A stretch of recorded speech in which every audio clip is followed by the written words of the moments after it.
Acknowledgements. Read by the author, Adam Mead. This book could not have happened without much help, support, encouragement, and luck. First and foremost, I thank Warren Buffett and Charlie Munger, whose business creation is topped only by their genuine skill and passion for teaching. I'm grateful for the many founders, managers, and employees who carefully built each part of Berkshire into what it is today, and for those who will continue its legacy. I'm lucky to follow in the footsteps of some incredible Berkshire scholars. Not least among them is Lawrence Cunningham, who went above and beyond to find me financial filings at the Library of Congress, in addition to reading an early draft of the manuscript. The staff at the Boston Public Library were incredibly helpful in researching Berkshire's early history. A special thank you to Todd Wheeler for lending me his signed copy of Phil Buse's Limping on Water and recounting the story of his career at Capital Cities ABC. These provided invaluable insights into the management philosophy of Tom Murphy and Dan Burke. Thank you to Carol Loomis for her early help with this project. My good friends Andrew Wagner and Carter Johnson provided ideas, support, and guidance throughout the process of crafting Berkshire's history. I'm thankful for Guy Spear's friendship and support, and his reminder of just how special Berkshire's culture is. Chris Bloomstrand provided invaluable suggestions and helped me find the right voice to convey Berkshire's long history. Jonathan Brandt suggested improvements to key parts of the manuscript. Marcy, Margaret, and Sarah Hawley, along with John Baskin, provided great ideas and helped me better understand the world of publishing. Jesse Rancourt enthusiastically read a draft of the manuscript and provided excellent feedback.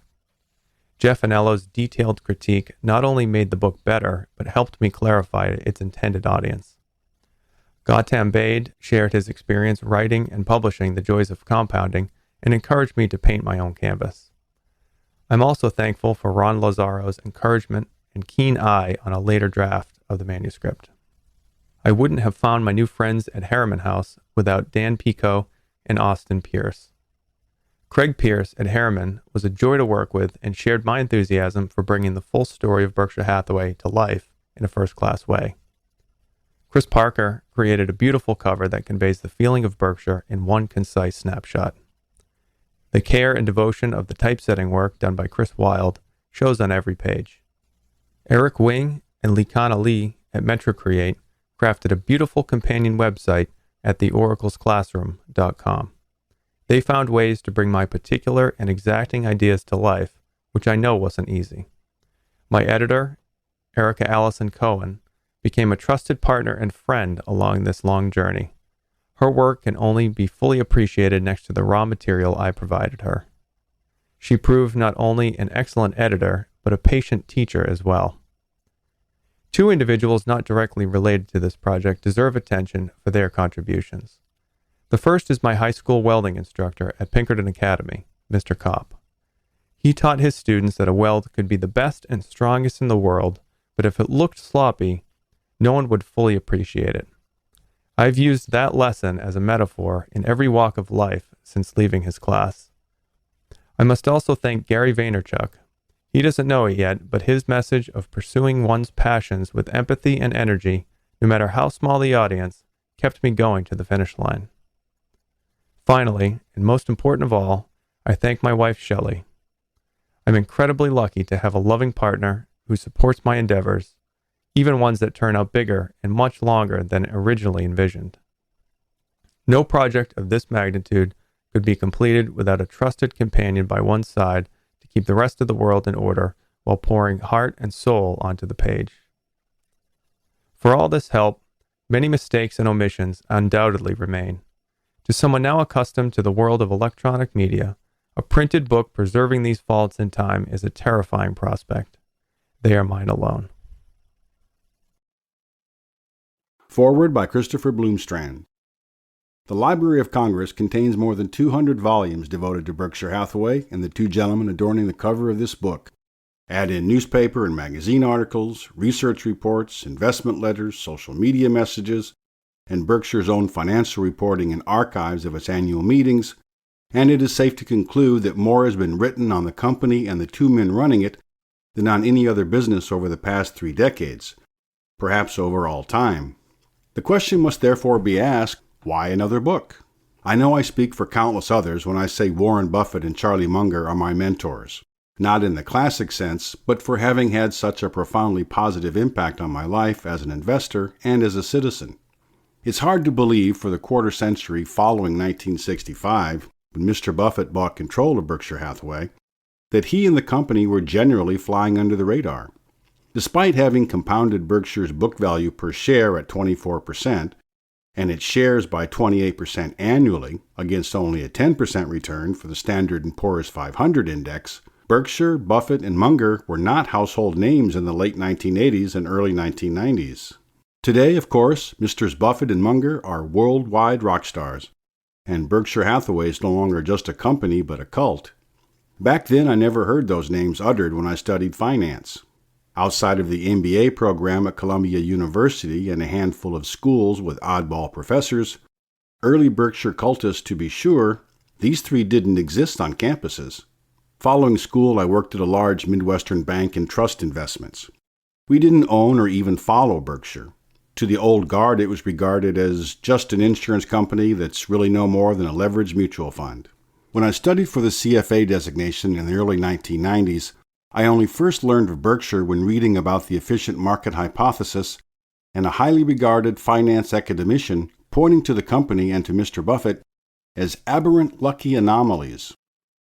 In 1996, those aberrant anomalies issued their Class B shares to the public, and I set out to learn about the unusual company that would, on the first page of the offering document, admonish prospective shareholders that the shares being offered are not undervalued.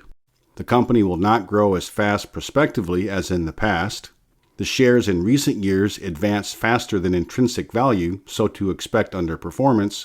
The offering size is tailored to meet the expected demand, so not to expect a quick profit. Who does this? I found and purchased a copy of the reprinting of the 4th edition of Benjamin Graham's The Intelligent Investor, on the cover of which Mr. Buffett claimed, by far the best book on investing ever written. It is. The copy also contained bonus material, a new introduction and also an appendix, both written by Mr. Buffett. The appendix was an edited transcript of a talk given at Columbia University in 1984, commemorating the 50th anniversary of Ben Graham and David Dodd's security analysis. The speech was titled, The Super Investors of Graham and Doddsville.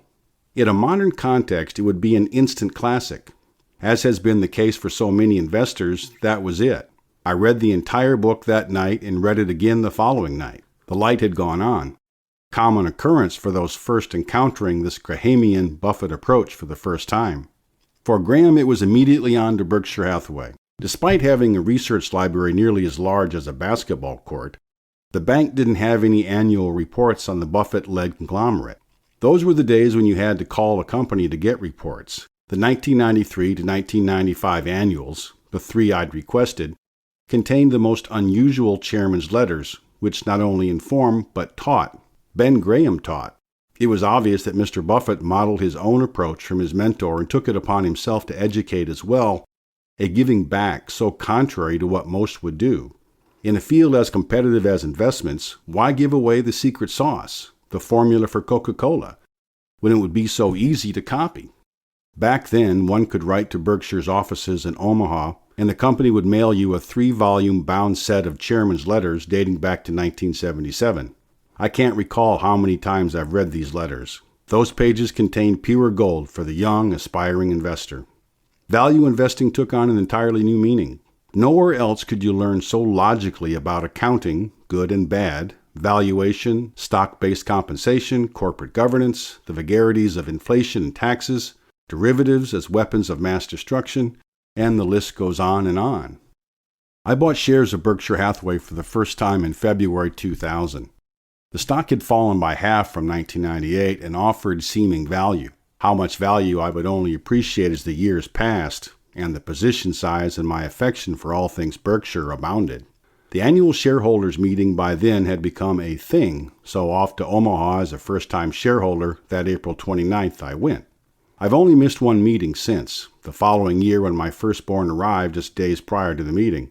Every year my understanding accumulated, taking in the wisdom offered so selflessly by the sages on the dais. Some would diligently scribe every word and provide transcripts of the discussion. I owe tremendous thanks to those that did, and so many of you are now great friends. Now the video recordings of these meetings have been graciously provided to CNBC, and a wonderful online archive of every meeting back to 1994 is available free of charge and beautifully done.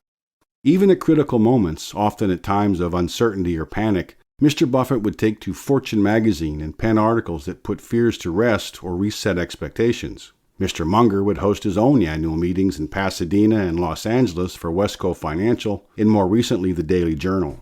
Transcripts and recordings of the long Berkshire archive abound. So again, why another book? When you read this monumental effort by Adam Mead, the answer will be obvious. Despite all of the annual reports, all of the letters, all of the books, all of the interviews and annual meetings, none have done what history required. We, the investors, the students of capital allocation, history really, needed the complete chronology of Berkshire Hathaway, dating to its days pre-Buffett, when the original textile businesses that became today's Berkshire thrived, and then did not. With Mr. Buffett's encouragement, Adam has written the complete business and investment history of the company, leaving no acquisition, no investment, no cycle uncovered.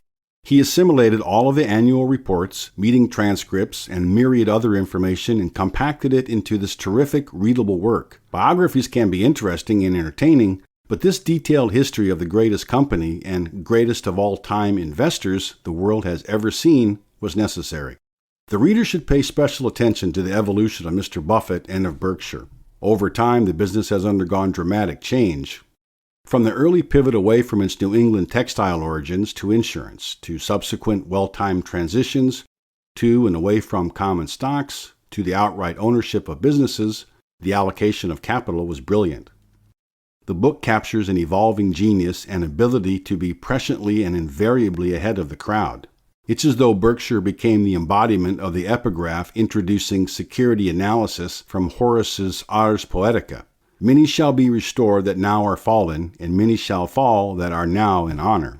You will find the book arranged in a manner where information and details can be easily located and referenced, but read cover to cover. Both the uninitiated to Berkshire and its most ardent followers will derive enormous utility and satisfaction from it. Privileged to get an early preview of the manuscript, despite my 25 years as a now self-described Berkshire cultist, I learned so many new and important things about Berkshire and its history. It is my pleasure to encourage you to enjoy this gem. I owe so much of my investment career and investing framework to the lessons of Warren Buffett and Charlie Munger. We all owe a heartfelt thanks to Adam Mead for writing the book on Berkshire that needed to be written. Well done, Adam. Christopher P. Bloomstrand, President and Chief Investment Officer, Semper Augustus Investments Group. Tables and charts. Associated with this manuscript is a PDF document listing all the charts and tables that are mentioned throughout the narrative. By their very nature, each is a picture, and 1,000 words would not do even the smallest of them justice with regards to the message it was created to convey. Each table and chart will add further depth to the narrative to which it is referenced, and more importantly, taken as a whole, will give the listener a visual showing the amazing growth of Berkshire Hathaway from its relatively simple beginnings to its place among the Fortune 500.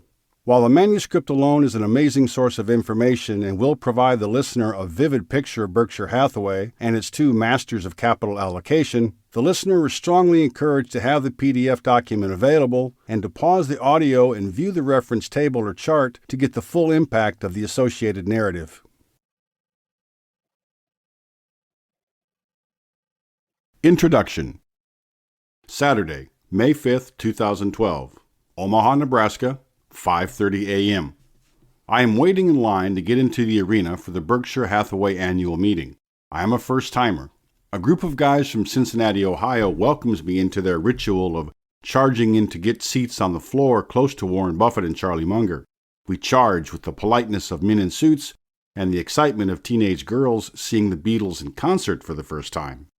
I just found 40,000 friends who share a love for Berkshire.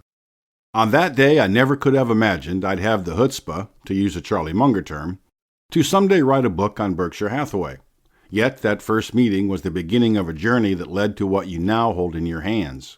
I listened intently to the Oracle of Omaha and the witty Munger for hours and experienced firsthand the 200,000 square foot exhibition hall, which was truly a one-of-a-kind blend of celebration, reunion, trade show, and shopping spree. Dinner at Gorat's that evening with my new companions from Cincinnati solidified friendships which remain to this day. I've attended every annual meeting since, including the virtual one in 2020 due to COVID-19, and my friendships with wonderful people from all over the world are now too numerous to count. Over the years, I've had the great fortune to meet fellow Berkshire shareholders, operating managers, and some directors during the annual meeting weekend. Two highlights were shaking Warren's hand during one of his stints working as salesman Crazy Warren at Berskhire, and shaking the hand of investing great Jack Bogle. The bigger names like Buffett and Bogle garner press beyond the business world. Others like Ron Olson, Irv Blumkin, Tony Nicely, Todd Combs, and Ted Weschler occupy fame within the Berkshire and investing community.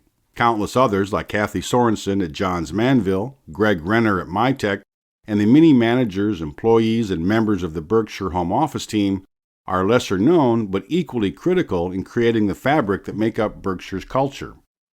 My insatiable curiosity and thirst for everything Berkshire grew as I collected annual meeting passes, books about Berkshire, and new friends. Yet even with the volume of books written about Berkshire, I found myself pining for something more. I wanted to go deeper than Warren's chairman's letters and see the numbers that made him so excited about the businesses and Berkshire's future. I wanted to understand the accounting and the reasons why certain acquisitions were made. I wanted to see how the company evolved from a struggling textile company to a respected Fortune 500 company. I wanted to follow its evolution chronologically in one place. Not finding such a volume anywhere, I set out to create it using my knowledge of Berkshire and my skills as a former commercial loan officer and current investment manager. I've long harbored the idea of a project that would take years to complete and perhaps test the limits of my penchant for deferred gratification. Half a decade wasn't my original plan, but here we are. I formalized my quest in 2016, which took me on a journey digesting over 10,000 pages of written material, including Moody's manuals on the early Berkshire predecessor companies dating to the 1920s. Each Berkshire Hathaway annual report from 1955 to 2019, totaling some 4,000 plus pages, including 900 plus pages of chairman's letters, most of Berkshire's 10Ks, and many of the 10Qs. I listened to and read the transcripts of each annual meeting from 1994 to 2020, 140 plus hours of video, and 3,000 plus pages. Analyzed financial filings and annual reports from subsidiary companies where they were available, read newspaper and magazine accounts, books on subsidiary companies, and of course the multitude of other works on Berkshire completed over the decades. The structure of this book follows my deep-seated inclination towards logic and order. The foundation rests on the annual reports and especially during the Buffett years on the chairman's letters. The goal was to add to Buffett's analysis of each year and not outdo him, but go deeper and ask why and how. Each decade leads with a financial snapshot, including key acquisitions and noteworthy events. Each decade ends with a review of the major events, key lessons, and appendices with detailed financials. In this way, the book is a guide through 55 years of history, both in long form and in review. The book is the synthesis of many materials filtered through the mind of one individual. It's not perfect and it is biased. With so many facts, figures, and calculations covering many years, it is certain that errors exist. I'd be grateful to know where I erred. Please email me at brkbook@gmail.com. The longtime Berkshire shareholder or well-versed student will recognize additional possible shortfalls. When a business conglomerate covers more than 5 decades, even an exhaustive history requires cutting. What deserves to remain or be eliminated is not an easy task. The calculations and charts could lead to questions, as could information left out. I hope the book provides a single place to satisfy those looking to drink from the fire hose that is all the wonderful details of Berkshire Hathaway. Perhaps future editions will include additional information deemed critical, and the true fanatic can, and should, go through as much original source material as possible. I envision 2 broad audiences for this book. One is the new student of Berkshire or investing who wants to live through the company's history as it happened year by year. That individual will gain an incredible appreciation for the process and decisions that transformed a struggling textile company into what it is today. They will better understand how to think about businesses, which will undoubtedly make them better at investing. To use another Mungerism, how could it be otherwise? The second broad audience is the longtime student or shareholder of Berkshire. For this audience, the book may serve more as a reference guide, a refresher on a particular year or years, quickly digestible compared to the full financials. With a chronological layout, the book is compartmentalized to allow easy study of a particular year or decade. The layout of the chapters may seem an odd choice at first, but there's a logic to it. Using Buffett's arrival in 1965 as the point of origin, I first went back a decade to see what the company looked like between 1955 and 1964. When I sent the first chapter to Warren, he suggested going back even further to examine the brief respite of profitability the predecessor companies experienced during World War II before resuming their economic slide. Having made the jump back in time, I couldn't stop. My curiosity wanted to know where all the predecessor companies came from. Thus, the book starts in the 18th century and follows the development of the textile industry. The first chapters examine the rise of the textile industry in New England from its origins, combining proprietary textile manufacturing technology taken from England with seed capital harvested from a declining whaling industry. We see the shift of textile dominance to the South as technology changed the economics of the industry. We follow the Berkshire predecessor companies through the 1930s and 1940s and see the challenges of the 1930s wipe out a host of textile companies before World War II showers profits on those that remained. Then we see the struggles return as foreign competition slowly begins decimating another once powerful industry. The year 1955 conveniently begins the decade Berkshire Fine Spinning Associates and Hathaway Manufacturing merged to create Berkshire Hathaway. Most surprising of all are the capital allocation decisions made by Buffett's predecessors. While Berkshire Hathaway was a business in decline and its managers stubborn, they acted rationally by shrinking the business and returning capital to shareholders. Those actions weren't enough to keep the stock price from falling below a level that attracted a young investment manager who saw a price-value discrepancy to exploit. We begin in earnest in 1965. The year Buffett gained control of Berkshire and learned how hard it was to make money in textiles. Working capital and physical plant must do the job, not just the market's reevaluation of those assets in relation to the stock price. Textile business would drag down Berkshire's operating results and cause headaches for another 20 years. Yet those challenges provided crucial business lessons. One lesson was that even the most talented management team can't save a business with bad economics. Another was how swiftly capital allocation could shift the fortunes of a company for the better, which in this decade were the two large acquisitions of National Indemnity, 1967, and the Illinois National Bank and Trust of Rockford, 1969. These bold moves represented 28% and 44% of Berkshire's average equity capital at the time of purchase, respectively. By 1974, Berkshire was well on its way to changing course. Between 1975 and 1984, Berkshire grew exponentially through acquisitions and investments, most notably the increased investment in the eventual merger with Blue Chip Stamps. With Buffett and Munger in control of Blue Chip, it purchased See's Candies in 1972, began purchasing Wesco in 1973, and acquired the Buffalo News in 1977. Berkshire also merged with Diversified Retailing in 1978.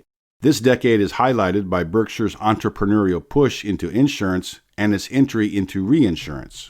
Berkshire hits its stride in the 1985-1994 decade.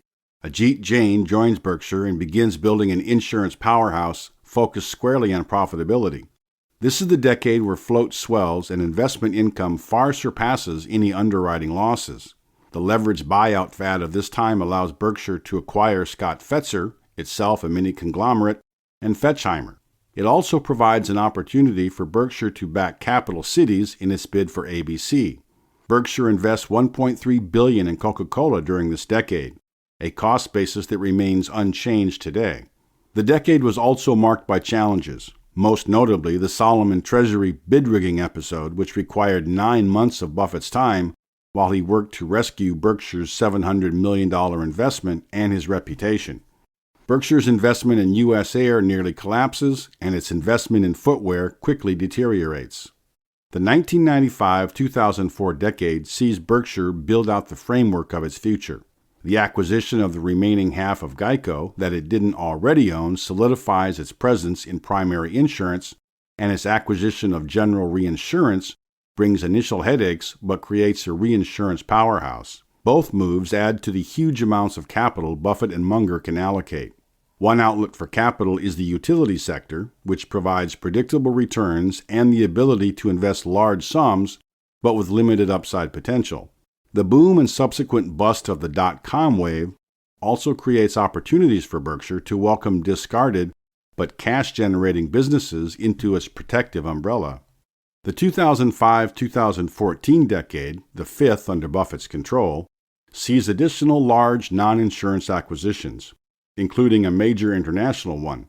The Great Recession mid-decade provides Berkshire an opportunity to put large amounts of capital to work in a short period of time. It also tees up the acquisition of Burlington Northern Santa Fe, which expands upon the utility platform acquired the prior decade by adding another large company with regulated investment returns and a place to make big investments. The largest reinsurance deals in history highlight Berkshire's willingness to use its capital strength when opportunities present themselves. Finally, a half-decade period covering 2015 to 2019 proves Buffett's assertion that Berkshire's incredible past record would weigh on future returns. Over 40% of the change in shareholders' equity between 1965 and 2019 occurred in these 5 years and proved the power of compounding. Berkshire's rate of return, however, falls to its lowest level in its modern history. A poor result only in comparison to its own record and impressive considering the size of the conglomerate and its conservative balance sheet, including huge holdings of treasuries.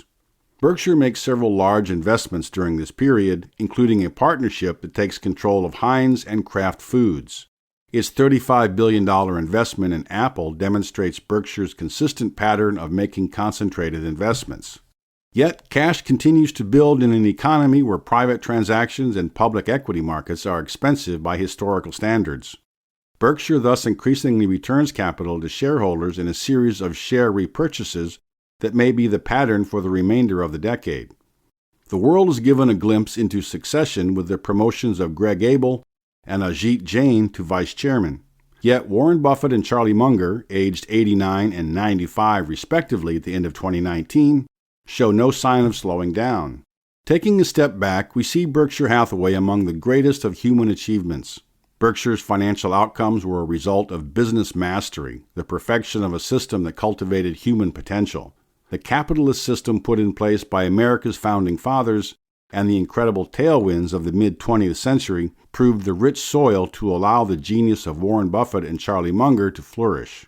The full story of Berkshire Hathaway is worth understanding for what it can teach us about continuing timeless methods of excellence in business and in life. As long as this book is, I hope to continue to add more to the understanding of Berkshire Hathaway over time. To that end, I have created a website called The Oracle's Classroom, www.theoraclesclassroom.com, which contains an Excel file with the financial statements presented in the chapter appendices, an interactive Berkshire timeline, an archive of Berkshire and subsidiary financials, book recommendations, a blog, and more. I look forward to hearing from readers, shareholders, students, and others, as well as continue our journey as students of this remarkable conglomerate and as creators. Adam Mead, Derry, New Hampshire, November 2020. Chapter 1. Textile Conglomerate. A proper history of Berkshire Hathaway prior to Warren Buffett taking control in 1965 could occupy an entire book unto itself. When we think of the conglomerate that is Berkshire Hathaway today, we think of a widely diverse enterprise spanning a multitude of different industries. The 1965 version was a large textile company comprised of many companies with stories of their own. The rise and fall of an industry. What gave rise to those textile companies and the industry itself is fascinating and instructive. We must therefore start at the beginning. Samuel Slater brought the first water-powered textile mill to the United States in 1789. Slater snuck out of England with the know-how to build a viable water-powered mill and did so with financial backers in Pawtucket, Rhode Island. By 1809, there were 27 Slater-type mills in New England.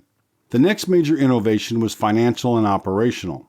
Francis Cabot Lowell, a wealthy Boston merchant, used a joint stock corporation to create the Boston Manufacturing Company in 1813. He was the first to integrate his mills, the first of which was in Waltham, Massachusetts. It housed all operations needed to turn raw cotton into finished cloth.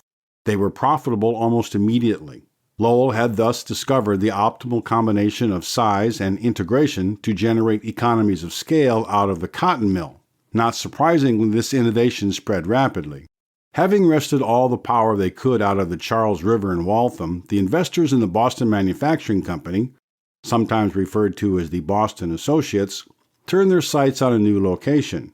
They chose a site on the Merrimack River in what was East Chelmsford, Massachusetts, and formed the Merrimack Manufacturing Company. In Lowell, the company was more than just mills. It was a company town that by the 1840s had over 8,000 employed. They used the surrounding farmland to build a boarding house, churches, company stores, and other infrastructure for the many workers required to operate the mills. Many of the workers were women. The next major improvement in textile mill operations came from the Amoskeag Manufacturing Company, formed in the late 1830s in Manchester, New Hampshire, along the Merrimack River.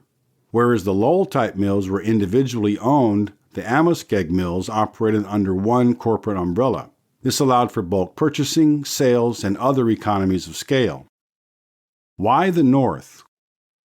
The early mills in the United States were thousands of miles from cotton fields, which raises a question: why develop a textile industry in the North? In short, the South did not find it immediately economical to do so, and the North had some distinct advantages, at least initially. Two initial northern advantages were access to capital and a cheap power source. Availability of capital was possibly the deciding factor as to why the textile industry first took hold in the Northeast. When Francis Cabot Lowell formed the Boston Manufacturing Company, he was already a successful businessman. He and his Boston associates had access to capital from the whaling business. By the mid-1800s, a large store of capital accumulated during the boom times of whaling was unleashed as whaling declined and the textile business grew. Other advantages of the North were geographic. New England has many strong flowing rivers that unleashed vast amounts of power as they descended to the ocean. These rivers also provided a convenient means of transporting goods to and from the mills. Secondly, the North's proximity to New York City, known as the fashion capital, may also have played a part, since the Northeast knew sooner which products were most popular. After all, information traveled much more slowly then. According to the Decline of the Textile City, a study of New Bedford, the New England region obtained a virtual monopoly in textiles with 70% of the active spindles in the United States housed there. By 1880, New England boasted more than 80% of active spindles. This would prove to be the height of success for New England textile manufacturing. It would only go down from there. This time also saw increased competition due to the formation of many new textile companies looking to get into the then prosperous industry. Quick additions to capacity would be the hallmark of the textile industry during good times. It would ultimately lead to depressed prices. Between the 1880s and the late 1920s, the North slowly lost its supremacy in textile manufacturing. As the economic landscape shifted, early advantages turned into shackles that accelerated the industry decline in the North. A major factor was a slow, grinding technical obsolescence. While the South first found it advantageous to grow the raw material to supply the northern mills, the South's late entrance allowed it to incorporate newer, more efficient machines such as automatic looms and ring spindles. Owners of northern plants found it hard to justify the new expenditures given their plants' marginal profitability. Over time, the gap between the North and the South widened, hastening the shift south. The shift away from water-powered plants also hurt the North. The North's strong rivers gave it an advantage over the South in the early days, but the rivers could only provide so much power. The South, by contrast, soon incorporated steam power into its mills, aided by a proximity to coal. When electricity became a viable source of energy to power the mills, the South too had a slight advantage, as large electrical power plants were less prevalent in the North. Other deciding factors favoring the South over the North were lower labor costs, including the effects of unionization, and lower taxes. Later, the addition of air conditioning neutralized the North's advantage over the unbearable heat of the South. The gap was also due to increasing demand for long fiber cotton from west of the Mississippi, which saw no shipping advantages in the North over the South. Perhaps because the decline of the North's advantages was slow, it didn't see the long-term trends happening in plain sight. Periods of prosperity occasionally happened, such as during shortages of cotton caused by natural events or war. And when new uses for textiles were found, such as incorporation into billiard balls, tires, conveyor belts, and typewriter ribbons, northern mills quickly grabbed the business. But as had been the case before, the good times quickly led to bitter competition. By the time some of the Berkshire Hathaway predecessor companies were merging in 1929, the industry was facing mostly headwinds. The North would try but fail to reclaim its dominance in the industry that defined the region for decades. The first step entailed a series of mergers and acquisitions that diminished the sheer number of competitors. Berkshire Fine Spinning Associates Incorporated. The oldest predecessor company with identifiable direct connections to the Berkshire Hathaway of today is the Valley Falls Company.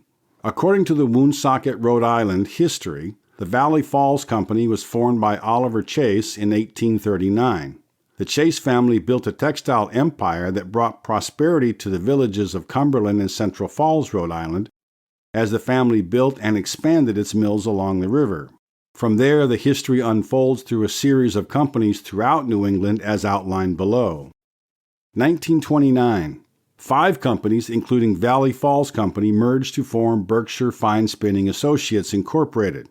The other 4 were Coventry Company, formed in 1864 in Coventry, Rhode Island; Greylock Mills, formed in 1880 in Pittsfield, Massachusetts; Fort Dummer Mills, formed in 1910 in Brattleboro, Vermont; Berkshire Cotton Manufacturing Company, formed in 1889 in Adams, Massachusetts. Berkshire Cotton Manufacturing was the largest of the 5, so the new entity was named Berkshire Fine Spinning Associates Incorporated. 1930.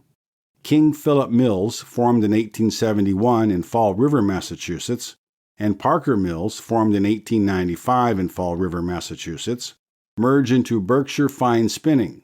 Parker Mills had merged with Hargraves Mills in 1921 after both Parker and Hargraves fell into financial difficulties. 1955. This myriad group of textile mills and companies merged with the Hathaway Manufacturing Company to create Berkshire Hathaway. Hathaway Manufacturing Company. The history of the Hathaway side of Berkshire Hathaway is more straightforward. It was formed in 1888 at the height of textile manufacturing in New England, incorporated in 1889 in New Bedford, Massachusetts, and operated independently until the 1955 merger with Berkshire Fine Spinning. Hathaway was formed with $400,000 of initial capital from Horatio Hathaway and several partners looking for their next business venture after the decline of New Bedford's sperm whaling industry, according to filings with the Massachusetts Secretary of State. One of those partners was Hetty Green, the rich heiress to a New Bedford shipping fortune. 1930s. The 2 Berkshire Hathaway predecessor companies, Berkshire Fine Spinning and Hathaway Manufacturing, operated on parallel tracks throughout the 1930s. They largely faced the same struggles as New England-based textile manufacturers, including the relentless march south and the growing influence of overseas competition. The Great Depression in the 1930s acutely affected New England textile manufacturers. The mills that had survived that far had largely done so by shifting production away from the coarser goods and toward the finer textiles that the South had not yet mastered. The Great Depression had softened demand for these higher-priced discretionary fine goods. Many mills saw production of fine goods fall by over 50%, while volumes of coarser-grade staples fell less than 1%.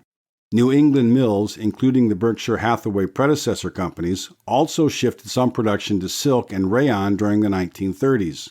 These 2 cotton substitutes were naturally suited for manufacturing in the North, at least initially, due to their similarities to fine-grade cotton.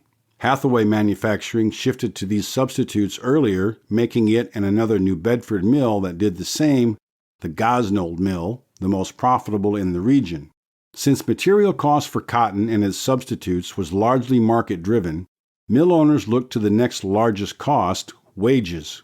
Workers responded with strikes and walkouts, including the uprising of '34, in which a general textile strike impacted the entire industry. While both North and South were affected, the strike was more concentrated in the South. During the uprising of '34, 500,000 mill laborers walked off the job. The North self-interestingly lobbied against working conditions in the South. The South had lower wages and did not have the same restrictions against child labor, working hours, or working conditions that the North had imposed.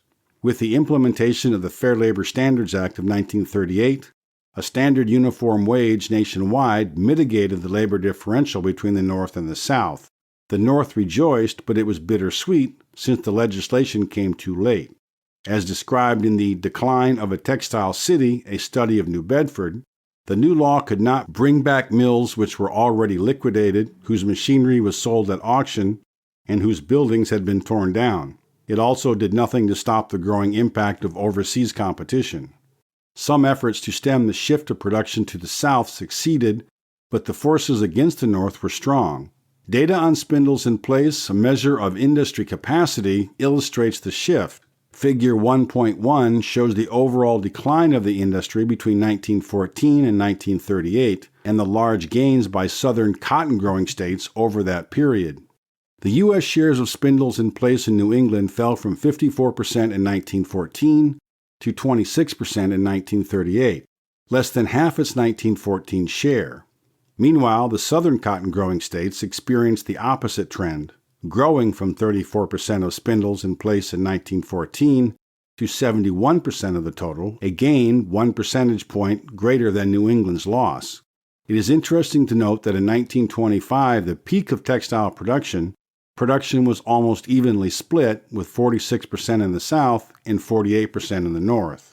Data for Berkshire Fine Spinning Associates and Hathaway Manufacturing during the 1930s conform to the industry trends.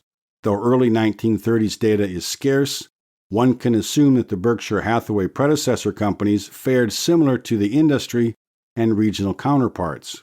Beginning with 1934, data on both constituent companies can be examined, and that is when the differences start to appear. The most obvious difference is operational size. Berkshire had 10 times more spindles than Hathaway and over 6 times more looms. This production capacity, though, did not translate into profitability. The last 5 years of the 1930s, a short but illuminating period, shows how Hathaway had a positive return on equity and Berkshire had none. The natural question is why? Both mills produced largely the same products of finer grade cotton, and both had picked up silk and rayon production. While 5 years is probably the shortest time for an examination of this sort, since many factors can come into play in the short run, the answer is likely due to 2 elements. Hathaway's mills were all located in New Bedford, Massachusetts, and all had the relative advantage of proximity to sea transport. Some Berkshire mills were close to the sea, but the company also had plants as far as western Massachusetts and Vermont. The transport disadvantages of those geographically diverse plants, coupled with Berkshire managing an interstate network of plants, likely weighed on profitability. 1940s. The difficult operating conditions of the northern textile mills in the 1930s likely would have continued unabated throughout the 1940s if it weren't for one major event. World War II created a temporary boom for the entire textile industry and offered the remaining mills in the North a brief flash of extreme profitability. Profits continued for northern mills, albeit briefly, through the 1940s as the U.S. economy brought itself out of the Great Depression, aided largely by consumers' ability and willingness to spend. Very short flickers of profitability would periodically happen after this, but the 1940s would prove to be the last hurrah for the northern mills. The 1940s wartime boom might have dissipated profitability for individual firms if it weren't for the many failures during the preceding decade that led to mill closures and decreased competition. Just in New Bedford, Massachusetts, 20 mills went out of business between 1930 and 1939. The firms that remained found themselves positioned to benefit enormously. The war effort required an immense production of textiles for military use, including powder bags, camouflage cloths, ponchos, and mosquito netting. The large-scale use of parachutes in the war required production of nylon, a relatively new material that was both lightweight and strong. Textile mills were initially hesitant to commit to large-scale production. It was only after Berkshire Fine Spinning made a large commitment that other mills followed suit. Berkshire Fine Spinning alone produced 5 million yards of nylon fabric for the war effort, and it and others found a new outlet for their many languishing spindles and looms. The effect on the northern mills' profitability was apparent, as seen in Figure 1.3. Berkshire's profit margins, which had been slightly negative in the 5 years ended 1939, increased to 4.9% for the 5 years ended 1944. Hathaway Manufacturing experienced even greater gains in profitability. Its net profit margin averaged just 2.8% between 1940 and 1944, which was just 0.7 percentage points higher than the average of the preceding 4 years. But because of Hathaway's greater capital efficiency, it generated an average of $4.04 in revenues per dollar of equity between 1940 and 1944, compared to Berkshire's $2.20 during the same period. Its return on average equity during those years averaged 11.2%, compared to Berkshire's rate of 10.9%. Remember, Berkshire's return on equity from 1935 to 1939 was zero. The latter half of the 1940s saw textile profitability reach greater heights than during the war years. The U.S. economy boomed during the peacetime that followed World War II. Real disposable personal income per capita, a measure of dollars available to consumers to spend, fell from $7,361 in 1929 to $6,468 in 1935. It then grew to $10,754 in 1944, before declining slightly to $9,927 in 1949 as the U.S. entered another recession. The U.S. consumer, with almost a third more income at their disposal in the 1940s than in the previous decade, began spending liberally.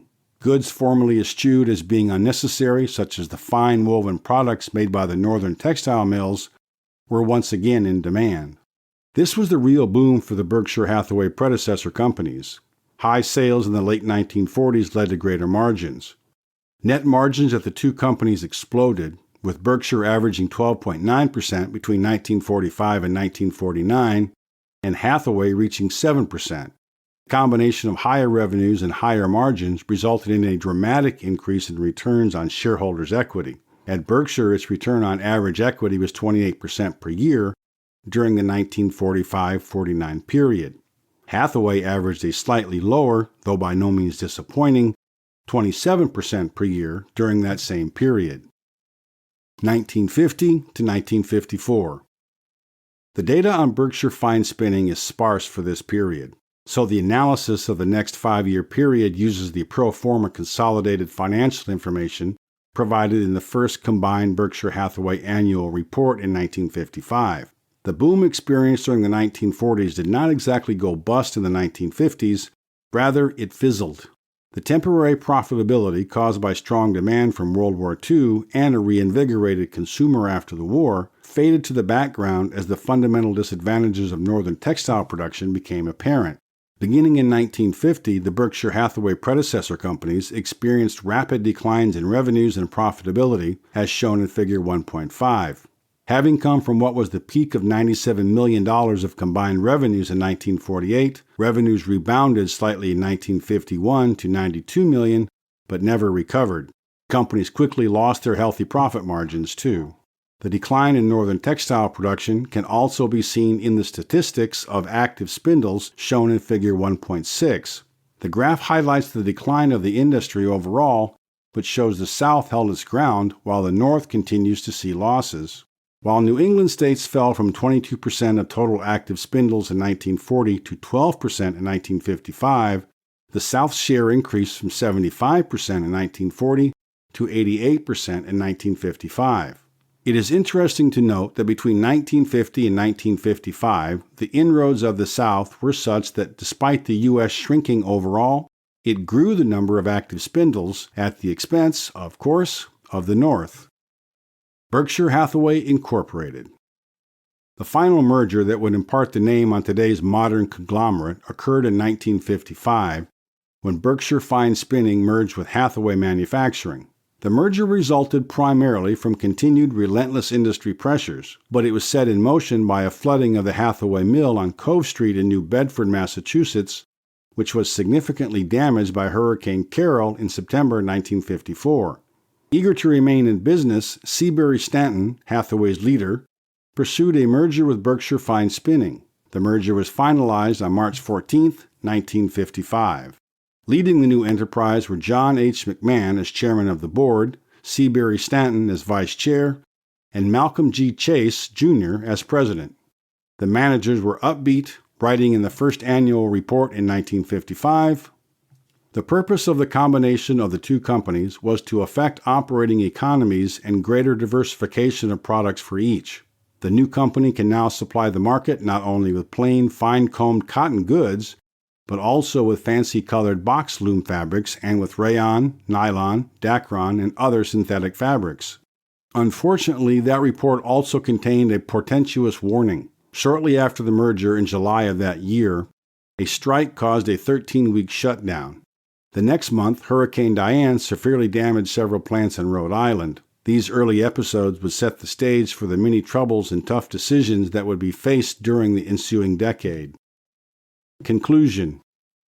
The many corporate mergers that occurred prior to the formation of the combined Berkshire Hathaway Incorporated, as we know it today, created the textile conglomerate.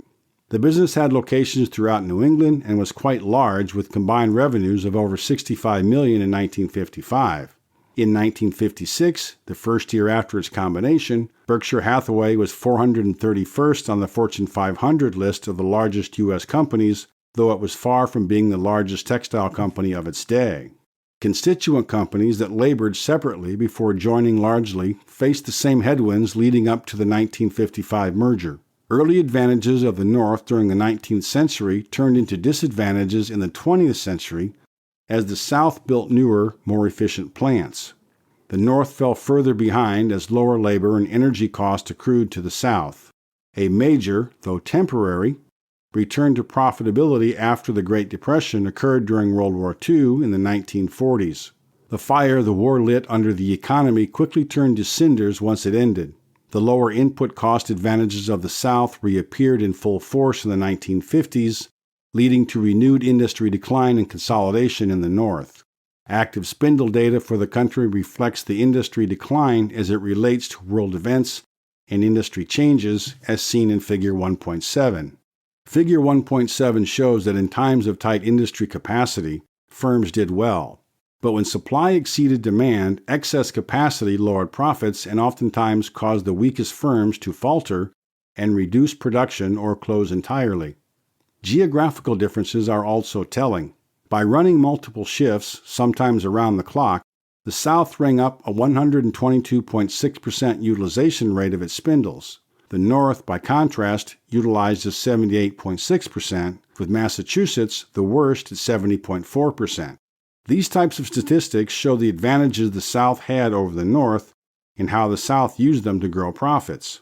The small degrees of advantages in labor costs and better technologies, coupled with high degrees of plant utilization, resulted in a distinctive competitive advantage over the North. As an interesting aside, the accounting practices of the textile mills could also have played a factor in their extended demise. Many mills, in both locations, improperly accounted for depreciation of plant and equipment. This would have made it seem the mills were operating at an economic loss under conditions of apparent profit. It also would have had the effect of distribution of capital that should have been reinvested in plant upkeep and modernization. Proper accounting, of course, would not have prevented the economic reality from taking place, but it might have led to more rationality on the part of mill owners, however, who might have stopped money-losing operations sooner. Despite the clear advantages of the South, textile operations in the North, and New England in particular, did not entirely disappear. Berkshire Hathaway did not cease all operations until 1985.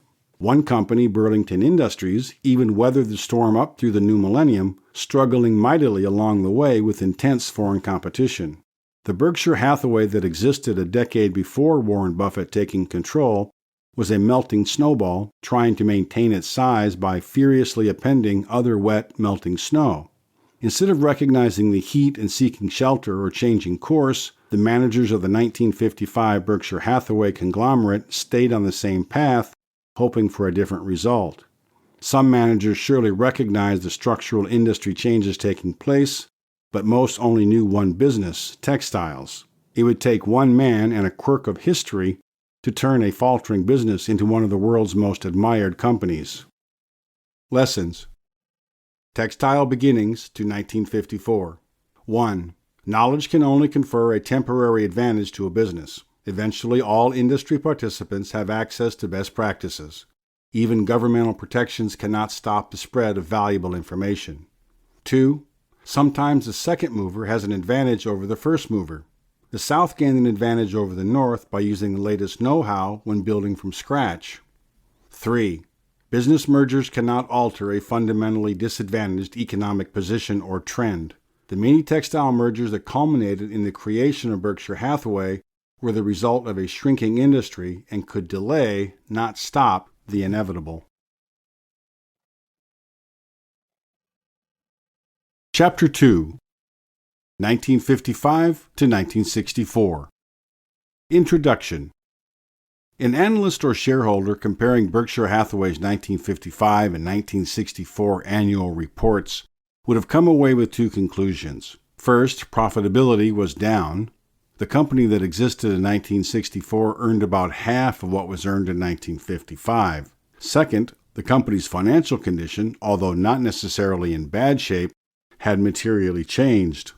What was formerly a company flush in cash and excess liquid resources at the end of 1954 had become a company with substantially lower levels of cash and marketable securities, about half the investment in physical assets, and some debt.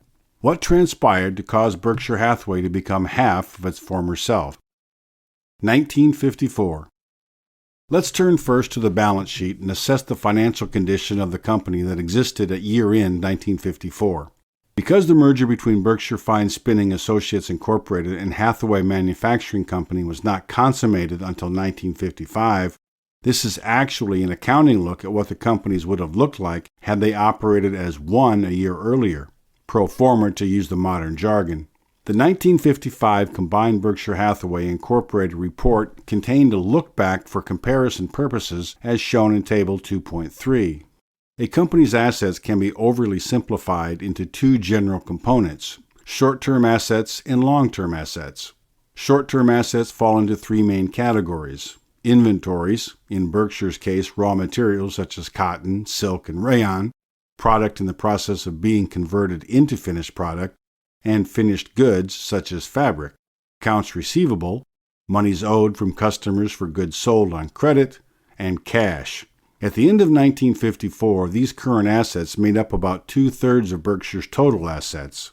Long-term assets, usually grouped under property, plant, and equipment, are the land, buildings, and equipment necessary to run the company. The 1955 Berkshire Hathaway annual report listed the following locations whose land, buildings, and equipment would have been classified under long-term assets. Executive offices in Providence, Rhode Island, 2 sales offices in New York City, 9 operating plants, 5 plants in Adams, North Adams, Holyoke, Fall River, and New Bedford, Massachusetts, 3 in Albion, Anthony, and Warren, Rhode Island, and 1 plant in Brattleboro, Vermont. Bleachery and dye works in Lonsdale, Rhode Island, curtain factories in Warren, Rhode Island, and Fall River, Massachusetts, a laboratory and machine shop in Warren, Rhode Island. The $17.2 million figure for long-term assets as shown in Table 2.3 may not seem large today, but adjusting for inflation, it would be equal to over $150 million in 2020 dollars. In short, Berkshire Hathaway, halfway through the 6th decade of the 20th century, owned a lot of property. Looking next to the other side of the balance sheet, we can see how those assets were financed. Again, to grossly simplify a company's funding sources can be grouped into 2 broad categories: owners, otherwise known as equity, and non-owners. The non-owners category can be further delineated into borrowed monies, debt, and spontaneous liabilities, usually short-term funds provided by trade partners and others in the general course of business. In Berkshire's case at year-end 1954, the company's owners recorded an investment of $53.4 million, which financed a substantial portion of its assets. The remaining balance of just 8% was made up of accounts payable, likely owed to the suppliers of raw materials, accrued wages, salaries, and taxes, and a small number of short-term notes payable. At the end of 1954, Berkshire had no long-term debt. In short, its financial condition could be described as excellent. The trouble begins when we start assessing the returns generated by Berkshire's asset base. We will take up this analysis with data from 1955. 1955. Using data from 1954 and 1955, we can assess the return on capital generated by Berkshire. Even though its balance sheet was in good shape early in the decade, its profitability was not, and this would lead in turn to deterioration in its balance sheet. Going into fiscal year 1955, starting September 30th, 1954, the management team at Berkshire Hathaway had $53 million of invested capital. During the next year, Berkshire generated annual revenues of $65.5 million. That sounds like a lot of money, and it is, but remember, revenue is only one side of the picture. Capital it takes to produce that revenue and the margins earned on each dollar of revenue are equally important.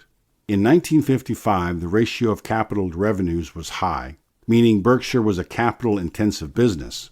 Basically, it took a lot of money to sell a lot of product. Why was Berkshire so capital-intensive? Textile manufacturing required a lot of land and equipment and many production lines, with inventory tied up in each step.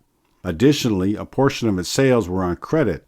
This required an investment in accounts receivable as it waited to collect cash from customers, and since its material suppliers and employees would not go long without being paid, there were only modest offsetting liabilities to reduce working capital requirements. Berkshire Hathaway reported net income of $301,000 on revenues of $65.5 million in 1955. The resulting net profit margin, or the ratio of net income to revenues, was 0.46%. Every dollar in revenues required an investment of about 81 cents, so to bring in $100 in revenues required approximately $81. Earning 46 cents on each investment of $81 equals a return on capital of about 0.6%. Even in an era of long-term interest rates around 3%, as was the case in the mid-1950s, this was not an inspiring return. A high capital-to-revenues ratio is not necessarily bad in and of itself. There are, of course, many good businesses, such as today's Berkshire Hathaway-owned Burlington Northern Santa Fe Railroad, and Berkshire's utility businesses that use such a model. These modern subsidiaries have higher margins and enjoy some form of protection from competition. Textile business was a commodity business that suffered from high domestic and international competition without any government-sanctioned price protection. As seen in Chapter 1, Berkshire Hathaway also had the added disadvantage of being in New England with high labor and electric costs. Unsurprisingly, margins were thin. In short, it had no competitive advantages. Warren Buffett was not yet associated with Berkshire Hathaway in 1955, but the situation Berkshire found itself in alludes to his future involvement. Berkshire's weak profitability would ultimately attract his attention as a cigar butt stock he could turn around for a quick gain. After he instead went all in on Berkshire, the subpar economics would provide painful but important lessons. He would learn the extreme difficulty in operating a commodity-type business and the benefits of looking for companies with a moat, a metaphor for a sustainable competitive advantage that protected a company's return on capital.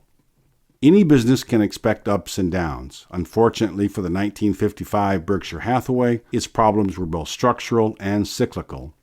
Like riding on a roller coaster, Berkshire experienced wild swings in profitability, ultimately headed in one direction: down. It did experience brief respites of actual increases in profitability and returns when the stars aligned, but these two were only temporary. More typically, tough industry conditions were followed by attempts to resize, realign, or retool, followed by a brief period of improved profitability when inventories were low industry-wide, followed by industry overcapacity as firms raced to take advantage of what looked like a return to normal. all against a backdrop of increasing foreign competition. The 1955 annual report contained clues as to the future profitability of the enterprise.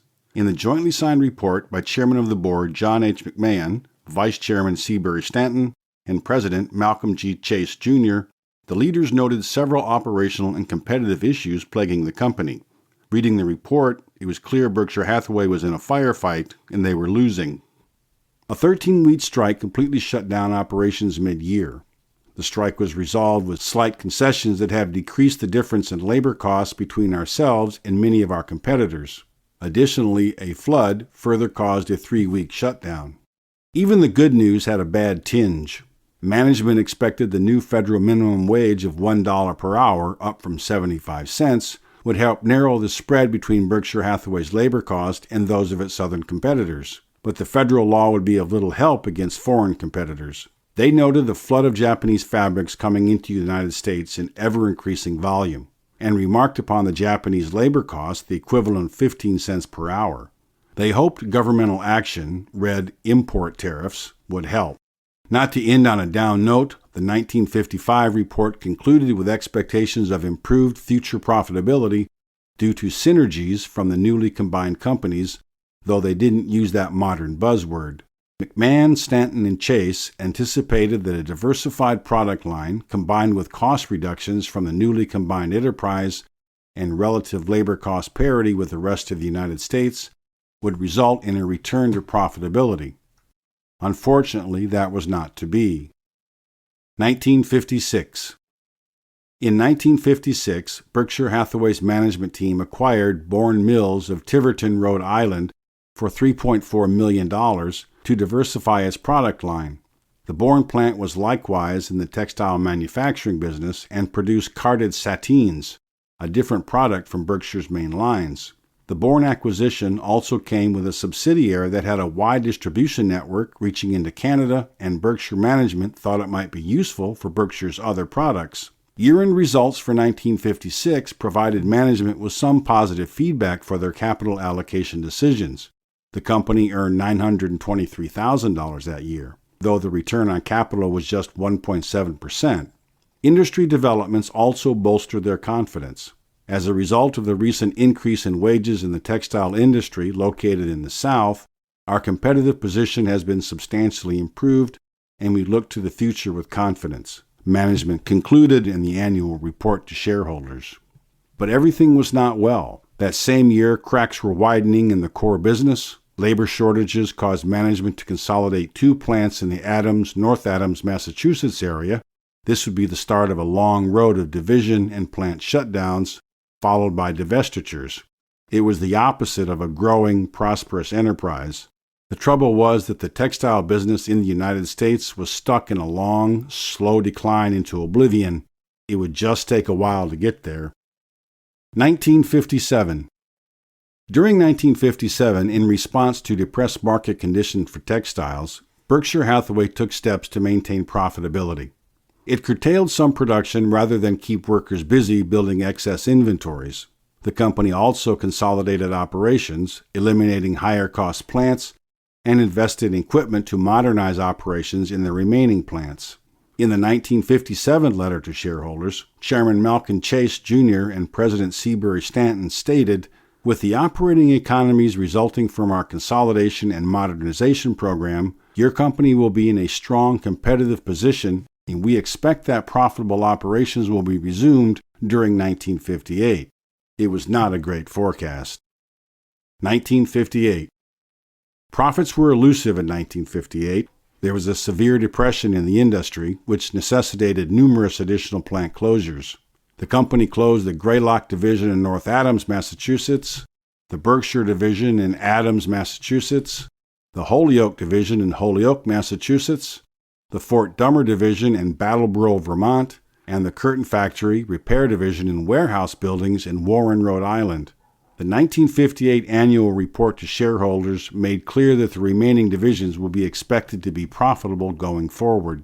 Management anticipated operating losses during this reorganization, but expected the cash freed by reducing working capital would help cover reorganization costs and operating losses. But no reorganization could help Berkshire Hathaway get rid of equipment it wasn't using, equipment no one wanted to buy. This is what happens when downsizing amid a systemic industry contraction. Many companies are all trying to sell equipment that no one could put to profitable use. Task was extremely difficult, maybe even impossible.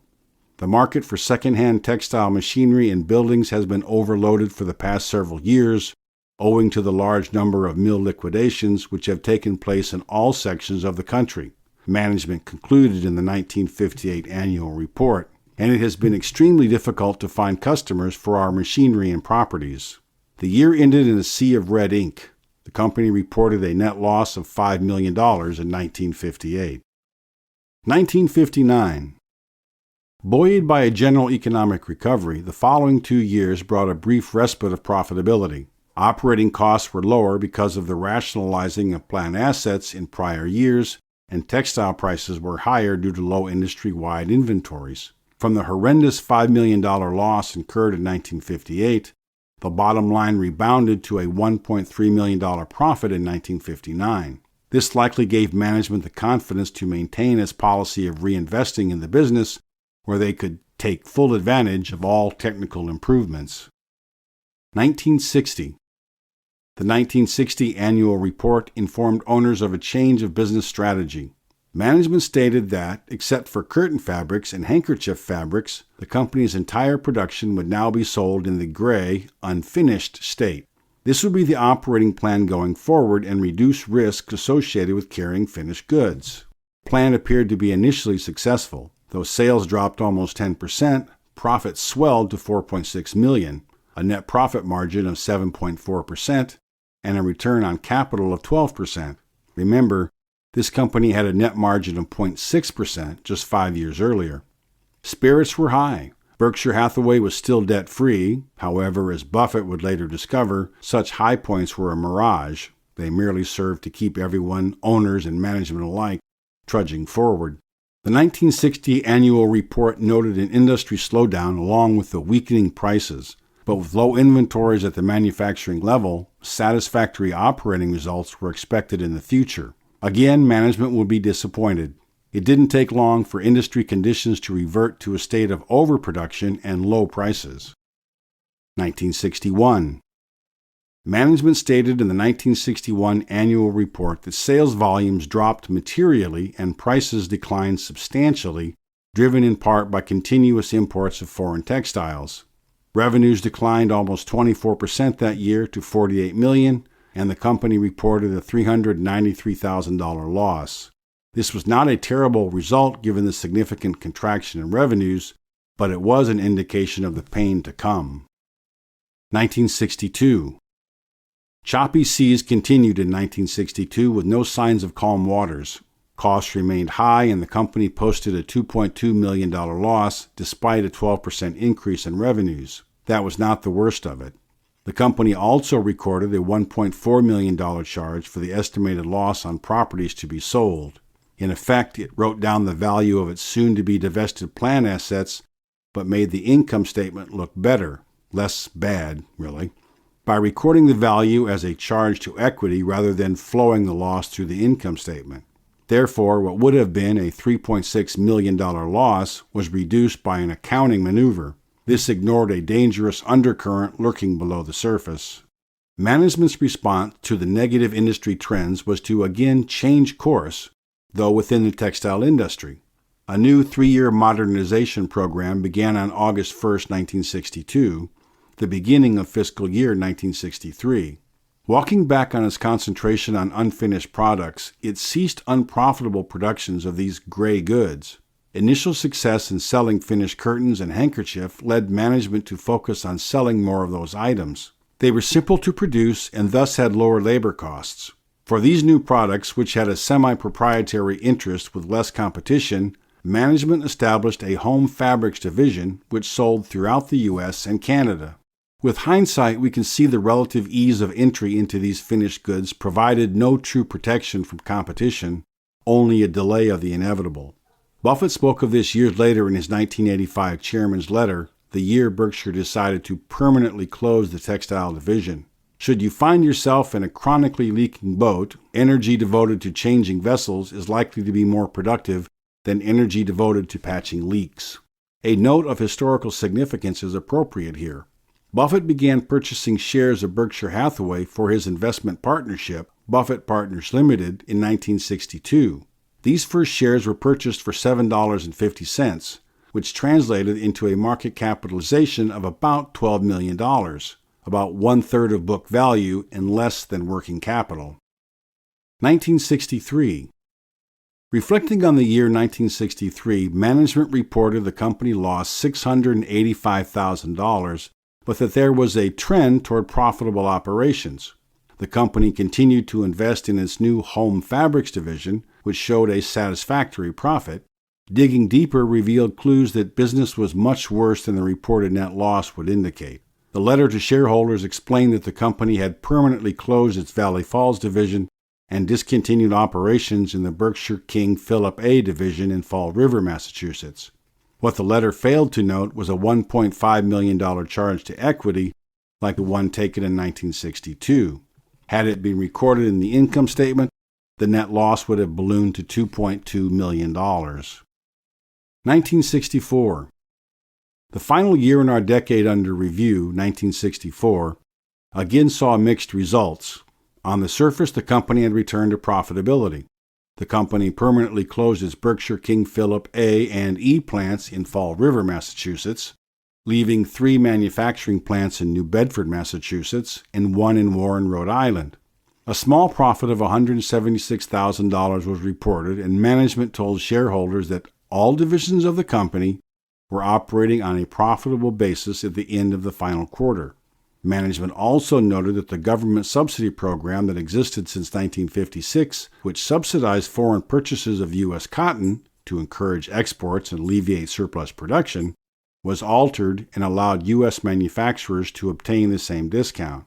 If owners had not learned to dig deeper at this point, they should have. Another $3 million write-down to plant assets was recorded to equity.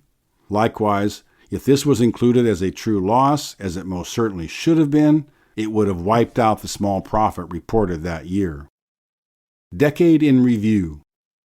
With the decade concluded, let's take another assessment of Berkshire Hathaway in 1964.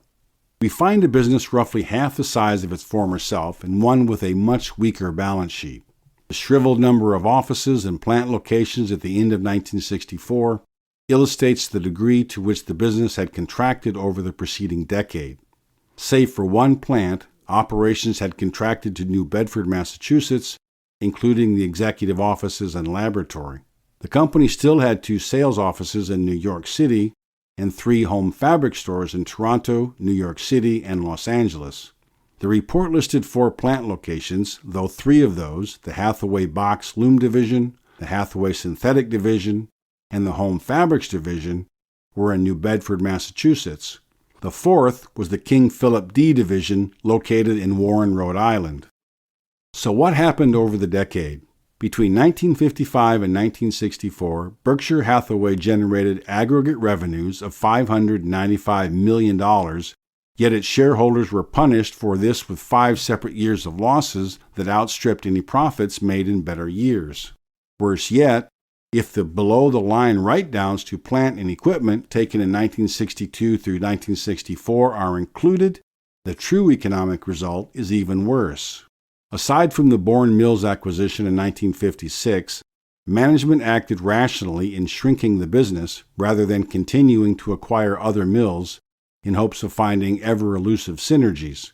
Over the course of the 10 years ended in 1964, a net of $22.3 million, or about 42% of shareholders' equity from the beginning of the period, was sent to shareholders in the form of dividends and share repurchases. Approximately $1.1 million of positive adjustments to equity were recorded over the decade, relating to positive tax adjustments and an excess of assets acquired over the purchase price of the Bourne Mills acquisition. Another key capital allocation decision, or rather a series of decisions, should be noted. Although management did shrink the company's investment in property, plant, and equipment over the decade, it had to spend money maintaining its fixed assets and investing in the latest technologies. Those decisions were expensive. Even though net property, plant, and equipment shrunk due to scaled-back operations, just maintaining existing equipment cost $14 million over that time. In short, management initially tried to make a go of it in the textile business by investing in new technology and merging with other mills. Instead, it found contraction, basically by half, was the only means of survival. The Berkshire Hathaway that existed in 1964 was basically the same undiversified textile manufacturer that existed decades before. The business required large amounts of capital, had high labor requirements, and experienced low profits. In sum, it was a poor business in an industry whose glory days had passed. Over the decades preceding Buffett's control, Berkshire Hathaway and its predecessors suffered a long, slow decline in operating performance. Cause of the deterioration is generally attributed to a commoditization of the industry coupled with intense competition. While attempts were made to remain competitive, such as cutting expenses and investing in more efficient machinery, the efforts were futile. In addition to strong competition from other American textile manufacturers, there was also overseas competitors. American textile manufacturers in the South were destined to suffer intensely from competition overseas, but the fact remained that both groups of domestic and foreign competitors had advantages over Berkshire Hathaway. The main advantage to an overseas textile manufacturer in the 1950s and 1960s was a familiar culprit: low labor costs. Advances in the logistics of global commerce, coupled with know-how from experts worldwide, created favorable economics for importing textiles to the United States. American textile manufacturers countered this trend with investments in more efficient machinery, but to no avail. Compounding this general melee was the fact that Berkshire Hathaway was a New England-based company. Differences in electricity costs between the Northeast and South meant Berkshire was at an added disadvantage, and since textiles were, as Charlie Munger noted later, just congealed electricity, the only way to compete was with better technology. Well, because that better technology was available to all competitors, the playing field was leveled. Buffett would later comment in the 1985 annual report on the illusory benefits of such capital investments. Viewed individually, each company's capital investment decision appeared cost-effective and rational.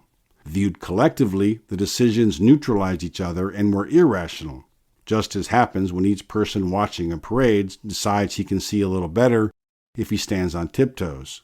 After each round of investment, all the players had more money in the game, and returns remained anemic. In sum, all the gains from the investment flowed to the customer in the form of lower prices. Very little, if any at all, ended up, as Charlie Munger later said, sticking to the ribs of owners.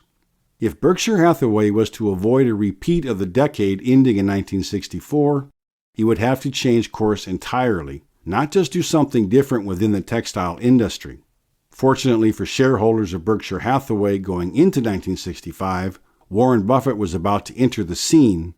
Things would be very different going forward. Lessons: 1955 through 1964. 1. Qualitative indicators can lead to clues about a business's future. 2.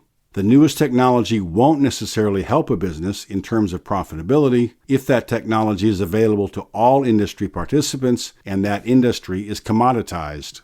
3. Owners should always dig deeper into financial statements. Even if plant write-downs recorded in 1962, 1963, and 1964 were in accordance with accounting principles at the time, they were not trivial amounts. Management should have explained why $5.9 million was chopped off the value of their investment in property, plant, and equipment over 3 years. 4. Capital-intensive businesses can be difficult if not protected by meaningful competitive advantages. With high amounts of capital required to generate each dollar of revenues, declining margins translate to declining returns on capital more forcefully. 5. Profit margins are important, but their absolute level is relatively unimportant. The more important metric is return on capital. A low-margin business can produce a satisfactory return on capital provided capital requirements are low. Conversely, a business requiring a lot of capital can produce a satisfactory return if it achieves high margins. A business requiring a large capital investment with low margins, like the textile business during this decade, in an industry with surplus capacity and competitive disadvantages, was doomed. Chapter 3, 1965 to 1974. Introduction. A mere 12.5 cents set off the long chain of events that led Warren Buffett to go all in on Berkshire Hathaway and ensured its and his place in history. Buffett first acquired shares in Berkshire for his investing partnership, Buffett Partnership Limited, using a playbook executed countless times before. Find a business selling for less than its liquidating value and wait for a temporary market correction to sell at a profit. Berkshire had a history of share repurchases that Buffett saw as a catalyst to monetize his current holdings. He anticipated future repurchases and even struck what he thought was a deal with Seabury Stanton to tender his partnership shares for $11.50 per share. The official offer came back at $11.375, or 12.5 cents less. Feeling slighted, Buffett set out to seek control of Berkshire. Buffett made additional stock purchases on behalf of himself and his partnership and gained the support of other existing shareholders, including Otis Stanton, Seabury's brother, and the Chase family. On May 10, 1965, Seabury and his son, Jack, resigned. The board immediately gave Warren Buffett control and placed Ken Chase in charge of operations. Berkshire thus became another investment vehicle through which Buffett could allocate capital. Berkshire became Buffett's primary investment vehicle when he wound down Buffett Partnership Limited in 1969. Buffett took a deep value approach to investing, and the rise of the Nifty 50 and other high-priced growth stocks in the 1960s were completely at odds with that. He and some of the partners took Berkshire shares distributed during the liquidation of the partnership.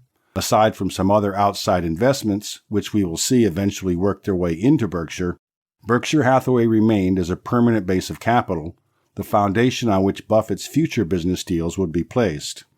The first decade of Berkshire Hathaway under Warren Buffett's control, 1965 to 1974, is in some respects the most important. Like a caterpillar that morphs into a butterfly, Berkshire began a transition from a textile company to a conglomerate almost unrecognizable from its former self. Warren Buffett would learn many lessons during this decade, from the difficulty of commodity businesses to the benefit of starting with a good business. Buffett proved that over a relatively short period of time and with a careful guiding hand, skillful capital allocation could help any business reach its highest potential. Also, he demonstrated that capital was fungible commodity, not predestined to remain in the business or industry where it was originally invested. 1965. The 1965 Berkshire Hathaway letter to shareholders, although signed by Chairman Malcolm Chase and President Kenneth Chase, no relation, was written by Warren Buffett. Reading that letter, one can begin to see Buffett's subtle influence, starting with his communication to shareholders. From the beginning, Buffett was transparent about company finances, sharing financial details usually hidden within the below-the-line charges to shield the income statements from taking a hit. He also explicitly explained an important accounting change that would provide a more realistic but less rosy view of the financial picture. In the very first paragraph, the reader learns that the earnings as reported do not contain any non-recurring losses sustained from closing 2 plants. The second paragraph of the letter alerts shareholders to an important accounting change. Because of losses incurred in previous years, Berkshire did not have to pay federal income taxes on its pre-tax earnings of $4.3 million in 1965. Reporting Berkshire's profits without taxes, however, might mislead shareholders as to the true earning power of their company. An estimate of taxes that would have been payable without the loss carryovers was therefore deducted. The $2 million charge, equivalent to federal income taxes, reduced reported net earnings to $2.3 million. Though subtle, the fact that a manager would intentionally choose to report earnings almost 50% lower than they could have was a loud signal to those paying attention. It was also in marked contrast to accounting practice of the previous decade, whereby below-the-line charges were taken to equity. This had shielded the income statements from reporting losses on disposed plant and equipment, keeping shareholders out of the loop. Buffett chose the reverse. The charge taken for taxes was not actually payable due to the loss carryovers, and it was added back to equity in the reconciliation of accounts. Operationally, Berkshire performed better in 1965. Revenues were flat compared to 1964 at $49.3 million, though profits grew to $2.3 million pre-tax. In the letter to shareholders, Buffett noted a substantial reduction to overhead, and the company continued its program of investing in new technology to reduce costs and improve quality. Importantly, the economic results during the year represented a much improved return on equity of 9.8%. Together, the profits and capital freed as a result of reducing inventories allowed Berkshire to pay off $2.5 million in bank loans and repurchase 120,231 of its outstanding shares, or over 10% of the company. Buffett, the capital allocator, had arrived. 1966. On the surface, the year 1966 looked very similar to the prior year. Revenues totaled $49.4 million compared to $49.3 million in 1965. Operating profit was up modestly to $4.8 million from $4.7 million, but difficulties remained. Let's start with the product mix. Sales in the synthetics division fell, though home fabrics increased. Box loom gained, while sales within the King Philip D division slackened. Then the worst news. The latter half of 1966 was one of generally depressed markets.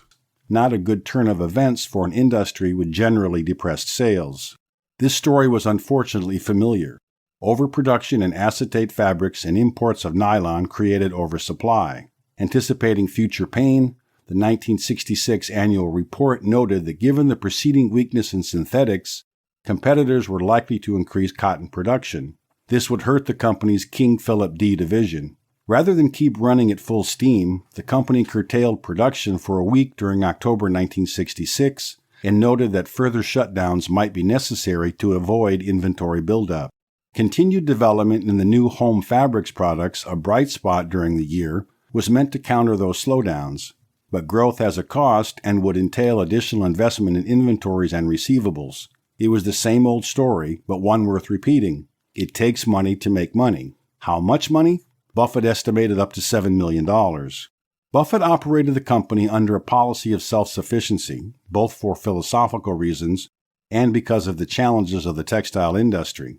He said outside funding was virtually unobtainable, which was one reason Berkshire maintained reserves of cash and marketable securities to have resources on hand.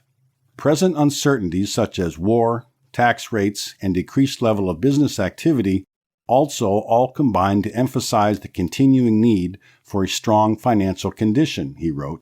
It's worth noting that this approach has never changed, and neither have the uncertainties, though diversification has lessened the risk to the overall enterprise. The 1966 annual report concludes with a section entitled Dividends. Due to the state of the company's balance sheet and the fact that it was profitable, Berkshire declared a dividend of 10 cents per share. This dividend, payable in 1967, was the last the company would pay, and likely will ever pay, under Buffett's control. Buffett would later codify his thinking into a principle. Capital under his stewardship was best retained if Berkshire could deliver more than $1 of market value for each dollar of retained earnings, he explained. Paying a dividend not only deprived shareholders of the ability to have that dollar remain and compound on their behalf, but was also tax inefficient. 1967. The trouble anticipated the prior year was realized in 1967. In response to steep declines in sales volumes and pricing, Berkshire cut production by 15% to avoid building up inventories, but cutting production created another problem: the loss of trained labor. Because it couldn't afford to maintain idle employees on the payroll while waiting for good times to return, if they returned at all, Berkshire was forced to lay off skilled labor. If Berkshire ramped up production in the future, it would face higher training costs to onboard new employees. The ongoing weakness in the market for textiles necessitated the closing of another plant in 1967. King Philip D plant in Warren, Rhode Island, which had a one-week shutdown in 1966 to avoid building excess inventories, closed permanently. The plant efficiently manufactured fine-combed lawns. There was no longer demand for the product, as cotton long products were being replaced by polyester blend fabrics. Further, there was little to no adaptability of the equipment for new uses. There were some bright spots in textiles. The home fabrics division expanded to a wider variety of fabrics, and Berkshire began an apparel fabrics division which sold finished yarn products into the women's apparel market. Both were profitable, but since the production orders were smaller and required more loom shifts, higher manufacturing costs reduced profits. By Buffett's own admission, company management and employees were hardworking and creative individuals. Insurance. Buffett started allocating capital outside of the textile business, and in doing so, changed the face of Berkshire Hathaway forever. The seminal event in 1967 was the acquisition of National Indemnity Company and its sister company, National Fire and Marine Insurance Company, considered together as National Indemnity. The purchase of National Indemnity was perhaps the most important event in Berkshire's history, as it would provide a strong platform for future growth. More immediately, it provided an outlet for the cash freed up by shrinking Berkshire's textile operations. Jack Ringwalt and his brother Arthur founded National Indemnity in 1940. It was an unusual insurance company. Product didn't make it unusual. Insurance was and is commoditized business with almost free entry. What made National Indemnity different was its philosophy of insuring risks other insurers rejected. The company began by insuring taxis.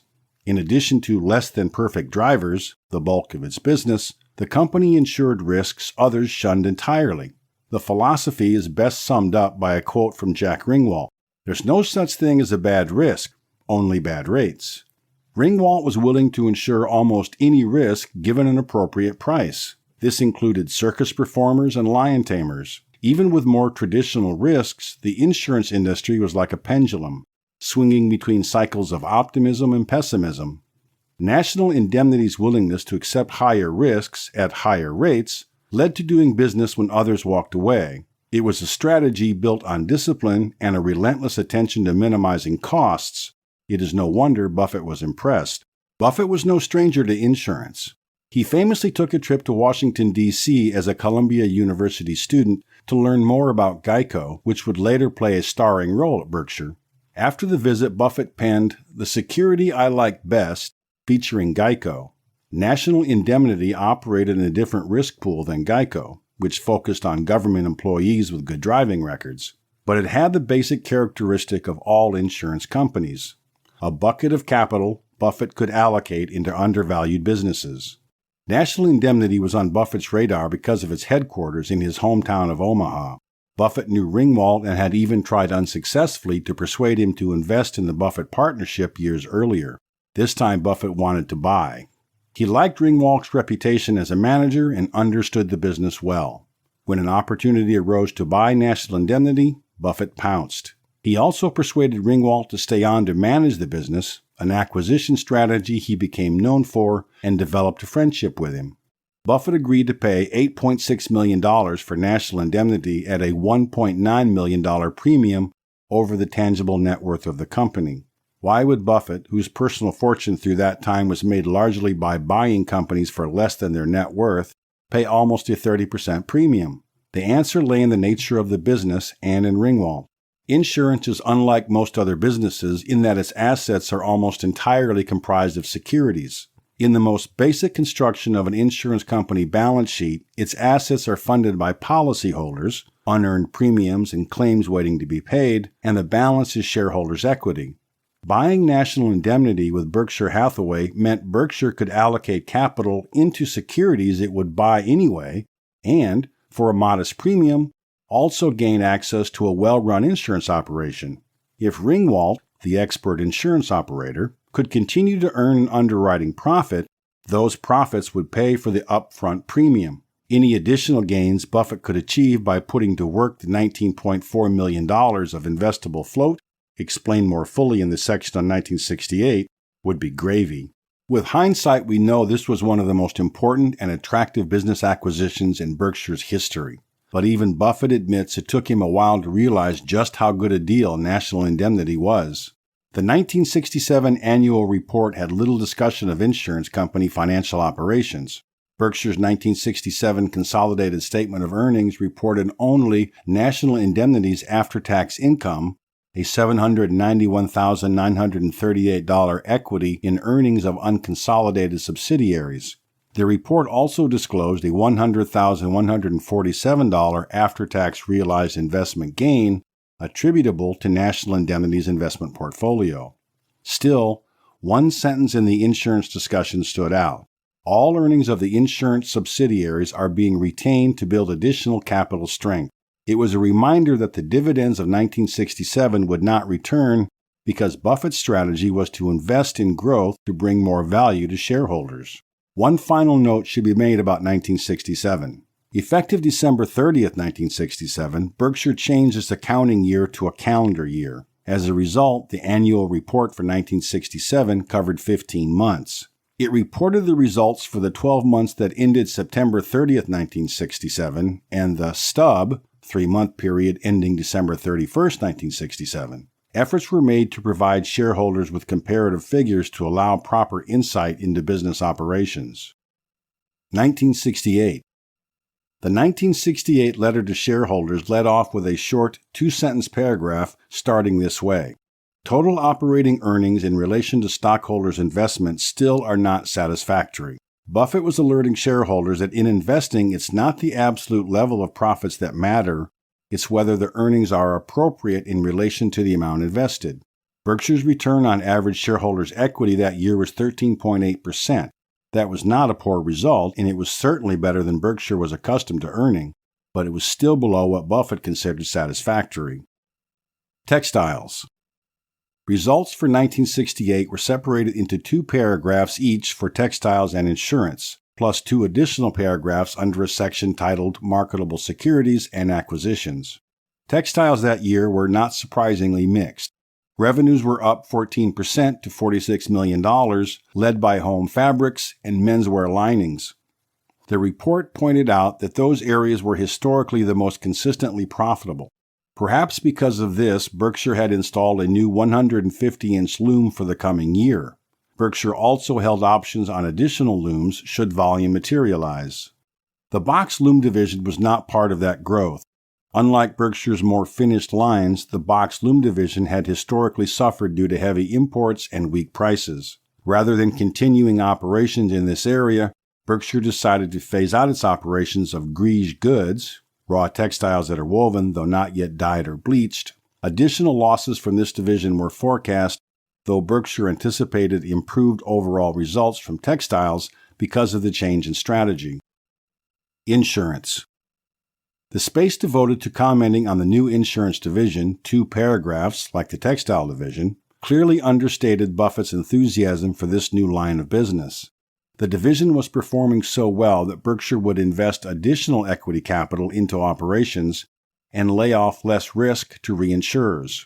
Reinsurers essentially buy a portion of the volume of business written by the primary insurer so that the primary insurer can continue to write business at levels appropriate in relation to its capital. Buffett even suggested the possibility of entering the reinsurance field in the future.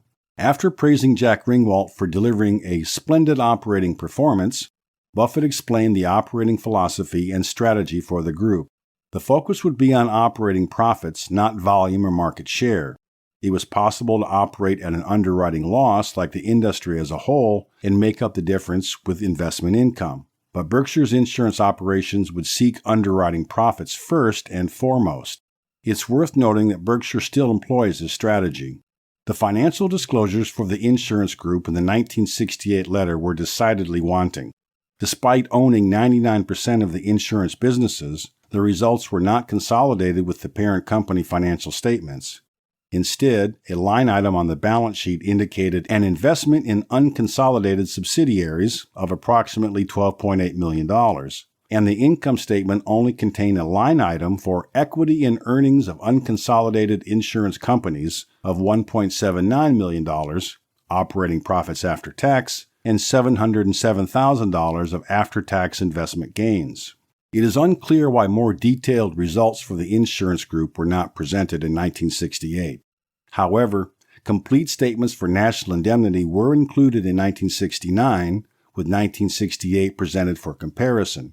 Shareholders reading the 1968 annual report did not have the benefit of more detail, though fortunately we can examine each business more thoroughly during our review. We will not venture into the fine detail of each insurance business, but will instead look at the combined operations of the two subsidiaries as if they were one. Still, remember that National Fire and Marine was about 1/10 the size of National Indemnity, premiums earned of $2.3 million, compared to National Indemnity's $20.3 million. In 1968, combined premiums earned were just over $22.6 million. Net premiums written as a percentage of average equity were 221%. The insurance group was writing a significant volume of business. More importantly, it was being written profitably. The single most important measure of profitability for an insurance company is captured in what is called the combined ratio. The combined ratio is made up of the loss ratio, amounts paid out to cover losses to insureds, and the expense ratio, expenses incurred to conduct operations and write additional premium volume, such as salaries and rent. In 1968, these ratios were 65.4% loss ratio and 32.1% expenses, producing a combined ratio of 97.5%. It may seem counterintuitive, but a ratio below 100% is generally good and means an insurer is operating an underwriting profit. In this case, Berkshire got to keep 2.5% of the insurance premiums it took in from policyholders, in addition to money earned from investing those funds. It was not uncommon for insurers then and now to operate at an underwriting loss so long as investment earnings produced a satisfactory overall result. These investment operations are conducted with the monies collected by policyholders, but not yet paid out in claims. This pool of funds is called float and can contribute an enormous amount of value to an insurance operation, since any profits from investing float accrues to the insurer. It is often self-serving for the managers of an insurance business to think they can write unprofitable business and therefore capture more market share and make it up in the investment operations. While this strategy could work, most insurance executives are poor investment professionals since they lack training in that area. These two tendencies combine to produce subpar results for many insurance industry shareholders. Fortunately for Berkshire Hathaway shareholders, they had a profitable underwriting operation and a world-class investor working for them. Concluding the 1968 annual report was a note on two acquisitions completed just after the year ended.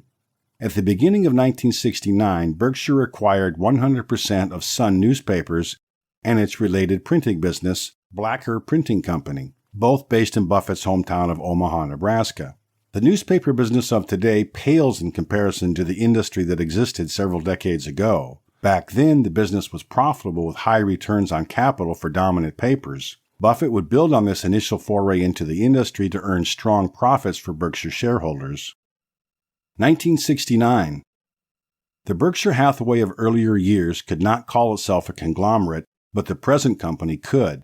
Buffett wanted shareholders to understand why this classification was so important and did so by opening the 1969 letter with a discussion of business strategy.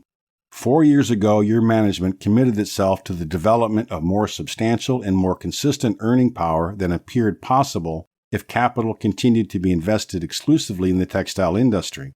The paragraph goes on to explain that through two major acquisitions, the insurance subsidiaries and a banking subsidiary acquired in early 1969, Berkshire averaged about a 10% return on shareholders' equity. This included the returns from the textile division, which were below 5%. For these reasons, the letter referred to the relatively new conglomerate as reasonably successful when compared to other textile companies that remained or expanded solely in the textile industry. The underlying suggestion was clear. True success in textiles only would be hard or impossible to find. Textiles. Despite this, textiles remains Berkshire's primary business operation, at least for now, and led off the first section of the letter. Not surprising for shareholders, textile sales in 1969 declined 12.1% to $40.4 million. The box loom division was shut down, causing substantial operating losses. The industry was in the throes of a recession worse than had been seen in many years because of an overall lack of demand. In addition to closing the box loom division, Textile Group management instituted 2-week shutdown periods to avoid building excess inventories. If a business believes demand will return in relatively short order, it may continue to produce product and store it for later sale.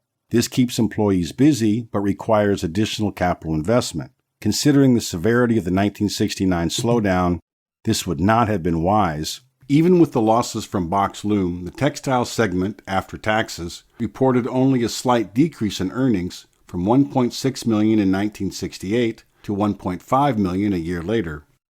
Insurance.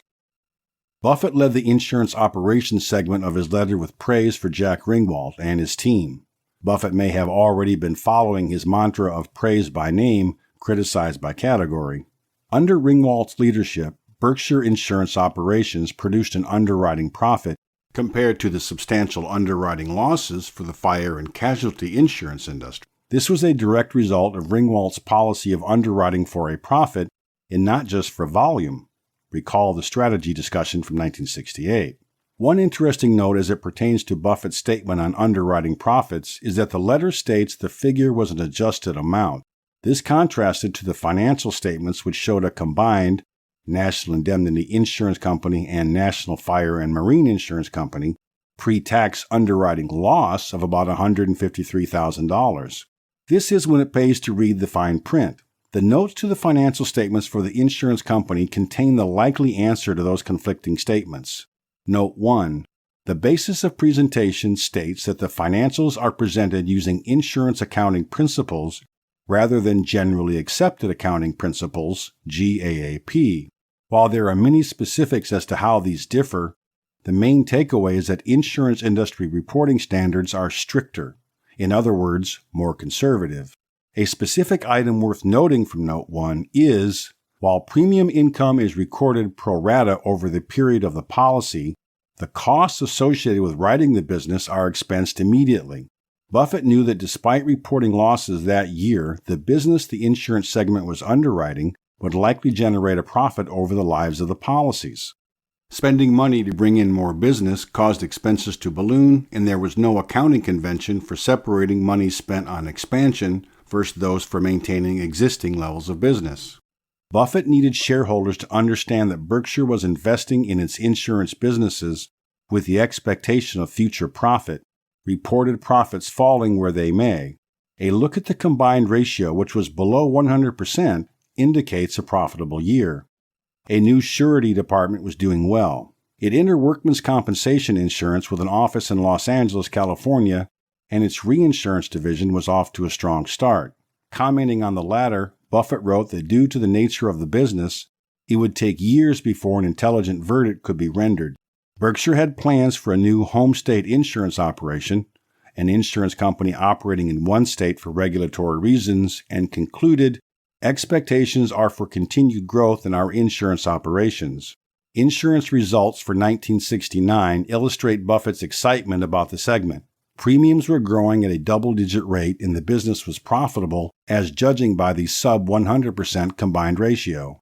It's worth pausing to discuss the two premium figures contained in Table 3.3.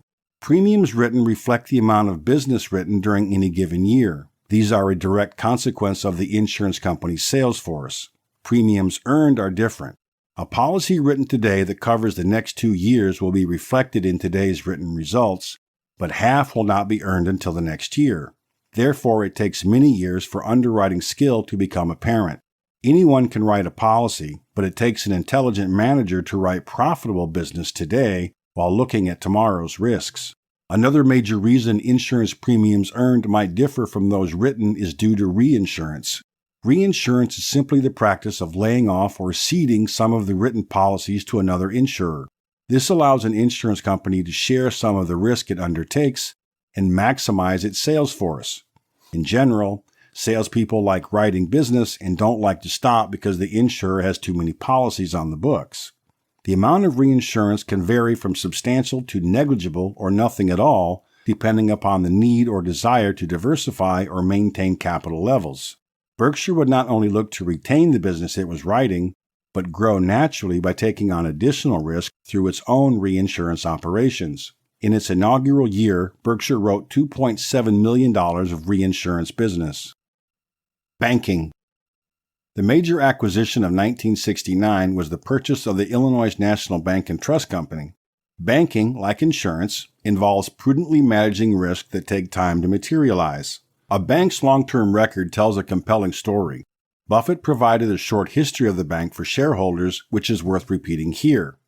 This bank had been built by Eugene Abegg without addition of outside capital from $250,000 of net worth and $400,000 of deposits in 1931 to $17 million of net worth and $100 million of deposits in 1969. Mr. Abegg has continued as chairman and produced record operating earnings, before security losses, of approximately $2 million in 1969.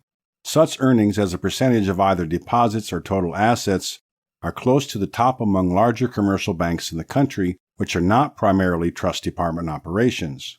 To achieve such a growth rate over the preceding 38 years would have required an almost 12% return on equity and an annual growth rate of 15.6% in the deposit base. Given the long history of sound and profitable operations, Buffett could rightfully conclude that, like Ringwalt, Abegg knew what he was doing.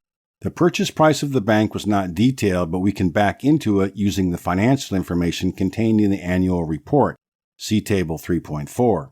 This information shows that Berkshire paid approximately 1.05 times book value for the bank, a very attractive price given the quality of the bank. This came to $17.7 million. Buffett used Berkshire's now strengthened balance sheet to fund the purchase of the bank. Marketable securities were almost completely sold, raising approximately $11 million. The shrinking textile operations provided almost $4.6 million through reductions in working capital and physical plant investment. Berkshire also augmented its funds by borrowing an additional $4.75 million. Berkshire, under the leadership of Warren Buffett, was becoming a very different company. 1970. Berkshire's mix of businesses produced equally mixed results in 1970. Its newly acquired bank did very well, insurance was mixed, and textiles were, unsurprisingly, mediocre. Textiles. Still, the textile division's management team deserved compliments. Calling out Ken Chase by name, Buffett praised Chase and his group for their efforts to turn around the division while swimming against a strong tide. That tide was the confluence of factors making the economics of textiles in New England unsustainable: high relative labor and electricity costs, coupled with stiff overseas competition. In response to poor demand in both menswear linings and home fabrics, the division reduced production. This meant making sure inventories did not grow too far out of line from current sales levels. Over the preceding 5 years, inventories had averaged 25% of sales. With sales down 39% to $24.6 million in 1970, the ratio ballooned to 34%. Fluctuations in sales are not atypical in business, and if a manager expected to return to higher sales levels, inventories might be maintained at the same dollar levels as before. With textiles, though, a commodity whose finished products were subject to style trends, expensive to make, and where demand had dropped over time, waiting was not an option. Despite the large drop in sales, the division eked out a tiny $107,000 profit, a good result relative to the large drop in sales, and certainly better than a loss, but far from satisfactory in relation to the capital employed in the business, $11.1 million in average non-cash working capital and $2.8 million in average property, plant, and equipment. Insurance. The insurance segment turned in mixed, though generally satisfactory results in 1970. Buffett said growth was outstanding, with premiums written and earned up over 55% to $45 million and $39 million respectively. That included $7 million of written premiums in the reinsurance segment, over 2.5 times the volume done the year before, but he was quick to point out that growth in premiums was accompanied by a somewhat poor underwriting picture. This led to an underwriting loss of $330,000 for the insurance group, which meant that any earnings from the segment had to come from investing. It is clear Buffett's enthusiasm for insurance remained strong despite the higher loss ratio.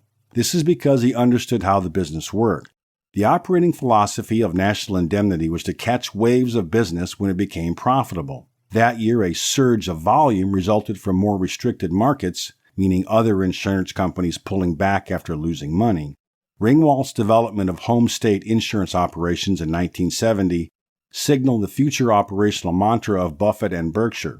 The first operation was Cornhusker Casualty Company in Nebraska, a 100% owned subsidiary of National Indemnity. It wrote premiums of $249,000 that year. Buffett noted its big company capability and small company accessibility, demonstrating the advantages of decentralized operations. Today, decentralization is the operating philosophy in all of Berkshire's operations. As the Berkshire Annual Reports would later remark, Berkshire's operations are managed via delegation just shy of abdication. If readers were not yet convinced of Buffett's enthusiasm for this operation and for Ringwalt, Buffett let them know first that Ringwalt brought the concept to life and that there were plans to form more companies under the home state banner. Banking. Turning to Berkshire's new banking operation, Buffett was all praise for Illinois National Bank. He noted that the bank's operating return was the sign of an exceptionally well-managed banking business.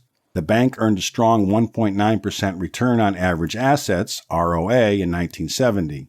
It's worth pausing to note that while a 1.9% return may appear very low on an absolute basis, even lower than that of basic savings account at the time, the economics of banking are such that it was truly an indication of a well-managed bank, because banks have the advantage of using leverage, meaning they hold many more dollars in deposits than they do in equity capital.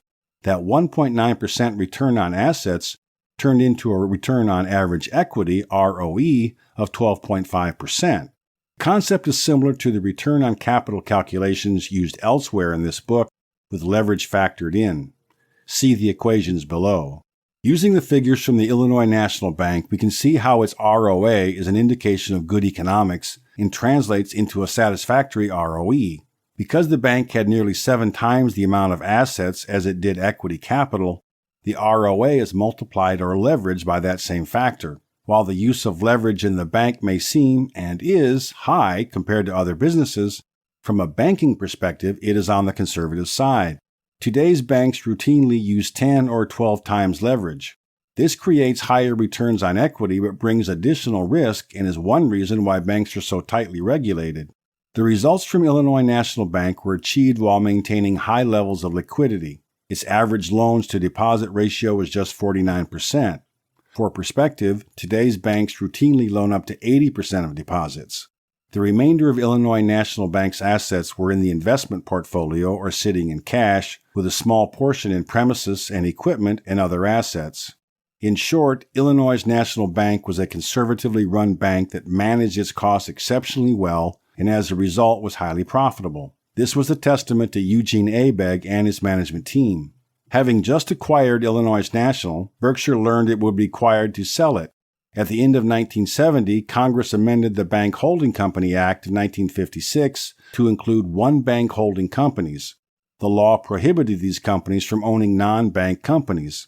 This meant Berkshire would not only need to sell the bank it had just purchased, but also be subject to oversight by the Federal Reserve Board and have restrictions on its acquisition activity. But Berkshire had some time. The law gave Berkshire 10 years to sell, spin off, or otherwise dispose of Illinois National.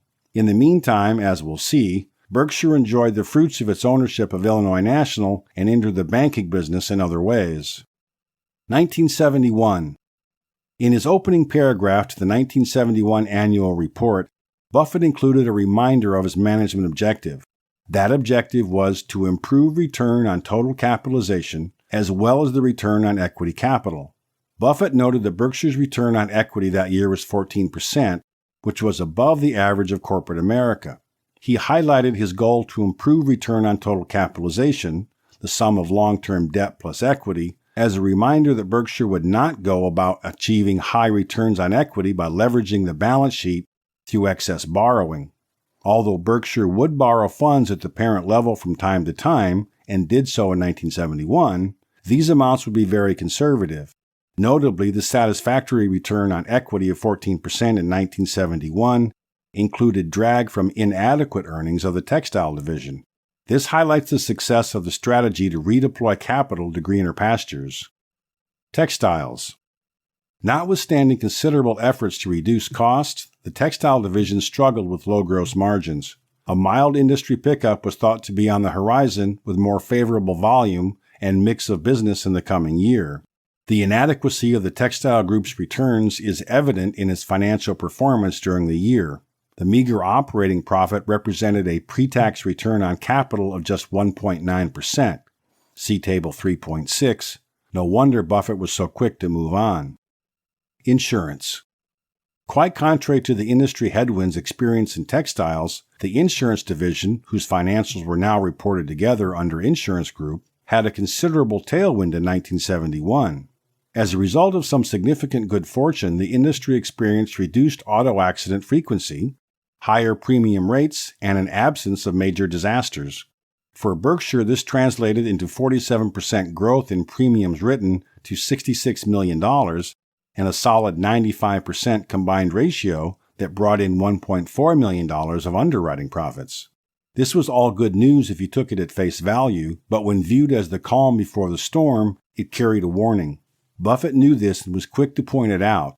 "We shared in these benefits, although they are not without their negative connotations," he wrote. These strong results would bring more competitors into the marketplace. Those competitors would drive premiums to the point of unprofitability. It was only when competitors faced losses that they would either raise rates, pull back on writing business, or both. Until then, Berkshire's insurance managers would focus on underwriting profitability, volume be as it may. Keeping the focus on the long term, Berkshire continued the expansion of its home state operations. During 1971, it formed Lakeland Fire and Casualty Company in Minnesota and Texas United Insurance in Texas, which legally formed in 1972.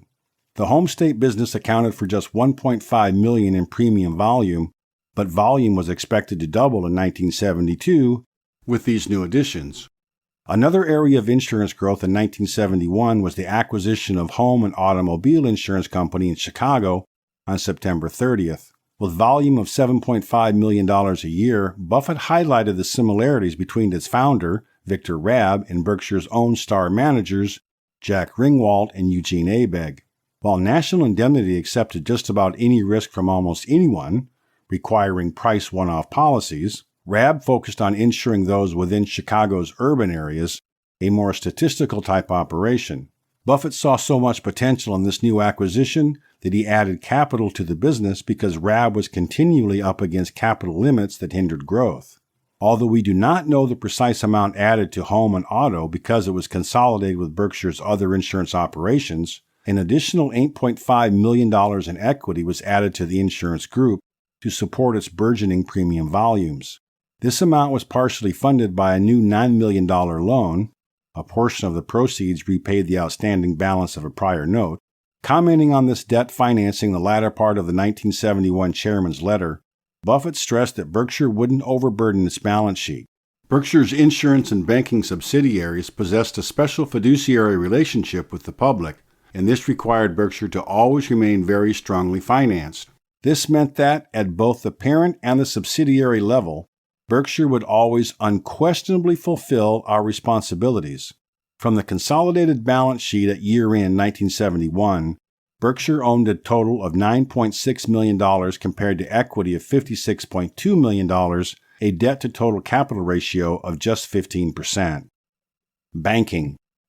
Berkshire's banking division faced a tough year in 1971. Interest rates declined, which caused a corresponding decrease in interest income for the bank. Compounding the challenges on the income side was the nature of Illinois National Bank's deposit base. Its deposits were becoming more time-based as opposed to demand-based. Time-based funding, e.g. certificates of deposits, are much more expensive to a bank than demand deposits, checking accounts, which typically pay little or no interest. Nonetheless, Abegg and his team continued to hold the line on expenses and maintain the bank's conservative investment strategy of high-quality loans. 1972. Buffett described 1972 as a highly satisfactory year in large part due to the 19.8% return on beginning shareholders' equity. Each division contributed to the overall success, although the insurance group led the charge, partially due to the unusual convergence of favorable factors described in 1971. Before moving into a more detailed review of each division, Buffett took the time to comment on the past 8 years of his direct management of Berkshire. Since he took control in May 1965, operating earnings were substantially higher, and the diversification and redeployment of capital outside of the textile industry established a significantly higher base of normal earning power for shareholders. Shares outstanding had been reduced by 14% through repurchases, and book value, which was $19.46 per share at year-end 1964, had climbed 16.5% annually, ending 1972 at $69.72 per share. Lest Buffett be accused of claiming the credit for himself, he praised Jack Ringwalt, Eugene Abegg, and Victor Raab, the individuals operating National Indemnity Company and National Fire and Marine Company, Illinois National Bank, and the Home and Auto Insurance Division, respectively. Textiles. It's worth pausing to examine some figures relating to the textile division for 1972. Inventories increased at a double-digit rate, but the increase in revenues was much more modest. Furthermore, a reduction in accounts receivable coupled with increases in payables freed up capital from the textile division. Capital requirements were controlled through careful inventory management and suggested a positive outlook for 1973. Another item deserving attention is the increase in payables. Because payables are monies owed to suppliers, the textile division was effectively borrowing from suppliers to finance its operations. This released capital from the division that could be reallocated by Buffett elsewhere. The practice could not go on forever, as suppliers must eventually be paid, but it is common. For example, Walmart has taken this financial management strategy to an extreme, using its large purchasing power to extract long terms from suppliers. This means suppliers are financing Walmart's balance sheet as the price for doing business with the retail giant. In sum, combining the capital tied up in net working assets, fixed assets, and an estimate of the cash needed to operate the division, total capital employed in the textile division decreased by $1.5 million. This decrease in required capital, coupled with the improvement in operating performance, translated into a 16% return on capital. See Table 3.7, by far the best in many years and clearly a positive aberration. Insurance. Textile industry had a very good year, but it dimmed in comparison to the insurance industry. Although overall premium volume declined, profits swelled due to very favorable loss experience. This included National Indemnity's specialized business wrote premiums of $35 million, down 26%. Reinsurance wrote premiums of $11 million, down 24%. Home state operations had written premiums of $4.3 million, up more than 2.5 times. Home and auto delivered written premiums of $6.9 million. Those were substantially higher than the $2 million written the prior year for Berkshire, but down from $7.7 million written during the full year. Remember, Home and Auto was acquired on September 30th, 1971. Recall that a combined ratio of less than 100% is a good thing. The 1972 combined ratio was 93.7%. This meant that Berkshire's insurance group was being paid over 6% to do business with customers. This was on top of the money it made investing the float that came along with holding its customers' money until loss claims came in. Float at the end of 1972 amounted to $70 million. High interest rates meant Berkshire enjoyed an enormous economic advantage holding on to these funds. Additionally, Berkshire's bond portfolio had unusually good call protection, which would protect the high yields on those investments. The extremely good profitability enjoyed during 1972 almost immediately attracted competition. Resulting volume declines in 1972 brought expectations of lower pricing for the near future. Although premiums earned fell only 2%, premiums written fell 13%. Berkshire would continue writing insurance at the right price, but would let volume shrink if market rates were too low. Basing rates on long-term expectations and accepting lower volume short-term was the best path to above-average long-term results. If Berkshire was pulling back writing insurance business in the near term, it surely was not taking its foot off the gas in terms of building its capacity to write insurance. Berkshire planned to build on its acquisition of home and automobile insurance of Chicago with new operations in Dade County, Florida, and Los Angeles. Home State expanded with new ventures in Minnesota and Texas. All of these moves were made with an eye toward capturing more business when it materialized at appropriate prices. Banking.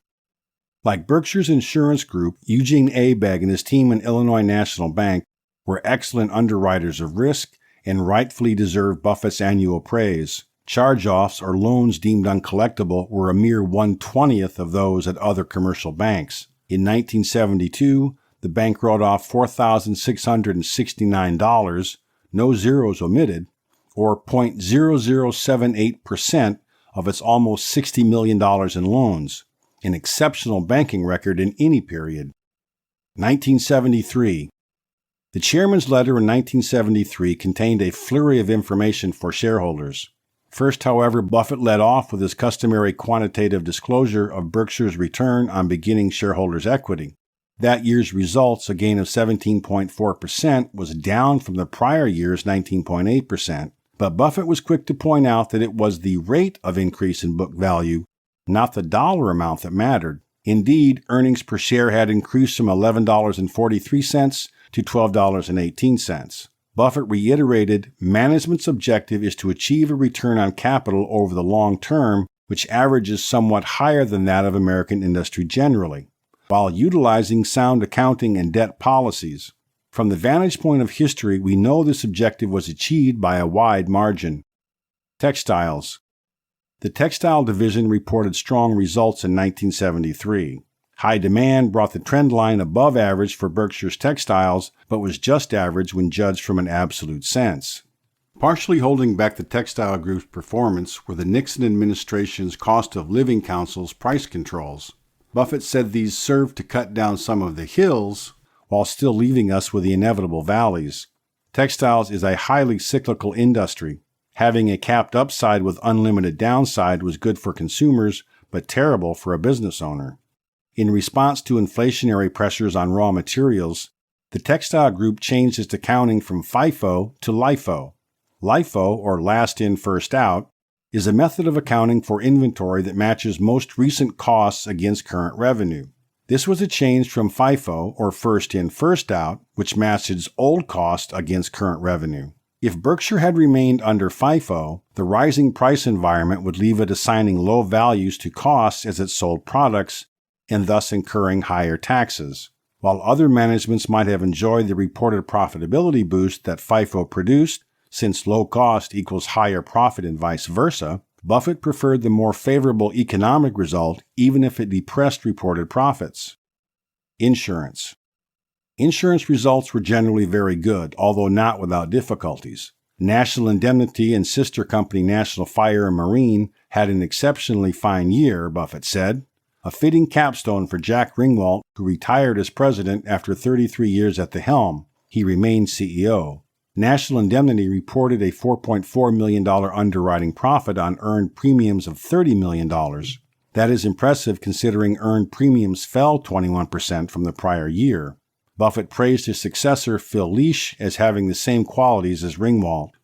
The reinsurance group experienced similarly satisfactory results during the year. Unfortunately, it experienced slightly lower volumes due to the influx of competition, chasing yesterday's good result. Underwriting profit came in at $353,000 on earned premiums of $12 million. Overall, the insurance group wrote 13% less in premium volume and earned 11% less than the year prior. Its profitability remained intact, with the combined ratio increasing slightly, but still very satisfactory to 95.3%. This was good for $3.3 million of underwriting profits. National Indemnity's profits subsidized underwriting losses at Home and Auto and Home State. Additional challenges in the insurance group came from managerial issues. The Home State companies had good results in Nebraska and Minnesota, along with an expansion into Iowa, which combined with other successes provided optimism. But Texas was a problem that required a restart almost from scratch. Another area of weakness was in Home and Auto's Chicago operations. Even after borrowing funds to bolster its capacity to write business, it experienced very poor results from underwriting. The cause? Inadequate rates. Inflation caused medical and repair costs to escalate rapidly. Such costs were borne by the insurer, which had to live with the premiums its insured had paid for the coverage, even if they became inadequate. Another threat to insurance profitability was higher jury awards paid by insurance companies to insureds. These juries tend to be very sympathetic to claimants. Insurance companies can and do include estimates for such costs in their policy rates, but if costs rise dramatically during the year, the difference can result in subpar profitability. Offsetting those inflationary costs was an ongoing oil crisis, which created higher gasoline prices and led customers to take fewer long car trips. This in turn lowered accident frequency. Buffett told shareholders he was not as optimistic as some competitors that lower accident frequency would offset the inflation seen in repair and jury costs. A weakness in the accounting system at home and auto highlighted the impact data quality has on insurance profitability. Information was not brought to management's attention in a timely manner, and policies were being written at rates that did not adequately reflect the cost of doing business. Buffett assured shareholders the situation was being addressed. Home and auto expanded into Florida and California as planned, though an assessment of the results through 1973 was too preliminary to determine its effectiveness. Investments. A large portion of Berkshire's investment portfolio resided on the books of the insurance group. The bear market that began in 1973, coinciding with an economic recession, negatively impacted Berkshire's investments. Over $12 million in unrealized losses that occurred during 1973 represented a distressingly large portion of the $67 million average common stock portfolio within the insurance group. Despite such large reported losses, Buffett expressed confidence in the portfolio. Nevertheless, we believe our common stock portfolio at cost represents good value in terms of intrinsic business worth. In spite of the large unrealized loss at year-end, we would expect satisfactory results from the portfolio over the longer term. Perhaps intentionally not stated in the letter to shareholders for fear of arousing nervousness, Berkshire invested significant sums during 1973.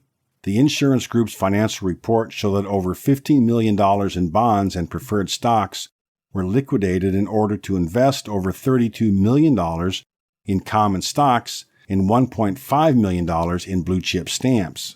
One notable investment made in 1973 was $10.6 million for 467,150 shares in the Washington Post that declined to $7.9 million at year-end. Berkshire could make such investments because it had both the resources and ample capacity to do so. Diversified retailing. After two short paragraphs with the usual praise for Berkshire's banking subsidiary, Buffett turned his attention to a proposed merger with diversified retailing.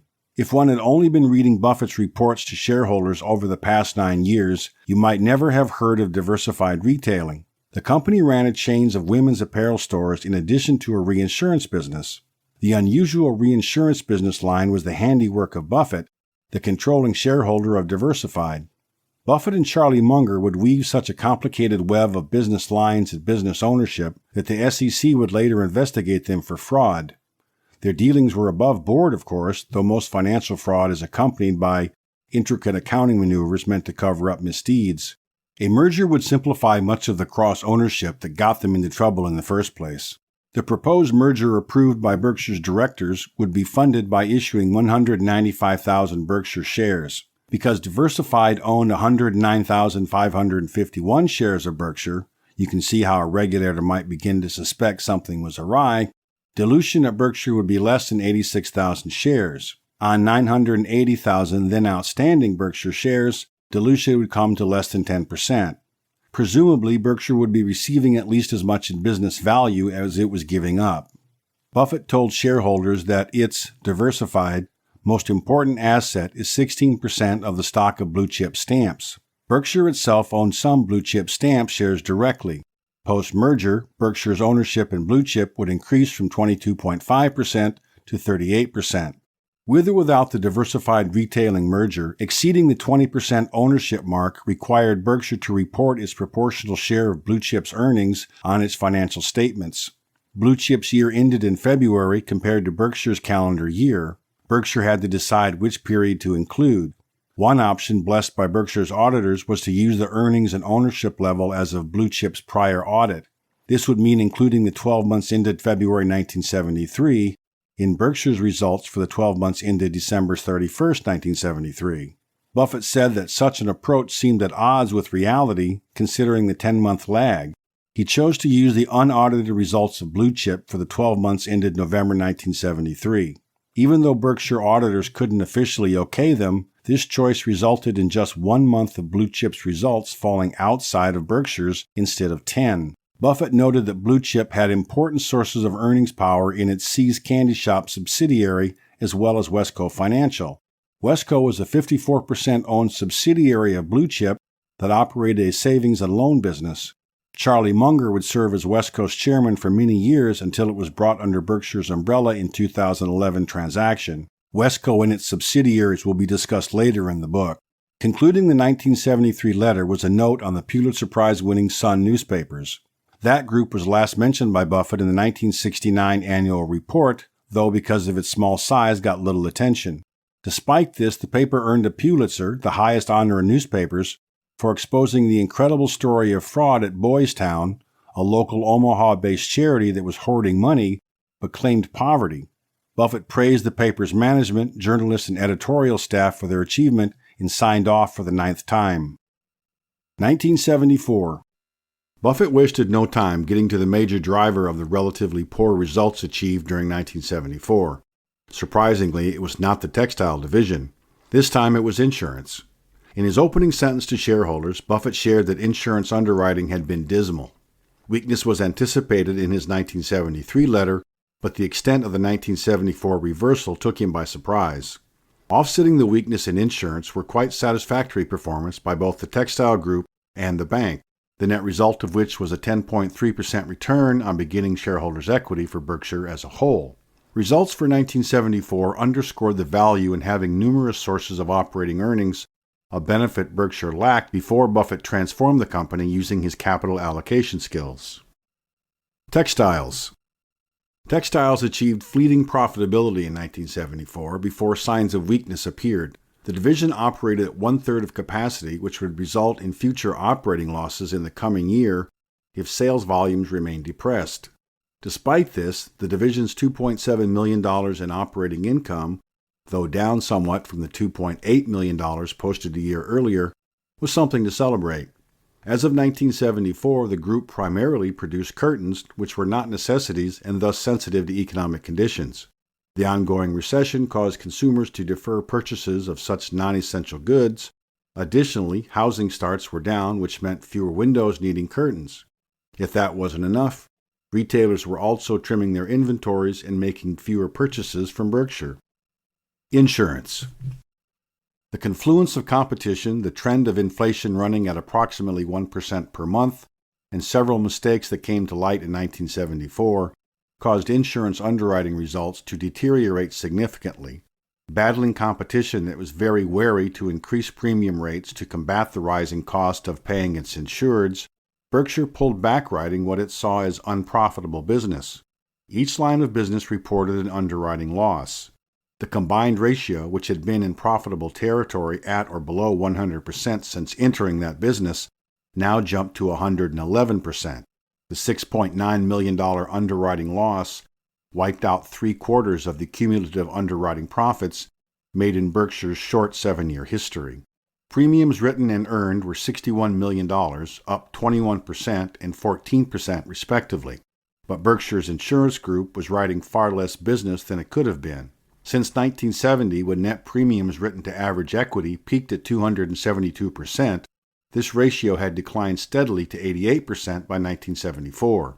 Whether due to a desire to maintain premium volume or simply because they had to, the industry continued to write unprofitable business. Berkshire intelligently remained on the sidelines.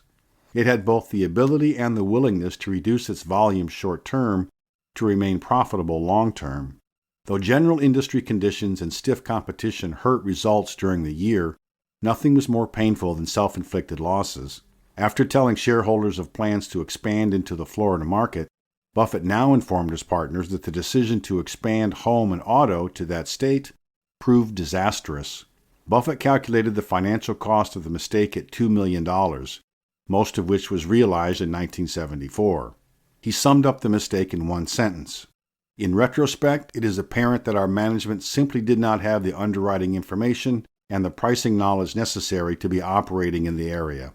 Still, there was reason for optimism. The home state group continued to grow premiums, up 9%, while getting a handle on costs, and the restart in Texas appeared to be working. Long-term success came with temporary setbacks. Berkshire had the patience and, perhaps more important, the capital strength to ride out the storm. Berkshire's advantage, largely by design, was its large capital base invested in high-quality assets. As noted earlier, Berkshire wrote just a fraction of its capital base each year in premium volume, far below its competitors percentage-wise. Though profitability was down, the group still reported net operating income during the year, thanks to net investment income more than offsetting the underwriting losses. Weak operating results during the year had one, if not positive, at least mitigating consequence. On a consolidated basis, Berkshire incurred no tax expense during the year, and in fact it booked a tax credit. Although textiles and banking were strong and generated taxable income, these earnings were reported with all of Berkshire for tax purposes. The tax loss in the insurance group was available to shield income from other parts of the business.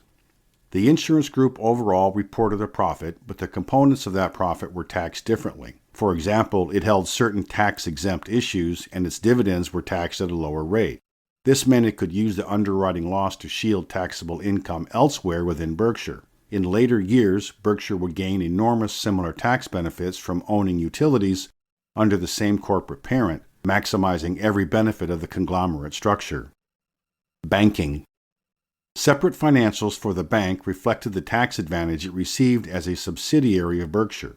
On pre-tax, pre-securities gain income of $4.2 million, the bank accounted for just $220,000 of income tax, a rate of about 5%, and far below the federal statutory rate of 48%.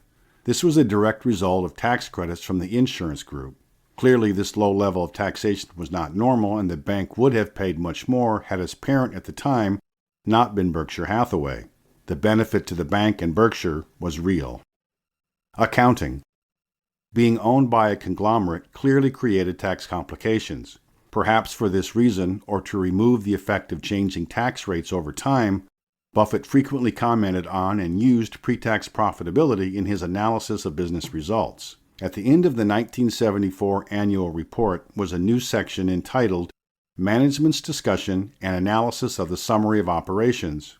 This new section was mandated by accounting standards and contained additional details for readers of the financial statements. One subsection contained a chart titled Sources of Net Income with data going back 5 years. The chart, reproduced in the appendix, separated each contributing source of income from corporate, administrative, and interest expense, realized investment gains, losses, and income taxes. Elsewhere, readers could see detail of the insurance premiums broken down by line. The section was largely a reproduction of the data Buffett had been giving readers all along. It would not be the first time Buffett was ahead of the accounting standards.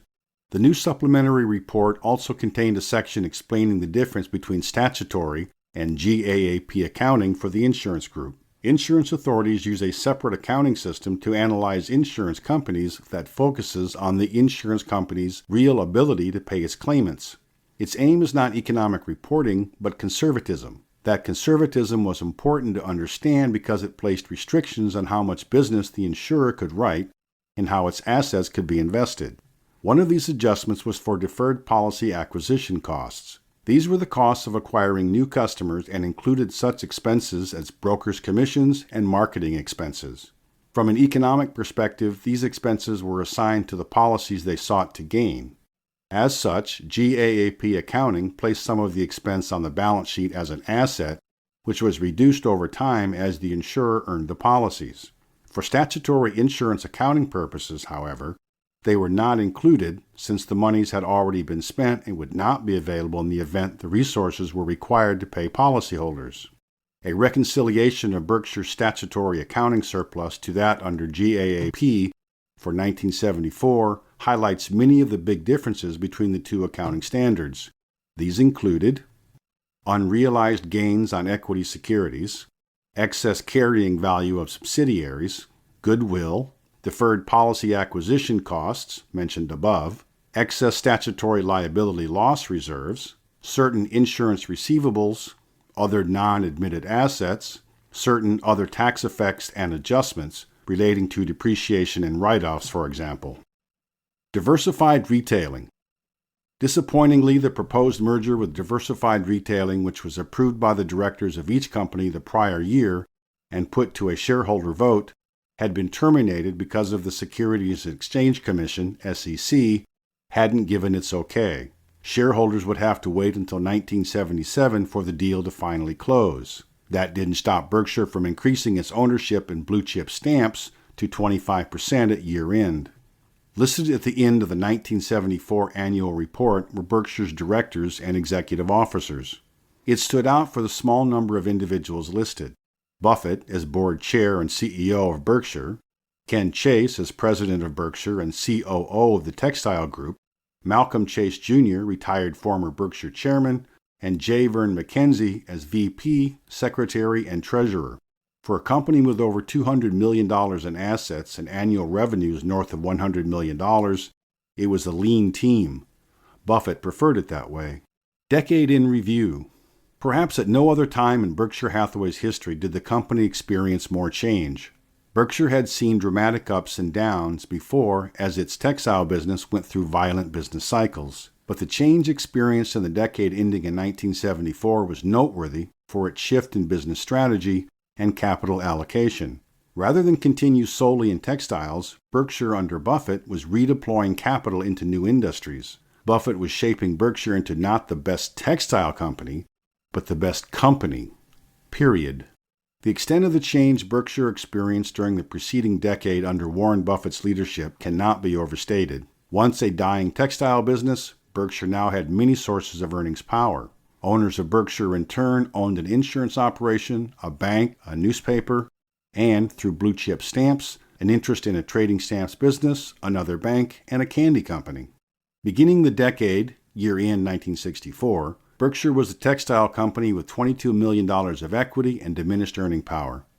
Such a sorry state of affairs weighed on the stock price, which traded between $8.50 and $13.50 per share during 1964, despite being backed by a book value of $19.46 per share. Fast forward a decade, and Buffett had nearly quadrupled Berkshire's consolidated equity. The stock followed suit with the price during the fourth quarter of 1974, ranging from a low of $40 to a high of $49, down from a high of $93 during the first quarter of 1973, before the bear market did its damage. Berkshire's stock price and valuation at the end of the decade reflected the general pessimism of the bear market of 1973-74. Despite the substantial progress made building value in the underlying business, the stock traded at a lower price to book value than it did at the beginning of Buffett's tenure. See Figure 3.2 and 3.3. The capital allocation decisions made between 1965 and 1974 resulted in significant earnings, of which a portion was returned to shareholders in the form of dividends and share repurchases. The equity adjustments made in 1965 and 1966 and other minor adjustments made up the difference. To say that Berkshire had been transformed would be an understatement. Berkshire had a metamorphosis. Examining Berkshire's balance sheet in greater detail, we can see some of the major changes that occurred. Comparing 1964 to 1974, the reader will notice that the insurance group's assets and liabilities were now listed on Berkshire's consolidated balance sheet, see Table 3.15. Because of its size, the group was now presented on a consolidated basis. Essentially, everything was disaggregated and presented alongside the textile group, rather than just the equity component being presented separately like the Illinois National Bank and Trust of Rockford and blue-chip stamps. The marketable securities portfolio stands out first. Now totaling $136 million, this important asset made up almost two-thirds, 63%, of Berkshire's total consolidated assets. See Table 3.15. Offsetting these assets were the sizable sums on the liability side of the balance sheet, including the $73 million of losses and loss adjustment expenses, and the $22 million of unearned premiums. These two items, major components of the all-important float, were, and are, liabilities. However, they are liabilities without a specific due date and cannot be called by policyholders. The float was the result of work building and expanding the insurance group. Buffett saw the success of National Indemnity and wished to expand on it. Reinsurance was the first logical step. The home state companies were another logical expansion, as was the desire to expand beyond home and auto's base in Chicago into other urban areas. Both expansions were fraught with challenges and losses.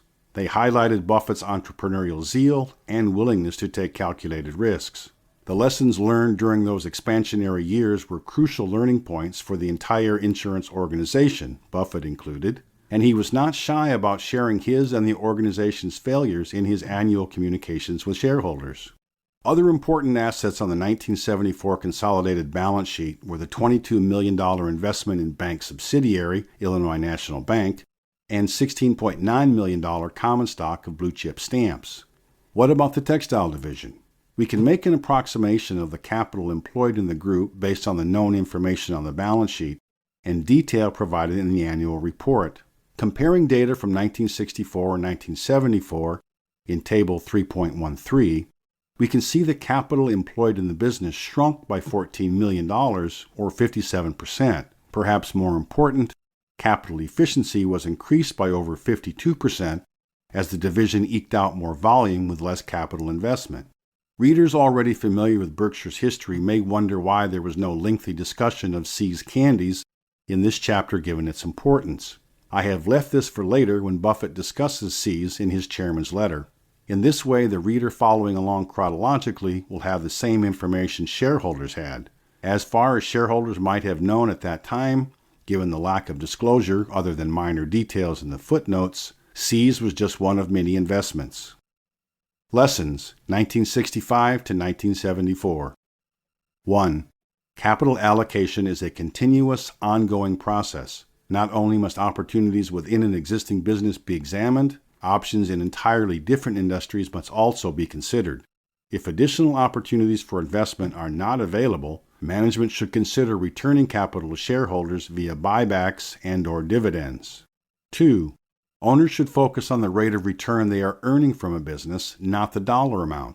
Higher earnings or higher earnings per share can be achieved through a low rate of return, which does not serve investors well over the long run. 3.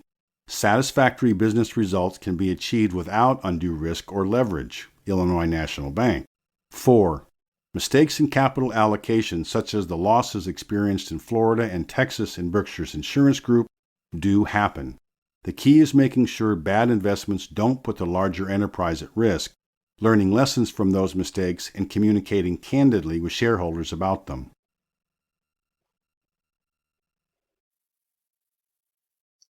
Chapter 4, 1975 to 1979. Introduction.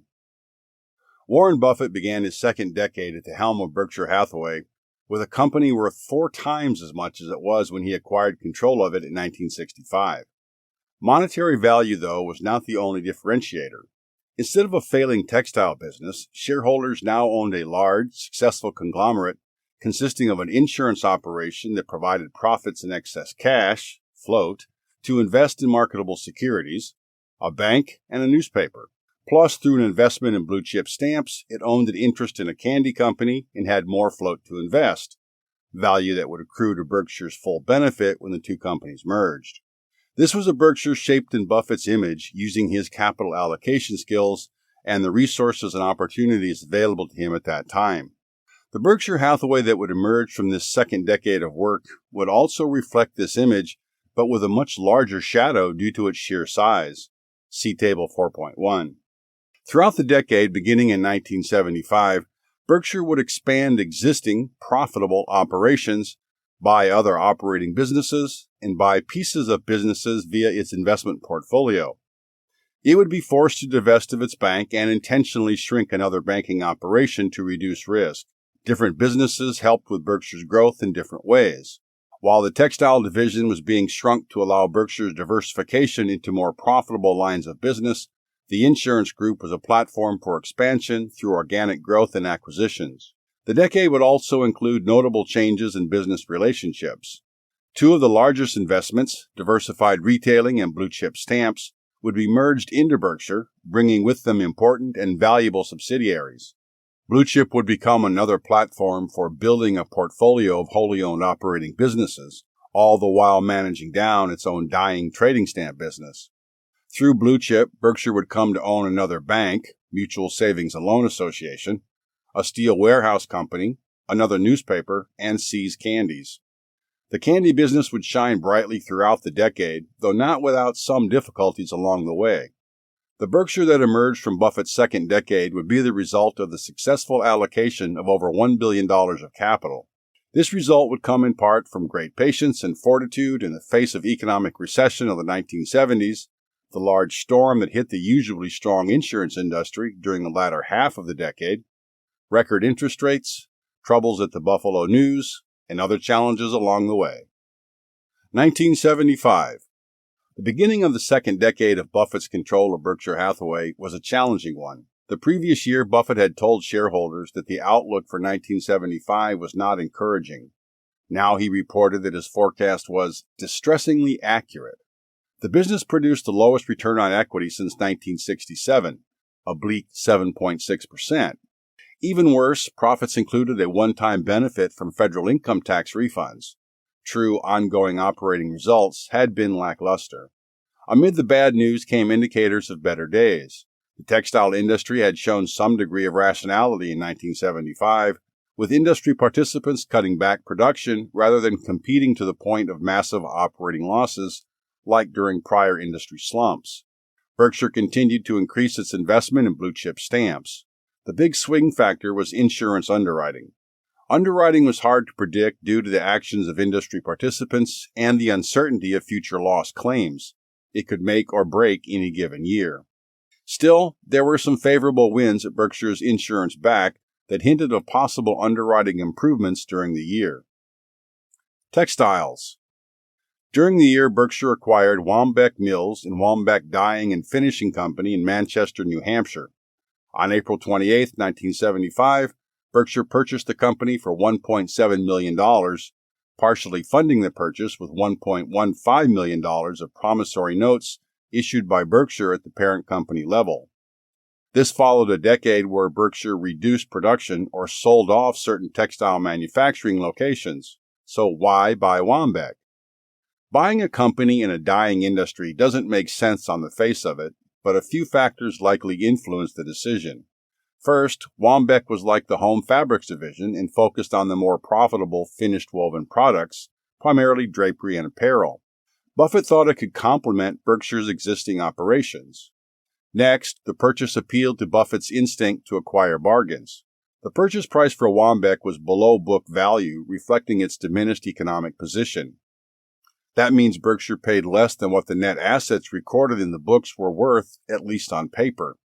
In the notes to the financial statements in Berkshire's annual report for 1975, a disclosure is made. To balance the purchase price against the book value of the company, no net property, plant, and equipment was carried on to the consolidated financials. By extension, no depreciation expense would be incurred either. This seems odd by today's accounting standards, but it was consistent with the accounting treatment at the time. Additionally, 1975 was a big year for the textile industry.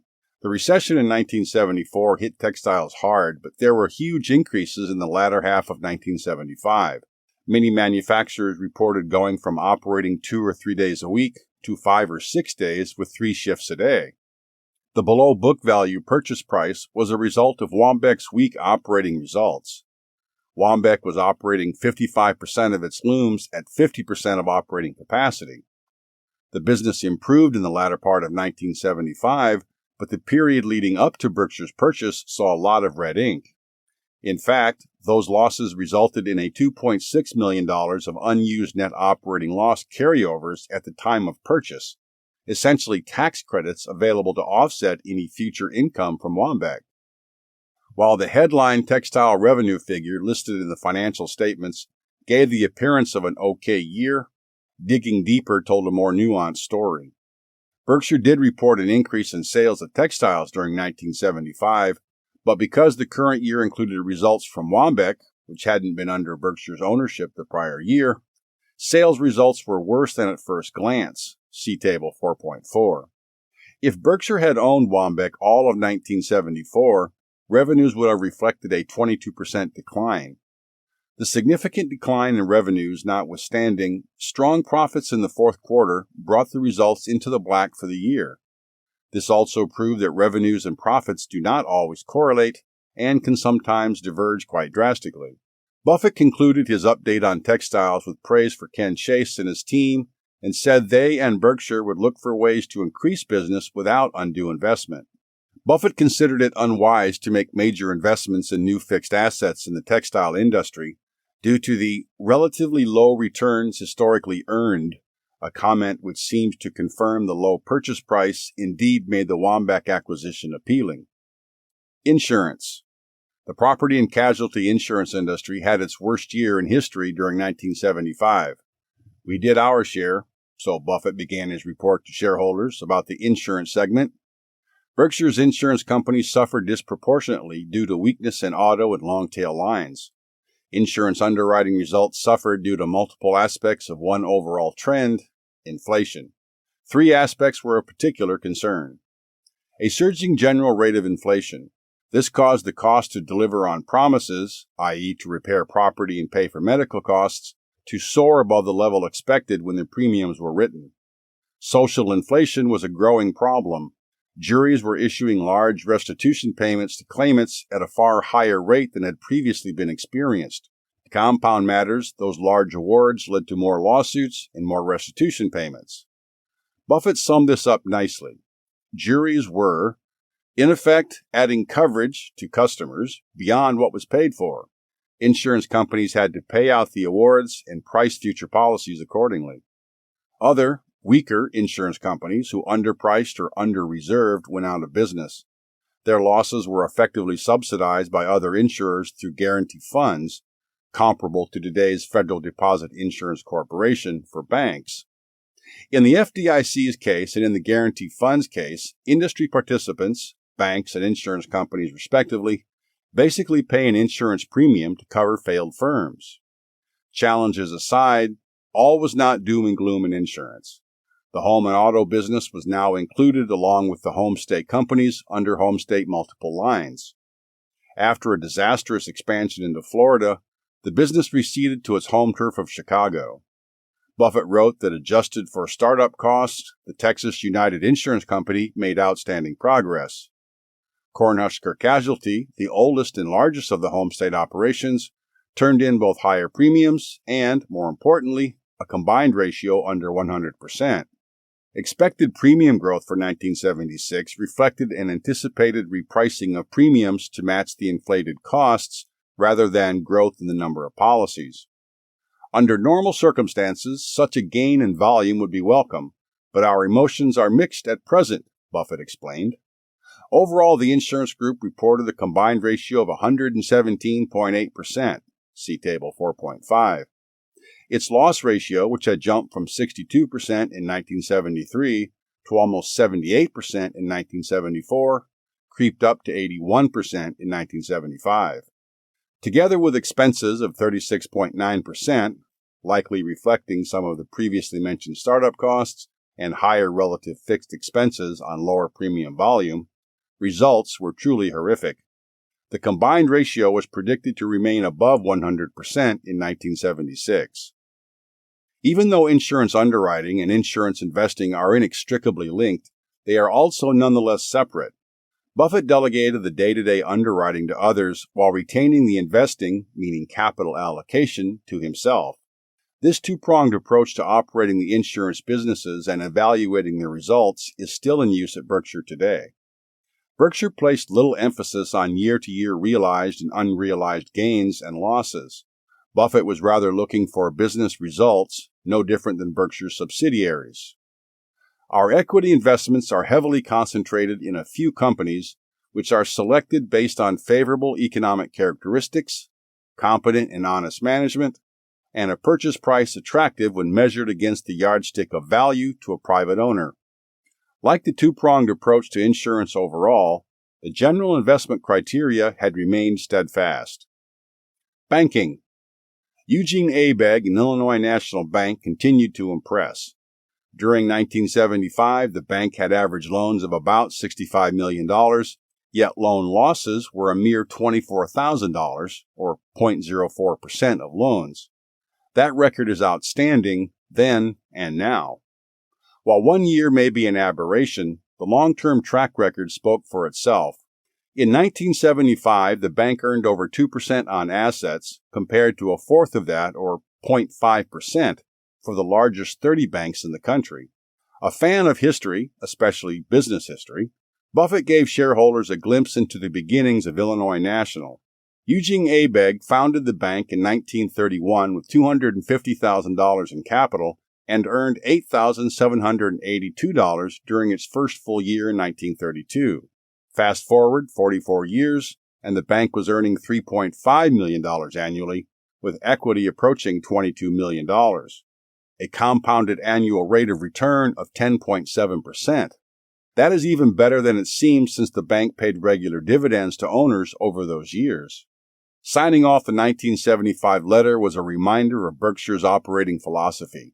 A conservatively financed and highly liquid business, possessing extra margins of balance sheet strength, consistent with the fiduciary obligations inherent in the banking and insurance industries, which will produce a long-term rate of return on equity capital exceeding that of American industry as a whole. Under Buffett's control, that return on equity capital was 15%, compounded annually, a doubling every 5 years.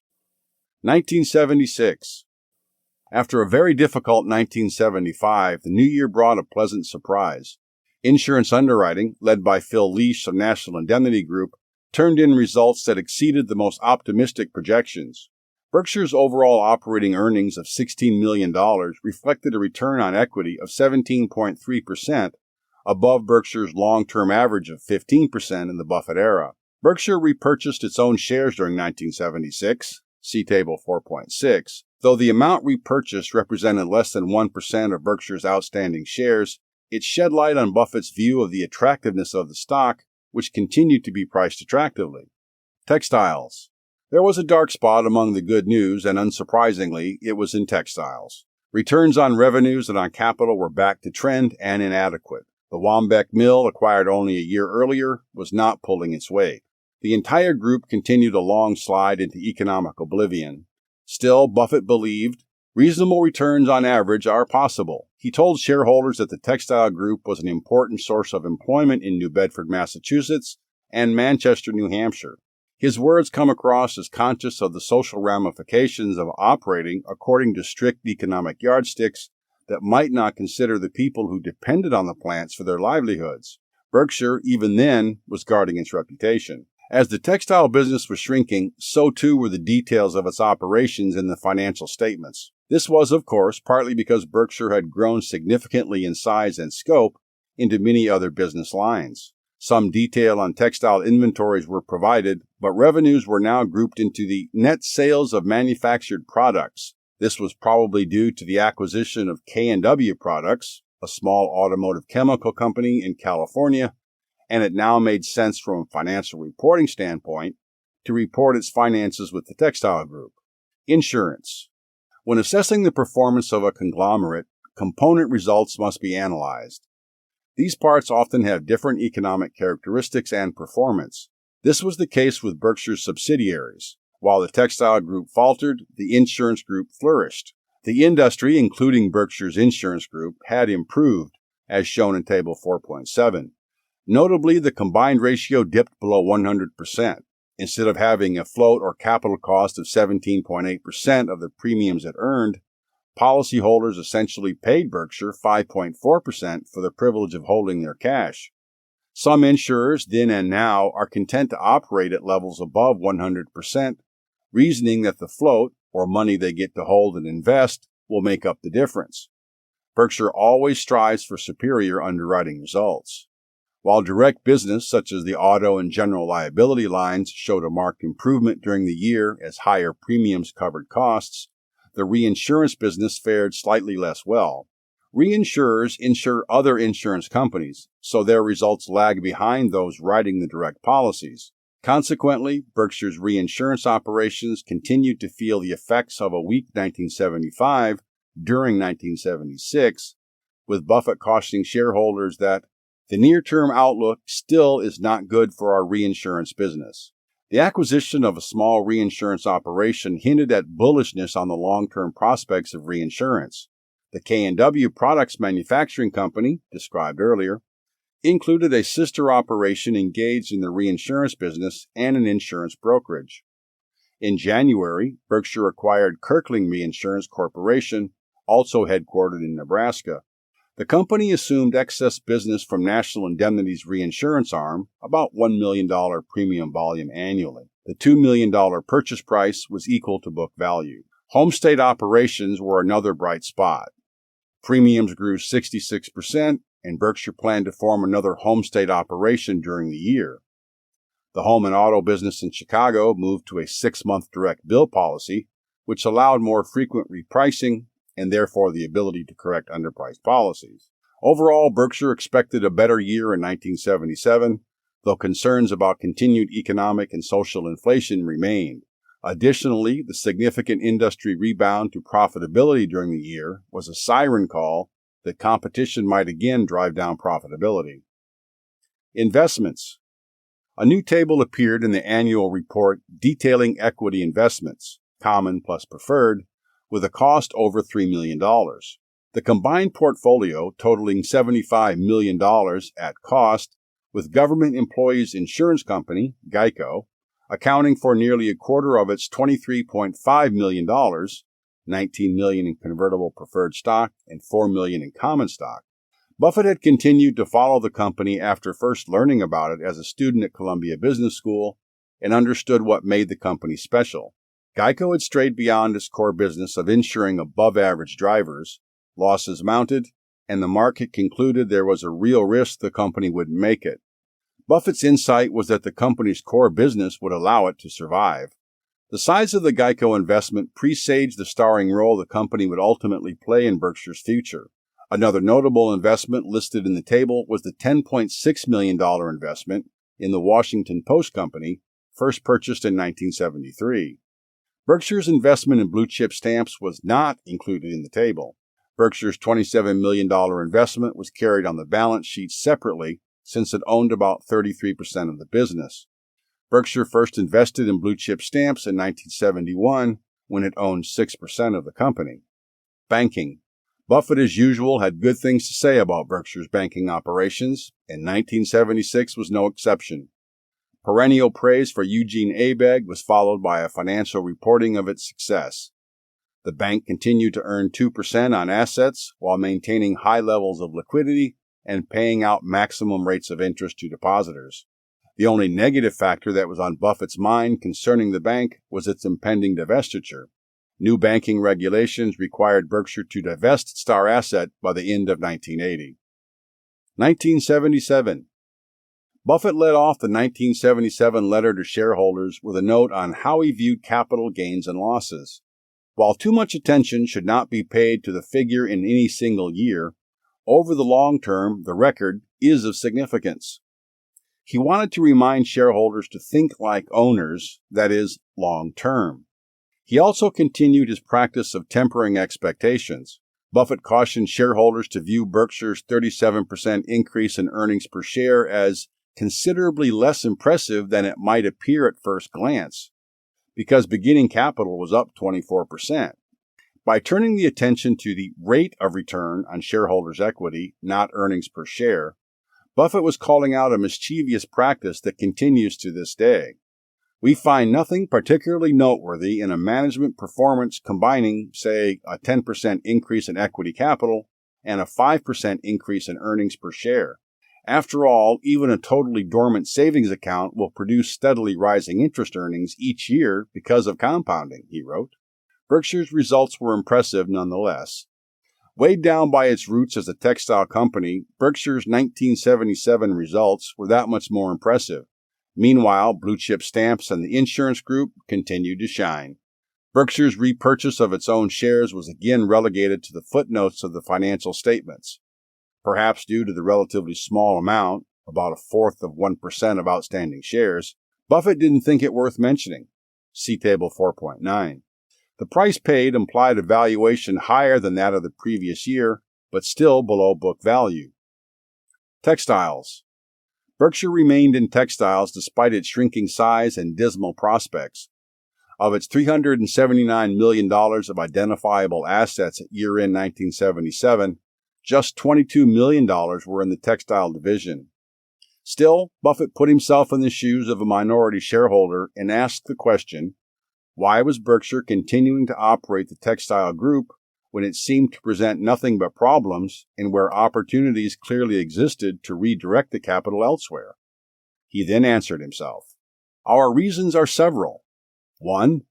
Our mills in both New Bedford and Manchester are among the largest employers in each town, utilizing a labor force of high average age, possessing relatively non-transferable skills. Our workers and unions have exhibited unusual understanding and effort in cooperating with management to achieve a cost structure and a product mix which might allow us to maintain a viable operation. 2. Management has also been energetic and straightforward in its approach to our textile problems. In particular, Ken Chase's efforts after the change in corporate control took place in 1965 generated capital from the textile division needed to finance the acquisition and expansion of our profitable insurance operation. 3. With hard work and some imagination regarding manufacturing and marketing configurations, it seems reasonable that at least modest profits in the textile division can be achieved in the future. The fate of textiles was coming, but not for several more years. Insurance.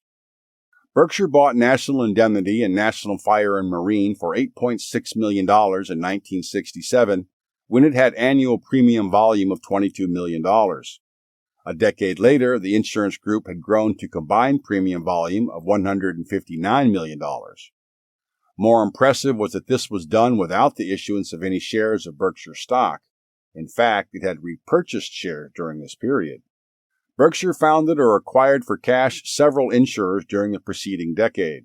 1970, Cornhusker Casualty Company. 1971, Lakeland Fire and Casualty Company. 1972, Texas United Insurance Company. 1973, the Insurance Company of Iowa. 1977, Kansas Fire and Casualty Company. The newest addition to the Berkshire family of insurance companies was Cypress Insurance Company, acquired in late 1977. Cypress in South Pasadena, California, was writing about $12.5 million in workers' compensation volume annually. Although National Indemnity had its own workers' compensation operation, Cypress and National Indemnity would operate independently by utilizing different marketing strategies. Buffett was not one to make any changes to what he considered a first-class operation. First class did not mean perfect. Buffett pointed to 4 mistakes made by Berkshire's existing insurance operations to date. The surety operation attempted in 1969, a money-losing venture in aviation insurance, the failed expansion attempt of home and auto into Florida, and attempting to build out workers' compensation in California, which was now back in action and proceeding in earnest. But he did not linger on them. It is comforting to be in the business where some mistakes can be made, and yet a quite satisfactory overall performance can be achieved. In a sense, this is the opposite case from our textile business. Buffett appreciated the insurance group's generally high performance, but was more interested in explaining results and looking ahead than highlighting stellar performance. The wins in insurance and underwriting were squarely behind us. Removed from the disastrous years of the 1974-1975 period, which resulted in competitors and capacity leaving the market, rates were now on the rise, offsetting inflation, now rising at 1% per month. Buffett also foresaw a return to stiff competition in future years as high prices lured others back into the market. As markets loosen and rates become inadequate, we again will face the challenge of philosophically accepting reduced volume. Berkshire's insurance operations didn't operate in secret. There were no real barriers to entry, hence wild swings of competition waxed and waned. To remain competitive over the long haul, Berkshire would require unusual managerial discipline to focus on profitability, not volume. In 1975, the reinsurance group wrote just under $10 million of premiums. Fast forward to 1977, and its volume was $24 million. Although underwriting profitability was not met and had an underwriting loss in each of the 3 prior years, it still generated large sums that were available for investment. Reinsurance is the sharing or offloading of risk. Essentially, insurers pay part of the premiums they collect from policyholders to a reinsurance company, and in exchange, the reinsurance company agrees to share in losses and/or cover losses above certain limits. This kind of business came in spurts, and those spurts could come in quite large chunks. The liabilities assumed were often of longer duration. This meant Berkshire could invest the float for a longer period than, say, automobile insurance, which was written on a 6 or 12-month basis and paid out about as quickly. Investments. Insurance investments at cost grew from $135 million to $253 million over the preceding 2 years. Fueling this growth was capital gains on investments and net underwriting profit, along with large increases in premium volume and the consequential float generated. Chief among these float generators was reinsurance. The chairman's letter now detailed equity holdings of the insurance group for each holding over $5 million of market value. The combined value of Berkshire's investment in Geico common stock and convertible preferred stock still represented almost a quarter of the $181 million portfolio of equities. See Table 4.11. The remainder was comprised of simple, easy-to-understand businesses, including aluminum companies, advertising agencies, and communications broadcasting. Buffett used capital cities to illustrate a finer point to shareholders about how he thought of Berkshire's part ownership in companies via ownership of their publicly traded shares. In 1977, Berkshire paid $10.9 million for its stake in capital cities. Earnings on those 220,000 shares amounted to about $1.3 million. However, only $40,000 of those earnings, the dividend capital cities paid Berkshire, showed up on Berkshire's bottom line. Because of the way accounting works, Berkshire reported as income just a tiny fraction, the dividend, of the true economic earnings, the $1.3 million. The accounting was obscuring the economic reality. Why, asked Buffett, would Berkshire prefer to seek out a wholly owned business to buy like capital cities when such an investment would cost at least twice as much as an investment in capital cities common stock? We could obtain a better management result through non-control than control. This is an unorthodox view, but one we believe to be sound. He continued, excellent business results by corporations will translate over the long term into correspondingly excellent market value and dividend results for owners, minority as well as majority. Berkshire would continue to use economics as its guide and explain to shareholders the shortfalls of conventional accounting. Banking. Buffett had nothing but ongoing praise for the now 80-year-old Eugene Abegg and the Illinois National Bank. This time he punctuated it with some more facts and figures. Since Berkshire purchased the bank in 1969, it had paid Berkshire $20 million in dividends. Berkshire paid $17.7 million for the bank, meaning it had recouped its investment and more in dividends and still owned an asset generating good returns. Abegg asked that year that a successor be brought in. Peter Jeffrey was brought in as president and CEO from Omaha-based American National Bank. Abegg would continue as chairman. Merger with diversified retailing.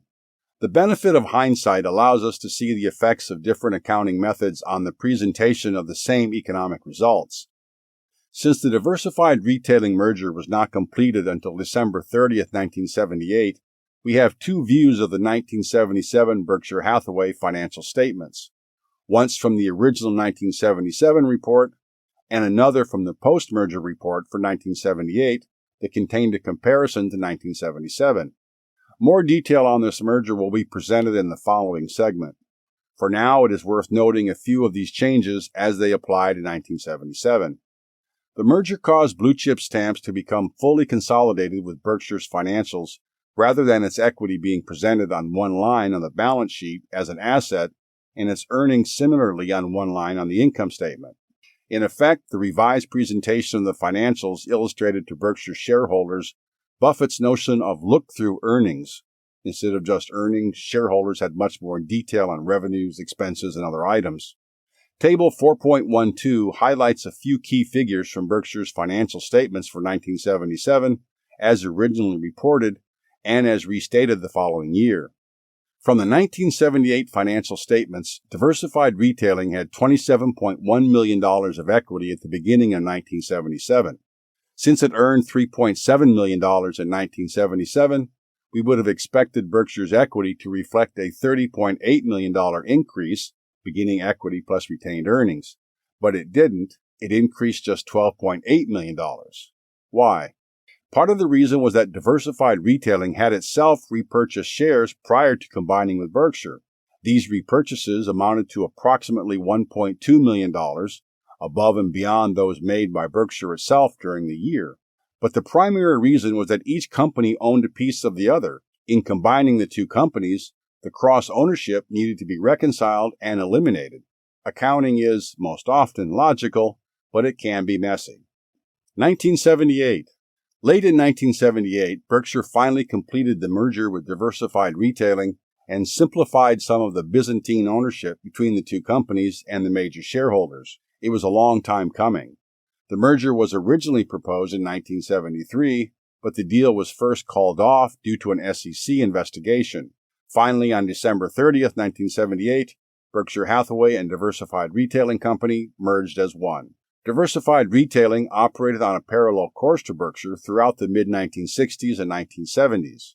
Diversified was a holding company formed on January 31, 1966, by Warren Buffett, Charlie Munger, and their friend and future Berkshire director, David Gottesman. Buffett's investment partnership, Buffett Partnership Limited, owned 80%, and Munger and Gottesman each owned 10%.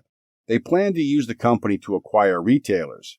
The first acquisition was Hochschild Kahn, a lower-tier department store in Baltimore, purchased for $12 million, using $6 million of debt early in 1966. Buffett and his partners quickly realized the many challenges and pitfalls of department store retailing. Hochschild Kahn was sold in December 1969 for $11 million. An outstanding issue of debentures with restrictive positions and tax considerations resulted in Diversified retaining the proceeds of the sale.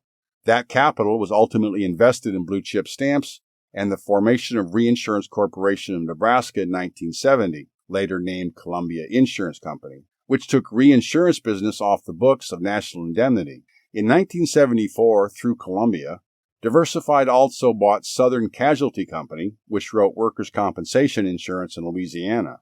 The major operating business at the time of the Diversified Berkshire merger was another department store. Diversified Retailing paid $6 million for Associated Retail Stores Incorporated in April 1967. Berkshire now owned 100% of Associated Retailing, a chain of 75 women's apparel stores operating under various names. Buffett, always a fan of business history, gave a brief background. Associated was launched in Chicago on March 7, 1931, with one store, $3,200, and two extraordinary partners, Ben Rosner and Leo Simon. After Simon died, Rosner operated the business alone, and it faced many challenges inherent in retailing. Buffett said, "Ben's combination of merchandising, real estate, and cost containment skills has produced an outstanding record of profitability with returns on capital, often in the 20% after-tax area.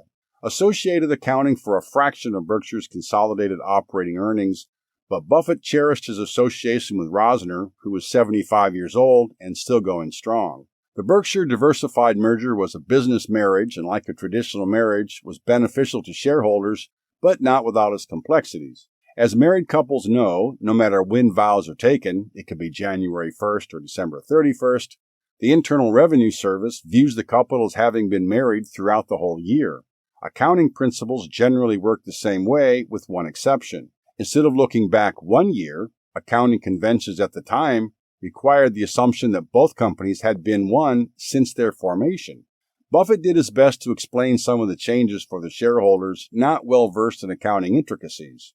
For one, shareholders comparing the 1977 annual report to figures in the 1978 report for 1977 would have seen very different numbers for revenues, expenses, assets, liabilities, and other items.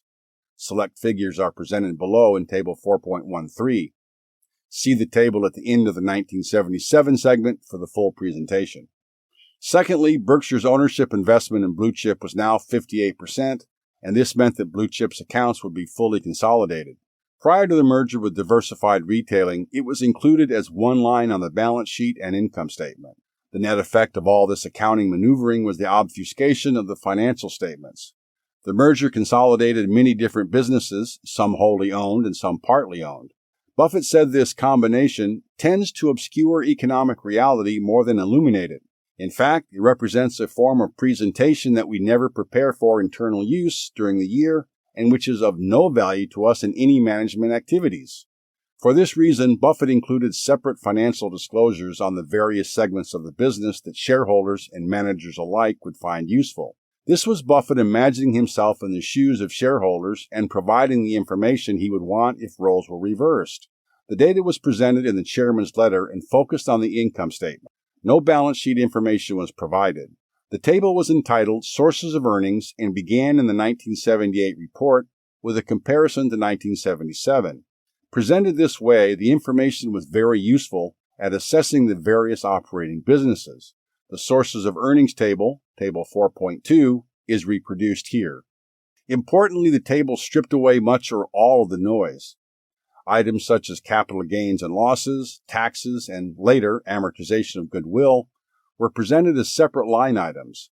This left the economic results of each business largely unobscured by accounting conventions that Buffett, rightly, thought twisted reality. To this day, Berkshire presents its operating results in a similar fashion, though the categories have been renamed and broadened to accommodate the growing roster of businesses. Insurance. The insurance group once again wrote to an overall combined ratio below 100%. Remember, a ratio below 100% means the operation earned a profit on top of any profits made by investing the float. For the insurance group in 1978, this translated into an underwriting profit of $3 million. That was on top of net investment income of almost $20 million and ignores gains on the sale of investments. Buffett called the 3 years from 1975 to 1978 a bonanza for the industry with good premium growth and low loss ratios. Indeed, it was a bonanza for Berkshire, as premiums written and earned doubled over that time. There were reasons not to over-celebrate. For one, the home state operation had a disappointing year, which was that much worse against the backdrop of profitability elsewhere. The loss was in part due to both storms that hit the Midwest and subpar underwriting. The workers' compensation line also had a difficult year due to continued cost increases related to increasingly large jury awards that its solid premium growth couldn't cover. Reinsurance also reported a loss, but the long-tail nature of its business and its long-duration float made the loss less painful than that of the primary insurers. Buffett's eye and pen were pointed to the future. Such good results for the industry over the prior 3 years could only mean one thing: a return to lower profitability as competitors entered the market and cut rates.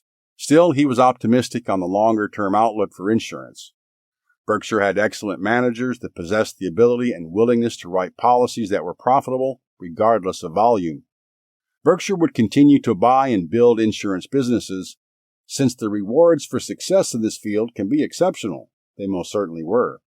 Investments. In addition to Berkshire's significant investment in wholly owned insurance businesses, it also had a large investment in another insurance company via its equity portfolio.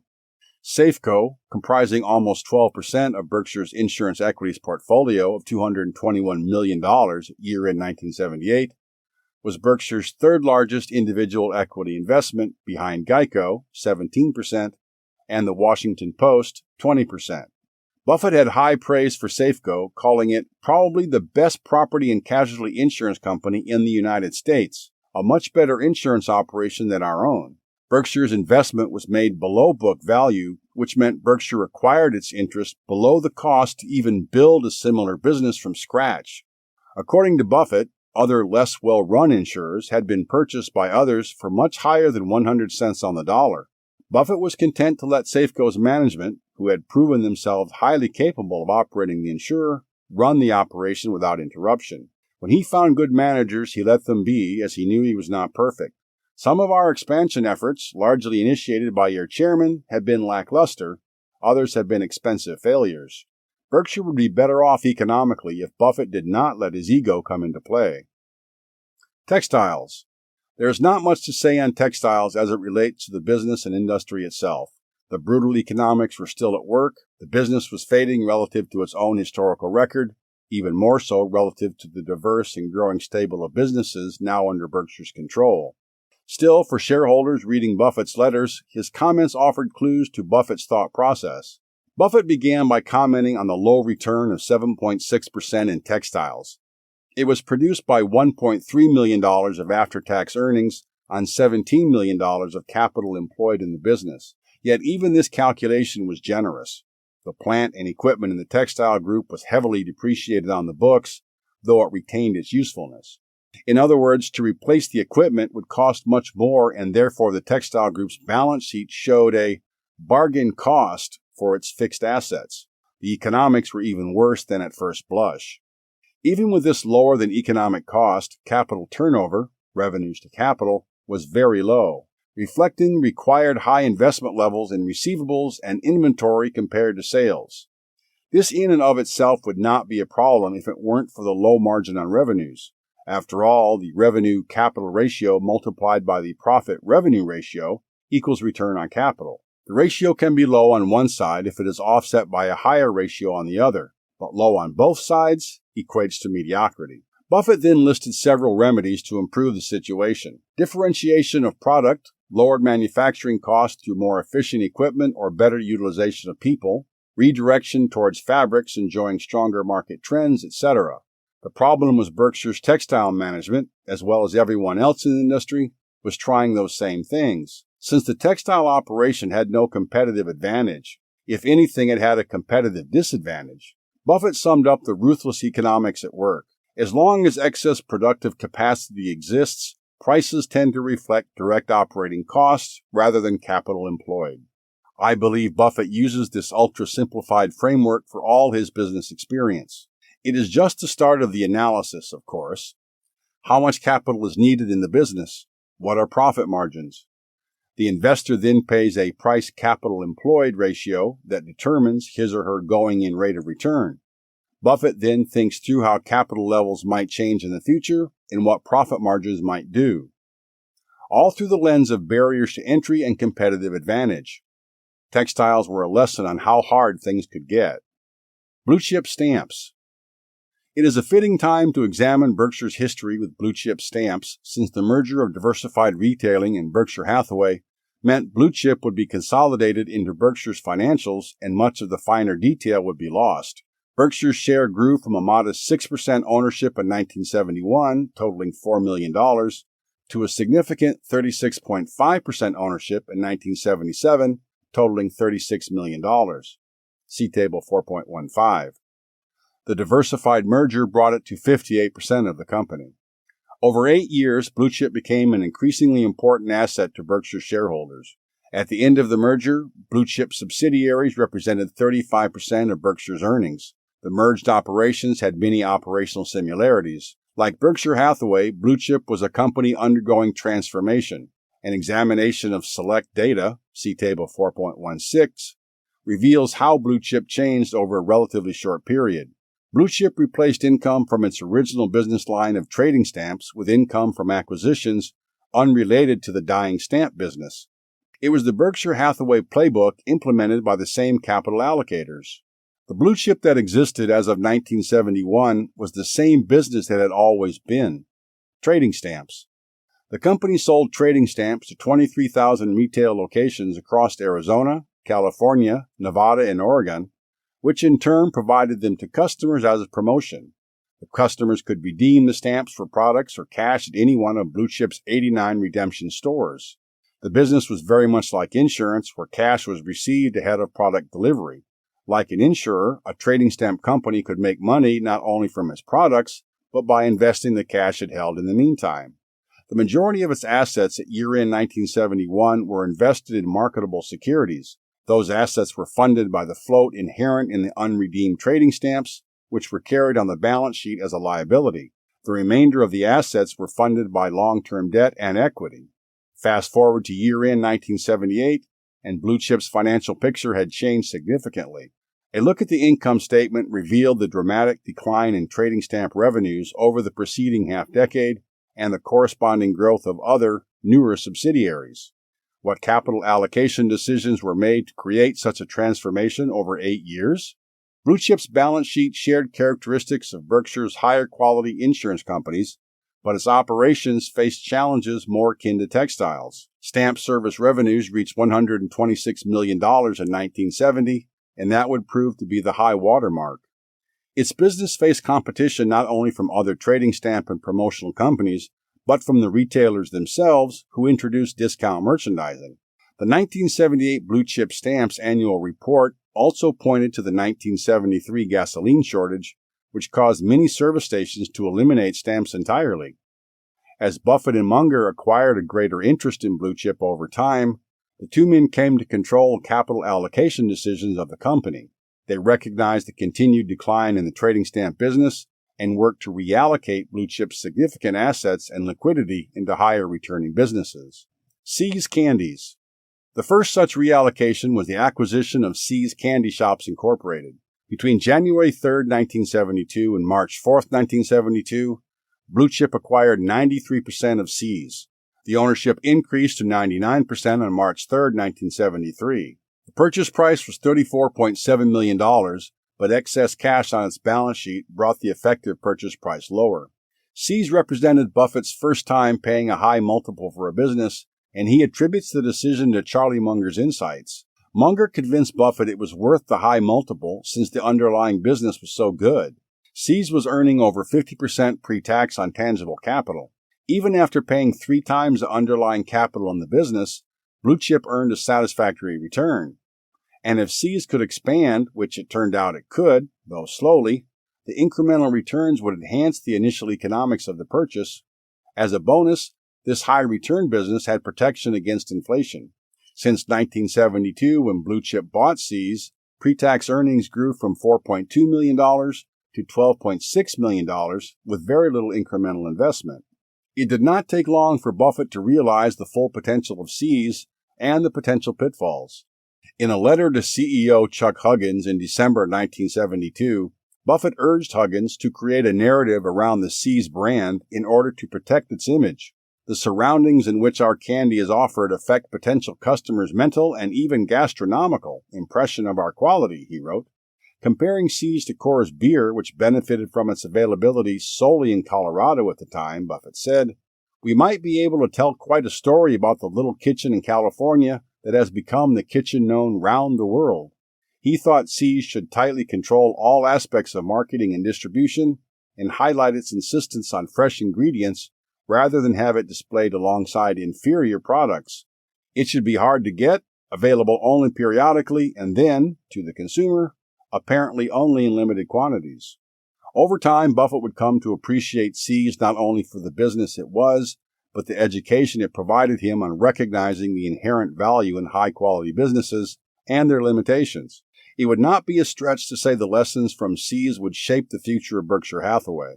Buffett will become more at ease paying higher multiples for businesses with protected economic positions. He would later credit his experience with See's for allowing him to see the value in Coca-Cola, a major investment made in the next decade. See's would also become a training ground of sorts for Buffett.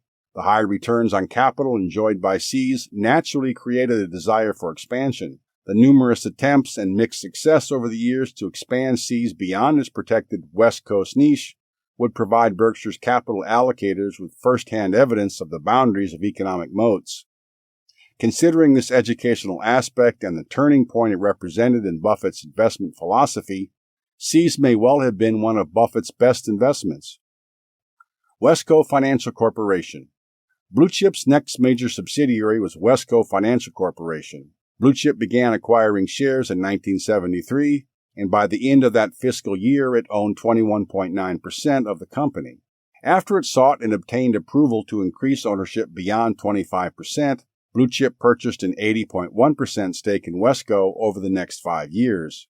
Amassing that stake hadn't come easy. To get there, Buffett and Munger convinced Wesco's controlling shareholder, Elizabeth Caspers Peters, daughter of Wesco's founder, to nix the deal to sell to another bank and instead sell to them. Wesco was the holding company for a bank, Mutual Savings and Loan Association. As of 1973, Mutual Savings operated out of 10 locations across 4 California counties and primarily provided real estate loans to individuals. It financed its $452 million balance sheet, including a $390 million loan portfolio, mainly with savings deposits. By 1978, Wesco had opened 6 new branches in Southern California. Its asset base at year-end 1978 was $646 million, including $465 million of loans that were financed by $488 million in savings deposits. Throughout this time, Wesco also owned its headquarters location in Pasadena, which included third-party tenants. Why was Wesco an attractive investment? Wesco appeared to be a well-run operation with a history of satisfactory returns. It probably helped that it was headquartered in Charlie Munger's figurative backyard in Pasadena, California. Based on Blue Chip's original purchase price for 21.9% of Wesco, the company was valued at just 0.56 times its underlying book value at the time of purchase. See Table 4.18. By 1978, the company was earning $11.7 million pre-tax, a 30% return on Blue Chip's aggregate investment. The Buffalo Evening News. The third major acquisition was the Buffalo Evening News. On April 15, 1977, Blue Chip acquired the paper for cash, in addition to the assumption of pension liabilities. The purchase was partially financed with a $30 million bank loan, which was repaid to $13.5 million by year-end 1977. The Buffalo News, as it later came to be known, operated a weekly newspaper in Buffalo, New York.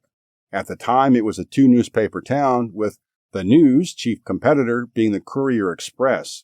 The Buffalo News had the highest percentage of circulation among newspapers in upstate New York, with 2/3 of households subscribing. It published 6 days a week. The Courier Express published the dominant Sunday paper. Buffett's investment thesis was simple. The 2-newspaper town was soon destined to become a 1-newspaper town, and with the Buffalo News being stronger financially, it was more likely to survive. Buying in at book value meant that if such a winner-take-all situation occurred in Buffalo, Blue Chip, Berkshire, and Buffett and Munger would win big. Buffett got early signs his prediction would come true. The Buffalo News made plans for a Sunday edition in 1977, not long after the purchase. It was soon hit with a lawsuit that lingered until one of the papers went out of business. Though things ultimately worked out in favor of the News, at the time the situation was precarious and not at all certain. The first 8 months Blue Chip owned the paper, April to December 1977, it earned just $751,000. In 1978, it lost $2.9 million. The red ink was destined to flow for a while. After the diversified retailing merger with Berkshire Hathaway, Blue Chip subsidiaries became much more important to Berkshire's overall success. Because of the varying degrees of ownership at each subsidiary level, and there were many, determining the individual impact on the economic success of Berkshire became that much more difficult. This is why a new table appeared in Buffett's 1978 Chairman's Letter, see Table 4.2. This table showed the operating earnings of each subsidiary business as adjusted for Berkshire's ownership interest and irrespective of its parent company. In this way, Berkshire shareholders could assess for themselves how much emphasis and attention to place on each source of Berkshire's earnings. With Buffett and Munger using Blue Chip as a platform for expansion, understanding the impact on Berkshire was important. Buffett was once again putting himself in the shareholders' shoes. Like Berkshire, Blue Chip had transformed itself from a dying single-line business into a diverse enterprise with multiple sources of earnings and valuable assets. Buffett and Munger were using their capital allocation skills to shape Blue Chip in Berkshire's image. 1979. Changes to accounting rules necessitated another lesson on accounting in 1979. The prior year required an update due to the complexities surrounding the merger with diversified retailing. This time it was the insurance group's accounting that required some explaining. Specifically, the accounting rules regarding marketable securities were changed to record values at market rather than at the lower of aggregate cost or market. The result was a substantial increase to reported equity. The resulting change caused the insurance group's 1978 equity, as shown on the balance sheet, to increase $61 million to $204 million. Nothing had really changed from an economic perspective. To confuse things even more, the accounting change only applied to insurance companies. This meant that Blue Chip Stamps, which was fully consolidated with Berkshire, reported its equity investment the old way at the lower of aggregate cost or market. The same security owned by Berkshire's insurance companies and Blue Chip would therefore be reported at two different values. Shareholders were therefore given the information on aggregate cost and market values of securities in the footnotes to the financial statements regardless of where they were held in Berkshire. Buffett reminded shareholders how he viewed Berkshire's short and long-term operating performance. He took the view that operating earnings prior to any securities gain and losses was the correct numerator for any calculation. For the denominator, he used the prior year's ending equity with securities valued at cost, not market. The equation is shown in equation 4.1. The rationale was to provide the most accurate representation of managerial performance since a decline in equities valued at market would unduly depress the denominator and make performance the next year look artificially high. Conversely, a strong year for capital gains would cause good operating performance to look less impressive than it might otherwise have been due to a larger denominator. Long-term, Buffett looked to include everything, all capital, gains, losses, and any one-time or non-recurring items. He would also use securities valued at market for the calculation. Buffett warned against measuring results with earnings per share. The primary test of managerial performance is the achievement of a high earnings rate on equity capital employed, without undue leverage, accounting gimmickry, etc., and not the achievement of consistent gains in earnings per share, he wrote. Some real numbers summed up the achievements since 1964. On September 30th, 1964, the then year-end, Berkshire's book value was $19.46 per share. At year-end 1979, that figure, again with securities valued at market, was $335.85 per share, a compounded annual gain of 20.5%. Though certainly a good result, Berkshire's 20.5% rate of return was insufficient to produce real gains in purchasing power if inflation continued running double digits and taxes remained at current levels. One must ask the question, what was the alternative? If a 20% return was insufficient, what other investment at the time could have maintained or grown purchasing power in a world of high inflation? Buffett had no solution to this problem other than to use opportunity cost as his guide. Sources of earnings. The new table presented in the chairman's letter provided shareholders with a wealth of direct and meaningful information on Berkshire's operating performance throughout the year. Buffett was again role reversing and giving shareholders information he would want if he were in their shoes. What a story it told. See Table 4.2. Textile earnings, once the sole source of Berkshire's earnings, generated less than 4% of the nearly $47 million of earnings before taxes and securities gains, but after interest. The largest source of earnings power was in the insurance group.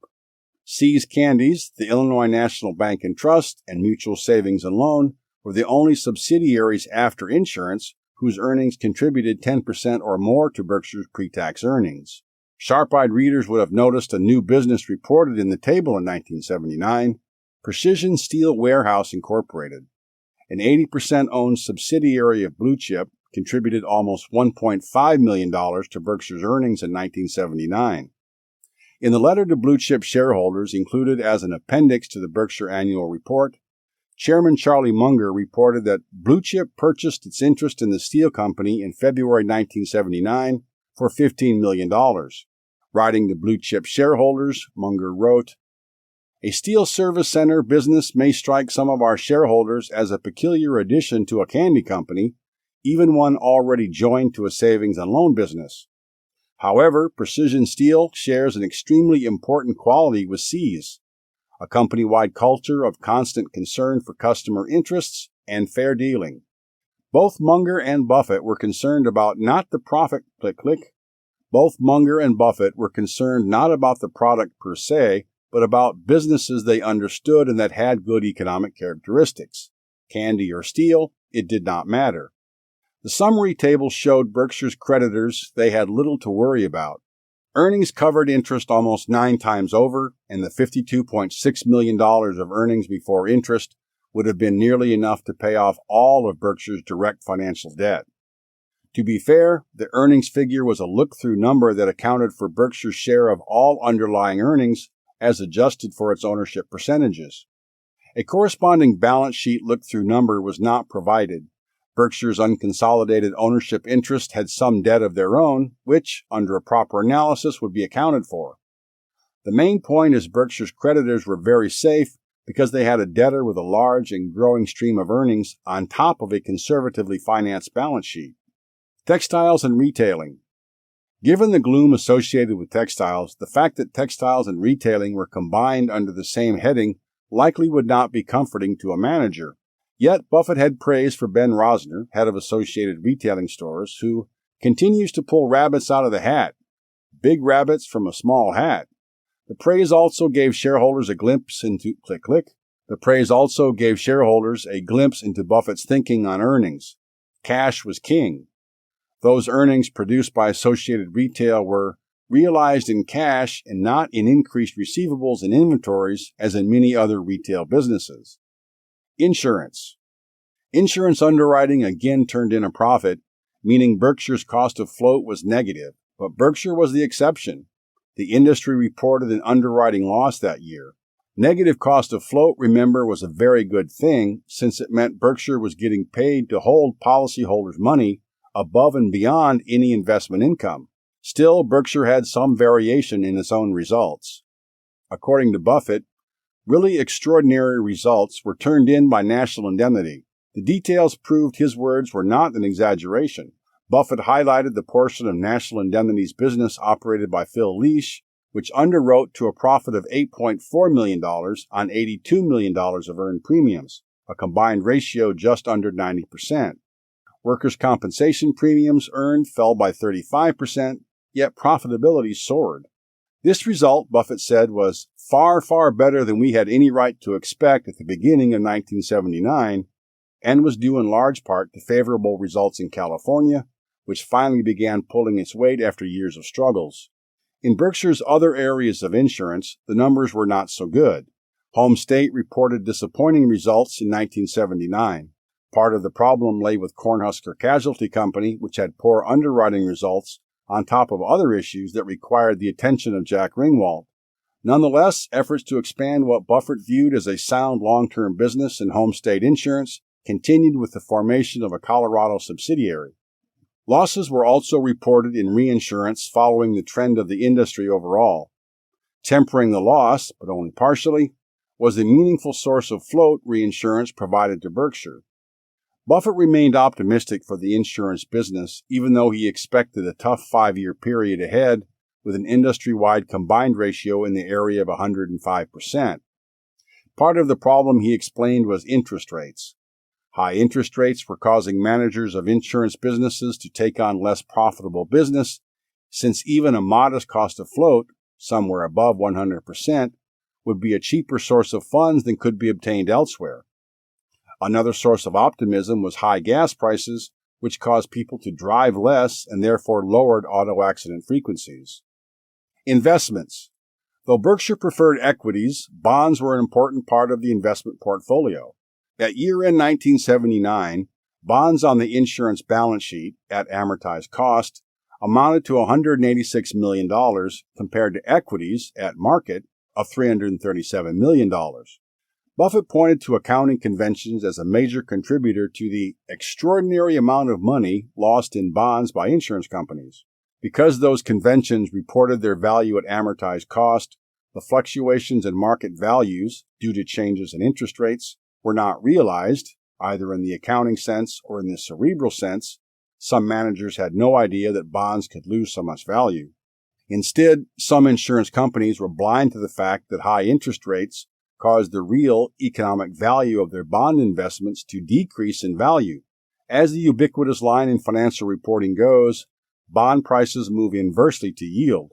Buffett speculated that if managers were forced to recognize the value of their bonds at market value and not at amortized cost, managers might have been focused much earlier on the dangers of a very long-term bond contract.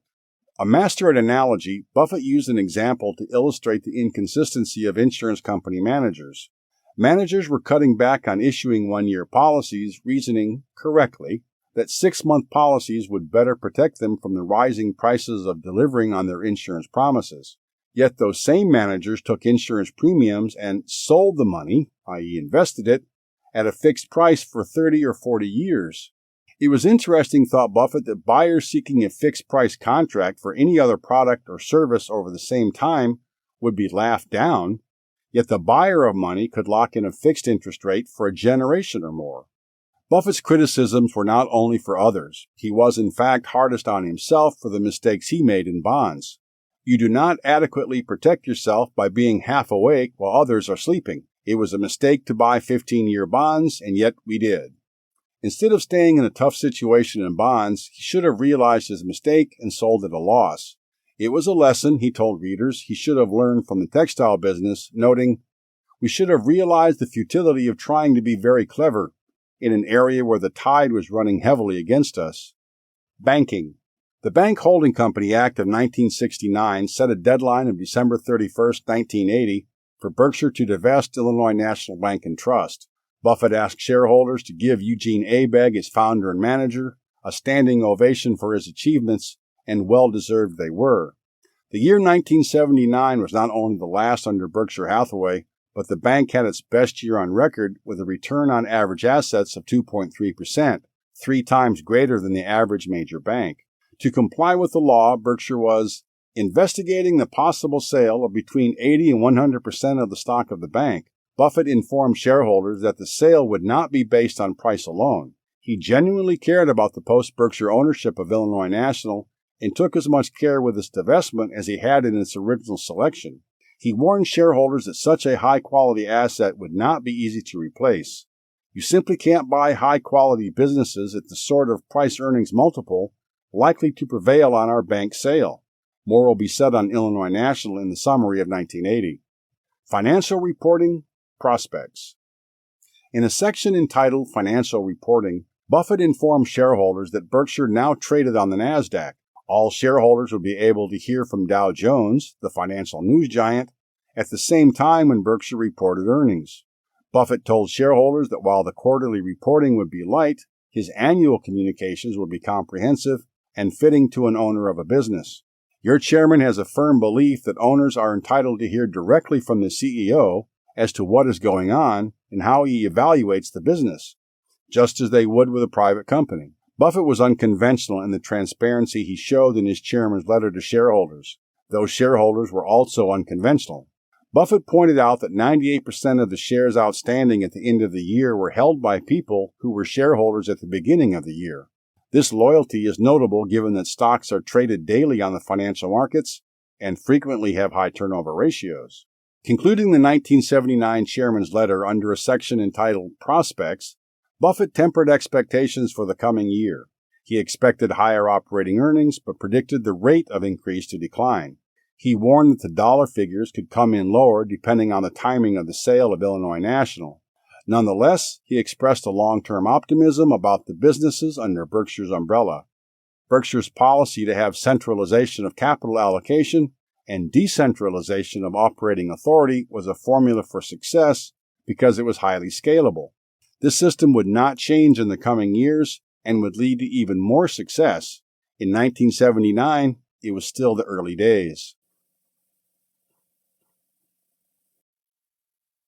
Chapter 5, 1980 to 1984.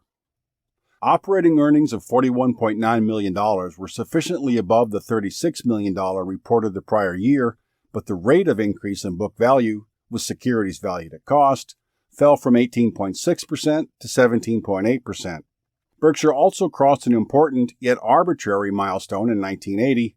Year-end assets topped $1 billion. For the third year in a row, shareholders were treated to a lesson on accounting. This lesson was how the financial results of Berkshire's ownership interest in companies were reported to Berkshire shareholders. The accounting treatment depended on whether Berkshire owned 100%, between 50% and 100% of the business, between 20% and 50%, or less than 20%. In all cases, the only thing that mattered to Buffett was the proportionate economic performance. Whether Berkshire owned 100% of a business or one share didn't matter. The accounting was another matter, and Buffett wanted Berkshire shareholders to understand how it could skew the financial picture. 100% ownership. This is a wholly owned subsidiary and the most straightforward case. Financial results are fully consolidated with the parent company. Its balance sheet items, cash, receivables, inventory, fixed assets, liabilities, etc., and income statement items, revenues, expenses, etc., are reported together with the parent company's financials. Such accounting treatment makes sense since the new or subsidiary business becomes a part of the parent even if its results are detailed separately. This was the case for Berkshire's original textile operation in New Bedford, Massachusetts, and its Wambeck operation in Manchester, New Hampshire. One problem with such accounting arises when a parent company owns many diverse businesses. Remember back to the 1978 discussion of the Berkshire Diversified Retailing merger. The merger caused the fully consolidated results to become nonsensical or at best of little value, since the accounting obscured reality. Berkshire therefore began providing a separate table to shareholders to help them make sense of the noise. 50 to 99% ownership. When a business owns between 50% and 100% of another business, the minority shareholders, those owning 49% or less, must be considered. In these instances, a 1A item can be added to the fully consolidated method of accounting. The solution is to keep the accounts consolidated like the example above, along with the accounts of the majority owner, but to add an entry on the financial statements for minority interests. The financial accounts are lumped together with the parent, and both the equity and the equity in earnings attributable to the other shareholders is accounted for with a single line item. 20% to 49% ownership. With this level of ownership, the accounting treatment is like the minority interest accounting above, only the parent company in question is the minority owner. To use a Berkshire-specific example, blue chip stamps was accounted for in this way until Berkshire's investment crossed the 50% threshold with the diversified retailing merger. Prior to that time, the only entry attributable to blue chip was an equity in blue chip stamps representing Berkshire's proportional ownership in blue chip, and a similar entry on the income statement accounting for its share of earnings named equity in earnings of blue chip stamps. Less than 20% ownership. This is where economics and accounting diverge. Accounting rules dictate that only the dividends received from an investee in this class can be counted as income. To use an oversimplified example, if Berkshire owned 19.99% of a company with $100 in net after-tax earnings, paying out no dividends, it would record no earnings from this investment. If instead it owned 20% of the same company, it would record an entry for equity in earnings of XYZ of $20. It's the same economics, just drastically different accounting. Berkshire's insurance companies own significant amounts of stock, many of which fell into the last category, and since many of these investees retained most of their earnings, in other words, paid out little of their earnings as dividends, the income did not appear in Berkshire's financial statements. In fact, Berkshire's share of the income of these investees, called look-through earnings, were larger than the total reported operating earnings of Berkshire. To paint the mental picture, Buffett described a large iceberg mostly hidden below the surface of the water. The substance was there, one just needed to look more closely to see it. Buffett warned shareholders that his views were unconventional. He needed them to understand that he focused on the economics, not the accounting. Buffett showed he could immediately increase Berkshire's reported results, even though such an action tempts us not at all. All he would have to do is sell Berkshire's equity portfolio and use the proceeds to buy long-term, tax-free bonds. Such a move would increase accounting earnings by over $30 million, representing over 50% additional after-tax reported earnings. But it would also be detrimental to Berkshire's economic position, since its claim on the underlying earnings of companies in the equity portfolio were worth more. As a controlling shareholder in Berkshire, Buffett could follow the path that made the most sense in pure economic terms, rather than be tempted by the apparent prosperity allowed by accounting. As it turned out, inflation peaked at 13.5% in 1980. Buffett likened inflation to an implicit tax on capital. When combined with the explicit income tax, an owner of a business, even a very good business, could lose purchasing power. The example Buffett used was a business earning 20% return on equity in a world of 12% inflation. Someone in the 50% tax bracket would, if he or she was paid out all earnings as dividends, end up with a 10% after-tax return and lose 2 percentage points of purchasing power a year. Since Berkshire was not immune to inflation, Buffett wanted shareholders to be aware of its pernicious effects, even if it had no solution to the problem. Sources of earnings. Berkshire's pre-tax operating earnings increased 16% to $54 million. See Table 4.2. The primary driver was improved results from insurance, presented in more detail below, followed by increases at C's and blue chip stamps. To provide Berkshire shareholders with as much relevant information on their investment as possible, for several years Buffett had included the letters to shareholders from its major investees, blue chip stamps and Wesco, at the end of the Berkshire's report. The letters were penned by Chairman Charlie Munger and Louis Vincenti, respectively. In 1980, both told the story of Wesco's divestiture of most, 15 locations, of its mutual savings branch network.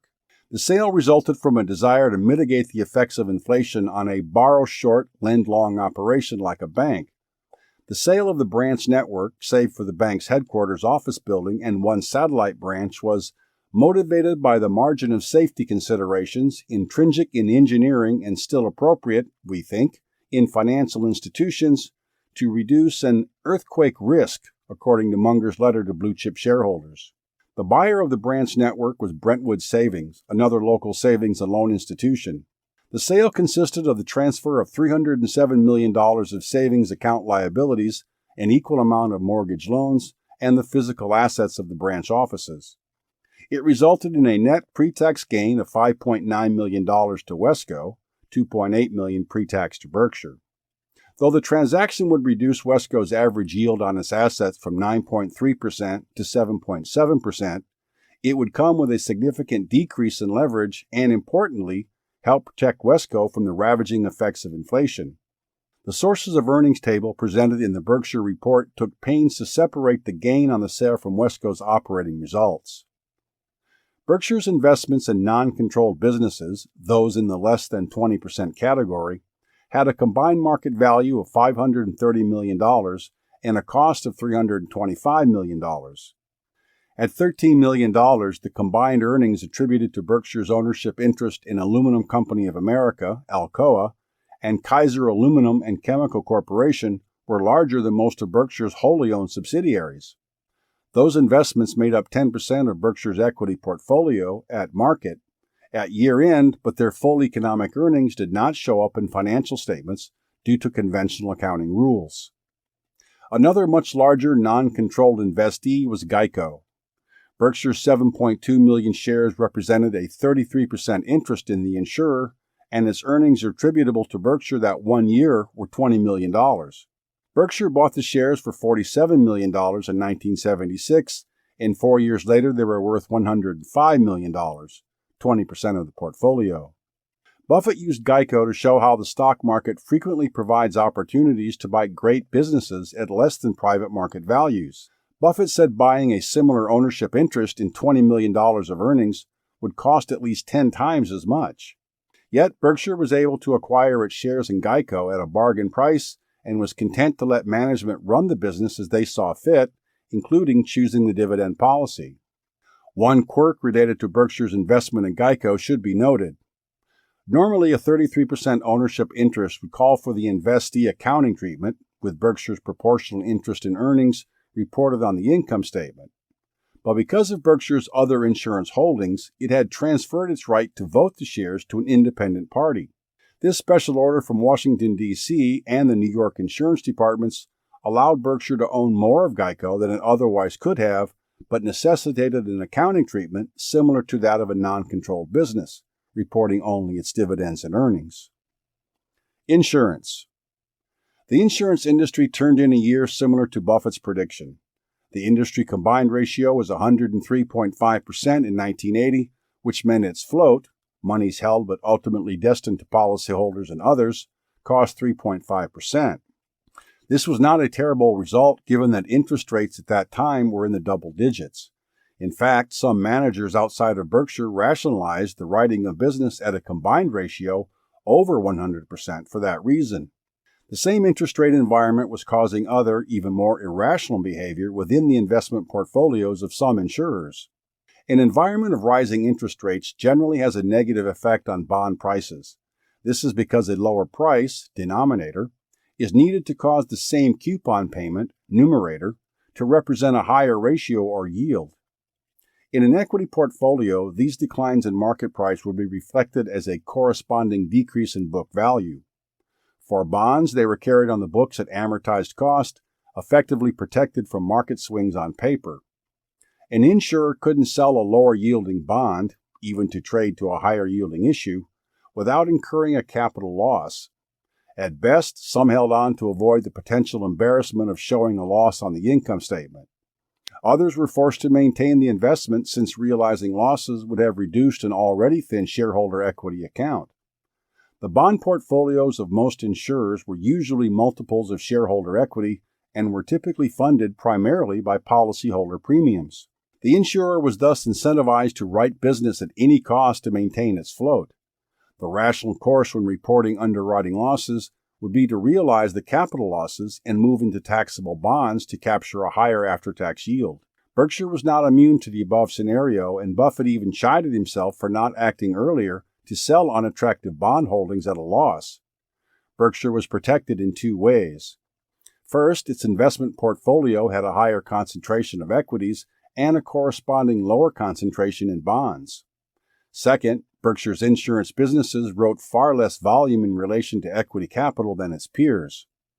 Its $185 million in premiums written amounted to just 56% of average ending equity of $331 million. Furthermore, its bond portfolio represented just under 50% of equity capital at year-end compared to 300%, or 3 times, for other insurers. This meant any losses in bonds had less impact on Berkshire's capital. Still, as Buffett noted, troubles for the industry mean troubles for us. Buffett gave a frank assessment of Berkshire's insurers. National Indemnity continued to produce good results under a self-imposed reduction of premium volume due to insufficient pricing. National Indemnity's reinsurance business reflected the ongoing weaknesses of the primary market and wasn't expected to have much future growth. Buffett said the delay factor in reinsurance caused him to bemoan industry conditions that were transforming the reinsurance market into amateur night. People were lured by ease of entry into the business, large amounts of upfront cash, and delayed expenses. It set the stage for even larger swings in profitability and required a significant amount of discipline over many years. Even so, the small underwriting loss in reinsurance during 1980 was a very good result considering its associated float, assuming business on the books was appropriately reserved. With the exception of a good performance in Kansas, home state insurance operations were poor. Results were so bad in Iowa that the Insurance Company of Iowa, founded in 1973, was shut down and merged into Cornhusker Casualty. With much negative industry information to report, Buffett apparently forgot to mention that Berkshire's own insurance companies collectively turned in a great year. The combined ratio improved and a record underwriting profit was achieved. This was on top of a nearly $31 million of investment income. Nonetheless, Buffett again left off with a prediction for the following year. He anticipated lower volume and poorer underwriting results in 1981, but that Berkshire's results would be above the industry average. Textiles and retail operations. In 1980, the report on Berkshire's textile operations and its associated retail operation was moved away from the beginning of the letter. That was because the scope of the textile business was reduced. Buffett informed shareholders that New Bedford's loom capacity was reduced by 1/3 and that operations ceased at Wambeck in Manchester, New Hampshire. The rest of the operation was split into independent manufacturing and sales divisions. Even though the textile group had more than doubled capacity in our most profitable textile segment through a recent purchase of used 130-inch Sauer looms, capital employed in the segment was being reduced. Though lumped together in the same segment as the faltering textile operations, Buffett praised Associated Retail. He noted that in 1981, Associated Retail would celebrate 50 years in operation, all under the leadership of Ben Rosner. Illinois National Bank and Trust of Rockford. The news on Berkshire's banking subsidiary, Illinois National, was doubly sad. First, Berkshire was forced to divest of the well-run and highly profitable bank, which was completed on December 31, 1980, to comply with federal law. Then its founder, Eugene Abegg, died on July 2, 1980, at the age of 82. Buffett had much praise for ABEG and fondly recalled their 11-year business relationship. As a friend, banker, and citizen, he was unsurpassed, said Buffett. Buffett admired both ABEG's under-promise and over-deliver business approach and his strength of character. The seller has dozens of opportunities to mislead the buyer, yet he laid all negative factors face up on the table. Yet ABEG hid, or forgot to mention, positive factors that came with Berkshire's purchase when they periodically materialized. Buffett's praise read like a business obituary, though the business was not dead, and eulogy wrapped together. ABEG started the bank in the 1930s at the request of George Mead, no known relation to the author, a wealthy industrialist at the time. He ran it for close to 50 years, producing record industry results. When other banks were failing or trying to figure out how to pay depositors after the one-week bank holiday of 1933, ABEG had enough cash on hand to pay all depositors in full. His fiduciary attitude was almost dominant, said Buffett. High praise indeed. The financial divestiture of the bank was complicated, but designed in the best interests of both Berkshire shareholders and those of the bank. The divestiture would not be entirely financially motivated. Buffett wanted to reciprocate the fair treatment received by ABEG in the purchase and operation of the bank with an equally fair sale. Though the mechanism was somewhat complex, the process amounted to an I cut, you choose type of split. As the controlling shareholder in the bank and Berkshire, Buffett designed the exchange ratio. Since he designed it, he left himself as the exchanger of last resort. Berkshire's 1,300 shares were left with three options. Proportional option, maintain an equal ownership in Berkshire and the bank post-divestiture, with only difference being having two stock certificates after the divestiture, chosen by 24 shareholders. Bank preferred exchange, increased ownership in the bank while decreasing ownership proportionally in Berkshire, chosen by 39 shareholders. Berkshire preferred exchange, reverse of the second option with ownership increasing in Berkshire and ownership decreasing up to the entire amount in the bank, chosen by 1,237 shareholders. The bank was left with 65 shareholders, all of whom chose to become a shareholder. Because the divestiture was accomplished via a transaction to existing Berkshire shareholders, its equity on the books of Berkshire was removed in a treasury shares transaction, which gave the appearance of Berkshire repurchasing 41,086 shares for nearly $29 million. Financing. During 1980, Berkshire sold $60 million of 12.75% notes due August 1, 2005. The bonds contained a sinking fund arrangement that would take effect in 1991. A sinking fund is a technical term for money set aside to repay a debt in regular installments. It's a lot like a monthly mortgage payment of principal and interest. Unlike a conventional mortgage, however, corporate debt often contains unique provisions.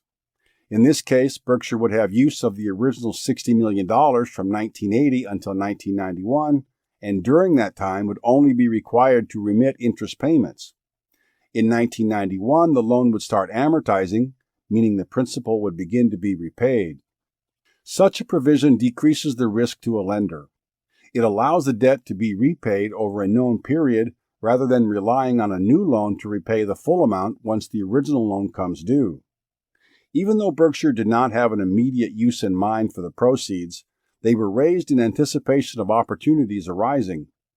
Buffett was thinking into the future, knowing full well that the time to borrow money was when one didn't need it. 1981. Berkshire's after-tax operating earnings of $39.7 million in 1981 produced a 15.2% return on beginning equity capital at cost. Maintaining such a rate of return would require favorable opportunities to purchase more businesses in whole or in part via the stock market. Given this, Buffett laid out Berkshire's acquisition strategy. Berkshire was okay with either total ownership of a business or part ownership in the form of marketable securities. He went so far as to say many of Berkshire's non-controlled investments, stocks, were better than its controlled businesses because of the mispricing opportunities presented by the market from time to time. In either case, no attention was paid to accounting over economics. The economics won out every time, even if the earnings attributable to Berkshire's share never appeared on financial statements. Combined, these unreported but economically real earnings already exceeded Berkshire's reported earnings and were why Buffett took pains to illustrate what was going on. 4 of Berkshire's investees are good examples. Geico, General Foods, R.J. Reynolds Industries, and the Washington Post had combined undistributed earnings attributable to Berkshire totaling $35 million. This was over half of Berkshire's 1981 earnings before interest. Though very little of that money appeared on Berkshire's financials because of low dividend payout ratios, it would eventually show up as capital gains as the market recognized the accumulating value in the underlying businesses. In the short run, the accounting could skew down the annual return on equity calculation, but over time it would show up in the book value for Berkshire shareholders. Buffett looked down on companies that preferred accounting over economics, but he understood why managers made that choice. They were type A personalities who seldom are deficient in animal spirits and often relish increased activities and challenge. These managers, Buffett said, knew exactly where they stood on Fortune magazine's Fortune 500 list of largest companies by revenues. But how many knew their ranking based on profitability? Few, he conjectured. These managers would buy the proverbial toad they thought they could kiss and turn into a superstar. A few managed such a feat, and Buffett named them. Ben Heinemann at Northwest Industries, Henry Singleton at Teledyne, Irwin Zabon at National Service Industries, and especially Tom Murphy at Capital Cities Communications. Murphy got extra praise for being skilled in both acquisitions and operations. Notably, Buffett explicitly excluded himself from such managerial accolades. The topic of inflation remained a concern as the rate of inflation continued to run near double digits. Buffett said inflation acted like a gigantic corporate tapeworm, consuming investment dollars regardless of the health of the host. The less prosperous a business, the greater proportion of dollars were consumed. Not only would taxes and inflation combine to reduce individual investors' real purchasing power over time, businesses would be forced to retain earnings. To maintain unit volume over time required continual reinvestment in capital such as receivables, inventories, and fixed assets. One of the worst parts about inflation was its distorting effects on managerial decision-making. Reductions in purchasing power and forced reinvestment were real issues. The problem, it seemed, was that some managers and owners did not make decisions that took inflation and changes in interest rates into account. Sources of reported earnings. The now familiar table in the chairman's letter, see Table 4.2, gives a broad look at how the budding Berkshire conglomerate fared during 1981. Action was concentrated in 2 areas, insurance and candy. Insurance dominated 85% of the year's pre-tax operating earnings. Insurance underwriting, which was viewed and managed distinct from investment income, declined but was still profitable. The underwriting profit, together with an increase in net investment income, was enough to bring the insurance group's total contribution to pre-tax operating earnings above that of the prior year. Such a comparison is slightly misleading since Berkshire had used $28.75 million of its $60 million of proceeds raised the prior year to add to the insurance group's equity capital. See's Candy's $12.5 million of pre-tax earnings, Berkshire's share, representing over a quarter of the total, jumps out as the second largest contributor. In his letter to blue-chip shareholders, Charlie Munger described See's in more detail. The figures in Table 4.25 showed a modest annualized increase in pounds. The ability of See's to pass on increases in prices, however, resulted in double-digit growth in revenues and even greater increases in profits during that time. In 1981, profits at See's increased 41%. Such increases were that much more impressive, said Munger, considering the industry was basically stagnant. Why was this so? Munger, always one to seek out the why behind any result, good or bad, attributed the success of See's to a couple of factors. First, customers preferred its taste and texture over the competitors. This was likely the result of its fanatic insistence on expensive natural quality control and cheerful retail service. Second, See's controlled the distribution of its candy very carefully, owning all its stores and handling distribution to those stores itself. See's was therefore rewarded, said Munger, with extraordinary sales per square foot, frequently 2 to 3 times those of competitors. With such excellent business attributes, See's was clearly worth far more in excess of the $38.3 million carrying value Blue Chip attributed to it on the books. The remainder of the Berkshire sources of earnings in 1981 made up just 15% of the total, but some were of interest. After divesting its branch network in 1980, Mutual Savings and Loan lived up to expectation and saw its pre-tax earnings drop from $2.8 million to $0.8 million. The Buffalo Evening News, a subsidiary of Blue Chip Stamps, continued to struggle with litigation issues from its competitor and turned in a loss of $0.7 million for Berkshire shareholders. Shareholders would also have noticed the jump in interest expense. A direct result of the $60 million borrowed in 1980, interest expense jumped from $9.4 million to $12.7 million in 1981. Insurance. Irrational pricing by insurance industry participants in 1981 continued throughout the year and gave Buffett the confidence to predict in his chairman's letter, written in early 1982, that 1982 will be the worst year in recent history for insurance underwriting.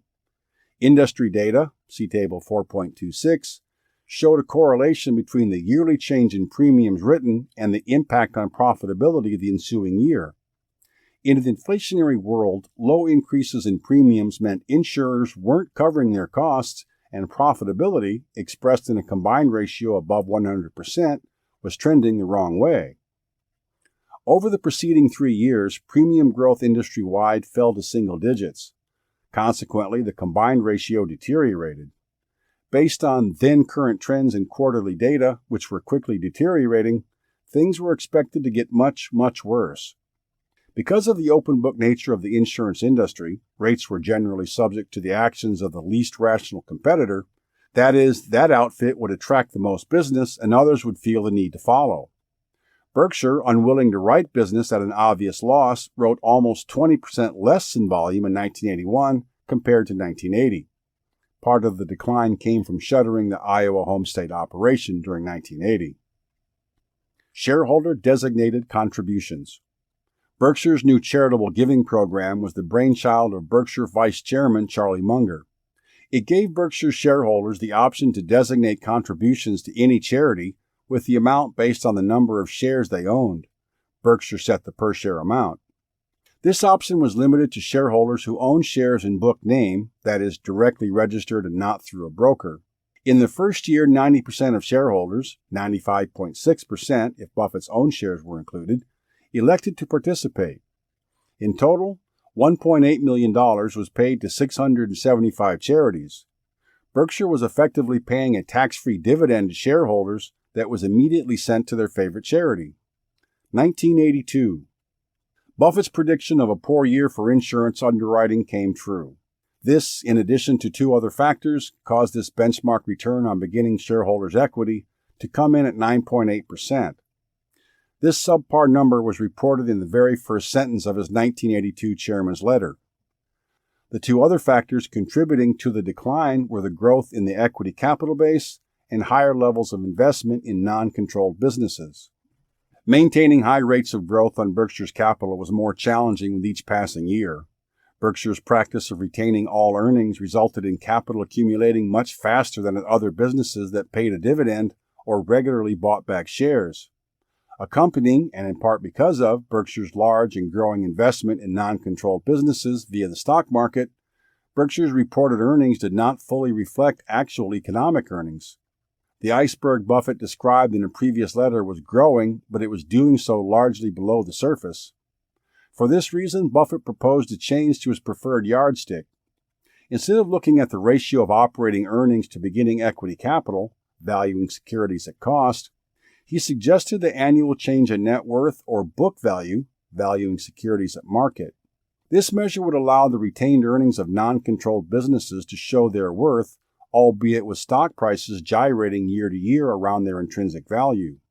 Buffett provided several examples to back up his rationale for changing his yardstick. The 4 companies mentioned in the prior report, Geico, General Foods, the Washington Post Company, and R.J. Reynolds Industries, had earnings of $54 million attributable to Berkshire in 1982. Yet only dividends showed up on Berkshire's income statement, so only $14 million of the earnings were included. Geico only contributed $3.5 million after tax to Berkshire's accounting earnings. An additional $23 million of Geico's undistributed earnings remained below the surface. A large portion of Berkshire's economic earnings and many other non-controlled businesses in the $921 million equity portfolio were similarly hidden. This new yardstick proposal by Buffett raised the only 9.8% return to 40%, since the gain in net worth came to $208 million, a whopping 6.6 times the $31.5 million of accounting operating earnings. Buffett came right out and said what he would have been thinking if he were in the shareholder's shoes.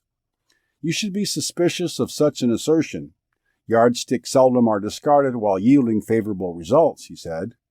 We generally believe in preset, long-lived, and small bullseyes, not shooting the arrow of business performance into a blank canvas and then carefully drawing the bullseye. Buffett's logic was sound, and for Berkshire it made sense to readjust the performance gauge to make up for the vagaries of financial accounting.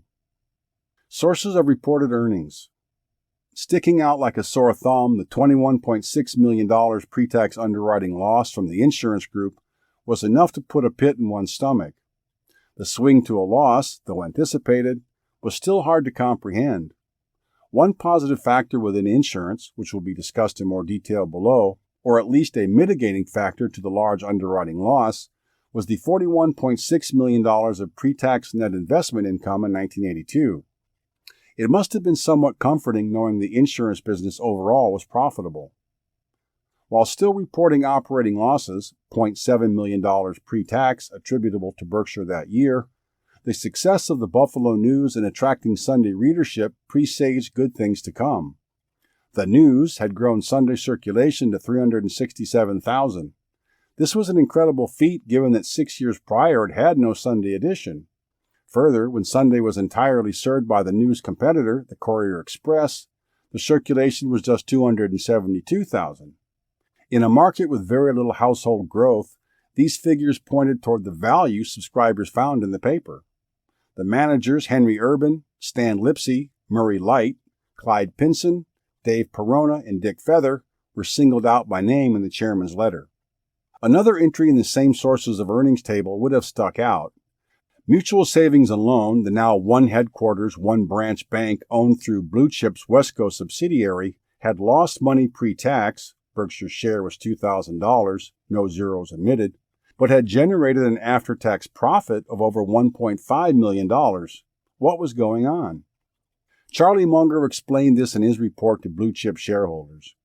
He told shareholders that the peculiar result of pre-tax loss and after-tax gain was of less than highest quality, since it arose due to tax savings as part of being consolidated for tax purposes with Blue Chip. Munger also pointed to another quirk. Mutual Savings and Loans operating earnings, notwithstanding the tax boost, earned just 7.1% on its $46.2 million of beginning shareholders' equity.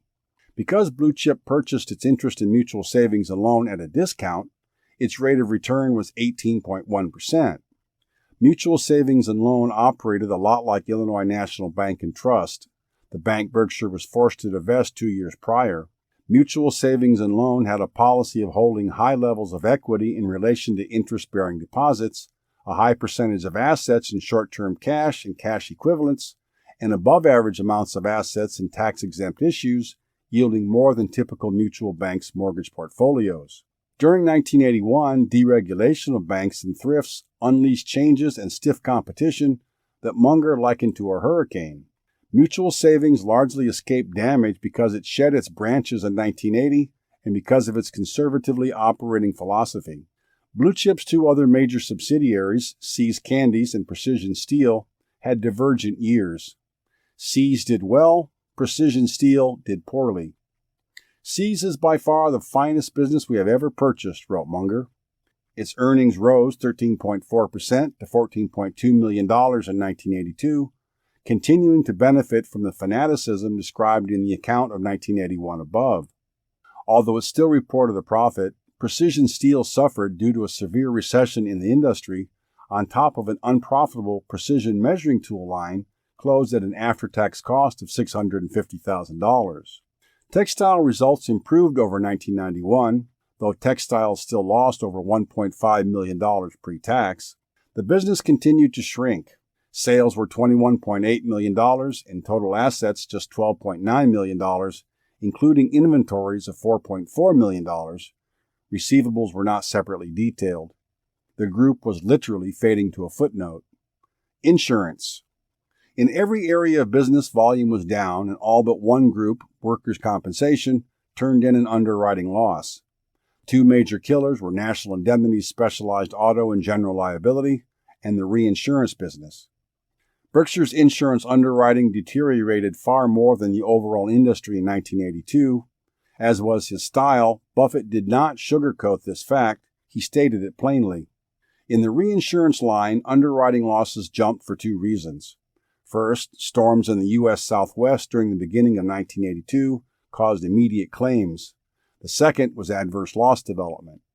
The nature of reinsurance is that claims stretch out over years, yet management must make an initial estimate of all future costs immediately, regardless of how far in the future they are expected to be incurred. When those prior year loss estimates change, as they did for Berkshire's reinsurance business during 1982, loss development charges are booked in the year the adjustment is made. Adverse loss development occurs when initial estimates of costs are found to be too low. The long-time horizon is good from the standpoint of creating long-lived float, but management's estimates are subject to optimism at best and outright deception at worst, frequently leading to inadequate reserving. Competitive pressures not only kept rates down industry-wide, but allowed risk to increase as well. National Indemnity's specialized auto and general liability segment had a massive swing in underwriting profitability. Berkshire self-admittedly accepted some of this business. It tried an undefined attempt to counter the adverse trends which, in retrospect, but still without explanation, were ill-conceived and poorly executed. The Home State Group continued to struggle with profitability. Underwriting was so bad in Minnesota that Berkshire closed Lakeland Fire and Casualty Company, the entity formed in 1971 to conduct business in that state. The Workers' Compensation Group was the only ray of sunshine. It turned in a fourth consecutive year of profits. Berkshire's 115% combined ratio in 1982 was bad in its own right. It was even worse compared to the 109.5% ratio Buffett estimated for the industry overall. And it would be a bloodbath in just a few more years if trends continued. Buffett called the industry average estimates a best case. Because of the significant discretion management had in estimating future losses, much mischief could be done. Buffett did not name names, but said several other insurers used questionable accounting in 1982 to lessen the blow of the significant losses affecting the industry. Buffett put it bluntly. In insurance, as elsewhere, the reaction of weak managements to weak operations is often weak accounting. His dig continued with one of the aphorisms he was known for. It's difficult for an empty sack to stand upright. Others thought the weaknesses in pricing would subside and move toward better profitability, just as in other insurance cycles. But not Buffett. He foresaw continued losses in 1983 and 1984. Insurance was a commodity-type business with ease of entry. Its very nature of delayed recognition of the profitability of underwritten business caused overcapacity to arise more often than not. Also, there was no government-imposed prices. Industry participants were free to price as they please.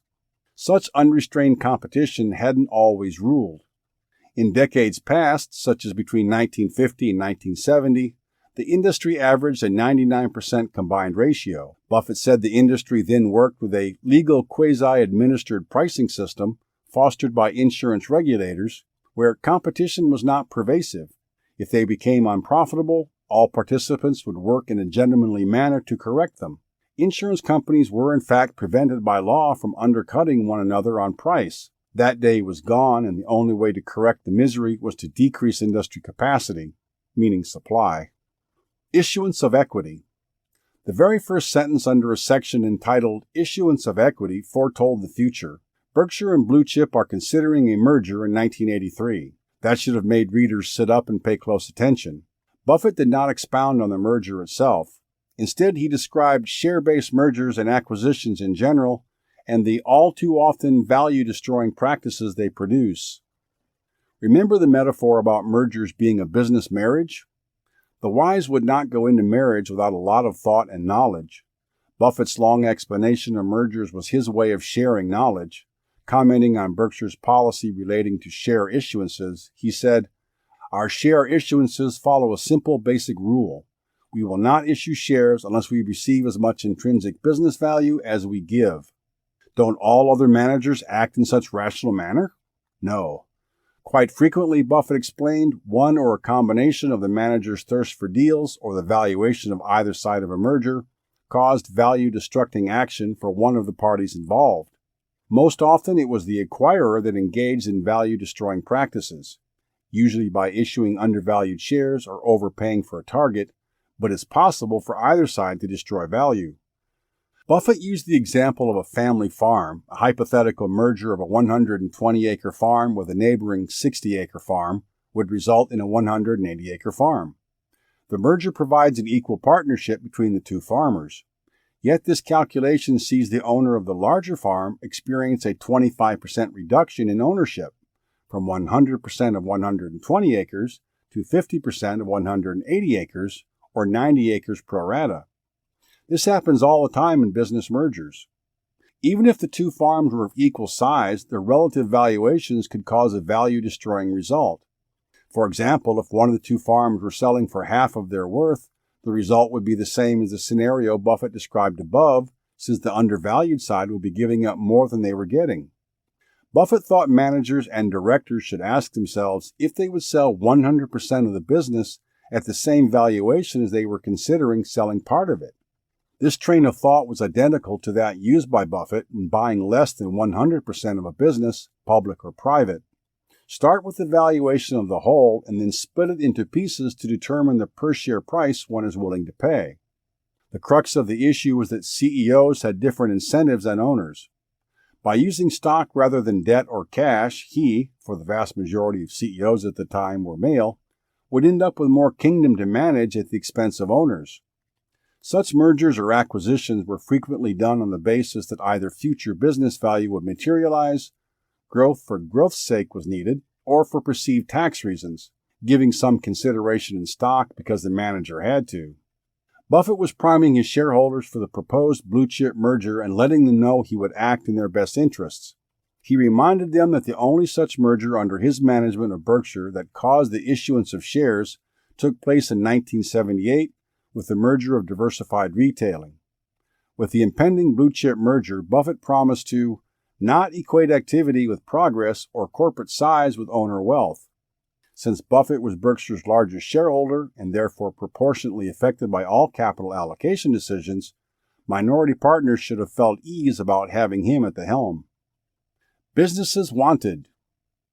Buffett's 1982 chairman's letter included a short advertisement. This was the first of such advertisements, not for product, but rather for business acquisition prospects. That would remain essentially unchanged over the ensuing decades, save for the size of the business sought. Here are Buffett's criteria as laid out in 1982. We prefer 1. Large purchases, at least $5 million of after-tax earnings. 2. Demonstrated consistent earning power. Future projections are of little interest to us, nor are turnaround situations. 3. Businesses earning good returns on equity while employing little or no debt. 4. Management in place. We can't supply it. 5. Simple businesses. If there's lots of technology, we won't understand it. 6. An offering price. We don't want to waste our time or that of the seller by talking even preliminarily about a transaction with prices unknown. We will not engage in unfriendly transactions. We can promise complete confidentiality and a very fast answer as to possible interest, customarily within 5 minutes. Cash purchases are preferred, but we will consider the issue of stock when it can be done on the basis described in the previous section. Berkshire would, over time, find several businesses this way. 1983. Buffett's 1983 letter to Berkshire Hathaway shareholders opened with the report, almost in passing, that Berkshire had merged with the blue chip stamps, previously its 60% owned mini conglomerate. Buffett now had 2,900 owners to report to, up from 1,900. So he summarized the major business principles Berkshire followed pertaining to the manager-owner relationship. These principles would later be codified into Berkshire's Owner's Manual. The 13 principles, as laid out in the 1983 Chairman's letter, were as follows. 1. Although our form is corporate, our attitude is partnership. Buffett and Munger view the company as a conduit through which our shareholders own the assets. 2. Directors are all major shareholders, and 4 out of 5 have over 50% of family net worth in Berkshire. We eat our own cooking. 3. The long-term goal is increase in intrinsic value per share, not the overall size of Berkshire. 4. Their preference is to own 100% of businesses, but they would also own parts of businesses and prefer those that generate cash and consistently earn above-average returns on capital. 5. Buffett and Munger look to economic performance, not accounting. They virtually ignore Berkshire's consolidated numbers. Despite this, they promise to provide the information they would want if they were a non-controlling shareholder. 6. Like above, they do not care about accounting consequences and want shareholders to know that some economic earnings don't show up, referring to the undistributed earnings of non-control investees. 7. They rarely use much debt and will reject interesting opportunities rather than over-leverage our balance sheet. 8. We will only do with your money what we would do with our own. 9. They measure performance as delivering at least $1 in market value for each $1 retained over a 5-year rolling basis. 10. Berkshire will only issue shares when we receive as much in business value as we give. 11. Buffett wanted existing new shareholders to know that they didn't engage in what Buffett called gin rummy capitalism. They would not sell good businesses regardless of price and would hang on to subpar ones if they promised to generate some cash and if relations with management were good. 12. They promised to be candid and present the business facts as if their positions were reversed and Buffett and Munger were the shareholders. 13. For competitive reasons, their candor could not extend to what they were buying, thinking of buying, or had bought in the open market. Nebraska Furniture Mart. Buffett's birthday present to himself in 1983 was a business. After long admiring Nebraska Furniture Mart and its founders, the Blumkin family, Buffett finally struck a deal to acquire 90% of the business on August 30, 1983. The business was located in his hometown of Omaha, Nebraska. The description of the family matriarch, Rose Blumkin, or Mrs. B, read almost like an obituary. Yet at 90 years old in 1983, she was still very much alive and active in the business. The business was her life, and she spent 7 days a week at the store.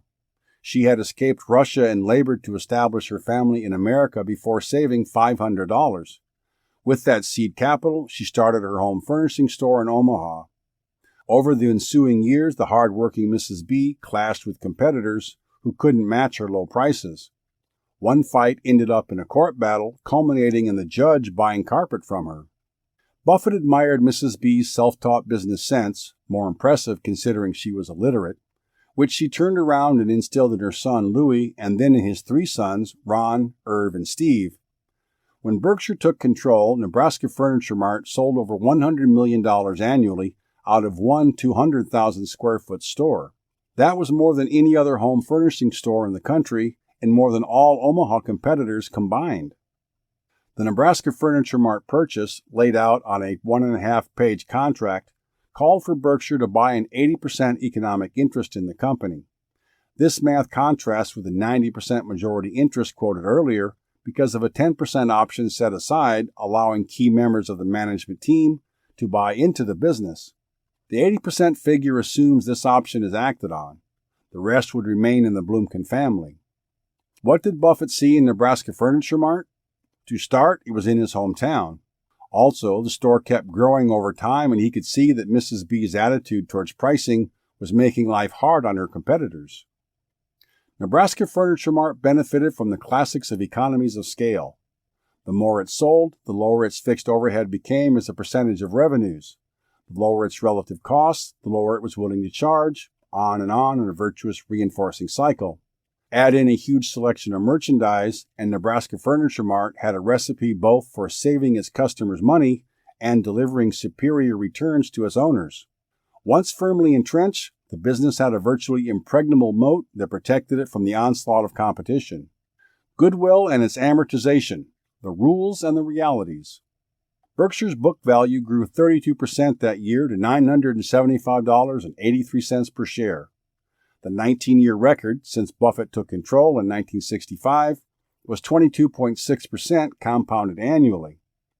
Buffett wanted shareholders to know loud and clear that they should not expect similar results in the future. Those who believe otherwise should pursue a career in sales but avoid one in mathematics. Buffett said he reported book value because it was a decent proxy for intrinsic business growth, the measurement that really counts. He also provided the comparative description. Book value tells what is put in the business, and intrinsic business value is what can be taken out, which is why it matters more. The explanation came because Buffett thought Berkshire's intrinsic value now exceeded its book value. This was due to Berkshire's venturing heavily into marketable securities, some of whose values were not reported at market, and its purchase of higher quality businesses above their book value, necessitating the inclusion of intangible accounts. Despite the accounting depressing book value and the higher quality businesses now part of the company, Berkshire's stock price rarely traded above book value. Sparing those not so well versed in accounting the gory details, Buffett only alluded to his appendix on goodwill. We will dig in. Over 4 pages, Buffett's appendix on goodwill provided those willing to spend the time with a valuable lesson on business.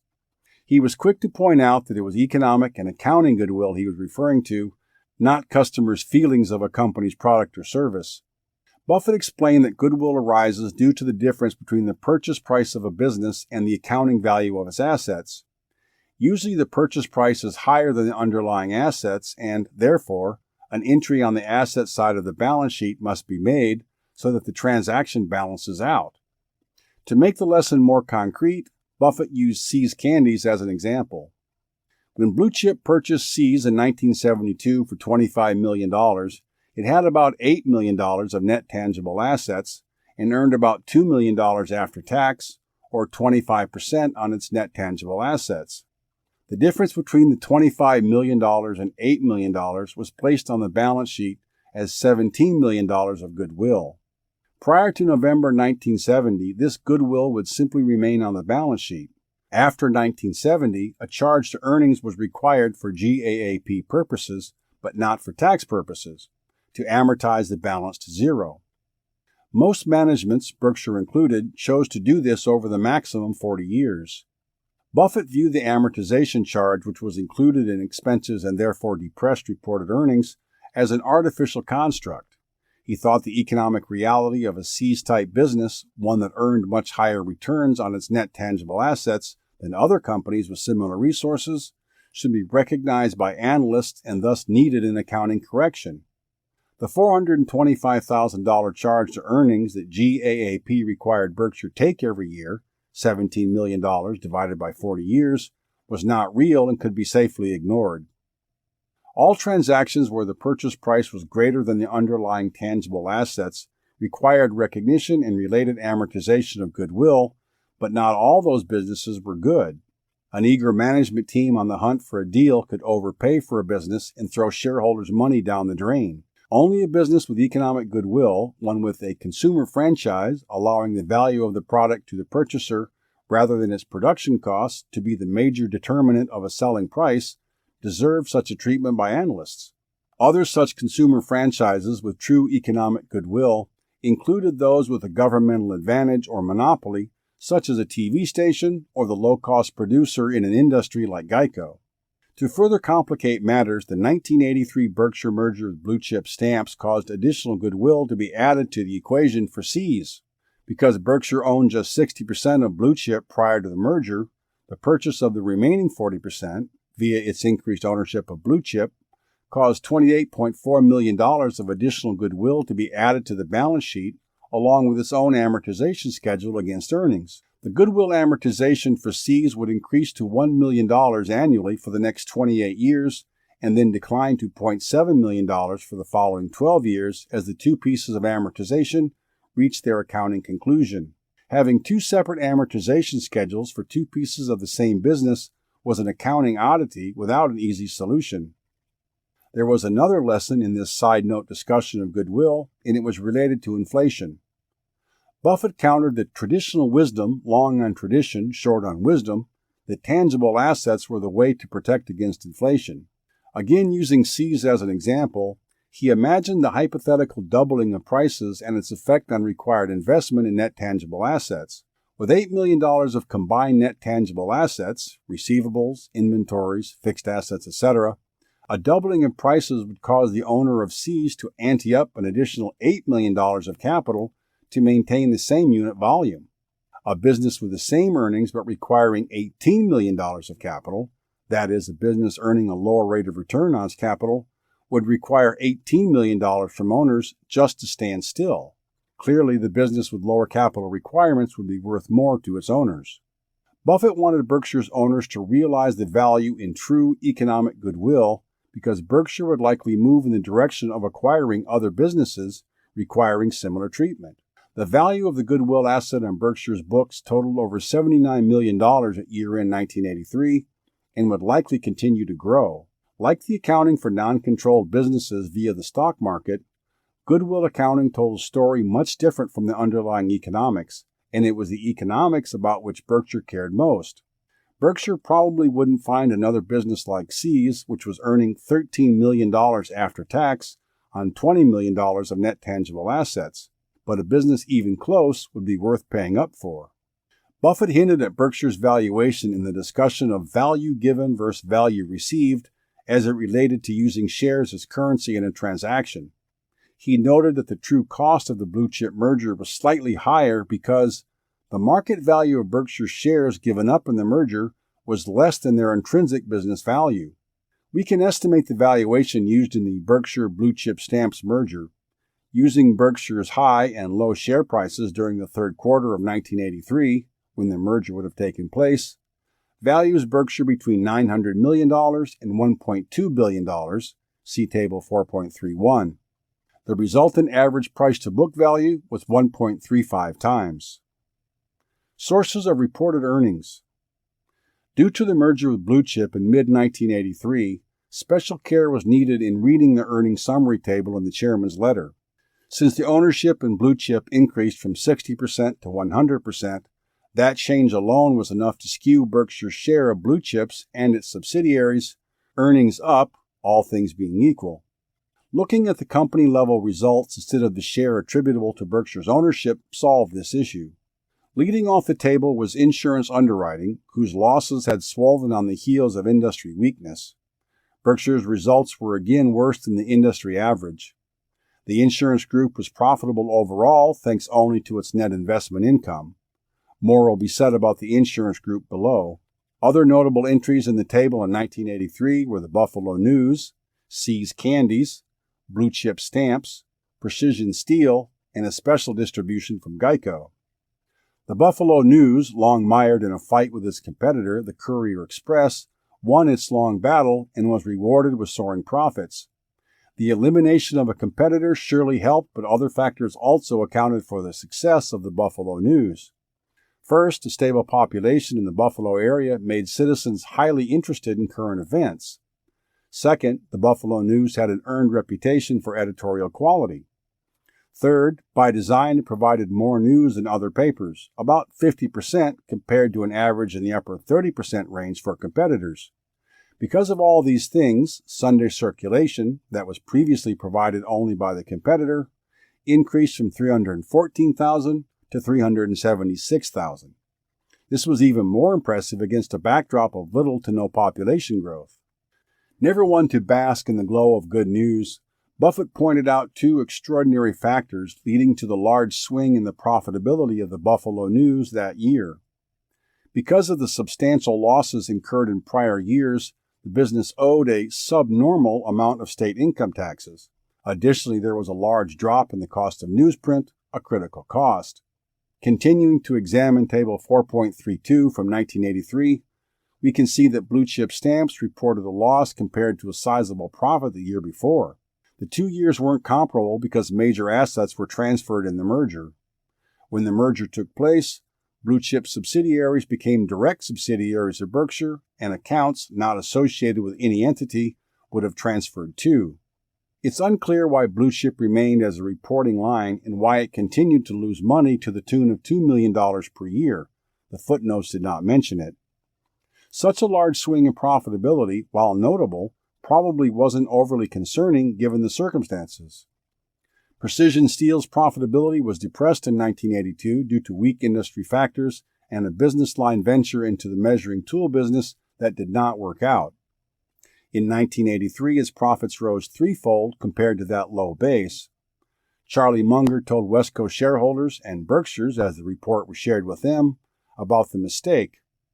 Munger replaced Louis Vincenti as chairman after Vincenti was forced to retire because of health reasons. Overall, Munger thought that Precision Steel would do well in 1984. See's Candies.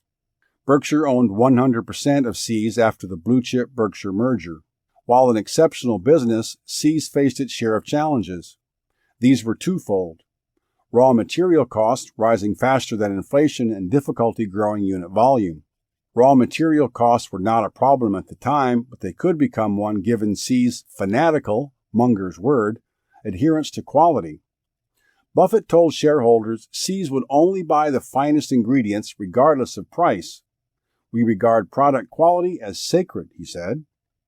The second problem, pounds sold per store, was mainly an industry phenomenon as per capita consumption of chocolate slowly declined. The increased prices at See's, a recession, and an already high market share probably all played a role. Poundage growth was hard to come by.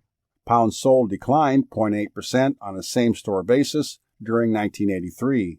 Cumulatively, volumes had declined 8% since 1979, although revenues were up due to a combination of price increases, related to and on top of inflation, and new stores. Focus was rightly placed on pounds sold per store. Cutting right to the key economic variable for See's and other retailers, Buffett told shareholders that "we regard the most important measure of retail trends to be units sold per store rather than dollar volume."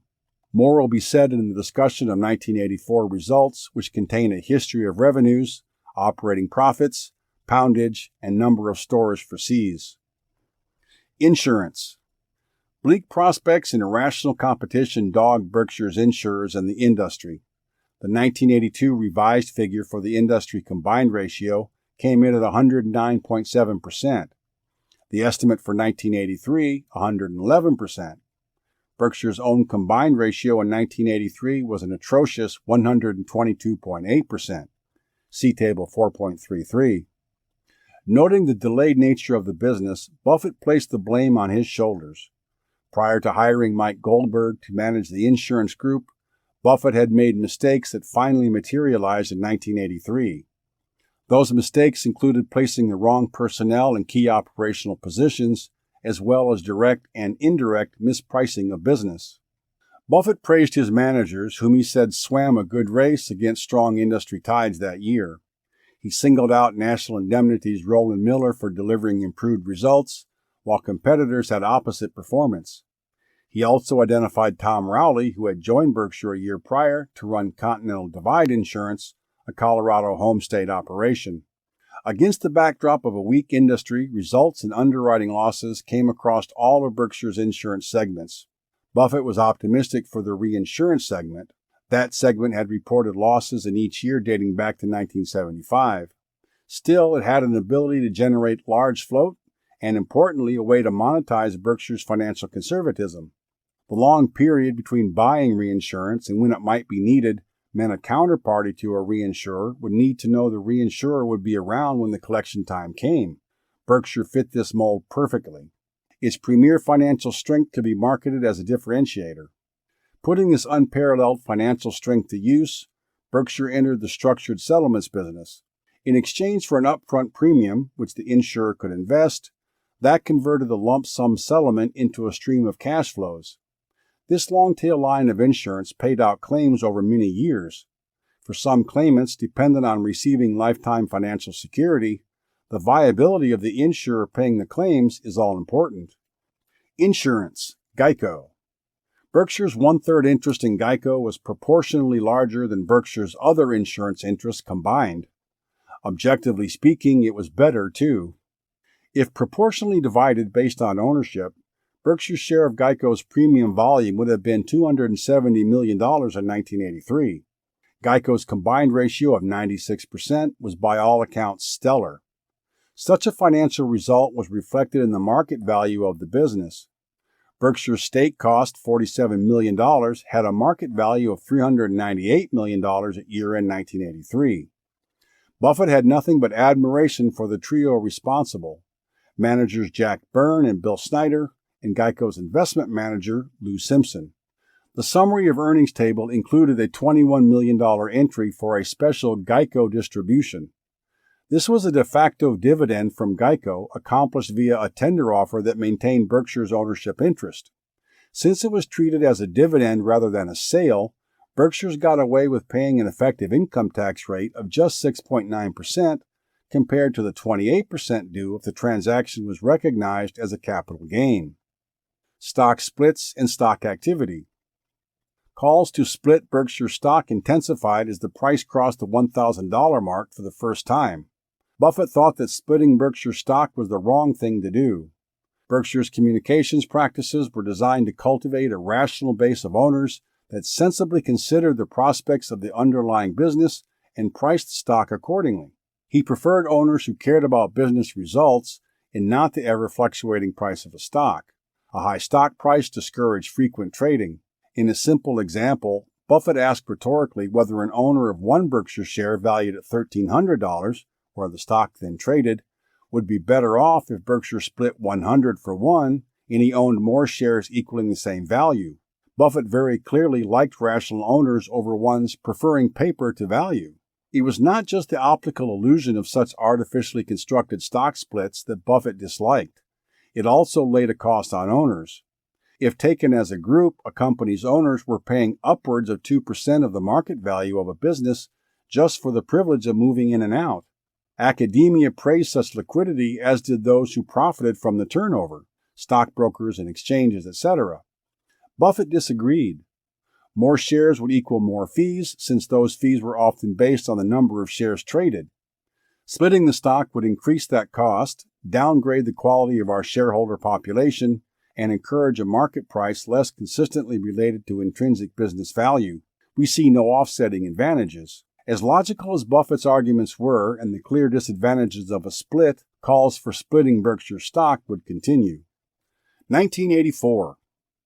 Continuing his practice of leading with the bad news first, Buffett opened his 1984 chairman's letter to shareholders saying that the nearly $153 million gain in net worth during the year was mediocre.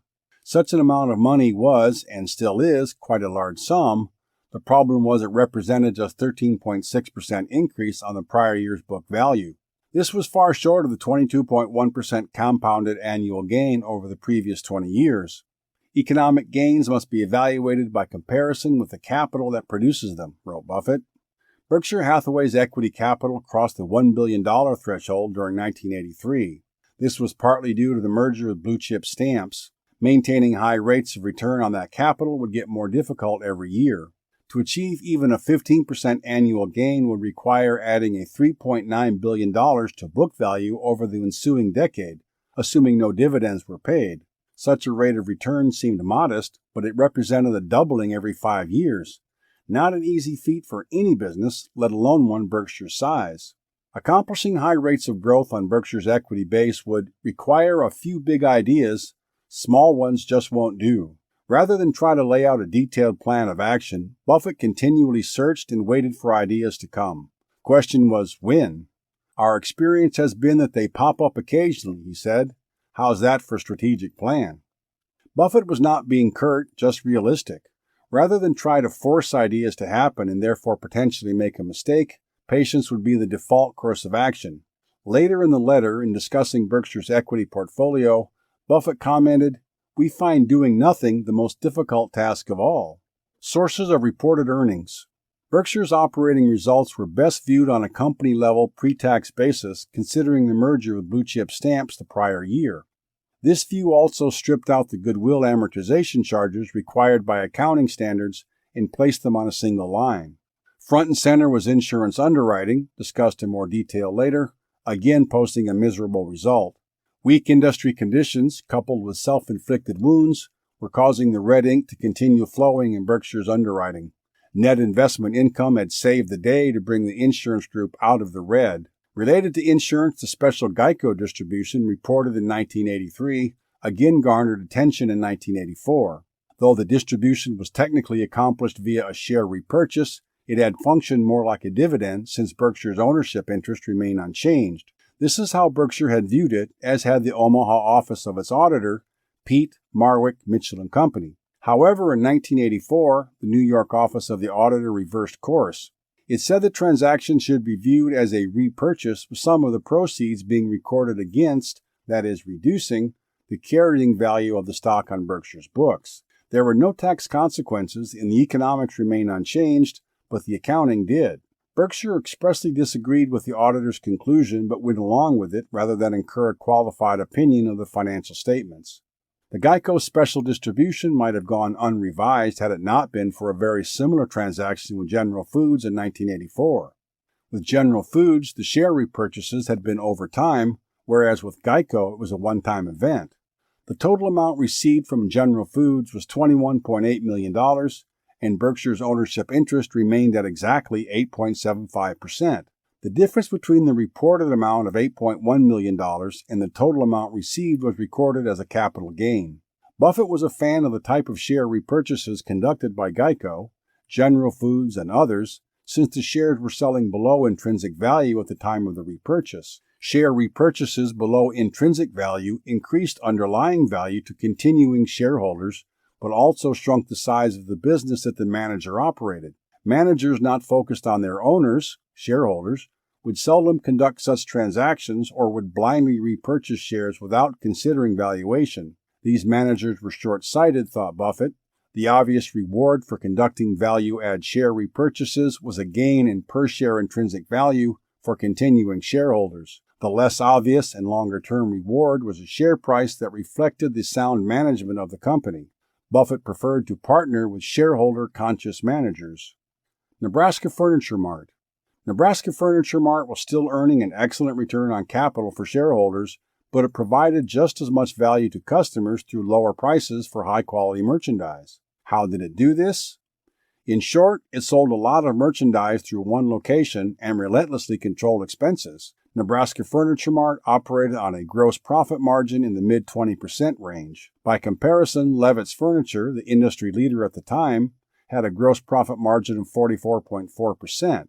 Levitt's operating expenses, all the other costs that go into running a store, such as payroll, advertising, and upkeep of the buildings, amounted to 35.6%, compared to Nebraska Furniture Mart's cost of 16.5%.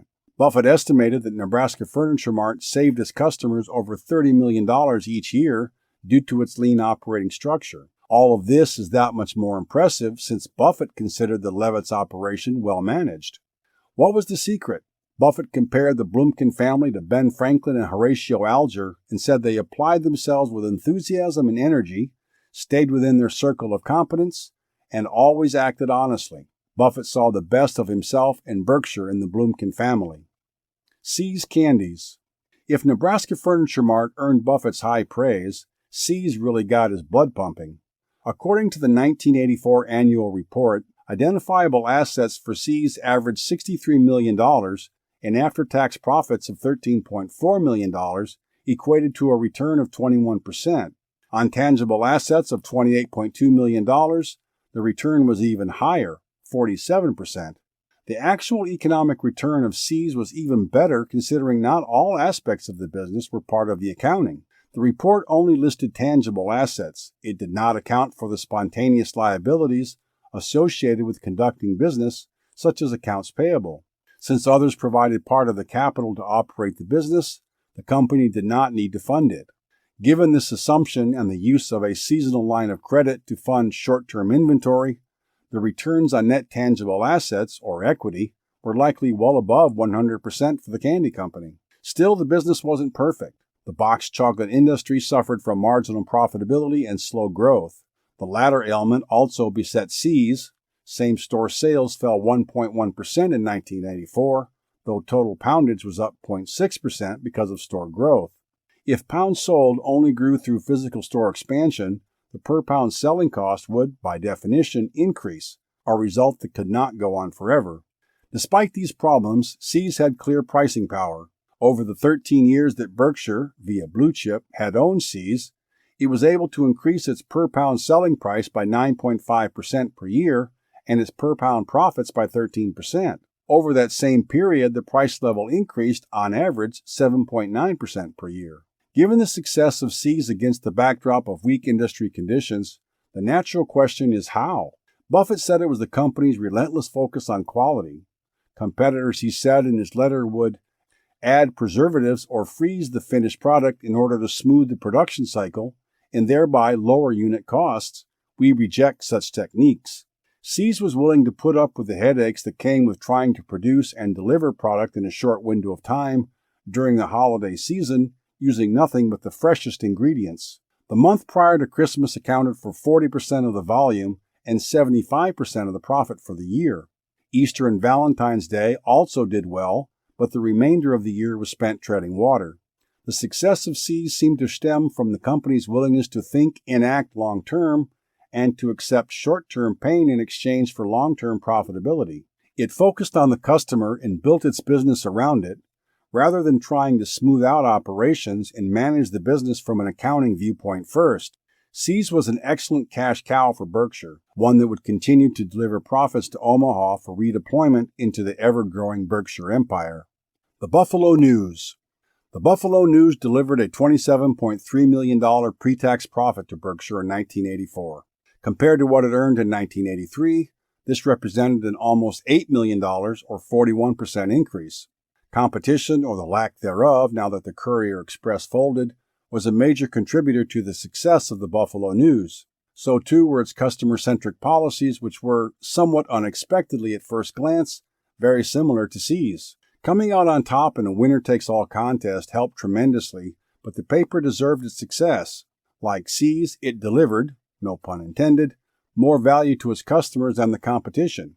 Buffett summed up its strategy this way: since high standards are not imposed by the marketplace, management must impose its own. This was no different than the self-imposed quality standards at See's, which paid for the highest quality ingredients almost regardless of cost. The newspaper's news whole, meaning its ratio of news to total printed pages, was 50.9% in 1984. This compared to more typical levels between 35% to 40% at similar papers. The News was willing to incur the additional cost of newsprint paper as well as more newsroom staff than competitors.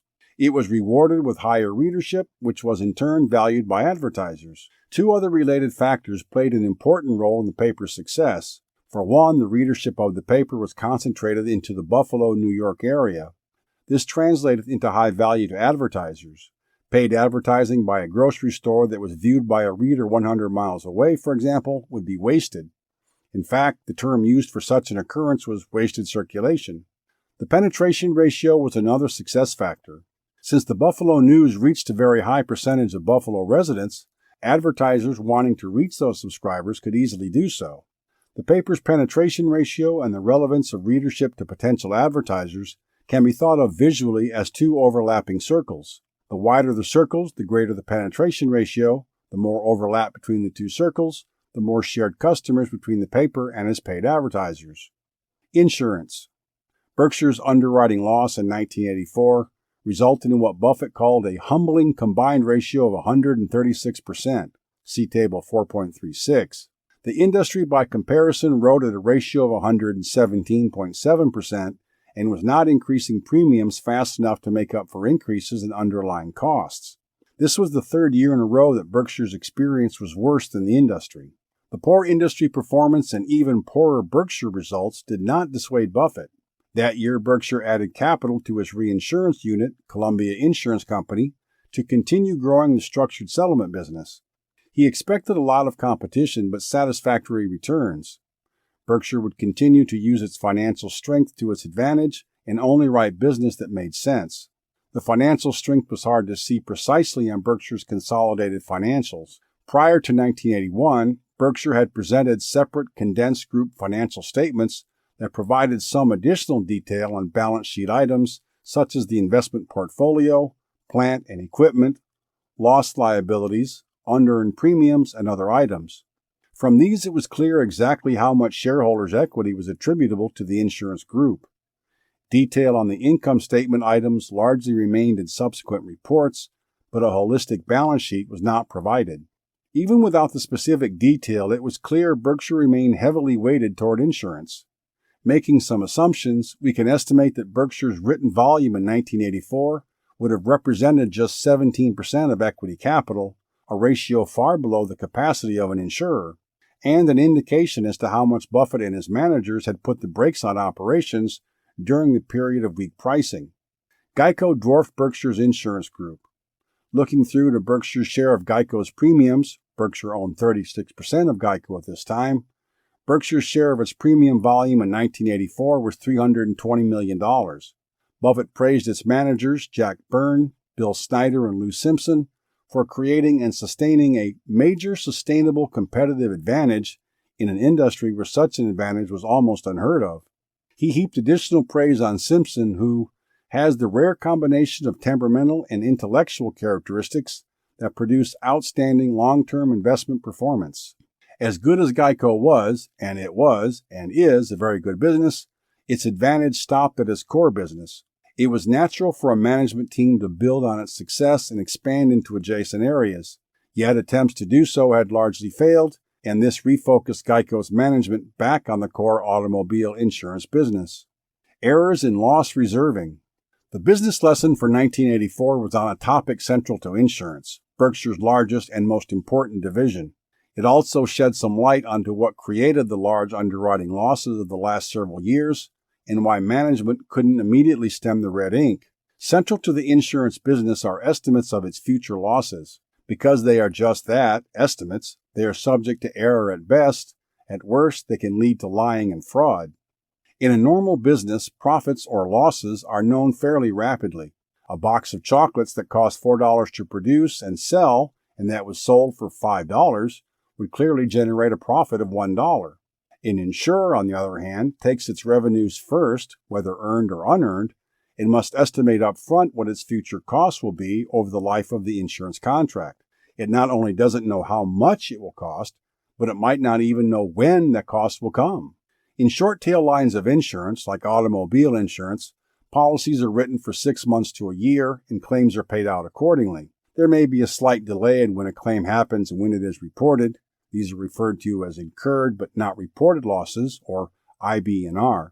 But generally, the insurer knows very quickly. In long-tail lines of business, such as with Berkshire's reinsurance or specialty units, claims might take years or even decades to come to light. Results from year to year understandably move around, though provided the insurer sets premiums at a level that reflects its costs over time, it will ultimately report a profit. Insurers track their guesses for future profitability of the business they write in what are known as loss development tables. As time goes on and claims are paid out, the true profitability emerges. This can take some time and the road can be bumpy. Buffett's 1984 letter contained a table of the 5 years ended in 1984 that listed underwriting results, both as originally reported and as corrected 1 year later. The table showed 1 year of favorable loss development, 1980, followed by 3 years of results that deteriorated in hindsight. The question mark left in the table suggested the loss in 1984 was anyone's guess. Berkshire tried to be conservative in its underwriting, but the track record suggested results would only worsen. Not only was Berkshire suffering from current industry weakness, but the business it wrote in years past was haunting it.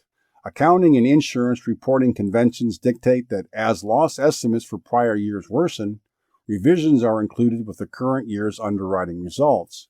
For example, consider a $100 policy written in year 1 with an expected profit of $5. Now consider that in the next year that profit was revised to a loss of $5. The $5 profit would remain in the first year, the insurer wouldn't restate its earnings, but instead a $10 loss would be booked to losses in year 2. It was simply the nature of the business and its accounting conventions made for a bumpy ride. To add insult to injury, an optimistic insurer who overestimated profit paid more tax than would have otherwise been necessary.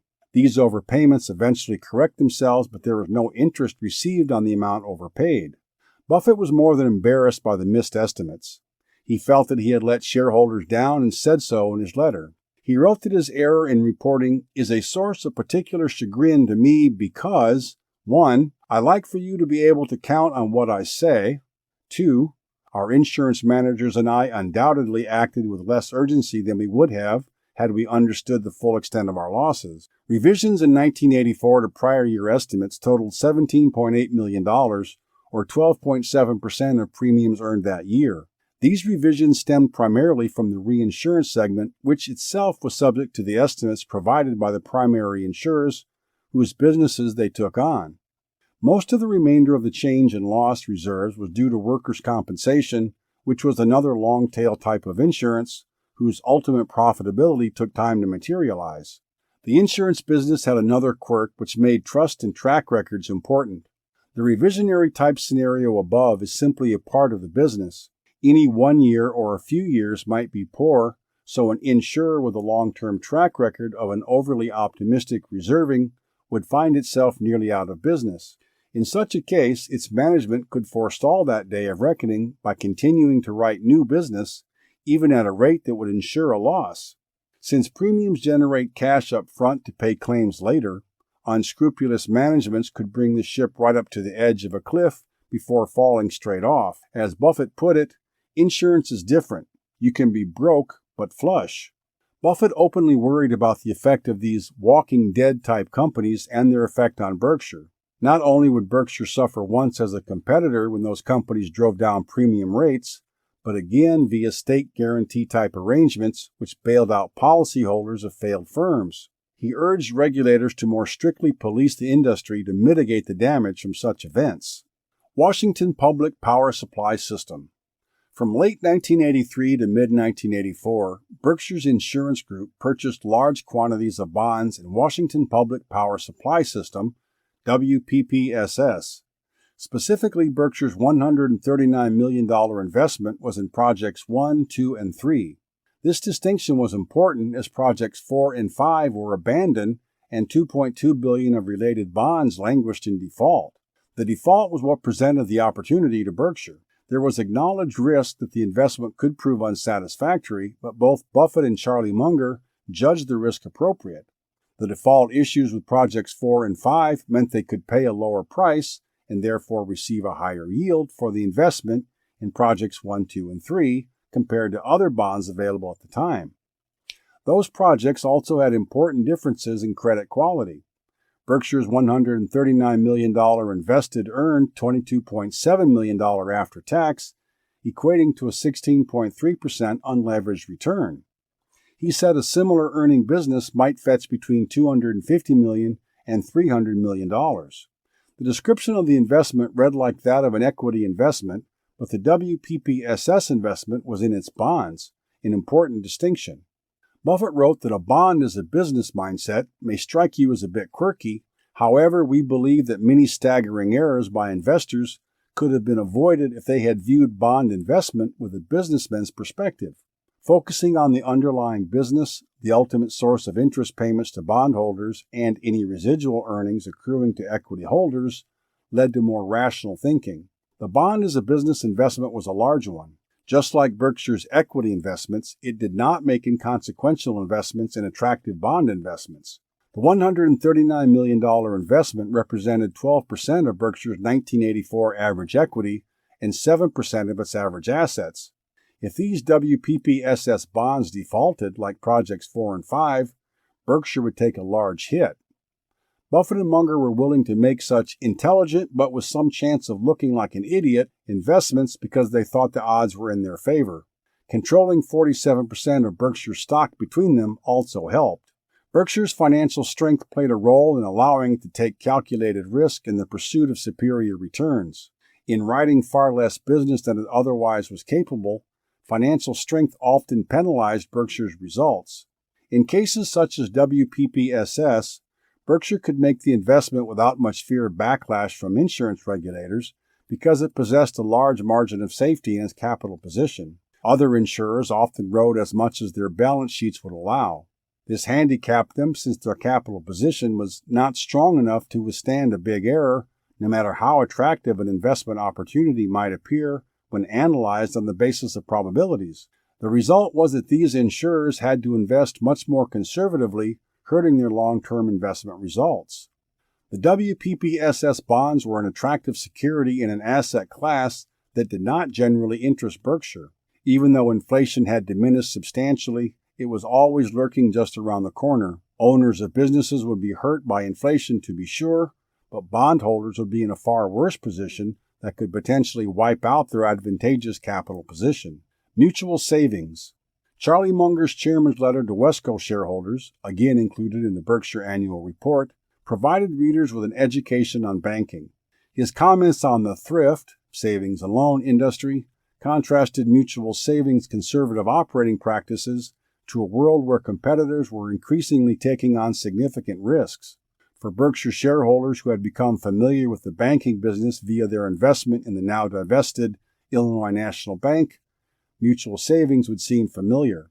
Munger said mutual savings had three major characteristics. 1. Maintained a high level of shareholders' equity compared to total assets and savings account liabilities. 2. Held a large proportion of cash and marketable securities to offset those liabilities. 3. Had a low-yielding mortgage portfolio, primarily a result of its branch divestiture in 1980. Though the average yield on its mortgage portfolio was below the bank's cost of funds paid to depositors, it had remained profitable every year due to its large marketable securities portfolio. Just like Berkshire's insurance group, mutual savings was waiting for the right terms and conditions on which to do additional business. The summary data on mutual savings provided in the Berkshire Annual Report illustrated its conservatism. Its assets were funded by a stable source of deposits and backed by a large amount of shareholders' equity and liquid resources. Banking then and now, almost by definition, involved borrowing short and lending long. A bank took its depositors' money, most of which was usually on demand, and lent it on terms to borrowers to purchase homes, finance businesses, and for other needs. The mismatch between the typically lower short-term interest rates paid to depositors and the typically higher rates received from borrowers, the spread, is how a bank makes money. Such an arrangement carried a small risk that interest rates would increase rapidly and cause the cost of money, the interest rate paid, to exceed the rate at which it was lent out. Savings and loan institutions, also known as thrifts, such as mutual savings, benefited from quasi-governmental protections over other traditional banking operations. These protections gave them a slight edge over traditional banks and reduced competition. When regulations changed allowing free competition for deposits, i.e. no limit on interest rates paid, some banks, and more acutely thrifts, found themselves paying higher rates to depositors than those earned from lending, a disastrous backward result. Mutual savings was staying far away from more lenient lending practices. In addition to the cost of money, interest paid to depositors, a banking institution also faced costs from losses on bad loans. Just like the insurance business, those losses can take time, sometimes years, to materialize. Munger described a sort of Gresham's law where bad loan practices drives out good, and where some institutions attempting to cover rising interest costs began lending to increasingly riskier borrowers. Munger knew it was only a matter of time before trouble arose. He decried the actions of competitors not just because it hurt mutual savings, but because competitors were profiting from using the government's credit. Since depositors benefited from government guarantees on their savings if the institution failed, they were indifferent to how their money was used. Losses above a bank's equity capital would ultimately accrue, in the case of the thrift industry, to the Federal Savings and Loan Insurance Corporation, FSLIC, the government arm that insured their deposits. Munger used an automobile insurance example to illustrate mutual savings' position. Mutual savings was like the sober and careful driver who drove few miles but had to pay an insurance premium based on the risks attributed of a larger pool of drivers. Those other drivers drove a high number of miles and led other than sober lives. Through the premiums it paid for deposit insurance, Mutual Savings was subsidizing the rest of the industry. Munger praised Federal Home Loan Bank Board Chairman Edward R. Gray for taking on the unenviable task of reining in the risky behaviors of less conservative industry participants. Mutual Savings' unwillingness to participate in risky lending practices had caused a decline in business, but there was some good news. In accounting terms, Mutual Savings' loan portfolio declined by 11% to $95 million. However, during the year it agreed to forward purchase a $30 million pool of government-guaranteed mortgages that yield 15% on its $19 million purchase price.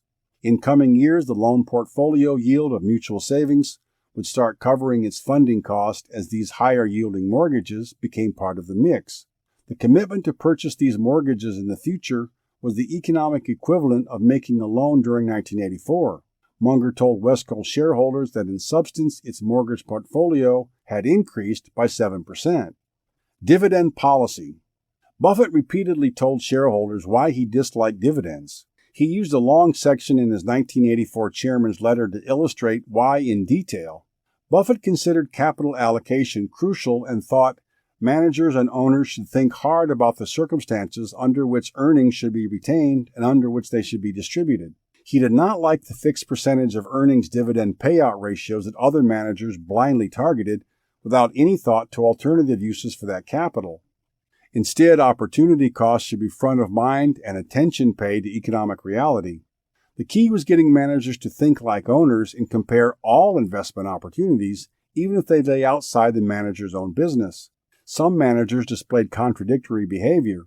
On the other hand, they might tell an under-earning subsidiary to give the parent company its earnings, which were then reinvested into a higher-earning one, a rational decision on its own. The problem was those managers would then turn around and have earnings retained at the parent level, even though there were higher-earning opportunities elsewhere. The other consideration relating to dividend policy was inflation. In an inflationary environment, a capital-intensive business required investment to maintain its unit volume. Even if a business showed a bottom-line profit, the economic reality could be such that a portion or even 100% of those profits weren't economically real. A business that paid out in dividends more than its economic earnings would face oblivion as its competitive position and/or financial strength eroded. As an example, recall the textile companies from the first part of this book. A business that faced higher costs due to inflation and did not have the capital on hand to pay was no different than the textile companies in the early part of the 20th century that paid out dividends when they should have used that cash to replenish depreciated equipment. Those textile companies eventually suffered mightily, and so too would the owner of a capital-intensive business operating in an inflationary environment. Buffett said Berkshire's own dividend policy would be to retain all earnings. Berkshire met the test of creating $1 of market value for every dollar retained, and would have done shareholders a disservice by instituting a dividend. Looking forward, he even teased a future use of those retained earnings. He thought the insurance industry was set for a rebound in 1985, and a financially strong competitor like Berkshire stood to do well with available cash to invest. Buffett's 1984 letter concluded with two advertisements. One was the same business wanted advertisement as prior letters looking for acquisition candidates. The other was an invitation for his shareholder partners to the annual meeting in Omaha, where a purchase at Nebraska Furniture Mart could save far more than enough to pay for your trip. After 20 years under Buffett's leadership, Berkshire had become a far more diversified and profitable business, and one where shareholders might have, dare it be said, fun. Decade in review. The changes that occurred during Warren Buffett's second decade at the helm of Berkshire Hathaway can be summed up in two words: size and scope. Its equity capital grew by a factor of more than 14, from $88.2 million to almost $1.3 billion. Its insurance operations grew both organically and from investments in multiple home state operations, workers' compensation, and reinsurance. Berkshire grew its stable of wholly owned businesses into diverse industries such as steel products and newspapers, and through blue-chip stamps and its marketable securities portfolio into many diverse enterprises. The question of just where all that additional equity capital came from can be summed up in a few categories. Table 4.40 illustrates the degree to which Berkshire's investment portfolio became the driver of growth. Berkshire took advantage of chances to buy businesses outright, but found more opportunity to buy pieces of good businesses via investments in their publicly traded stock. Accounting considerations were relegated to the background in favor of economic reality, though pains were taken to reconcile the two in communications with shareholders. Even Berkshire's largest division, insurance, found itself shadowed by the investment portfolio, which, to be fair, funded a large portion of it. By the end of the decade, Berkshire's share of GEICO's premium volume eclipsed that of its own group of insurance businesses. The mergers divestitures net row aggregates three distinct and important transactions. 1. In 1977, Berkshire merged with Diversified Retailing, which resulted in a net of about $9 million added to Berkshire's equity capital. 2. In late 1980, Berkshire divested of the Illinois National Bank and Trust. That transaction, effectively accomplished via a treasury stock transaction, reduced Berkshire's equity by approximately $29 million. 3. In 1983, Berkshire merged with Blue Chip Stamps, adding a net of about $154 million to Berkshire's equity. The results for shareholders that book value per share increased from $90.02 at year-end 1974 to $1,108.77 year-end 1984, a compounded annual rate of return of 28.5%.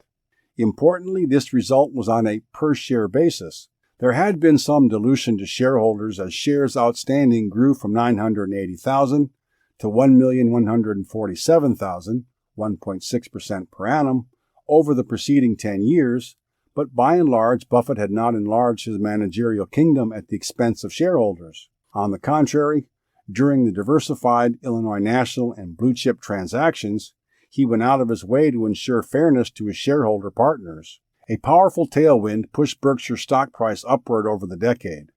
The market rewarded the high growth rate of underlying intrinsic value, proxied by the change in book value, with an increasingly higher price-to-book value.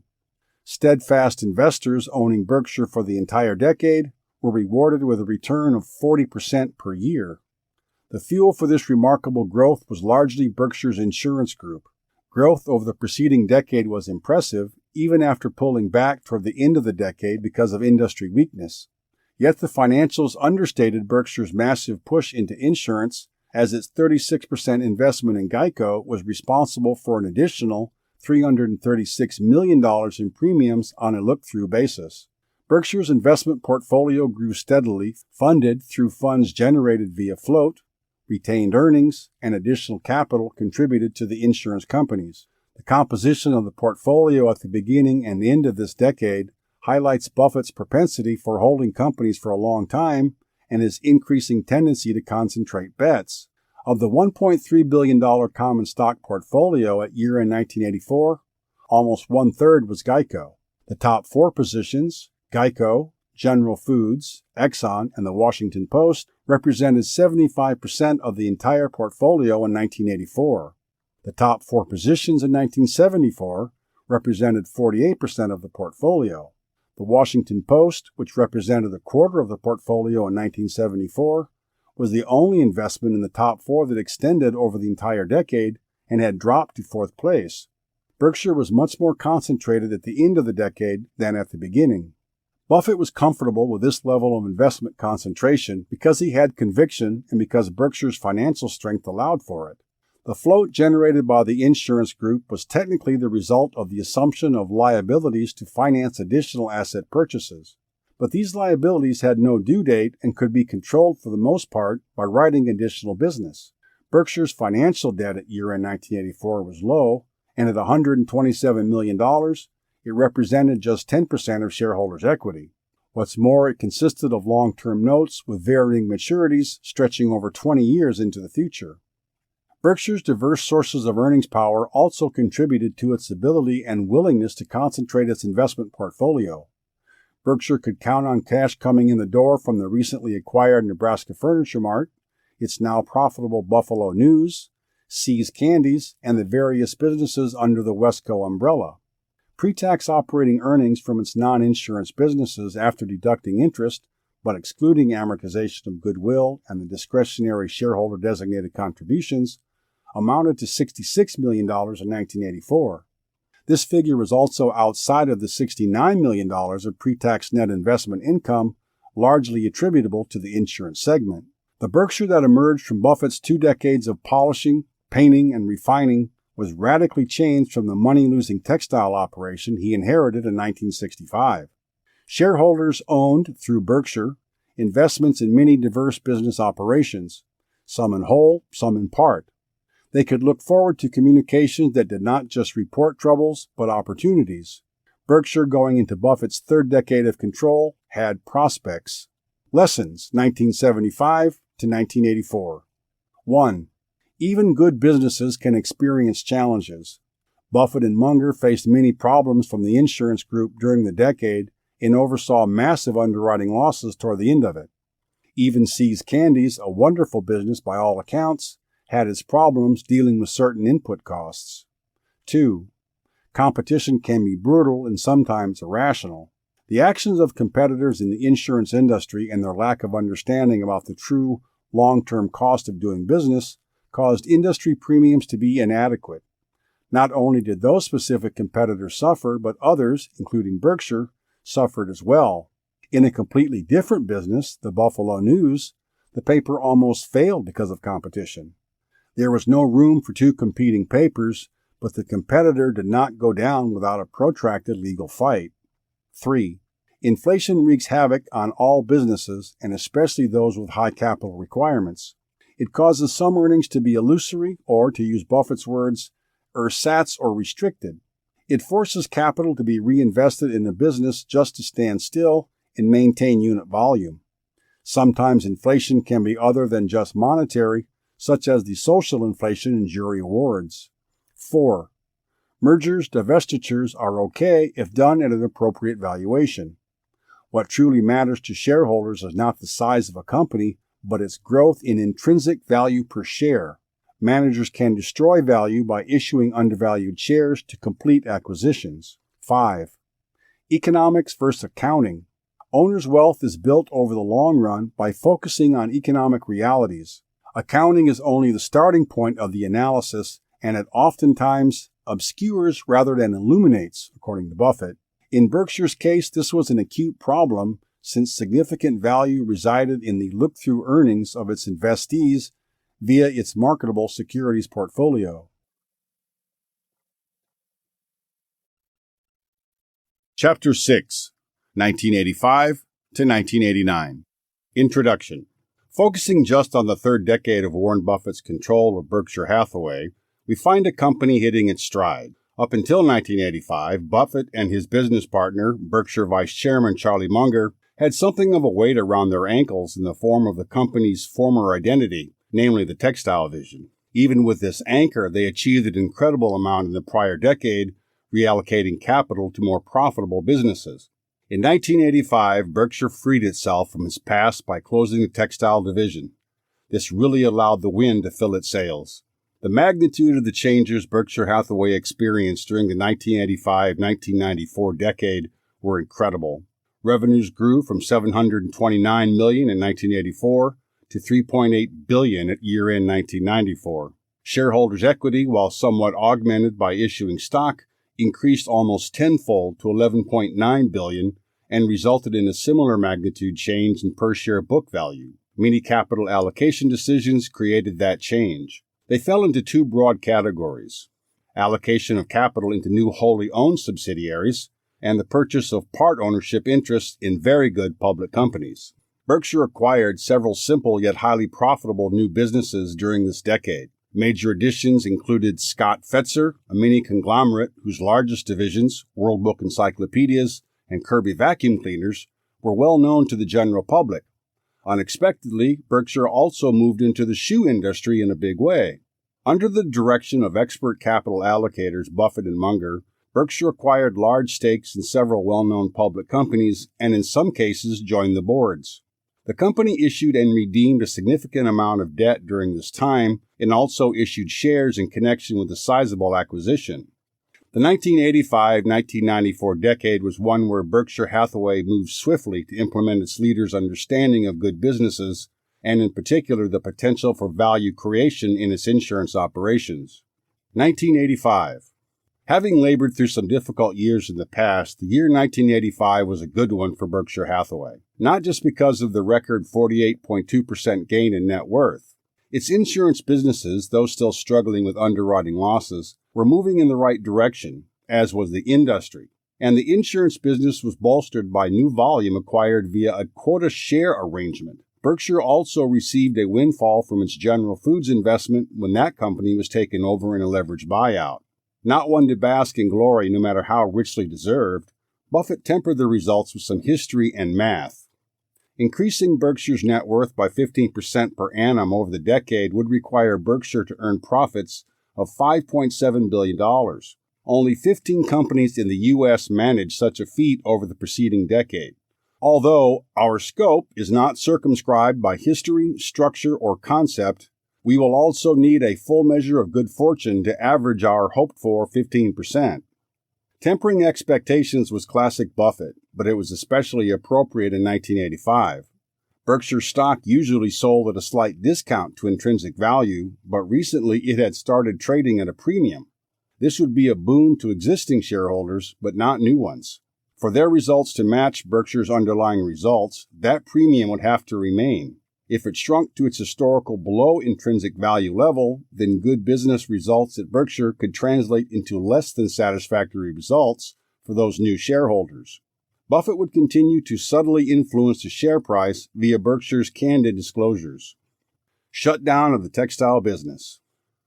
Reflecting on the past, Buffett considered buying control of Berkshire a colossal mistake. It led to his original partnership investors, himself included, to give up a fraction of the ownership of much better businesses acquired through Berkshire rather than buy them through another entity. And that was to say nothing of the now 2 decades of frustration watching an industry decline into oblivion. As Buffett put it, the unpleasant job of shuttering the remnants of Berkshire's past was largely completed by July 1985. He was sympathetic to the managers and employees associated with the textile operations, but in the end, economics won out. Berkshire couldn't remain in a competitively disadvantaged business that required ongoing capital investment at subpar returns. The figures were unambiguous. Over the 9 years prior to Buffett's involvement, Berkshire Hathaway was entirely engaged in textile manufacturing. During that time, it lost $10 million on a total of $530 million of revenues. By comparison, See's Candies earned $2 million on revenue of $31 million the first year it was purchased. Although textiles did deliver some profits in the 1960s, they were not adequate compared to the capital required to produce them. As the years wore on, the division's profits only worsened, and as the competitive disadvantages accrued, it became obvious that the business was not viable. Buffett praised the division managers Ken Chase and Gary Morrison as resourceful, energetic, and imaginative in their efforts to operate the textile group profitably. He even put those managers on the same level as those running a gem like See's. The textile business failed not because of them, but despite their monumental efforts. They were simply dealt a bad hand. Berkshire's employees and their unions were praised too, for accepting below-average wages and understanding the economic position of their employer. Even after the decision to liquidate the mills was made, both management and the employee base performed superbly, said Buffett. Buffett summed up his predicament in allowing the mills to operate at subpar levels for so long. I won't close down businesses of subnormal profitability merely to add a fraction of a point to our corporate rate of return. However, I also feel it inappropriate for even an exceptionally profitable company to fund an operation once it appears to have unending losses and prospects. Adam Smith would disagree with my first proposition, and Karl Marx would disagree with my second. The middle ground is the only position that leaves me comfortable. His statement reflected the owner-related business principle of not participating in gin rummy capitalism, contained at the beginning of the annual report. Berkshire would buy for keeps, and as a rule would not sell underperforming units in an effort to redeploy the capital into higher-earning assets. Buffett communicated his position to shareholders in the past by reminding them that Berkshire's textile workers were largely older and possessed almost no skills outside of textile manufacturing. Many were also foreign-born and spoke very little English and would have been severely hurt by closure of the mills. Many were hurt with the 1985 mill closure, but Buffett could at least point to efforts to cushion the blow. The problem was that the textile business, especially in New England, was not economically viable. The liquidation of the mill's assets told the story. See Table 5.4. Equipment of enormous importance in prior years was rendered economically useless over time by the onslaught of competitive pressures. In the end, it was sold for almost nothing. A commodity-type business like Berkshire's textile operations faced illusory investment options. Each opportunity for investment, say a new machine that promised to reduce costs, was rational from the standpoint of the individual firm. But when all companies in the industry made such decisions, the advantages disappeared. Buffett summed it up as akin to standing on one's tiptoes watching a parade.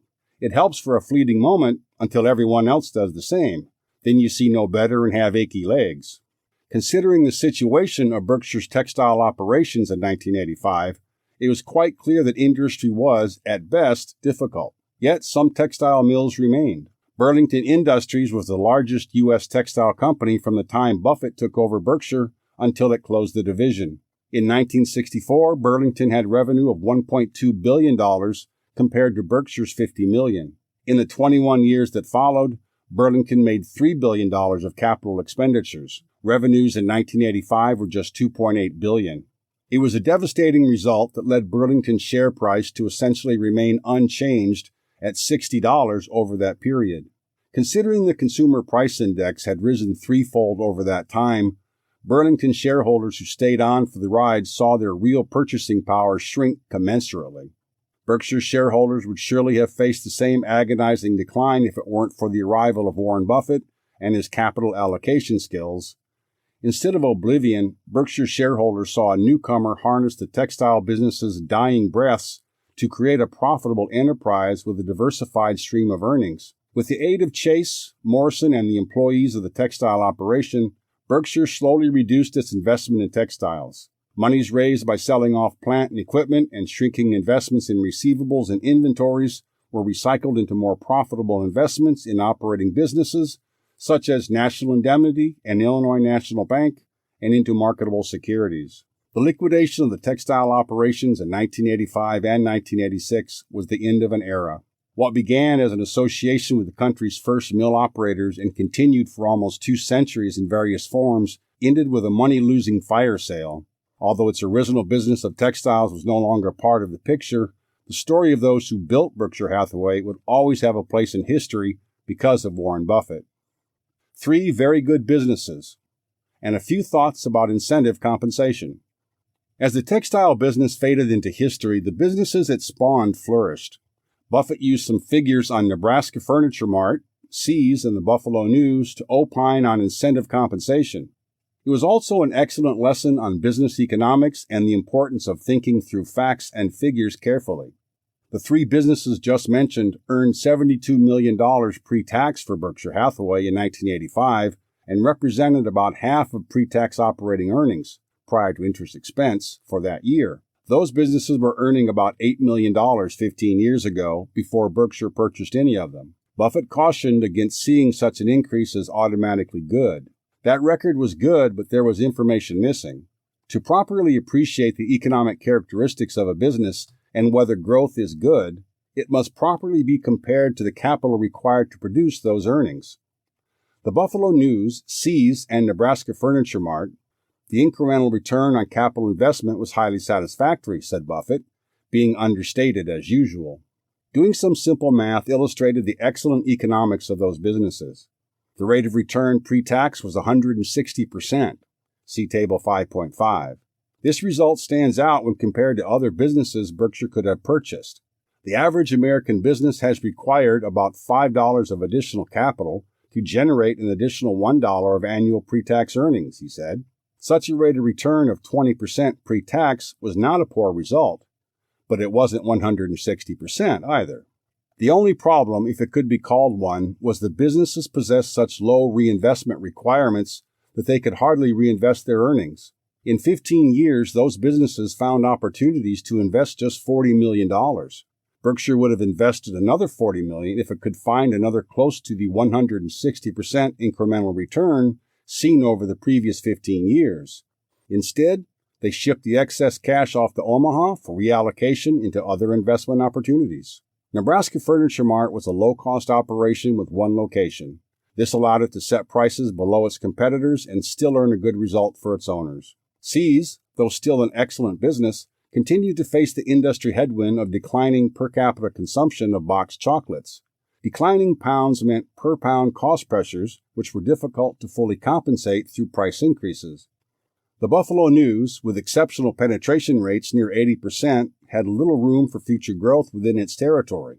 It could expand advertising with preprints, advertisers supplying inserts versus on-page advertisements, but those were less profitable and subject to competition. The common thread with all three was exceptional management.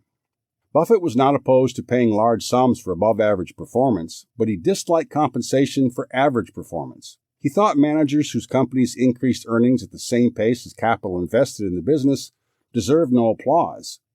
These average managers, and those compensating them, focused blindly on increased dollar earnings. What mattered more was the rate of change. An ordinary savings account provided an ultra-simplified example. An account earning 8% would quadruple its annual earnings in 18 years. The manager of the account would have done nothing but sit back and let the interest accumulate and compound. The above-average manager found ways to increase value. Value enhancement might come in the form of increasing the rate of return on capital through better margins, or perhaps by conducting the same level of operations with less capital. It could also come in the form of expanding a difficult-to-grow business while maintaining good rates of return on capital. Another way to make money doing nothing was with fixed-priced options for company shares. Managers who issued themselves such options were incented to retain earnings, even if it made more sense to pay out some or all of them to shareholders. The larger the pie at the end of their option period, the bigger their payout. This really got Buffett's blood boiling. Buffett wanted managers to think and act like owners. He said owners would understand that there was a cost to capital and that rates of return mattered more than simply increasing earnings. He also thought options should only be issued to those responsible for the overall performance of the business. Though Berkshire didn't issue options, he thought it entirely appropriate for the manager of a well-performing subsidiary to receive a large bonus, even though Berkshire overall performed poorly in comparison. Conversely, a well-performing Berkshire would not automatically mean a big check if the individual unit performed poorly. Many other corporations acted against this rational approach. Their owners paid for it quite literally by giving up a portion of their interest to the managers. Insurance operations. The insurance industry presented another perplexing year in 1985. Despite an estimated 20.9% increase in premium volumes, combined ratios remained elevated. The 1985 estimated industry combined ratio of 118% and Berkshire's own overall ratio of 105% was because losses remained high. Part of the problem was the persistent social inflation where judges and juries awarded far more than insurers had priced into policies. The real issue, though, was the addition of reserves which reflected the sins of prior years' underwriting. Due to the nature of the insurance business, which requires estimating all future costs today for policies that may cover risks stretching far into the future, operating results are subject to much less precision than normal businesses. When an insurance company determines that estimated losses for prior years are inaccurate, usually they are too low, it must record a charge to the current year's operating results. Innocently named reserve development, these adjustments are really mistakes. These mistakes are a part of the business, though they sometimes tempt unscrupulous managers to fiddle with the estimates. In Berkshire's case in 1985, its insurance group began the year with an estimate for future claims, termed unpaid losses and loss expense, of $243.3 million. During 1985, with hindsight, Berkshire determined it had underestimated losses it really incurred for business written prior to 1985 by $22.9 million. This amount was then included in the current year's income statement under item losses and loss adjustment expenses. Details in the footnotes revealed some important information about the adverse loss development. The segment attributed to the primary group, Berkshire's collection of primary or direct operations, recorded a $63,000 prior year adjustment. Although the segment still wrote at a loss, the losses were all tracking as expected through 1985. The story of the 1985 adverse loss development was largely in the reinsurance segment, which booked charges of $19.4 million, a massive 41% of the balance attributable to reinsurance at the beginning of the year. About two-thirds of the loss reported from the reinsurance group in 1985 was the result of adverse loss development on policies written in prior years. The other third represented losses on businesses written in 1985. Such a loss was large but not uncommon. The reinsurance business is typically long tail, requiring many years for actual profitability to materialize, and subject to the primary insurance company's estimates, making revisions of prior year loss estimates common. It is also a contributing factor to the number of entrants to the business when business is seemingly good. Since losses take many years to materialize, the feedback loop is also long and pricing errors can go undetected and uncorrected for many years. The insurance industry in general has a unique capacity feature, one that can exacerbate the problems of reinsurance.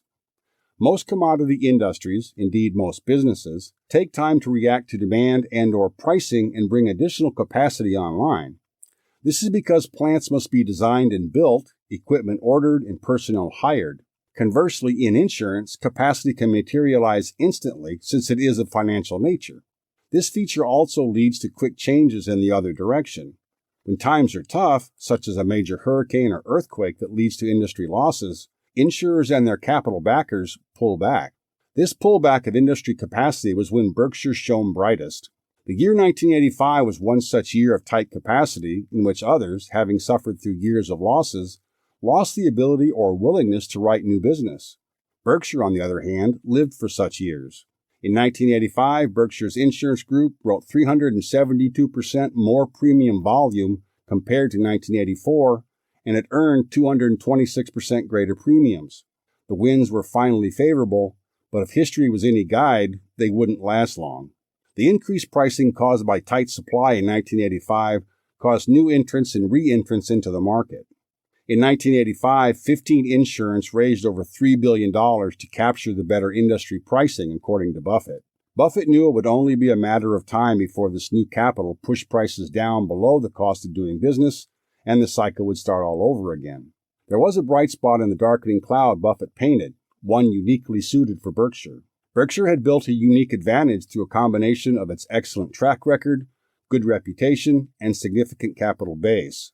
The latest cycle reminded some insurance buyers that premiums only paid for an IOU and that if the insurer or reinsurer went belly up, payment wasn't guaranteed. Most consumer-type insurance contracts have some industry protections, but others, like reinsurance contracts, do not.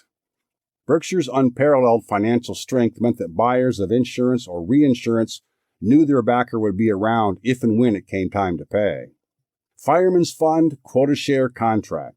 A major new source of insurance business presented itself during 1985 when Jack Byrne, CEO of Geico, departed to run Fireman's Fund, another insurer.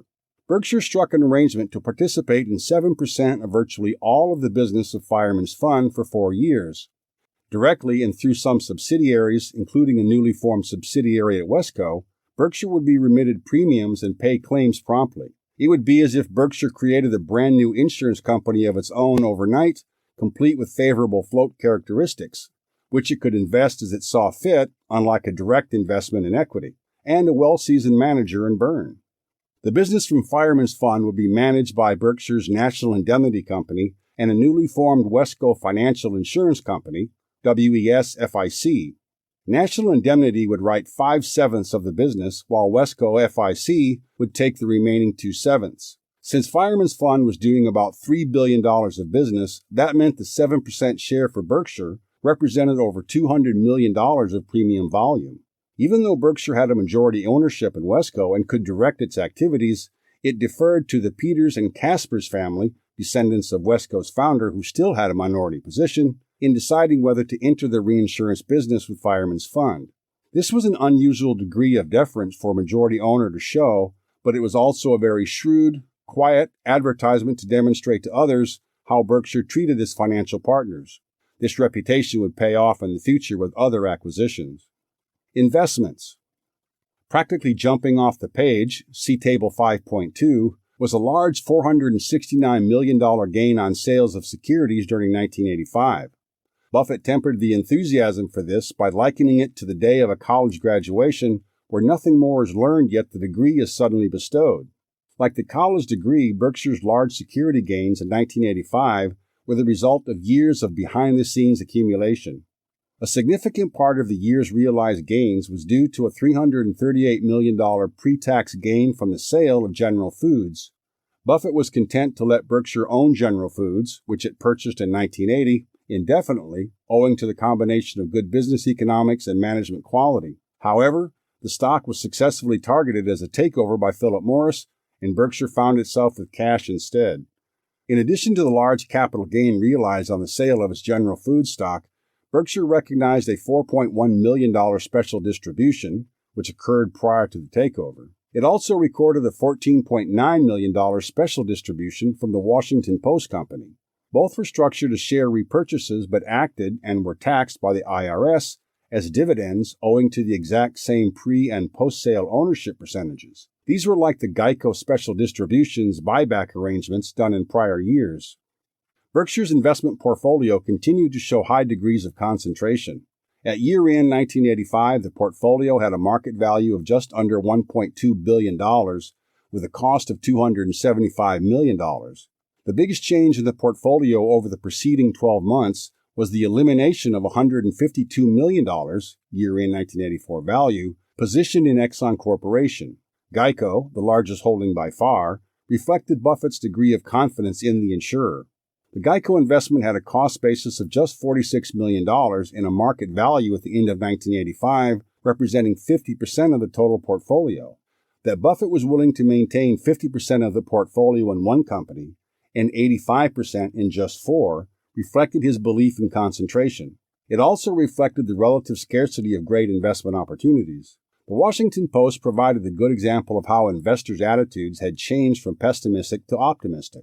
The Washington Post, valued by the stock market at around $100 million when Berkshire first purchased its $10 million stake in 1973, was now worth 20 times that much. The increase reflected the managerial skill of Catherine K. Graham and her willingness, with Buffett's urging, to repurchase shares when they were depressed.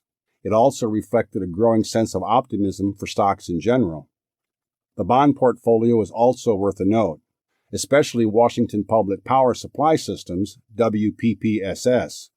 Bonds of the roughly $400 million of tax-exempt bonds held in the insurance subsidiaries, almost half, or $194 million at amortized cost, were WPPSS bonds. The WPPSS bonds alone provided Berkshire with around $30 million of tax-exempt interest annually, amounting to one-third of Berkshire's $95 million investment income that year. Capital Cities, ABC, Incorporated. The news Buffett couldn't wait to tell shareholders in his letter, both literally as it had to be disclosed, but more so because it was exciting news, was Berkshire's investment in Capital Cities, ABC, Incorporated, Cap Cities. Berkshire purchased 3 million shares of Cap Cities at the beginning of 1986. The $517.5 million purchase was made to assist Cap Cities in financing its $3.5 billion purchase of ABC.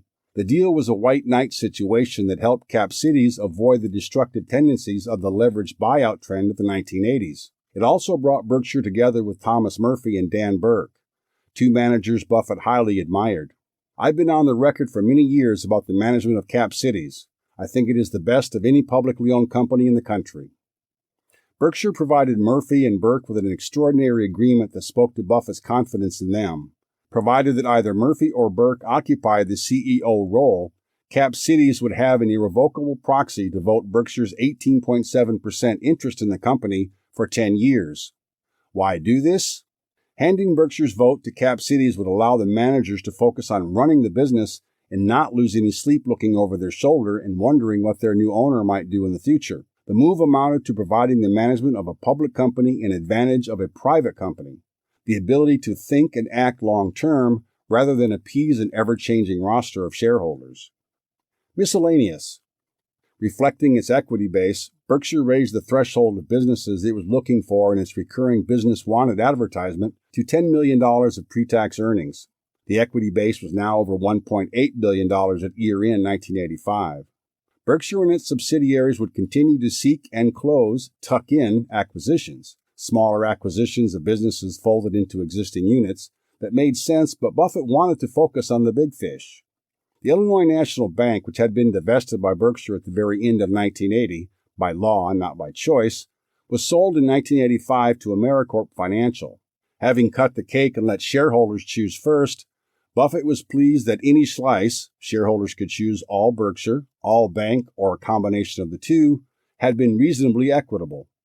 Overall, the year 1985 was a good one for Berkshire. Its existing businesses, including its primary line of business, insurance, were doing well. It also found profitable new investment opportunities in cap cities, in a new major subsidiary in Scott Fetzer, a nesting doll of a business which had subsidiaries and subsidiaries of subsidiaries that would join the Berkshire family in early 1986. The closure of the textile business was bittersweet but necessary. Berkshire was moving firmly and swiftly into the future. 1986. Results for 1986 for the most part did not disappoint.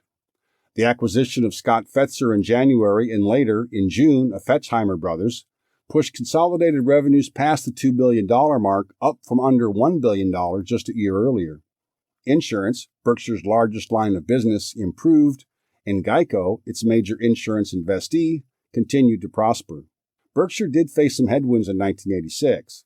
A rising stock market helped Berkshire's investment portfolio, but also left fewer investment opportunities since companies became more fully priced.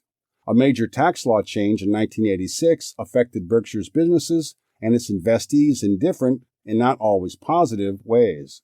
Buffett took pains to point out that Berkshire's growth, book value increased $492.5 million, or 26.1% in 1986, was of a very high quality. Some companies grew their businesses by issuing new shares, which gave management a larger business to manage, but left shareholders, on a per-share basis, worse off. Berkshire, by contrast, had grown by 10,600%, or 23.3% compounded annually over the 22 years under Buffett's management, all while diluting shareholders' ownership interest by less than 1% per year.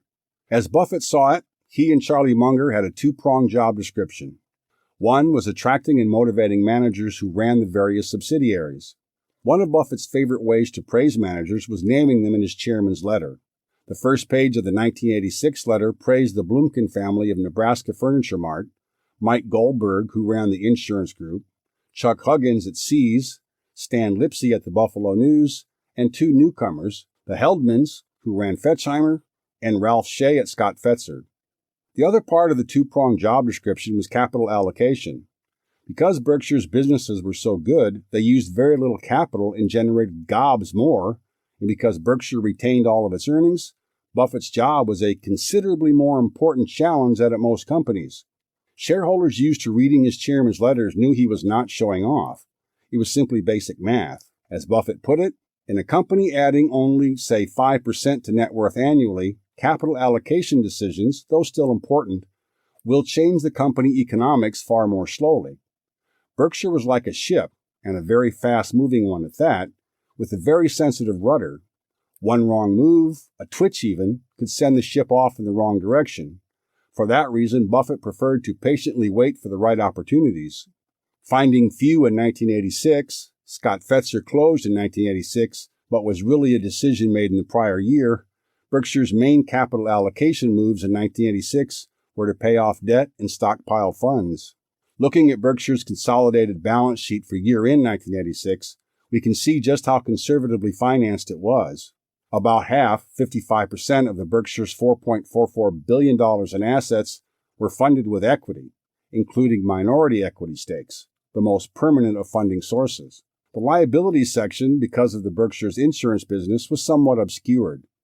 The $2.02 billion in liabilities were surely real, but their nature was unique.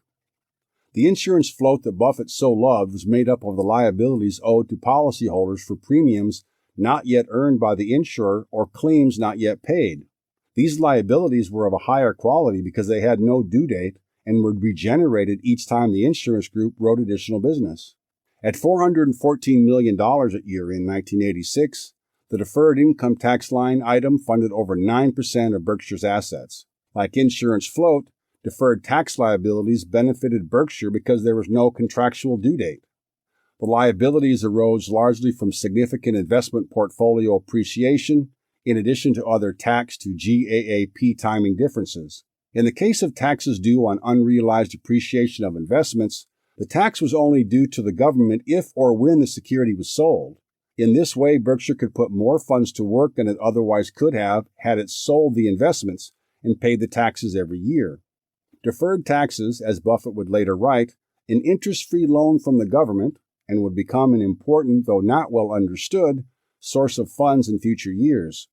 Berkshire, like most other companies, also had interest-free funding sourced from the spontaneously generated working liabilities, such as accounts payable and accruals, but these were a mere normal part of doing business and largely not controllable. The only true debt on Berkshire's 1986 year-end balance sheet was $95 million of long-term borrowings. After paying a premium to retire an obligation from 1980, Berkshire only had about $17 million of term debt at the parent level. Its subsidiaries, including its newest acquisition, Scott Fetzer, which came to Berkshire with debt of its own, had a total of about $78 million of debt at year-end. To put this in perspective, Berkshire could pay off the entire $95 million using just 7 months of 1986 after-tax operating earnings. Scott and Fetzer Company. On January 6, 1986, Berkshire Hathaway acquired Scott and Fetzer Company, a small conglomeration of 17 businesses based in Cleveland, Ohio. The addition of Scott Fetzer's $700 million in revenues nearly doubled Berkshire's revenue base. Scott Fetzer came to Berkshire after a few zigs and zags. The company had been in play for several years, having been pursued by corporate raiders.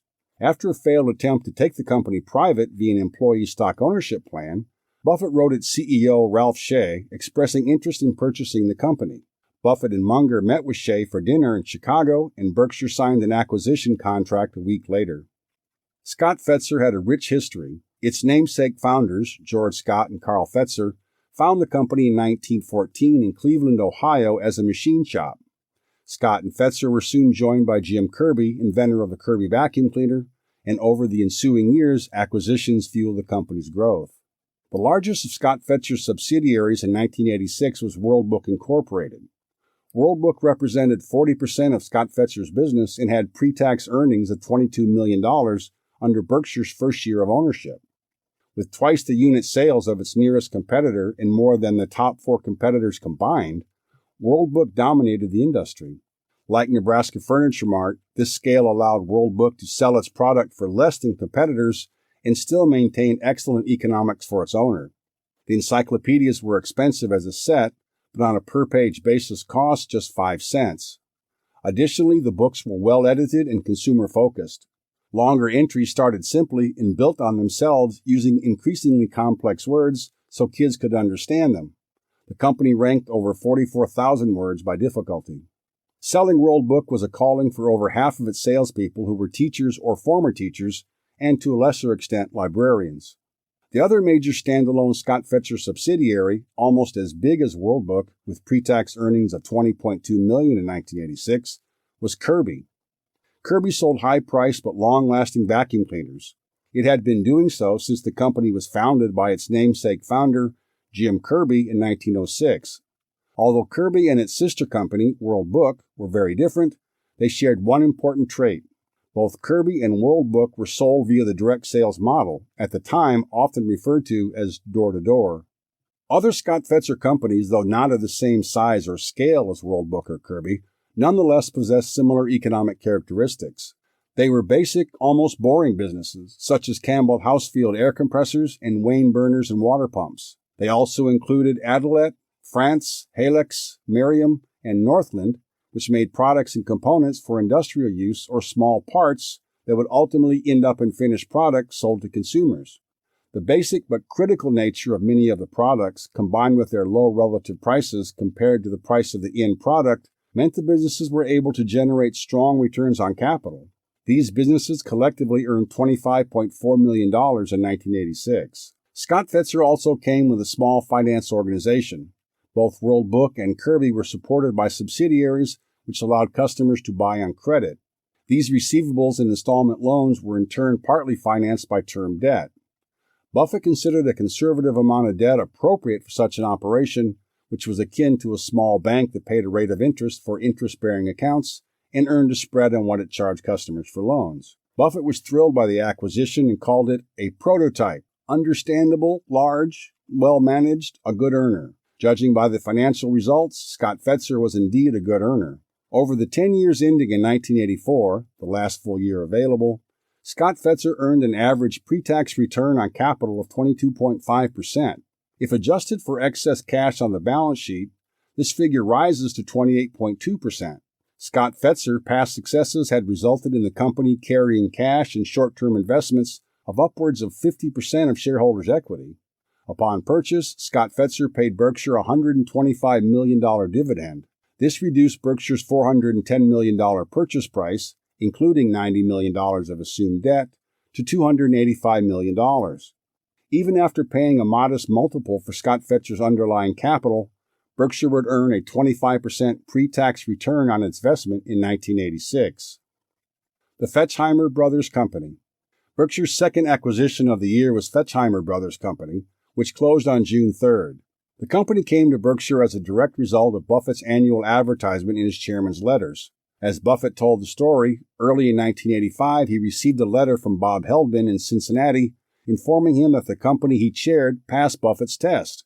Fetchheimer passed the simple test with flying colors. Founded in 1842, it manufactured and distributed uniforms. Though a simple business, Fetchheimer was highly profitable. The underlying business was earning 50% or more on capital per year. Like Scott Fetzer and many other companies of the 1980s, Fetchheimer had gone through the unpleasant experience of being owned by those seeking short-term profits. In 1981, the company was the subject of a leveraged buyout transaction that saw management, including Bob Heldman and his brother George, president of the company, retain an interest in the business. Having ridden the wave for the typical 5 to 7 year holding period, the venture capitalists wanted out. The Heldman's father, Warren, who had originally gotten the family involved in the business in 1941, sought a permanent home for Fetchheimer. They found that home in Berkshire Hathaway. A short history of leveraged buyouts provides an important backdrop to 1986. The 80s were marked by a boom and bust cycle in private equity that included a wave of leveraged buyouts. In a typical takeover, a corporate raider buys enough stock to gain control. In a leveraged buyout, a company's own executives are often doing the buying. The deals are often financed with high-yield but risky bonds called junk bonds. These kinds of buyouts are hostile. In 1986, a third of mergers and acquisitions were of this type. Fetchheimer was not the only company Berkshire owned or invested in that was affected. The deal with Cap Cities helped it avoid a leveraged buyout, and Berkshire received a windfall when General Foods was taken over in a leveraged buyout. In Fetchheimer, Berkshire received an excellent business at a fair price. Fetchheimer's underlying business was earning 50% or more on capital, and Berkshire's purchase multiple gave it a 26% pre-tax return. Like Nebraska Furniture Mart, Fetchheimer was run by a devoted multi-generational family. Sources of reported earnings. The changes in Berkshire sources of earnings was evident in the now familiar table in the 1986 Chairman's Letter, referring to Table 5.2. To say the addition of Scott Fetzer was a milestone for Berkshire would be an understatement. Scott Fetzer, coupled with improvements in the operating earnings of other Berkshire subsidiaries in 1986, pushed consolidated pre-tax operating earnings to almost $196 million, up more than 56% from 1985. 10 years into its ownership of the Buffalo News, and with its competitor, the Courier Express, gone, Berkshire's paper was thriving. Pre-tax earnings reached $35 million, equal to the entire 1977 purchase price. Under the leadership of Stan Lipsey, the paper was controlling its costs while continuing to provide readers with 50% news whole. Probably because of this commitment to above-average content, its Sunday paper penetration ratio now topped 83%, even higher than the 63% the Courier Express achieved during its long period of Sunday dominance. Buffett praised the amazing Blumkin family at Nebraska Furniture Mart, who continued to perform business miracles. Operating out of a single store, though with an expanded warehouse, Nebraska Furniture Mart was generating $132 million of annual revenues. With little organic growth in population locally in Omaha, customers were coming from far and wide to take advantage of its everyday rock-bottom prices. See's Candy operated in a tough environment and nonetheless increased earnings almost 5% to $30 million. Buffett thought profits should stay at about their present level owing to stagnant same-store poundage. Though See's was able to increase prices minimally and did increase overall poundage by 2%, this was done only by adding stores. See's was, and is, an excellent business with high returns on capital, but this excellence came at a cost of little to no unit growth. Insurance. The insurance group's headline, $55.8 million pre-tax underwriting loss, appeared to run counter to Buffett's prediction of better industry conditions in 1986. Looking more closely at the results between the primary group and the reinsurance group revealed a slightly different story. For the first time since 1981, the primary group reported a pre-tax underwriting gain. This was a result of strength in specialized auto and general liability reflecting tighter market conditions. Read, higher premiums were obtainable. Workers' compensation and home state again wrote to losses, but these were not enough to prevent an overall profit of $3.5 million and a combined ratio of 93.9%. The industry increased premiums by over 22% in both 1985 and 1986. As a result, the industry combined ratio had declined markedly from a high of almost 118% in 1984 to an estimated 108.5% in 1986. Though over 100%, indicating underwriting cost industry participants money, it was in the range of 107% to 112%, and that was enough to produce break-even results after considering the earnings from float. Industry tightness and the higher pricing that went along with it factored into the overall doubling of premiums written in Berkshire's primary segment to $595 million. Earned premiums grew even more, about 2.5 times to $463 million. The only significant black mark on the primary insurer's result was $16 million of adverse loss development included in 1986 results. Representing 7.5% of the beginning reserves, the adjustment was outside of the more respectable plus or minus 5% range that the annual report quoted as a target. Buffett called attention to this fact in the chairman's letter. If the psychological rules that applied to Pinocchio apply to me, my nose would now draw crowds. The story of the reinsurance group in 1986 was one of the generally improving results on a fast-growing book of business. Premiums written and earned were up 222% and 415% respectively. This was largely driven by the 7% quota share arrangement with Fireman's Fund. The combined ratio, which was not ideal at 110% and resulted in a $49.4 million pre-tax underwriting loss, but it was better than the 119% ratio recorded in 1985 and far better than the 194% recorded in 1984.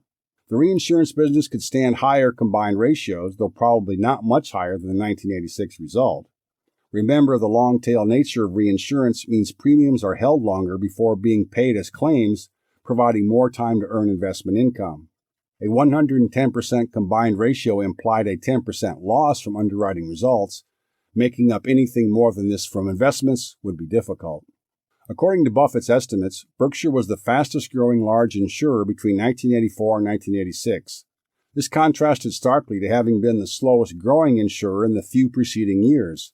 The vacillations were not intentional but market-driven. Berkshire was the industry's most steadfast participant, said Buffett, at the right price.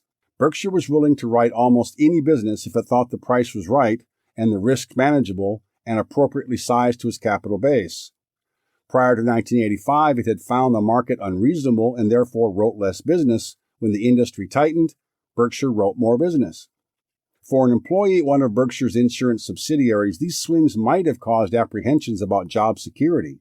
To properly incentivize writing only profitable business, Berkshire instituted a no-layoff policy at its insurers. Other insurers paid more attention to volume, either explicitly or via misaligned incentives that caused employees to reason they needed to book business at any cost.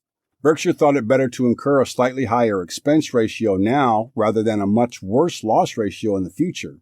This overall approach focused attention solely on long-term profitability. Geico had an outstanding year in 1986, and because Berkshire had a 41% ownership interest in the insurer, it shared in its success. Berkshire's share of Geico's premiums in 1986 was over $500 million, almost equal to Berkshire's primary insurers combined. Geico's rock-bottom operating costs created a moat protecting it against competitors, and Buffett loved moats. He called what Geico had built a valuable and much sought-after business castle, and said Geico's book of business was one of the best in the world of insurance, far better indeed than Berkshire's own book. Geico wrote 16% more volume in 1986 than the year before. Better yet, it did so at a 96.9% combined ratio. All the while it was repurchasing its own shares, ending 1986 with 5.5% fewer shares than the beginning of the year. The 6,850,000 shares Berkshire carried on its books at a cost of $45.7 million had a market value at year-end 1986 of almost $675 million. But excellent economics driven by low-cost operations was not Geico's only advantage. Geico had another asset worthy of Buffett's praise in Geico Vice Chairman Lou Simpson, the individual responsible for its investments. Simpson had an investment track record that rivaled Buffett's. Buffett even joked that it was only because of his controlling interest in Berkshire that he was comfortable sharing Simpson's record in his chairman's letter. Investments. At year-end 1986, Berkshire boasted a $1.87 billion common stock portfolio and a bond portfolio of $1.27 billion, largely held within the insurance group. Consistent with its owner mindset, Berkshire continued to maintain a highly concentrated common stock portfolio. Buffett told shareholders that he viewed Berkshire's three largest investments as permanent holdings and that he would probably not sell them even if they were to become overvalued. He thought a till death do us part policy would set the right tone and allow the managers of those companies to operate without the fear of a large change in ownership. Buffett was communicating his long-term ownership philosophy outside of Berkshire's wholly owned subsidiaries to those of its major investees, and it was done in self-interest. The Washington Public Power Supply System, WPPSS, Projects 1, 2, and 3 bonds were valued at $310 million, or 24% of the bond portfolio. From these, Berkshire received $31.7 million in annual tax-exempt interest. In 1986, Berkshire purchased an additional $700 million of tax-exempt bonds with maturities ranging from 8 to 12 years. But these purchases were made not so much for their superior investment potential as the most palatable of options available. Buffett liked the prospects of neither stocks nor bonds in 1986, but Berkshire had to hold marketable securities of some kind in its insurance companies and invest them. He even called the bonds mediocre investments and least objectionable. Of the $118 million of interest and dividend income earned in 1986, nearly $72 million was from issues exempt from federal tax. NHP Incorporated. Buffett chose to highlight NHP Incorporated, one of the smaller equity investments that did not make the cut for the table in the chairman's letter. At year-end, Berkshire had a $23.7 million stake in NHP, representing 45% of the company. Highlighting this small investment showed his penchant for storytelling, as well as the relative dearth of great investment ideas at the time. NHP was an unusual corporation formed to develop and manage affordable housing for low and moderate income tenants. It was the product of a political creation, and as such, law required that one of its subsidiaries have 3 directors appointed by the President of the United States and confirmed by the Senate. At the time of Berkshire's investment, NHP managed around 500 properties in 40 states, the District of Columbia and Puerto Rico, or 80,000 total housing units. NHP was owned by Berkshire, Weyerhaeuser, 22% stake, and a group led by NHP CEO Ron Heller, in addition to about 60 major corporations with interest no greater than 2%. Taxation. On October 22, 1986, President Reagan signed into law the Tax Reform Act of 1986. This law significantly altered the U.S. tax code. There were positives and negatives, but the net effect for Berkshire was negative.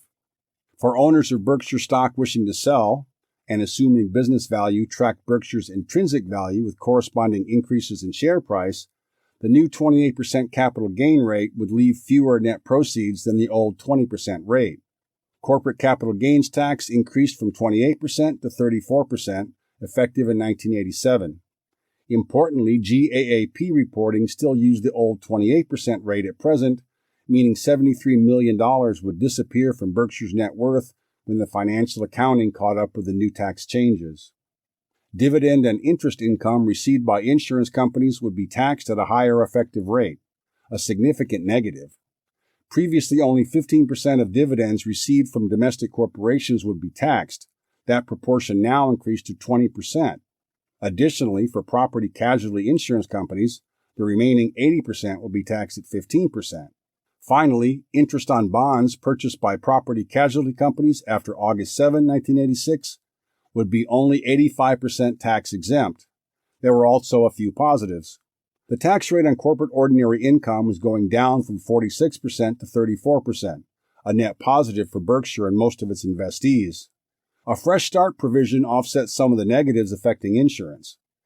This provision effectively gave Berkshire a double deduction as a one-time benefit for offsetting changes in lost reserve deductions for tax purposes. The tax law affected property casualty insurers acutely, and Buffett estimated it would reduce the earning power of Berkshire's insurance group by at least 10%. Because many insurers had different tax situations due to prior loss carry-forwards or because they were part of other companies, each would respond to the changes differently. The law also affected Berkshire's non-insurance companies in other ways. Buffett posed the question, what really happens when tax rates change? That is, do corporations pass along the increases or decreases to consumers via prices, or are they absorbed by the corporation with corresponding increases or decreases in profitability? Buffett said the answer depended on the type of business. He laid out three. 1. A utility-type organization would largely be required by regulators to pass along any changes. 2. Price-competitive businesses. Though not publicly regulated, the free market caused prices to adjust in response to tax changes. 3. Unregulated businesses with strong franchises, or moats, protecting them. In these cases, such as with See's, the Buffalo News, and many of Berkshire's other investees, owned in whole or in part, pricing power shielded the businesses from market-driven price adjustments. The 1986 Tax Act also repealed the General Utilities Doctrine. The doctrine formally protected owners from double taxation, once at the corporate level and again at the personal level during corporate liquidations. It did not affect Berkshire directly since Berkshire was long past the point of considering liquidating, but it would impact other companies such as oil and gas, some media companies, and real estate businesses where the operating economics were meaningfully altered because of the change. This meant prospective investment must be evaluated more carefully. Miscellaneous. Jokingly starting this next section with a tiny-sized font, Buffett informed shareholders that Berkshire bought a corporate jet in 1986. Falling on his sword and admitting he changed his mind on what he had previously bemoaned as an unnecessary luxury, he said he experienced a counter-revelation. The jet made travel a lot easier, but costlier. Buffett did note he bought the jet used as depreciation affects planes and cars proportionally. Later dubbed the indefensible, Buffett was perhaps eased into such a purchase by the fact that Scott Fetzer owned a plane. Owner earnings. Buffett excused shareholders from reading his accounting update if they so chose, removing it to an appendix in the chairman's letter. Entitled Purchase Price Accounting Adjustments and the Cash Flow Fallacy, it used Scott Fetzer's before and after financial statements, prior to and after Berkshire's purchase, to illustrate his concept of owner earnings. Under two columns labeled O, old, and in, new, he asked the hypothetical question, which company was worth more? O, showing higher earnings, or in, showing lower earnings?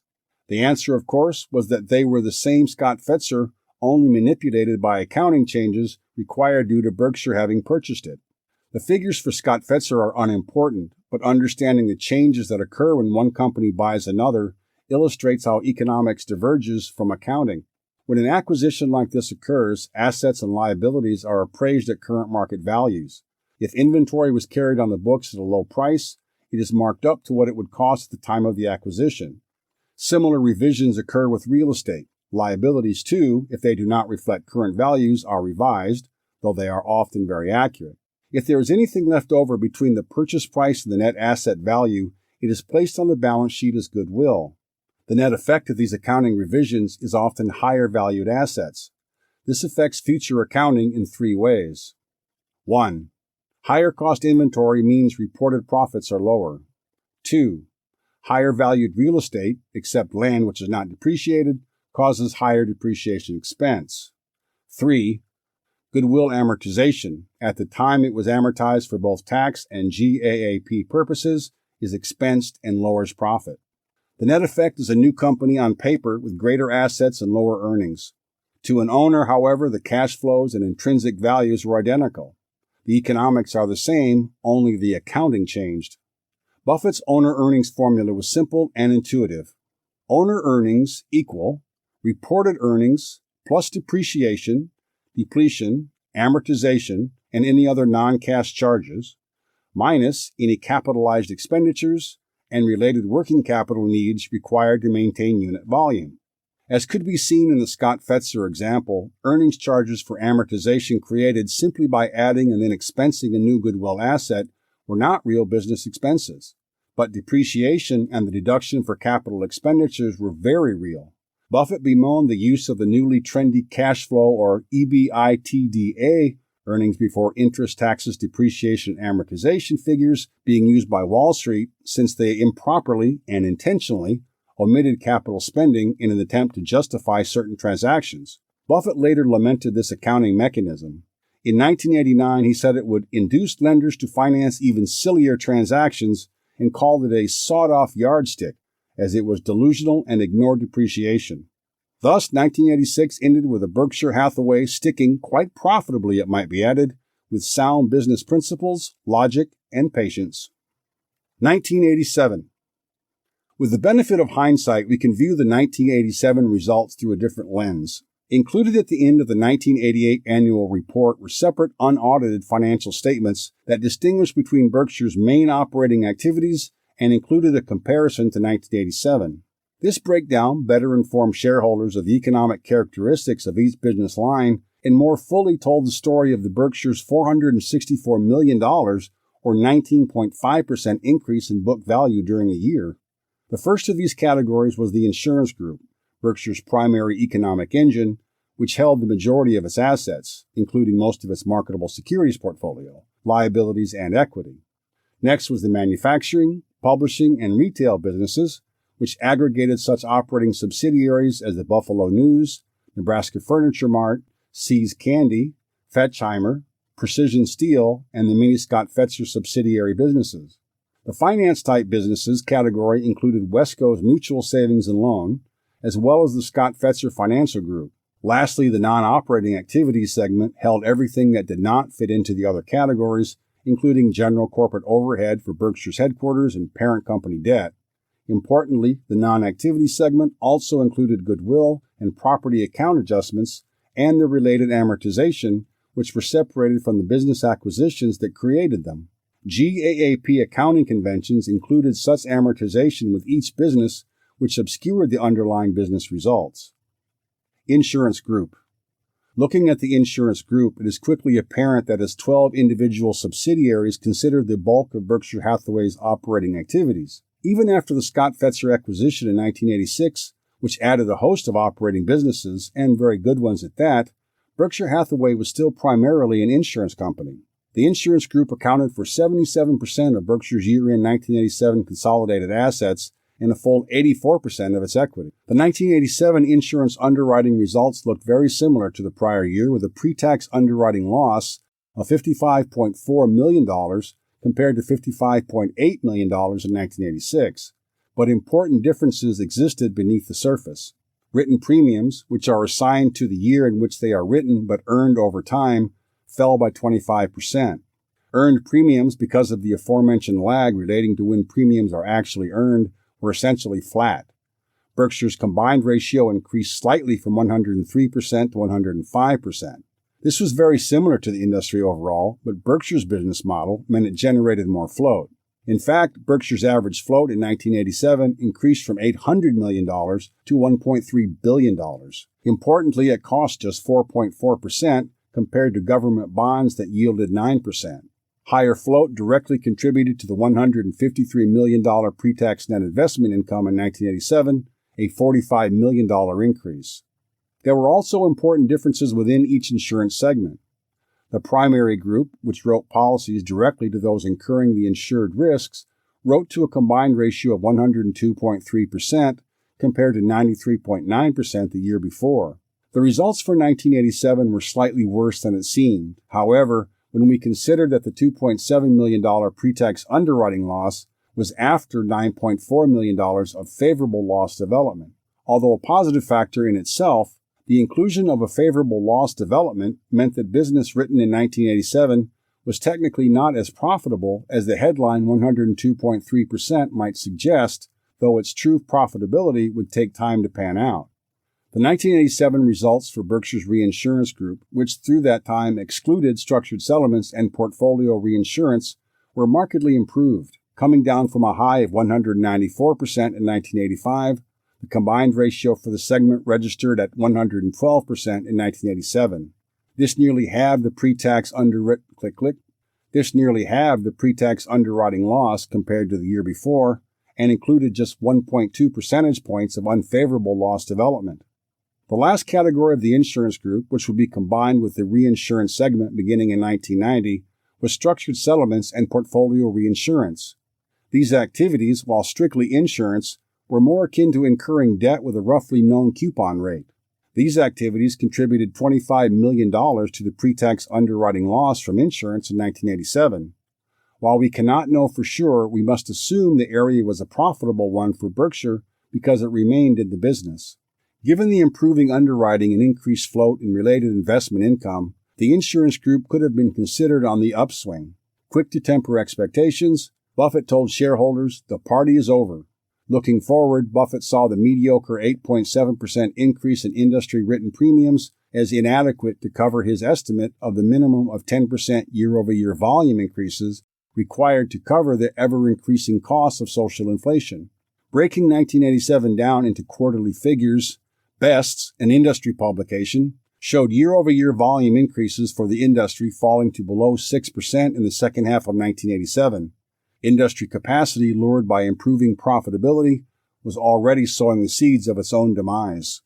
Berkshire had seen this story play out before and had been warning shareholders of its arrival for several years. Opportunity and ease of entry led to increased premium volume, but not long-term financial gain. Buffett was a long-term pessimist for the industry overall, but a long-term optimist for Berkshire's insurance operations. In doing so, he reminded shareholders of Benjamin Disraeli's observations. What we learn from history is that we do not learn from history. Berkshire, though, was different and could rise above the pack in two ways. First, through capital strength. Though buyers of coverage in short-tail lines such as auto or homeowners would not pay much attention to Berkshire's balance sheet, those buying long-term or large insurance protection would understandably care more deeply about its counterparty's ability to pay when times got tough. This financial flexibility also gave Berkshire the ability to invest in assets that carried expectations of higher returns over the long run. It could hold higher concentrations of stocks compared to bonds, or even own whole businesses within the insurance companies. The tight capital ratios maintained by other insurers sometimes prevented them from holding higher levels of stocks or illiquid investments. The second factor providing Berkshire an edge over its competition was its total indifference to volume. Because of its financial flexibility and the industry's characteristic of ease of entry, Berkshire could stand by until industry conditions were favorable. Buffett had seen the ill effects of other companies focused on volume over profitability and instituted a culture focused on profitability above all else. As discussed in the segment on 1986, he even maintained a policy of no layoffs to ensure managers and employees would not be tempted to make decisions based on short-term gains. Manufacturing, publishing, and retailing. Berkshire's small but growing non-insurance operating business segment represented 8% of its total consolidated assets and 6% of its equity. Berkshire would not formalize the category until the 1988 annual report. However, the chairman's letter for 1987 included clues to its formalization as a separate business unit, at least in Buffett and Munger's minds. Buffett dubbed the largest of these non-insurance businesses the Sainted Seven. They included the Buffalo News, Fetchheimer, Kirby, Nebraska Furniture Mart, Scott Fetzer Manufacturing Group, See's Candies, and World Book. They were excellent businesses with excellent leaders. Human nature leads business leaders to tell others that his or her managers are wonderful, but Berkshire's operating managers truly deserve their high praise. The group of Sainted Seven businesses earned $180 million before interest and taxes in 1987 and $178 million after $2 million of interest expense. Though the tiny amount of interest expense was information enough to judge the businesses as conservatively financed, there is more to the story. Earnings had to be compared to the capital that was required to produce the earnings to fully assess the economic performance. As it was, this group required just $175 million, which put their after-tax return on equity capital at a mouth-watering 57%. But that was not the whole story.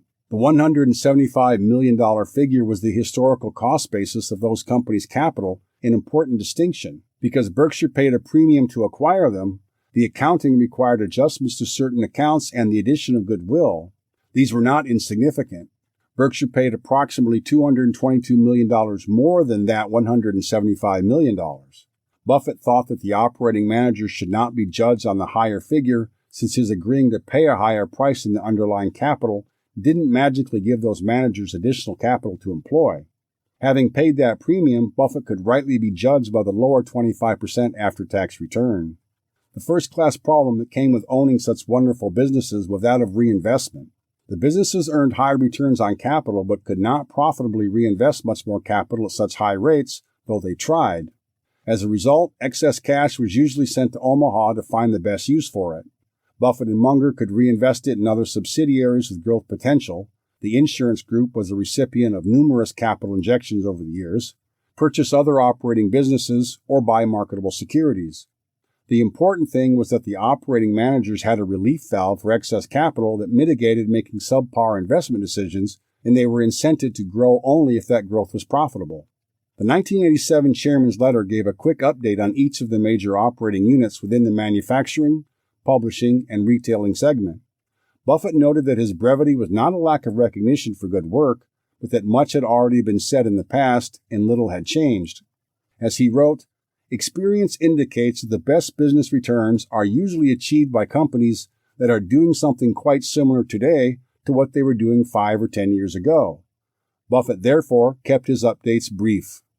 Nebraska Furniture Mart was humming along nicely, with sales at its one store up 8% to $143 million. The Buffalo News continued to dominate its market and maintain high penetration rates, driven by local reporting. Its commitment to a 50% news haul would remain unchanged, even if margins declined and profits fell, which they were expected to do given skyrocketing newsprint costs. Fetchheimer, with 3 generations consistently driving the simple uniform business, increased profits to a record $13.3 million pre-tax. See's sold a record 25 million pounds of candy and had flat same-store sales. Flat same-store sales was praiseworthy compared to 6 years of declines amid ever-shrinking consumption by consumers. Scott Fetzer increased pre-tax earnings by 10%, all the while decreasing average capital employed. Clearly, these businesses and their managers deserved the loud, informed applause Buffett gave.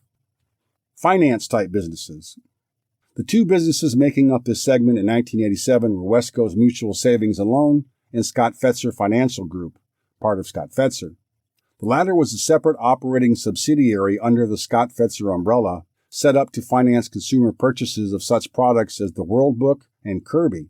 While Mutual Savings was in fact a bank, Scott Fetzer Financial Group operated as one.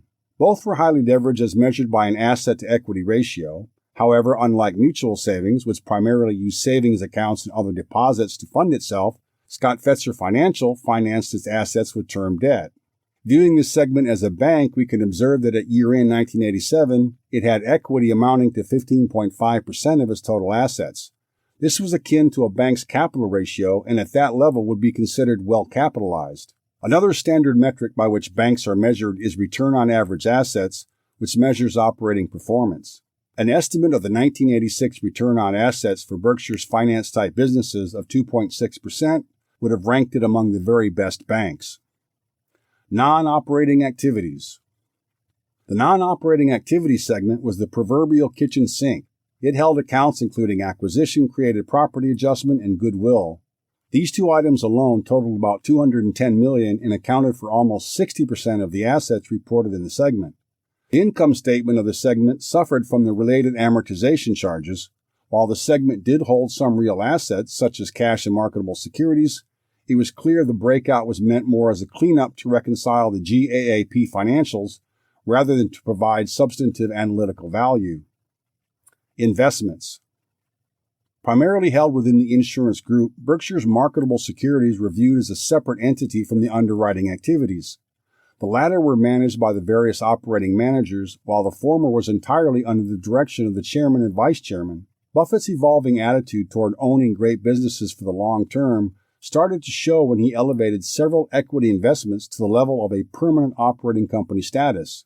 To be sure, they were subject to sale if the insurance group needed the funds to pay claims. However, he thought of 3 of Berkshire's partial ownership positions as essentially no different than wholly owned ones. Buffett summed it up succinctly. Eventually, our economic fate will be determined by the economic fate of the business we own, whether our partnership is partial or total.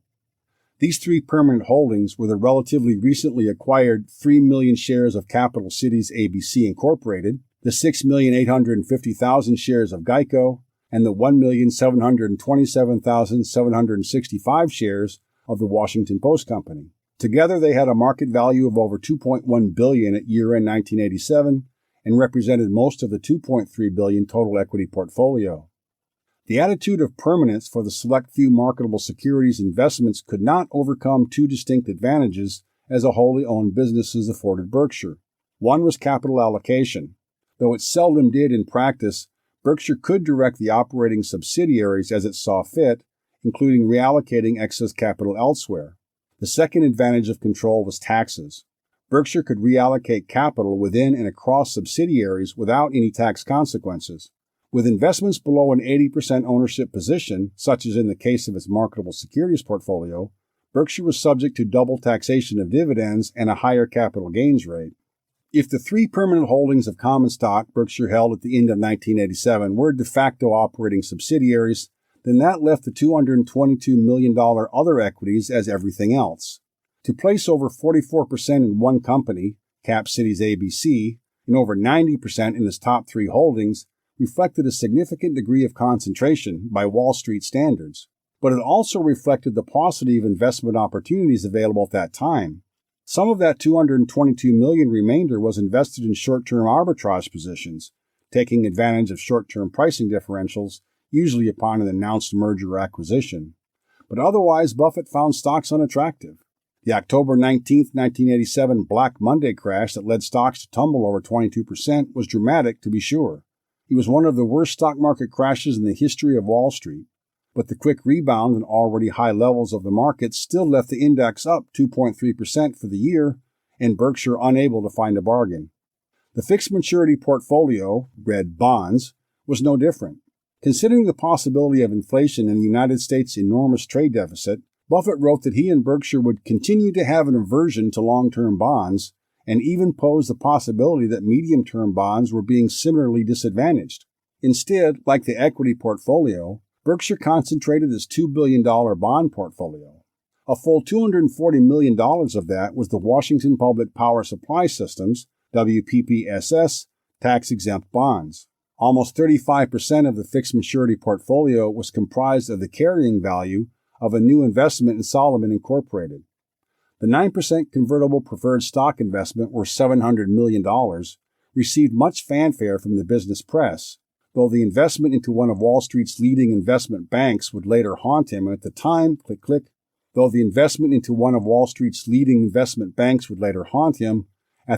Buffett viewed it as a medium-term fixed-income investment with an interesting conversion possibility. The issue was converted after 3 years into Solomon common stock at $38 per share. Another large part of the fixed maturity portfolio was $104 million of Texaco bonds.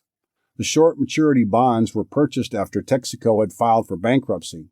Owing to the insurance group's strong capital position, Berkshire was able to make the investment into the significantly marked down bonds where another insurer could not. Wesco, K&W, and Harry Bottle. Included as a regular part of the Berkshire report was Charlie Munger's Wesco chairman's letter. In it, he continued to urge Wesco and Berkshire shareholders not to think of Wesco as a miniature Berkshire Hathaway. Its mutual savings subsidiary was mediocre, Munger wrote, because of tough industry conditions. These conditions stemmed from less well-behaved participants using the government's credit to attract deposits and then turn around and lend them in a risky manner. A $1.9 million after-tax charge Mutual Savings took in 1987 to write off prepayments of its deposit insurance premium, presumably now economically worthless, reflected Munger's pessimism. Mutual Savings did have some bright spots in its well-located headquarters building and its 31 building lots under development. All in all, Munger thought Mutual Savings could average 10% per year on the after-tax proceeds, which could be realized from its liquidation.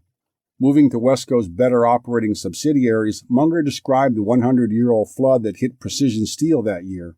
Actual flood damage cost $672,000 loss after a severe rainstorm in August 1987.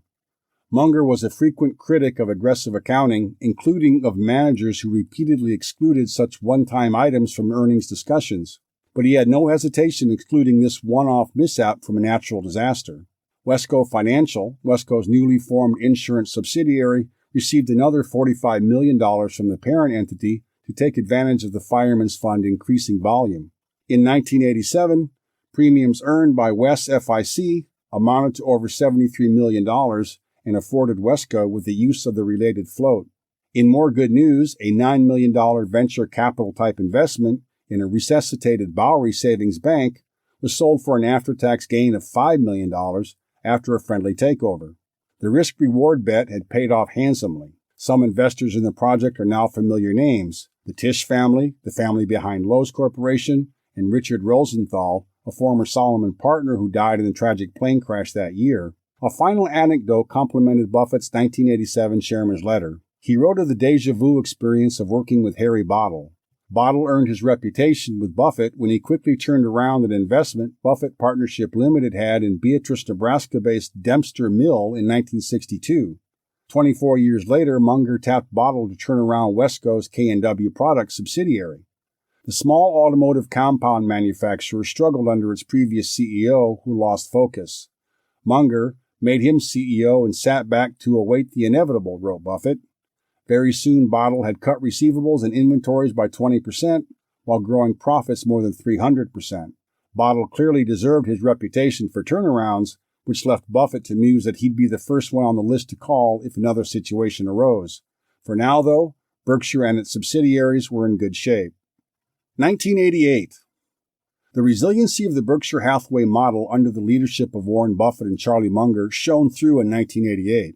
While Berkshire found a couple of new investment opportunities that year, the investment climate was largely against them. Nonetheless, Berkshire's momentum carried it forward to a 20% gain in book value. That was due to past capital allocation decisions and the dedication and ongoing commitment of Berkshire's managers and employees. The compounded annual rate of return for the 24 years under Buffett's leadership was 23%, a doubling almost every 3 years. Repeating the past record would be very difficult, if not impossible. The major problem Berkshire faced was its past success. Such high rates of historical return had grown shareholders' equity from a mere $22 million in 1964 to over $3.4 billion in 1988. Even just 15% growth would necessitate earning $10.3 billion over the ensuing decade. Berkshire had great businesses such as the Sainted Seven, non-insurance operating subsidiaries, the Buffalo News, Fetchheimer, Kirby, Nebraska Furniture Mart, Scott Fetzer Manufacturing Group, Seas, and World Book, but these could only do so much. Berkshire faced other strong headwinds. The stock market had become more fully priced and was thus less attractive. In a similar vein, plentiful credit drove up prices of entire businesses, and corporate tax rates were less favorable than in the past due to a series of tax overhauls starting in 1986. Finally, Berkshire's permanent investments, its significant ownership interests in Capital Cities ABC, Geico, and the Washington Post, faced more difficult industry operating conditions. Accounting changes. Major changes to Generally Accepted Accounting Principles, GAAP, mandated the full consolidation of subsidiaries on Berkshire's balance sheet and income statements in 1988. Mutual Savings Scott Fetzer Financial, the entity that provided financing to World Book and Kirby customers, had been included on an equity basis. The results were condensed into net profit and equity, and Berkshire's ownership interest in each was included on the income statement and balance sheets respectively. Now everything would be broken out with appropriate minority interests deducted in separate lines. This was not unlike the treatment for many of Berkshire's other operating subsidiaries, such as the 84% owned Fetchheimer or the 90% owned Nebraska Furniture Mart. The change would affect the comparative periods in Berkshire's 1988 financial statements, but not the economic reality. Possibly due to the above-mentioned accounting changes, Berkshire presented a supplement in the annual report beginning in 1988. It broke down its business lines into groupings more closely aligned with economic reality. Insurance group, manufacturing, publishing, and retail businesses, finance-type businesses, mutual savings and Scott Fetzer Financial, non-operating activities. Buffett had long said that Berkshire's consolidated parent-level financial statements were of little analytical value to shareholders.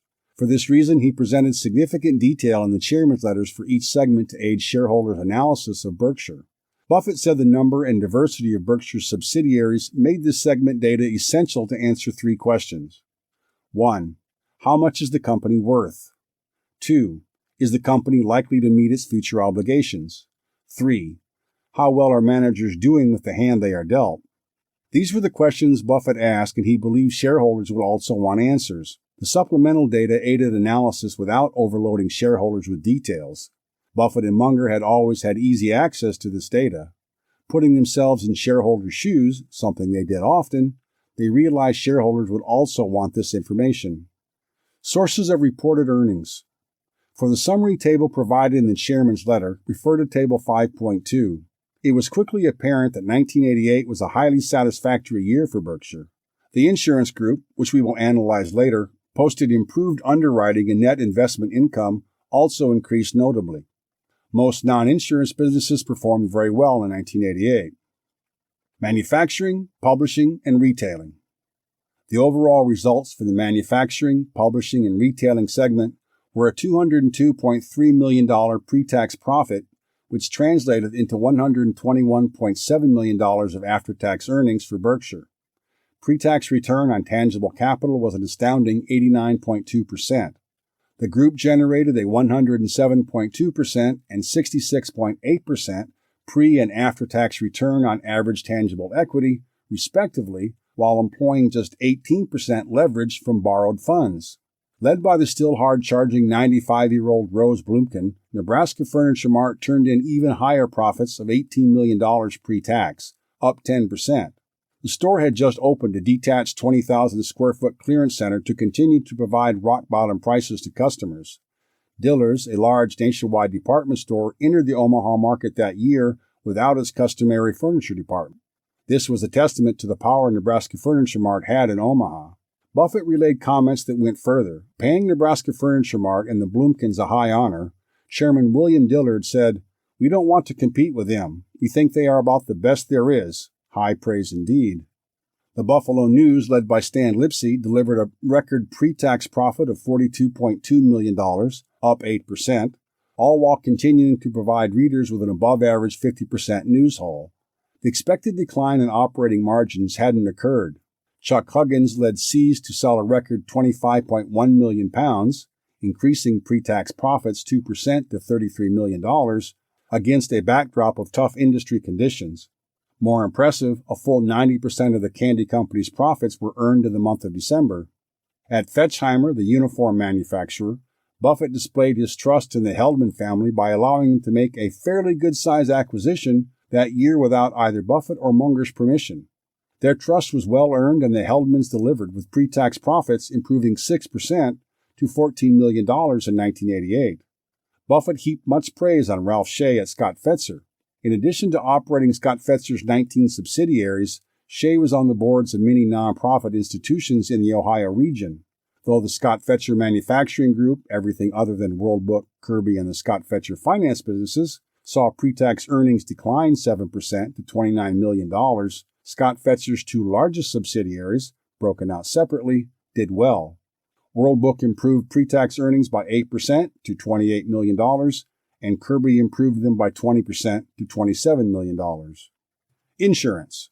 AM Best estimated written premiums for the insurance industry grew just 3.9% in 1988. This was below the 10% threshold Buffett estimated that needed to maintain profitability amid social and general inflation. As a result, the industry's combined ratio ticked up from 104.6% to 105.4%, and Buffett estimated it would get worse considering insurance industry executives' tendency to under-reserve. Public anger over insurance rates made an already challenging industry even more challenging. The commodity-type business economics of insurance made it difficult to raise prices and resulted in poor results. A new California law compounded these challenges. Proposition 103 required prior approval before insurance companies could issue rates. Soon after passing, it was suspended pending court review. Proposition 103 was the result of outraged consumers trying to keep down insurance costs. Though Berkshire typically walked away from subpar rates anyways, its major investee, Geico, wrote about 10% of its business in California. More worrisome for Geico and perhaps for Berkshire overall would be if other states saw a similar ballot or legislative initiatives. In another negative for Berkshire's insurance operations, its 4-year 7% quota share with Fireman's Fund expired in late 1989.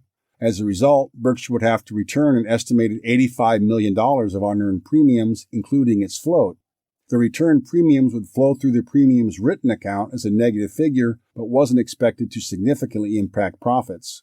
Overall, pre-tax underwriting losses shrunk 80% from $55 million in 1987 to just $11 million in 1988.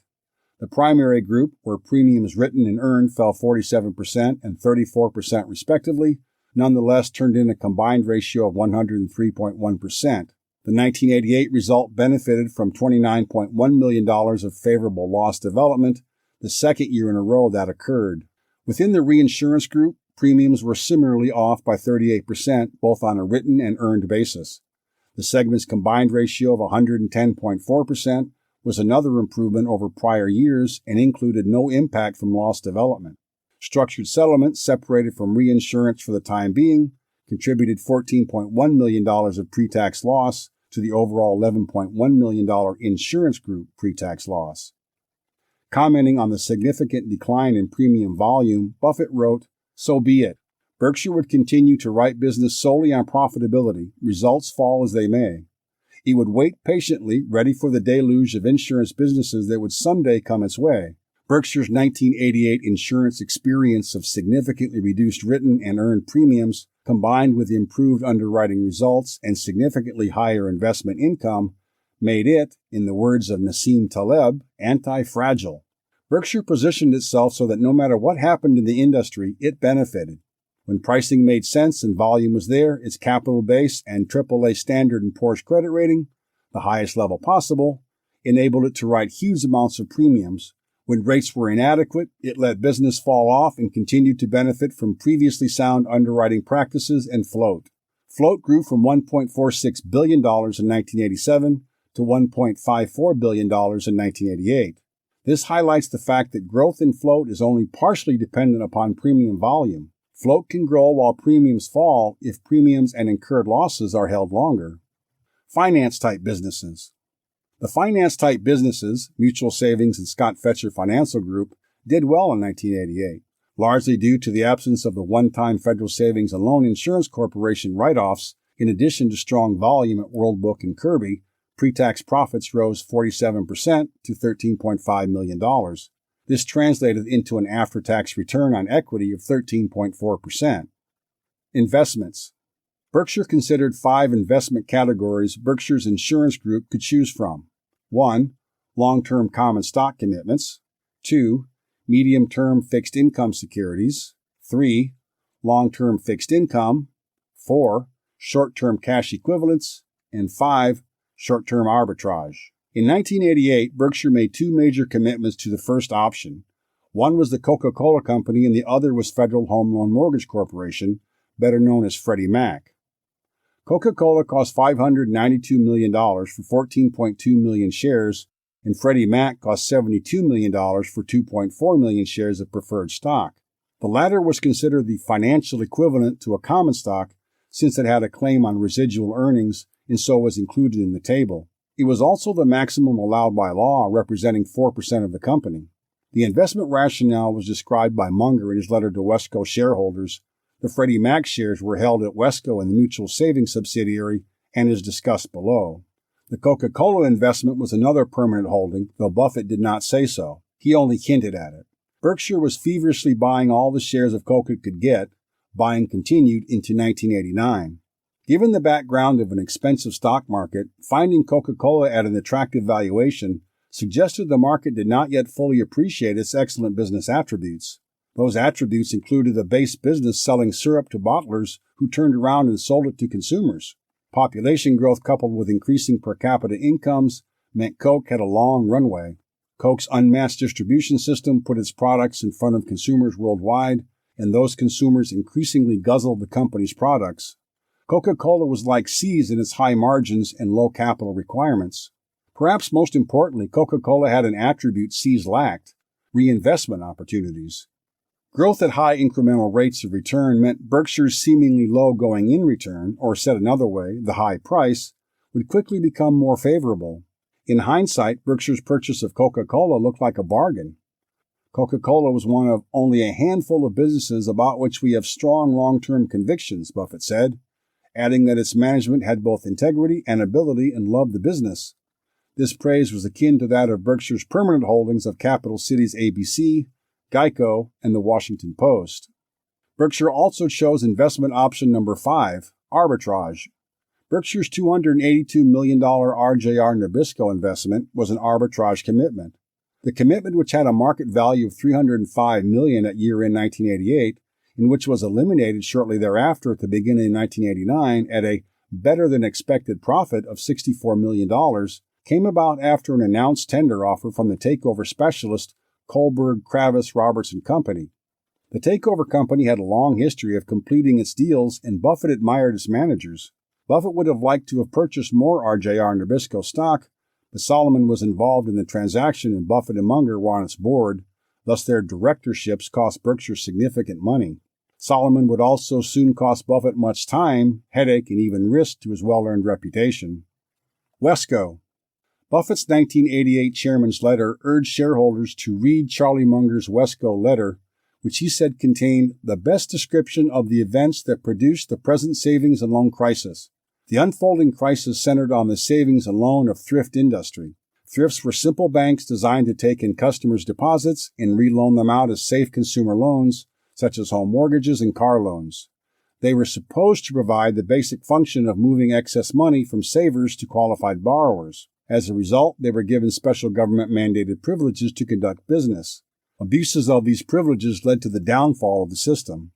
A history buff, Munger excitedly described the story of the Federal Savings and Loan Insurance Company. The FSLIC operated much like the Federal Deposit Insurance Company, FDIC. Wesco's mutual savings and other such banks paid premiums to the FSLIC to insure depositors against losing their deposits if banking institutions failed. Thrifts were supposed to run on boring business models, such as keeping a required 60% of assets in housing-related loans or securities. To help the thrifts carry on their business and attract deposits to fund their loans, legislation gave them a 0.25% advantage over traditional banks. In other words, they could pay a higher rate of interest on savings accounts.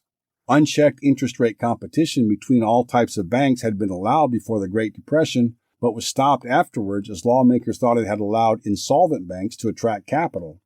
Despite this funding advantage, the thrifts still faced the built-in risk that interest rates would rise sharply and caused fixed-rate assets to yield less than the bank's variable-rate funding sources. Under Louis Vincenti and then Charlie Munger's leadership, mutual savings had seen this risk and sought to avoid it. Others attempted to grow their way out through ever-increasing amounts of loans funded by ever-increasing deposits. When their balance sheets became stretched, meaning assets grew faster than equity and the ratio of equity to assets fell, they petitioned and received legislation to decrease required equity levels. Much changed during the 1980s that caused trouble for thrifts. Inflation and the related rising interest rates led to large losses. The thrifts first lost their funding advantage to competition to money market funds, and then in 1986 to other banks when the Congress eliminated interest rate caps and allowed deposit competition among banks and thrifts. To make things worse, the managers of the thrifts had every incentive to push the envelope into riskier assets since the government was effectively subsidizing the interest rate costs by providing deposit insurance. The result was a runaway feedback mode of the negative sort, said Munger. He described it as a new form of Gresham's law, bad behavior drives out good, where bad lending drives out good. Accounting allowed losses to be delayed or temporarily covered. The system incented growth to average higher-yielding new assets with lower-yielding existing portfolios, and insolvency caused managers who had nothing on the line personally to risk it all like a desperate gambler trying to make up losses by doubling down. The system naturally attracted risk-takers, crooks, and other helpers, such as brokers paid to bring in deposits necessary to fund the expansion of assets. These brokers were shopping around with the government's credit, to borrow a phrase from Munger. Munger derided the United States League of Savings Institution, an industry lobbying association which combined a blind loyalty to silly ideas with a blind loyalty to member associations. In a portent of what was to come, Munger wrote, "If the League does not act more responsibly in the future, mutual savings will resign." Munger thought the FSLIC was doomed and that its insolvency would result in a combination of some or all of higher deposit premiums, higher equity requirements, curtailed investment options for thrifts, limits on growth of deposits, tougher accounting, quicker closure of questionable institutions, more regulation and oversight by Congress, a moratorium on new charters and/or new overall state and federal banking laws. He saw the need for such reforms but knew it was probably wishful thinking given the politics of the situation. Finding investment opportunity when others face adversity is a defining characteristic of Berkshire Hathaway. In 1988, this was on display with mutual savings investment in Freddie Mac, a hybrid operated by Federal Home Loan Bank Board and owned by private investors. Freddie Mac's business was simple. It purchased housing mortgage loans from originators and packed them into securities that it guaranteed and sold. It earned a fee and spread while avoiding interest rate risk. This was an essential financial function for the economy, and its owners could earn returns on equity north of 25%. Munger laid out his and Buffett's investment thesis. They were willing to do so because they had hit the maximum they could otherwise legally purchase. Munger wrote that given Freddie Mac's connection with government, its securities were perceived as having government backing. This gave Freddie Mac an enormous advantage. Between 1985 and 1988, this advantage was reflected in a return on equity ranging from the high 20s to 30%, an indication of a very good business. Perhaps due to its recency and vividness, some thought the same bureaucrats that ruined the FSLIC would cause Freddie Mac to suffer through mismanagement or through unfair dealings with owners. But the institutions and regulators were different. Munger considered the risk unlikely, at least for the time being. He also thought that investors generally had a lack of familiarity with Freddie Mac. The fact that the shares were trading around $50 per share compared to the $30 per share purchase price was an indication of correct investment thesis, at least for the time being. Financing. Comments on a new $250 million issue of debt that closed in early 1988 demonstrated the subtle yet powerful logical reasoning of Buffett and Munger. Counterintuitively at first glance, Buffett borrowed the $250 million with nothing in mind to do with the money. This meant the loan was costing Berkshire money up front. Berkshire borrowed at 10% and then reinvested it at 6.5% while waiting for good opportunities to come along. The cost of this waiting, about $160,000 a week. Why would Berkshire borrow money when the only prudent investment was below its cost? Unlike many in the business world, we prefer to finance in anticipation of need rather than in reaction to it, Buffett wrote. The rationale was clear-cut. A business's assets and liabilities can be managed separately, so why not focus on maximizing each independently to get the highest possible return on assets and the lowest possible cost of liabilities? Reason tells us that the best time to buy assets or acquire companies and the best time to borrow money rarely coincided exactly and are often exactly opposite, Buffett said. Therefore, action on the liability side should sometimes be taken independent of an action on the asset side. Though expensive on the surface, Buffett said if Berkshire found the right sort of business within 5 years, the wait would have been worth the interest paid on the debt. New York Stock Exchange listing. Berkshire's shares began trading on the NYSE on November 29, 1988, after the exchange agreed to allow Berkshire to be measured in 10-share round lots instead of the usual 100. In a letter to shareholders in August that year and reiterated in his chairman's letter, Buffett told shareholders that the primary reason for the listing was not to maximize Berkshire's share price. Instead, he and Munger wished to reduce transaction costs for shareholders. The listing allowed shareholders to buy or sell without the hidden tax of high commissions and wide bid-ask spreads. Providing this environment would let shareholders prosper alongside business results, not suffer share price gyrations unnecessarily. In short, they wished it to operate more like a private business with infrequent turnover in shareholders and a share price that tracked intrinsic value more closely. The NYSE listing also brought with it a requirement to add another independent director, since only Malcolm Chase Jr. met the test. To meet the requirement, Berkshire added Walter Scott Jr., CEO of Peter Kiewit's Sons Incorporated, an Omaha-based construction company, to the board. David L. Dodd. Buffett concluded his 1988 letter to shareholders with a eulogy of sorts to David Dodd. Dodd, the behind-the-scenes investment partner of Benjamin Graham and co-author of Security Analysis, died that year at 93 years old. Buffett fondly remembered Dodd's friendship and tutelage and praised his teaching of simple, sound, useful, and enduring investment principles. Paying Dodd the highest compliment, Buffett wrote that Berkshire's prosperity is the fruit of their, Dodd and Graham's, intellectual tree. The first 25 years, 1965 to 1989. Having just covered the mistakes of the first 25 years, it is worth taking a moment to put into perspective the incredible change in Berkshire during Warren Buffett's control. The Table 5.19 tells a compelling story. While a change in any individual year was smaller or focused on a few things, taken as a whole, those changes collectively transformed Berkshire Hathaway into an economic powerhouse. It is also instructive to take a closer look at how that 23.8% compounded annual return of book value was created. Beginning with just $22 million of equity capital in a self-described subpar textile business, Berkshire Hathaway was transformed completely.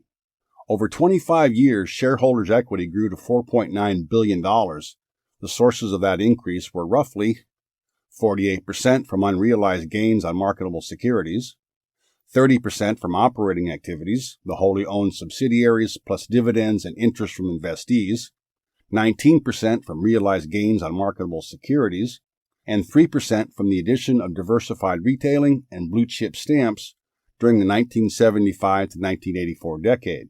A very small change was due to dividends, treasury stock transactions, and miscellaneous. Taking apart the 25 years, we can see how Berkshire earned its gains over that time. The first 10-year period, 1964 to 1974, was largely driven by operating activities.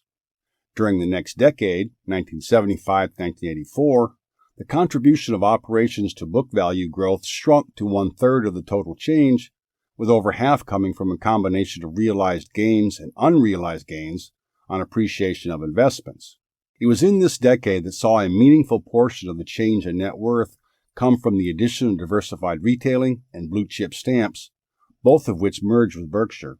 The change during the 5-year period from 1985 to 1989, while shorter than a decade, nonetheless illustrates the continued shift towards the importance of the marketable securities portfolio. During that 5-year span, almost 3/4 of the change in Berkshire's book value came from realized or unrealized appreciation of investments, with unrealized appreciation accounting for a full half of the change. Chapter 7, 1990 to 1994. 1990. While the first 25 years of Berkshire Hathaway under Warren Buffett's control ended on a high note, it began lackluster, and the next 25 followed that pattern. Book value grew just 7.3% in 1990. The Berkshire of the bygone era was a textile business with dim prospects, while that of 1990 featured a conglomerate with much potential.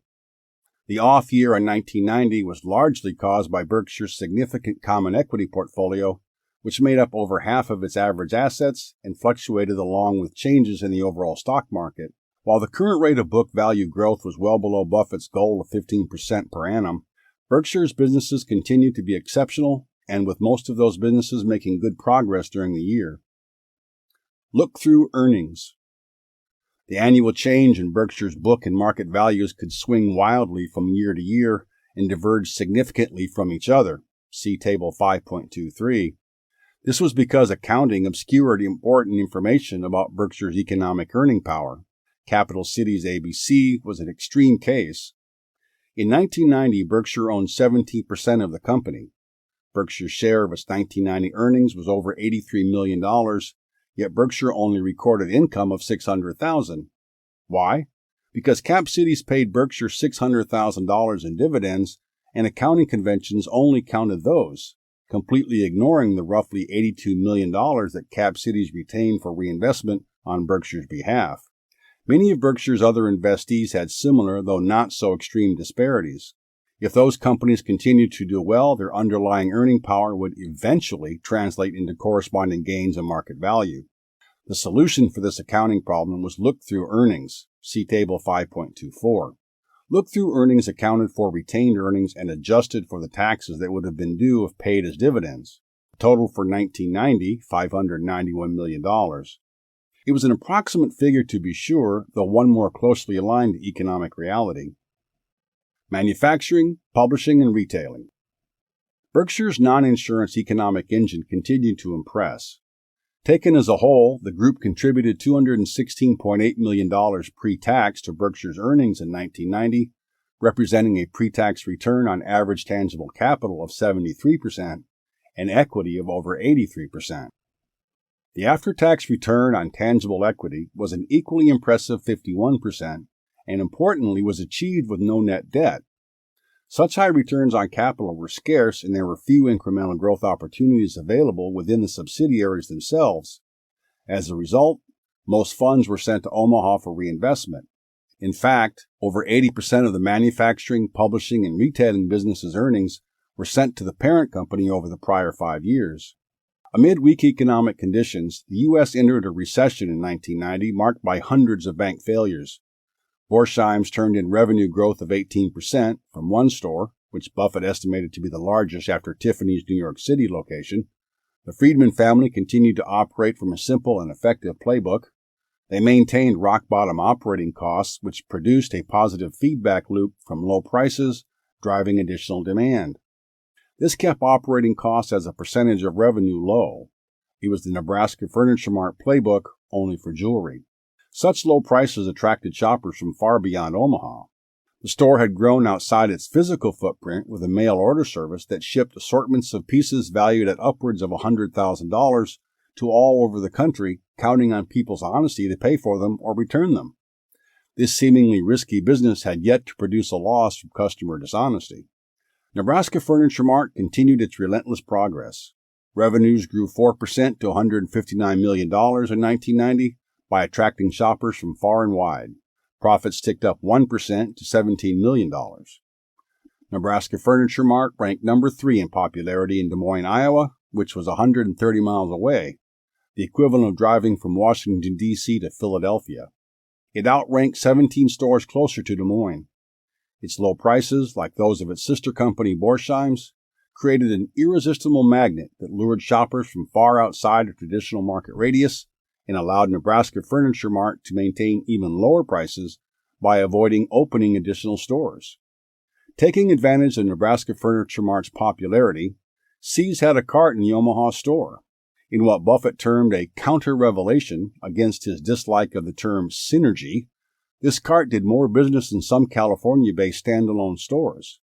These successes, coupled with a 5% price increase, led to Sears' increased pre-tax profits nearly 16% to $39.6 million. This was despite a Christmas season that fell slightly below the mark. Reporting on the Buffalo News, Buffett wrote that the business showed far more vulnerability to the early stages of a recession than has been the case in the past. He openly questioned whether the paper's 5% decline in pre-tax profits to $44 million was temporary or an indication of a permanent situation. The relative weakness was also a window into the impact alternative advertising channels were having at two of Berkshire's major investees, Capital Cities ABCs and the Washington Post. Berkshire and the Buffalo News remained committed to its customers, however. Buffett wrote that it would not deviate from providing the quality of news that led it to success in the first place. Regardless of earning pressures, we will maintain at least a 50% news hole. Cutting product quality is not a proper response to adversity. At Fetchheimer, pre-tax profits grew just 4% to $12.9 million. Fetchheimer continued to have excellent prospects. It moderated or solved some of the issues that its large 1988 acquisition had thrown up. Still, amid a recessionary environment, the fact that it grew revenues and profits was a meaningful achievement.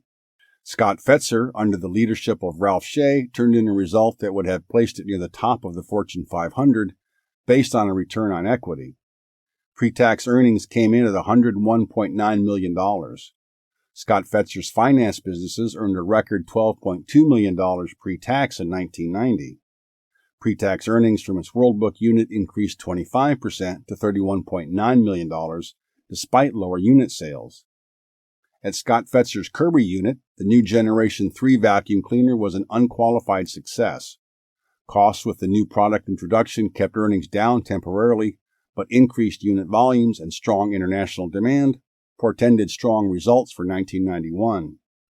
Campbell Hosfield, a Scott Fetzer subsidiary and a producer of small and medium-sized air compressors, earned a mention in the 1990 Chairman's Letter for its particularly fine year.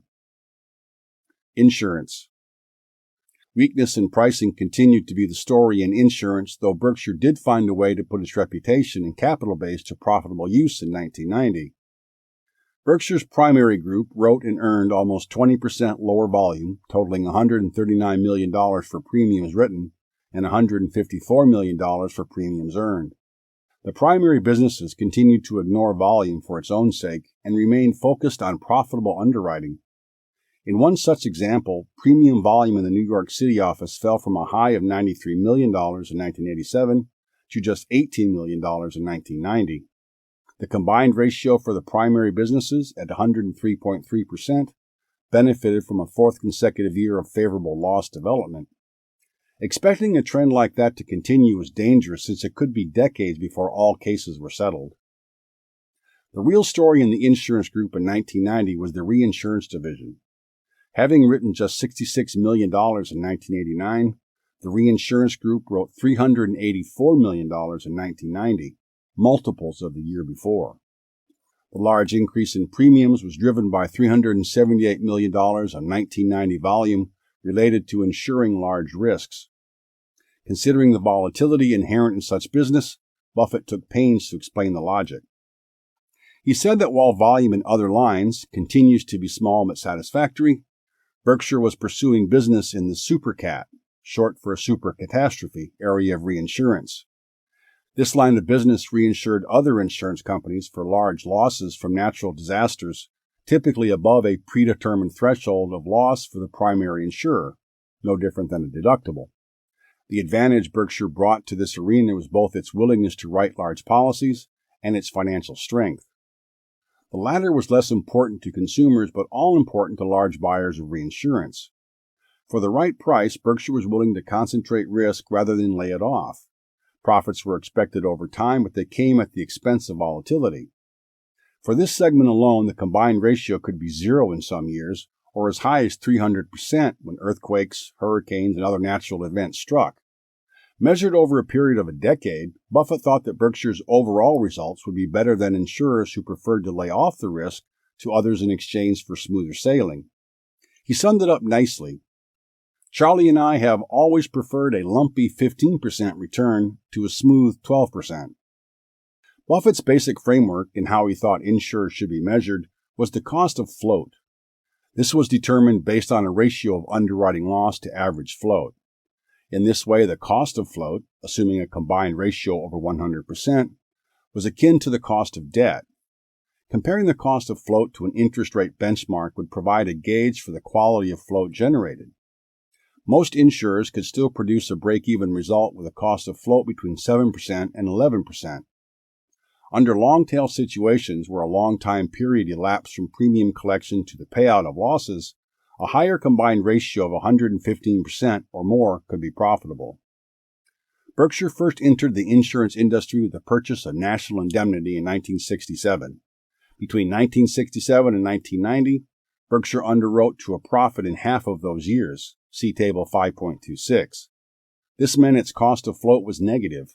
In 7 additional years, its cost of float was below that of long-term U.S. government bonds, meaning the insurance group was borrowing at a cost lower than the U.S. government. In the remaining 5 years, Berkshire's cost of float was higher than the long-term government bond. The worst year was 1984 with a differential of 7.4 percentage points. In short, Berkshire generated a large and growing amount of float at an attractive cost. In 1990, Berkshire's $1.6 billion of float cost it just 1.6%, far below the 8.2% cost incurred by the U.S. government. Keying shareholders into his thoughts on valuation, Buffett wrote that the insurance group intrinsic value was worth far more than its carrying value. Even though its variability in results caused the intrinsic value of Berkshire's insurance operation to be harder to value than the non-insurance businesses, it was, he said, the one with the greatest potential. Investments. Given the Berkshire philosophy of viewing common stock investments as equivalent to ownership of entire businesses, it came as no surprise to see little activity in its holdings. That was the case in 1990. As Buffett put it, lethargy bordering on sloth remains the cornerstone of our investment style. This year we neither bought nor sold a share of 5 out of 6 major holdings. This meant there was no trading activity for Capital Cities ABC, Coca-Cola, the most valuable franchise in the world according to Buffett, Freddie Mac, Geico, or the Washington Post. The only real activity in the equity portfolio in 1990 was purchasing Wells Fargo shares. While Berkshire began buying shares the year before, it was not disclosed anywhere in the annual report since very few shares were acquired in 1999. By the end of 1990, Berkshire had acquired 5 million shares at an average cost of under $58 per share, or about $290 million. This was equivalent to 3 times pre-tax earnings or 5 times after-tax earnings. Berkshire's ownership was equal to 10% of Wells Fargo. The way Buffett described it reflected his attitude toward buying a portion of any business, public or private. Berkshire's Wells Fargo stake was roughly equivalent to Berkshire buying 100% of a $5 billion bank. Wells Fargo had about $56 billion of assets at the time. While Buffett and Munger were not big fans of the banking business due to the risks inherent in a highly leveraged enterprise, the quality of Wells Fargo and its manager, Carl Reichardt, coupled with the attractiveness of its share price, presented a worthwhile investment opportunity. Wells Fargo had recently fallen over 50% in a short period due to concerns that a real estate bust tied to the recession would cause large losses at West Coast banks. Buffett's rational logic explained his reasoning for why Wells Fargo would fare just fine amid the landscape of bank failures nationwide. Consider some mathematics. Wells Fargo currently earns well over $1 billion pre-tax annually after expensing more than $300 million for loan losses. If 10% of all $48 billion of the bank's loans, not just its real estate loans, were hit by problems in 1991 and those produced losses, including foregone interest, averaging 30% of principal, the company would roughly break even. Such a low-level possibility event, wrote Buffett, would cause Wells Fargo to report no profit that year and then go on earning 20% on growing equity. The fixed maturity portion of Berkshire's investment portfolio saw few changes in 1990. Berkshire increased its holdings of RJR Nabisco bonds to $440 million, but avoided other below investment-grade issues. Even though the logic of acquiring junk bonds as a portfolio was sound if purchased at the right price, Wall Street had characteristically taken the idea too far. There was a key difference between the bonds of former investment-grade companies such as RJR Nabisco, which were downgraded, and those that originated as junk bonds. The former had managers who worked to regain the company's investment-grade status, while the latter had no benchmark to guide their behavior. Though he was writing about the savings and loan industry, Charlie Munger's label of knaves and fools would have done well for a description of some of the junk bond company managers and their Wall Street brethren pushing them at the time. Buffett used a similar term, financiopath. There was some mixed news on Berkshire's 4 major convertible preferred stock issues. The $700 million Solomon issue and the $300 million Champion International issues were performing as expected. The U.S. Air issue was likely worth substantially less than the $358 million purchase price. The airline was struggling due to continued industry weakness and integration problems with another airline it purchased. Berkshire's $600 million of Gillette Company convertible preferred, though worth somewhat more than it had paid, was about to go away. The issue had been called, and as a result, Berkshire would receive 12 million shares of Gillette on April 1, 1991. Berkshire would give up over $50 million of annual preferred stock dividends, but it would continue to hold a nearly equal asset in his claim to 11% of Gillette's earning power. Wesco. The savings and loan crisis was a slow-moving financial disaster that began in 1986 and ended a decade later with about a third of savings and loan institutions out of business. With an additional time to study the issue, Munger used 10 pages of his Wesco's chairman's letter to provide excellent observations as to why Wesco didn't fall for the tactics that led to bank failures. Munger wrote out of overwhelming disgust with the present scene and was inspired by a long association to an eccentric fellow, Buffett, who encourages this kind of writing. Munger said the cause of the savings and loan crisis was a confluence of events. One issue was government-provided deposit insurance, which effectively allowed bankers to use the government's credit to obtain low-cost funding. Related to that was a structural weakness in that short-term sources of funds were used to finance long-term assets, creating interest rate risk. A weak regulatory structure allowed a bank to shop for its regulator, and this caused a lowest common denominator effect where the weakest banks were attracted to the easiest regulator. Then came deregulation of interest rates and low overhead money market funds. This caused a higher cost of funds for all banks, thrifts and commercial banks. That in turn produced the natural effect of riskier lending as banks needed higher yielding assets to cover their higher costs. Some banks even went so far as to advertise a willingness to fund a portion of consumers' vacations, among other risky lending activities. Banks were not alone in risky lending. The 1980s heralded the invention of large-scale original issue junk bonds purchased by the likes of Michael Milken. Before the 1980s, few people issued junk bonds. They became common in the early 1980s as a way for young companies with no credit to issue bonds and get early funding. This practice came to a temporary halt at the end of the 1980s as default rates rose, though it did return in future decades. Munger's analysis started with a question. How then does bad lending occur so often? He asked. The answer, he said, was because humans are social animals with predictable irrationalities. This leads them to follow the crowd and copy bad behavior. The effect of such folly was predictable.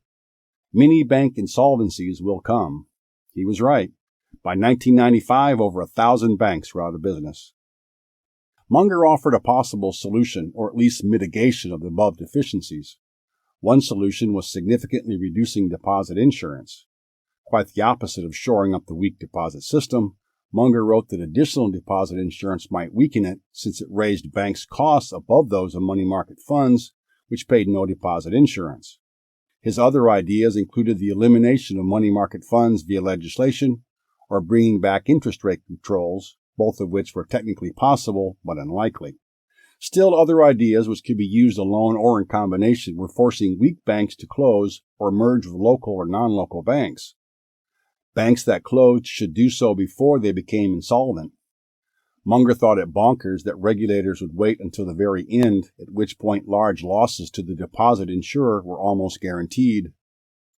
Another option Munger proffered up would affect the accounting of banks and their brethren. He thought discussions of accounting were not focused on the right area. Discussions centered on how to delay loan write-offs via accounting maneuvers. Munger felt this created poor incentives for bank managers to front-end interest and free income from loans, especially with new classes of risky loans having as yet to be determined loss characteristics.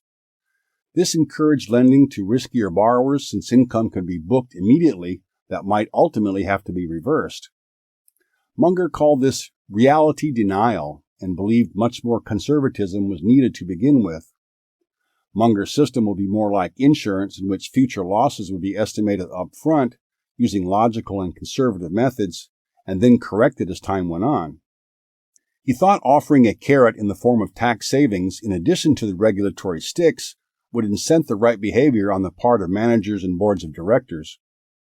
Toward the end of the 1990 Berkshire Hathaway chairman's letter was the familiar advertisement seeking acquisition candidates. Buffett augmented his usual plea by including as an appendix a 2-page letter written to an owner considering selling to Berkshire. The business was not named. Entitled Some Thoughts on Selling Your Business, Buffett's letter went through the advantages of selling to Berkshire. It was also candid. You would be no richer after the sale than now. A sale would, only, change the form of your wealth from 100% of one business to cash and investments in other businesses. The letter offered some insight into Buffett's thinking on acquiring family-built companies. Although Berkshire would adapt to sellers' methods rather than vice versa, he had a few stipulations. One was that he preferred the selling family maintain a 20% ownership interest. This put Berkshire's ownership at the 80% level needed for tax purposes. More important, it maintained the proper alignment of incentives so Berkshire could be hands-off. The areas I get involved in are capital allocation and selection and compensation of the top man, he wrote. The letter was another key policy that helped avoid ballooning compensation costs, given that just about all other decisions would be made at the operating company level. Finally, Buffett informed shareholders that Ken Chase had decided to step down from the board. Buffett's wife, Susan, will be nominated to succeed him. An informed board member, she had the second largest ownership stake in Berkshire after her husband and shared his views on succession and preserving the Berkshire culture he so painstakingly put into place. 1991.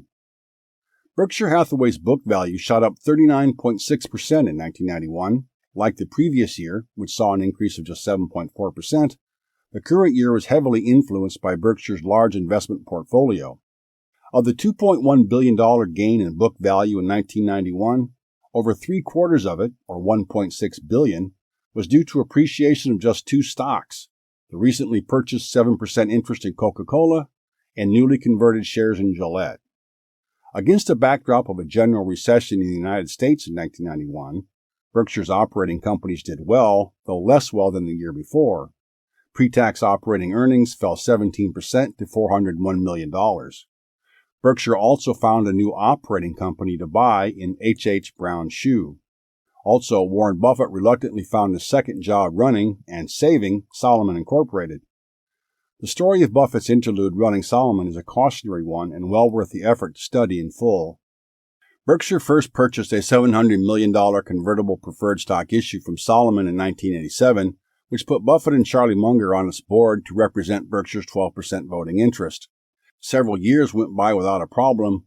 Then in mid-1991, news came to light that one of Salomon's employees had broken the law by abusing Salomon's privileges as a primary dealer in U.S. Treasury securities when he improperly used customers' accounts. The fact that Salomon had committed the transgression wasn't the real sin. The real problem was CEO John Gutfreund knew about it and did not tell the government. The series of events which followed are like a Greek tragedy. The Salomon employee set the scene by committing the crime more than once during the beginning of 1991. Salomon's management made it a tragedy by not reporting the wrongdoing to Salomon's regulator, the New York Federal Reserve Bank. The general counsel took the matter to his boss, CEO John Gutfreund, who did nothing, precipitating his own downfall. Gutfreund believed it would either go away or at worst result in nothing more than a slap on the wrist. This was a fatal error of judgment. Instead, the situation blew up as Gutfreund not only failed to inform the government of Salomon's violations of the law, but also didn't inform Salomon's board, including Buffett and Munger. What happened next was a run on Salomon as its creditors rightly assumed it could fail if the government stopped doing business with it. Gutfreund found himself out of a job, and Buffett found himself chairman of a teetering investment bank. He explained it this way. In 1989, when I, a happy customer of 5 cans of Cherry Coke daily, announced our purchase of $1 billion worth of Coca-Cola stock, I described the move as a rather extreme example of putting our money where my mouth was. On August 18th of 1991, when I was elected interim chairman of Salomon Incorporated, it was a different story. I put my mouth where my money was. What followed was a heroic, nearly 10-month-long rescue mission that stretched into 1992. Buffett feared that many innocent Salomon employees would lose their jobs. He feared for the entire financial system given Salomon's deep ties to the financial world. He also feared for his own reputation. So Buffett pleaded with government officials to maintain Salomon's status as a dealer in treasuries and not shut down the bank. At the very last hour, he was successful. If Buffett had been unsuccessful, the firm surely would have failed. Instead, Buffett risked his well-earned reputation to save Salomon and then handed off the reins to Derek Morgan, an insider with deep knowledge who could credibly claim innocence, since he was stationed at the firm's Tokyo office at the time. The Solomon episode would later burnish Buffett's reputation, not just because he had saved the firm. His forthrightness and honesty, including waiving attorney-client privilege during investigations, set a high bar and showed how a crisis should be managed, made easier, of course, because he had no hand in the making of it. At every Berkshire Hathaway annual meeting, Buffett plays a clip of himself testifying at a congressional hearing. Lose money for the firm and I will be understanding. Lose a shred of reputation for the firm and I will be ruthless, is Buffett's now famous message. It is a message worth repeating. The other Solomon lesson was that Berkshire could operate fine without him. The Solomon stint did not impact Berkshire to any significant degree because Berkshire's managers were capable and in control. Still, Buffett was quick to point out the word interim in his new Solomon interim chairman title. Berkshire, he wrote, shareholders, is my first love and one that will never fade. Sources of reported earnings. Look-through earnings declined by 14% from $602 million in 1990 to $516 million in 1991. Both Berkshire's operating income and its share of investees' earnings contributed to the decline. Media companies Cap Cities ABC and the Washington Post suffered due to changing industry economics. Wells Fargo posted a loss that hurt investee look-through earnings, but which was offset by dividends received and counted toward Berkshire's operating earnings. Berkshire's largest operating division, insurance, recorded significantly lower but still excellent profits. Pre-tax operating earnings from insurance, including underwriting and investment income, dropped from $300 million in 1990 to $212 million in 1991 because of a large underwriting loss. A change in media economics and some valuation math. In a section of his chairman's letter so entitled, Buffett illustrated quite simply how media companies such as Cap Cities ABC, the Washington Post, and the Buffalo News had weaker performance than in years past. The discussion also included Buffett's thinking on the three types of businesses in the business universe. Type 1. The most valuable business, regardless of industry, was an economic franchise. Not to be confused with the more commonly known lease-a-concept business operation, Buffett defined a business franchise as one that 1. Is needed or desired, 2. Is thought by its customers to have no close substitute, and 3. Is not subject to price regulation. Such businesses, which included media companies prior to 1991 and might have included them then, had pricing power and earned high returns on capital. Also, they were largely immune to inept management. Type 2. A good business. Buffett was realizing that media companies were becoming less franchise-like and more akin to a good business. The only way for a business to earn high returns on capital was to be the low-cost operator. This was usually the result of an above-average manager. Media companies' valuations suffered as their operations faced a slide in quality. As a franchise, many media companies regularly grew earnings 6% per year without the need for additional capital. This pricing power provided solid earnings and returns on capital, but media businesses were losing their ability to price aggressively and be managed loosely as competition intensified and the companies lost some of their franchise strength. Quite understandably, investors priced them to suit. Assuming a 10% discount rate and 6% perpetual growth, such a business would rationally be worth 25 times earnings. But when that cost-free growth disappeared due to the shift in economics favoring alternative forms of advertising, such a business would only be worth 10 times earnings. Such normal businesses could still be good investments, but they would require additional capital to grow. Buffett was trying to explain that growth was not some ethereal concept to be plugged into a model without thought. It took knowledge of how underlying operations worked. A business was usually restricted due to capital requirements. Growth could not be had unless more capital was put up through retained earnings, additional equity, or borrowing, or a combination of the three. Absent additional capital, Buffett said a bob-around pattern is indeed the lot of most businesses. Berkshire shareholders could look to Scott Fetzer, or more broadly the manufacturing, publishing, and retailing segment, to see that high returns on capital did not automatically come with growth. Buffett had noted in his 1990 letter that 80% of the manufacturing, publishing, and retail businesses' earnings were paid out as dividends to Omaha. This was okay since the underlying returns on capital were satisfactory.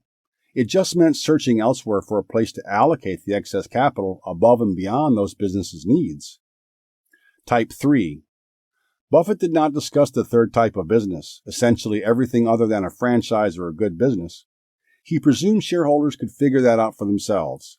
High-cost commodity operations and/or those requiring a lot of capital with no attendant growth would fall into this last category. Of those, there were many. Perhaps Buffett didn't want to discuss the poster child for such a business, Berkshire's own textile business of the prior decade. Insurance. The 30,000-foot view of the operating earnings summary showed the insurance group posting a large loss from underwriting, while positive earnings overall due to investment income. Insurance earnings were down significantly, but they were nonetheless excellent in context. The underwriting loss provided a cost of float of 6.3%, lower than the long-term government bond rate of 7.4%, and float grew 16% to an average of $1.9 billion. The insurance group was following a basic recipe for success: more float at an attractive cost. It is important to understand the impact of the type of premiums written by the insurance group and the related accounting conventions. Berkshire was moving into the greener pastures of supercats insurance, using its superior capital strength and willingness to write large policies to its advantage. The supercat business had the benefit of producing a lot of float, but it also came with risk and volatility in reported earnings. Such lines could cause a $100 million profit in a good year or a $200 million loss in a bad one. Berkshire priced the business to pay out 90% of premiums over the long term, which it thought would produce a profit over time. Accounting for supercats and other long-tail types of insurance was even more difficult than the primary or direct lines, and even those weren't easy. The nuances were important for shareholders to understand. Even in a good year where no supercat events occurred and Berkshire earned all its large $100 million annual premium volume, it was economically accruing risk in future losses that would, someday, be paid out as claims.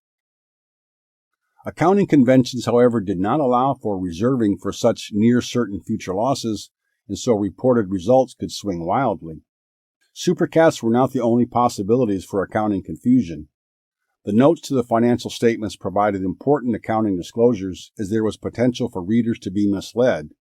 Even though Berkshire had recorded yet another year of favorable loss development, including a full $30.6 million relating to the quota share reinsurance contracts previously shared with Fireman's Fund and others, there was still a chance for unfavorable development in future years. Berkshire was not immune to unfavorable surprises, but on balance, its financial statements usually exhibited elements of conservatism. One important disclosure for readers to be aware of was deferred charge amortization for retroactive insurance contracts. A retroactive reinsurance contract provides insurance for known loss events that are expected to extend into the future, but which a primary or other reinsurer wishes to lay off. Since claims come in the future, sometimes far into the future, and float is available for a long time to generate income to offset future losses, reinsurers appropriately accept premiums lower than the expected future payouts. The accounting for retroactive reinsurance contracts can cause some confusion if not properly understood. The day a contract is booked, the reinsurer receives an upfront cash premium. Since the earned premium is offset by losses larger than the premium received, the losses are split into two buckets. One is equal to the premium just received and expensed immediately as an incurred loss. Second, the day one excess of loss over the premium received is placed on the balance sheet as an asset. While somewhat counterintuitive at first, this accounting generally makes sense. In theory, this new deferred charge asset will amortize away via the expense account, offset by earnings from the investment income generated by the upfront cash received, hopefully with a small profit left over.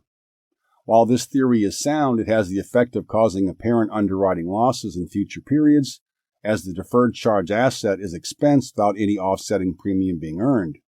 Remember, the entirety of the premium is earned day one, with the economics of the transaction based partly on the ability to generate investment income. In 1991, Berkshire disclosed $26.2 million of underwriting loss associated with such deferred charges on retroactive insurance.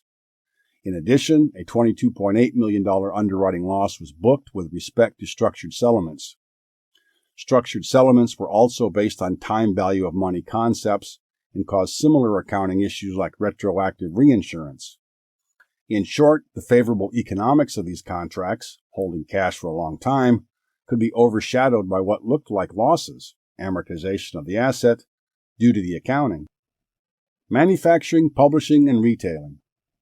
The manufacturing, publishing, and retailing businesses reported pre-tax earnings of $214.5 million, down 1% from the prior year. Revenues grew 4.6% to $1.65 billion, but also contained revenues from acquisitions, including H.H. Brown mid-year. Flat earnings seem unimpressive until translated into a pre-tax return on tangible capital of 57.2%. That result is impressive on its own, no doubt, but it fell from 73% in 1990. The cause? A recession and Berkshire's continued acquisition of very good but slightly less spectacular businesses. After-tax return on equity fell from 51.1% to 39.3%. Berkshire's history with See's Candies illustrates the economics of a wonderful business. When Blue Chip Stamps purchased See's in 1972, it was already a very good business. Its pre-tax return on capital was north of 50%. 19 years later, in 1991, See's was doing even better. Pre-tax earnings had grown tenfold, while the capital needed to operate the business had only tripled. The result? An explosion of profitability with a pre-tax return on capital in the triple digits. A truly mouth-watering result. With such large numbers, it was easy to conclude the growth of See's was a success. It was not as apparent with other businesses.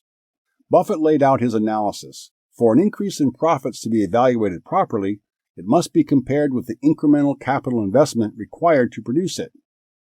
Using this framework, See's required an investment of $17 million to increase earnings by $38 million, a wonderful return by any standard. How is this possible, especially given the frequent commentary by Buffett and Munger that the industry was very tough? The answer was the company's untapped pricing power. Said another way, its customers were not overly price sensitive. This was evident in the fact that 1991 results were better even in the face of a new tax on snack food. Same-store poundage fell 5%, but pre-tax earnings increased 7% to $42.4 million. Lower cost inflation helped to cause that result, but See's was still an excellent business. The $410 million of earnings distributed to blue chip Berkshire Hathaway by See's over the prior 2 decades was sweet, but the company brought something else that was perhaps more valuable. The lessons learned from See's made Berkshire significant money by teaching Buffett and Munger the advantages of owning great businesses. H.H. Brown Shoe.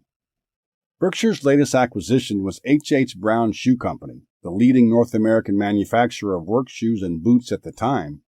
Buffett reported that the Massachusetts-based business earned fine margins on sales and assets. It was founded by Ray Heffernan and later run by his son-in-law, Frank Rooney. After Heffernan's death, the family decided to look for a home for the business and found one in Berkshire. Like many other Berkshire subsidiaries, Rooney had no monetary need to work but continued to do so because he loved the business. The H.H. Brown acquisition put Berkshire on a path back to manufacturing, this time in the shoe business. New England was a hotbed for shoe manufacturing in the 1970s. There were 1,100 shoe manufacturing plants in the U.S., but by 1985, only about 500 remained. The decline in American shoe manufacturing employment was in full force in 1991. This may sound ominous, and the factors just described probably played a part in the price Berkshire was willing to pay. H.H. Brown's unusual compensation program warmed Buffett's heart. Company managers were paid an annual salary of just $7,800, with the remaining compensation coming from a percentage of profits after a capital charge. These managers, therefore, truly stand in the shoes of owners, wrote Buffett. The business joined Berkshire on July 1, 1991, and earned $13.6 million pre-tax for Berkshire that year. Nebraska Furniture Mart increased revenues 4% to $171 million amidst a sluggish retail environment. Pre-tax profits, however, decreased 17% to $13.9 million as the company lowered its prices, which were already very low, in order to protect and reinforce its image as a low-cost supplier. It also purchased a small business in Lincoln, Nebraska, though details were not provided. The Buffalo News saw pre-tax profit decline 15.6% to $36.6 million as demand for print advertising fell off a cliff. Berkshire disclosed in a footnote that it thought profits would continue to decline as a result of increased competition from direct mail and a continued decline in newspaper advertising. Additionally, the footnote disclosed a $2 million buyout offer made to printers and pressmen early in 1992. At World Book, profits fell almost 30% to $22.2 million, though it was compared to a record high in 1990. Profits fell 12% compared to a more normal year like 1989. The decline was partly attributable to the recession and in large part due to the costly change in a marketing strategy. Despite the recession, which caused sales and profits to falter at some other Berkshire subsidiaries, the Kirby unit did well in 1991.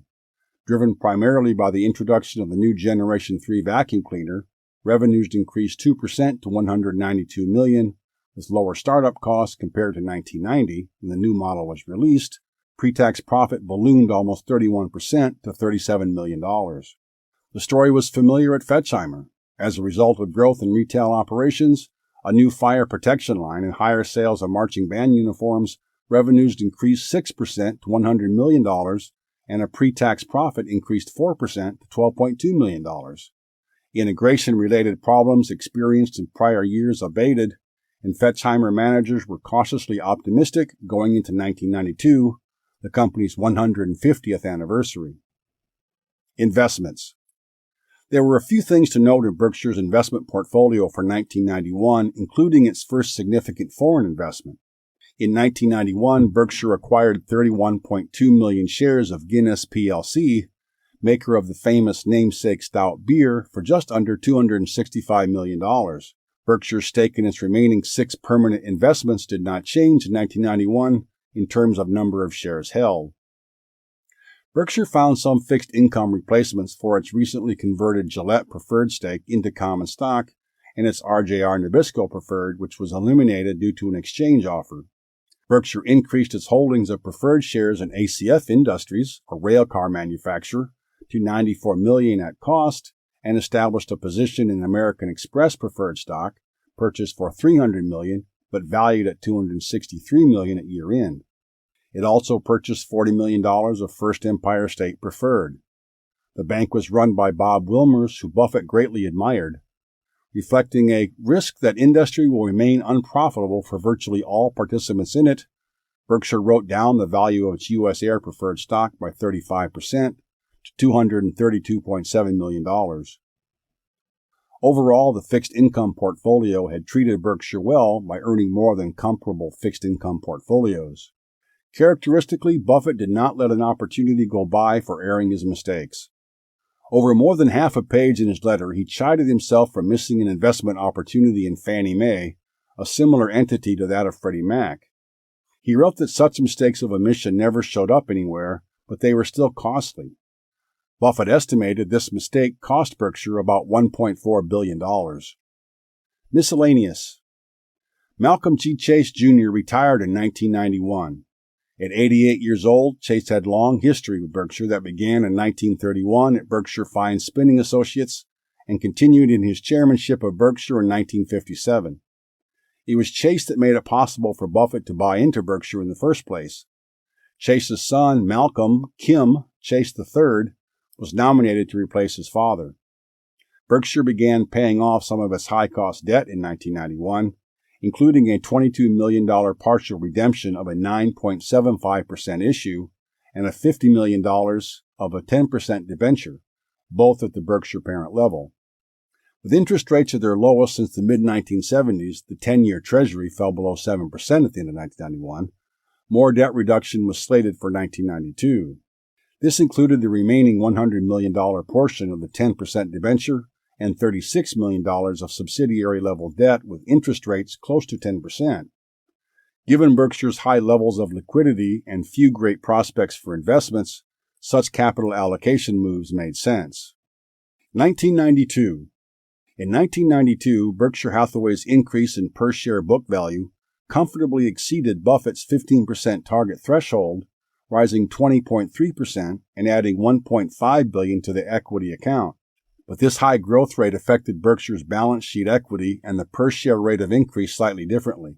More than 98% of the growth came from Berkshire's usual operating company and investing activities, The balance came from the issuance of 2,162 shares after Berkshire called its convertible debentures and some holders elected to convert. The new shares priced Berkshire Hathaway at a market value of about $13.5 billion. See Table 5.30. Using Berkshire's average equity during the year, that valuation was equal to 1.7 times book value, not an unreasonably high or low valuation. Viewed another way, the $13.5 billion price tag would provide owners with a 4.5% earnings yield against Buffett's own estimate of owner earnings. For a company regularly exceeding a 15% growth rate, such a valuation would not have been unreasonable. After 10 months, Buffett concluded his Solomon interlude. Buffett praised the managers responsible for the remarkable turnaround, CEO Derek Morgan, Bob Denham, Don Howard, and John McFarlane. He also praised Ron Olson, Charlie Munger's partner at the law firm Munger, Tolles & Olson, who helped manage the complex maneuvering through different financial and regulatory agencies. Buffett said he was delighted to be back full-time running Berkshire. His delight turned to exhilaration with the acquisition of several new businesses in 1992. One was the purchase of 82% of Central States Indemnity, an Omaha-based insurer of credit card payments for the disabled or unemployed.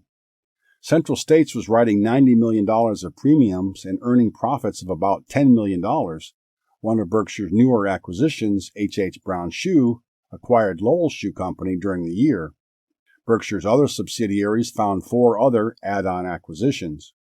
Buffett called such add-ons low-risk, high-return propositions since they enlarge the domain of managers we already know to be outstanding. This is a strategy Berkshire has continued to successfully employ to this day. It was not unlike increasing the ownership positions of existing marketable securities holdings. Insurance. Judged by cost of float, Berkshire's insurance group did well in 1992. Its nearly $2.3 billion of average float, up almost 21% from 1991, cost it just 4.8% compared to the long-term U.S. government bond rate of 7.4%. Understanding these gains and losses requires a closer look at what was happening in 1992. In August, Hurricane Andrew, a Category 5 hurricane, hit the east coast of the U.S. and caused large damages. Buffett thought about 4 points of the industry's estimated combined ratio of 115% in 1992 could be attributed to that storm. Berkshire fared better than most. Berkshire sustained about $125 million of losses from Hurricane Andrew, but since it took in almost the same amount in premiums, the result for the supercat business line was break even. Geico sustained after-tax losses of $50 million from the storm, which translated into about $25 million on a look-through basis for Berkshire, which now owned 50% of Geico. As a result of continued buybacks, Berkshire's original investment remained unchanged. In the primary group, results for 1992 were generally favorable. Earned premiums increased 9% to $153 million, reflecting some minor thawing in the competitive environment. Even better, underwriting returned to profitability with an $8 million underwriting gain compared to a $2.5 million loss the previous year. Other data points included: motor vehicle general liability earned premiums declined 5% to $85 million. The commercial casualty professional liability specialty risk group, which had seen its premiums fall to $14 million in 1991 from a high of $93 million in 1987, earned $27 million of premiums. The Home State Group earned generally flat volume of $41 million in 1992 compared to the 2 prior years. The year benefited from both the higher volume of specialty risk earned and from over $36 million of favorable loss development, a considerable 23.8% of earned premiums. The footnotes to the financial statements again caution readers not to get too comfortable with what was now the 6th year of favorable loss development. Taken as a whole, the reinsurance group in 1992 wrote to a combined ratio of 121.7%. It was a year that saw losses continue at an elevated level on lower written and earned premium volume. Even with 20% lower earned premium volume, continued growth in long-tail lines such as retroactive reinsurance and others led to growth in float. Buffett praised Ajit Jain, simply the best in this business, for steadfastly holding to Berkshire's high underwriting standards. Berkshire rejected 98% of business offered to it, an impressive display of discipline. It's worth noting an important accounting treatment with respect to supercat-type policies. With other insurance policies, premiums were recorded over the life of the policy. By contrast, Berkshire recognized supercat premiums as earned revenues when either a loss event occurred or when the policy expired. It did this because the likelihood of a supercat policy causing losses was greater at the end of the year. Of the 10 largest insured losses as of 1992, 9 occurred in the latter part of the year. Consequently, quarterly results were essentially meaningless. Manufacturing, publishing, and retailing. Coming out of the recession of the year before and with new businesses included in the category, the businesses in the manufacturing, publishing, and retailing segment reported pre-tax earnings up 17.6% to $252.2 million on revenues that increased 7.2% to $1.8 billion.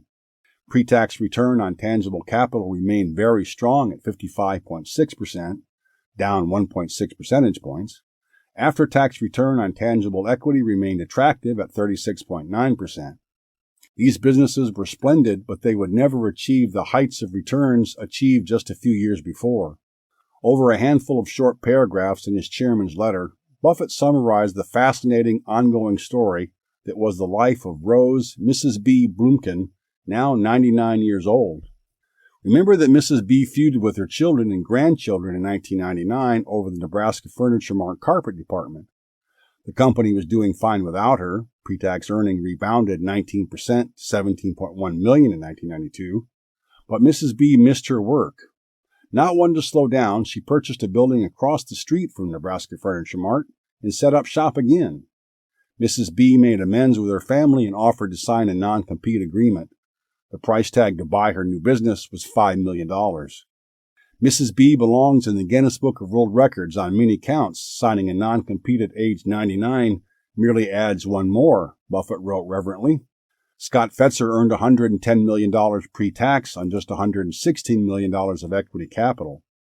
Scott Fetzer was a perfect example of the type of growth Buffett valued. What impressed Buffett was growth while maintaining high rates of return on capital and employing very little debt. In Scott Fetzer's case, the business was simultaneously growing while shrinking its use of capital. In other words, return on capital was improving. This made it possible for Scott Fetzer to distribute over 100% of its earnings to Berkshire since its acquisition 7 years before. It also earned Ralph Shea Buffett's accolades. An analysis of Scott Fetzer contains a glimpse into the small, unofficial bank Berkshire was building. While the Scott Fetzer parent company used scarce amounts of borrowed money, its finance subsidiary wasn't shy about borrowing. Why the difference? Why wasn't Berkshire using some of its excess liquidity to eliminate or substantially reduce this debt? Viewed along the lines of a regular operating business, the capital structure was risky, but considered as the economic equivalent of a bank with financial assets funded by financial liabilities, it was appropriate. The assets of Scott Fetzer Financial Group were comprised largely of interest-bearing receivables it purchased from Kirby and World Book. Since the sales were complete, only credit risk remained, and as such it was appropriate to borrow to finance them. Kirby sales were essentially flat, down 1% due to weakness in foreign unit sales, though pricing and expense management helped pre-tax earnings grow 19% to $17.1 million. World Book had a 21% decline in revenues, and pre-tax earnings grew almost 30% to $29 million. The unit discontinued its unprofitable syndication business and reduced certain reserves for sales draws, both of which were one-time items. At See's, poundage fell 4% but was offset by a 5% price increase. A new 8.5% sales tax on snack foods in California, which had since been repealed, likely affected pre-tax earnings at See's, which were unchanged from the year before, at $42.4 million. Fetchheimer added 10 stores, bringing its total to 53. This growth accounted for a 10% increase in revenues during 1992. The result was a 6% increase in pre-tax earnings to $13.7 million. Rebounding from the recent recession, pre-tax profits of the Buffalo News ballooned almost 30% to $47.9 million. Increased levels of advertising and a 20% reduction in the cost of newsprint, offset by a $2.9 million charge for an employee buyout, led to these results. Investments. Berkshire's equity portfolio saw modest changes in 1992.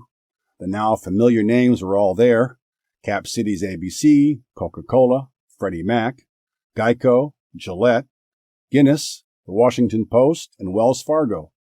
Berkshire added moderately to Guinness and Wells Fargo and doubled its stake in Freddie Mac. There was one newcomer, General Dynamics, a defense contractor originally purchased as an arbitrage opportunity. General Dynamics was run by Bill Anders, one of the first men to orbit the moon on Apollo 8. It turned out Anders was a good capital allocator, and Berkshire ended the year with 14% of the company as a new long-term investment. Buffett sought to clarify the fuzzy thinking that he believed led investors to choose between growth and value investing. The two terms had become, and largely continue to be, one of the key ways investment funds are marketed. Buffett correctly saw them as connected. In our opinion, the two approaches are joined at the hip. Growth is always a component in the calculation of value, constituting a variable whose importance can range from negligible to enormous, and whose impact can be negative as well as positive. Readers of shareholder letters from the average public company can come away with the misconception that growth is always good. What's missed by those managers and investors who seek out and reward such thinking is that bigger doesn't always equal better. Growth is good only when it comes at satisfactory rates of return on incremental capital employed. Opportunity cost, or alternative uses of capital, should also factor into the analysis. It is a mistake to buy a company just because it is growing or to avoid one because it isn't. What really matters is price relative to value. Growth, like the above quote states, is simply one component of the equation. Within its fixed income portfolio, Berkshire added to its holdings of ACF Industries debentures. A portion of the Washington Public Power Supply System bonds were called, reducing its stake in that company, and Berkshire sold its entire stake in RJR Nabisco. Investing wisdom accompanied the news of these changes. Buffett wrote that the secondary market, where existing shares of stock and bonds are traded, as contrasted to the primary or new issue market, was the better arena for investors. First issue shares were, and are, usually priced much more rationally in the primary market due to the control that issuers and their investment banks have over timing. In the secondary market, an investor can benefit from taking advantage of Mr. Market. They may even find that shares worth X in business value have sold in the market for half X or less. Berkshire's negotiated purchases of preferred stock, including the convertible preferred issues from Gillette, proved this rule.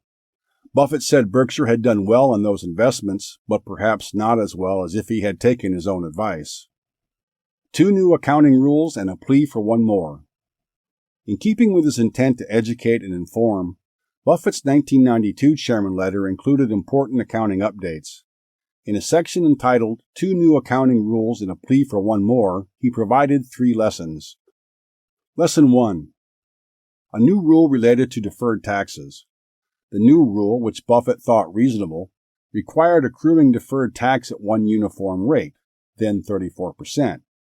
Prior to this change, which would take effect in 1993, Berkshire used a 2-tiered system where $6.4 billion of its unrealized depreciation on investments was taxed at a 34% rate, and the $1.2 billion balance at the older 28% rate.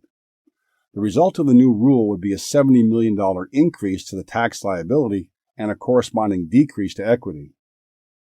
Lesson 2. Businesses must now recognize present value liabilities related to post-retirement healthcare benefits. Prior to 1993, GAAP had only required companies to record the present value of their pension liabilities, but Buffett said it illogically ignored liabilities for health benefits extending past the time of employment. The change would have little effect on Berkshire because its future obligations to its 22,000 employees were negligible. This was no accident. Buffett and Munger avoided acquiring businesses burdened with post-retirement healthcare obligations. They also tended to avoid buying the stocks of companies with such liabilities. This new accounting rule would force the recognition of a previously ignored economic reality that such obligations were a real, if not precisely quantifiable, liability. Lesson 3.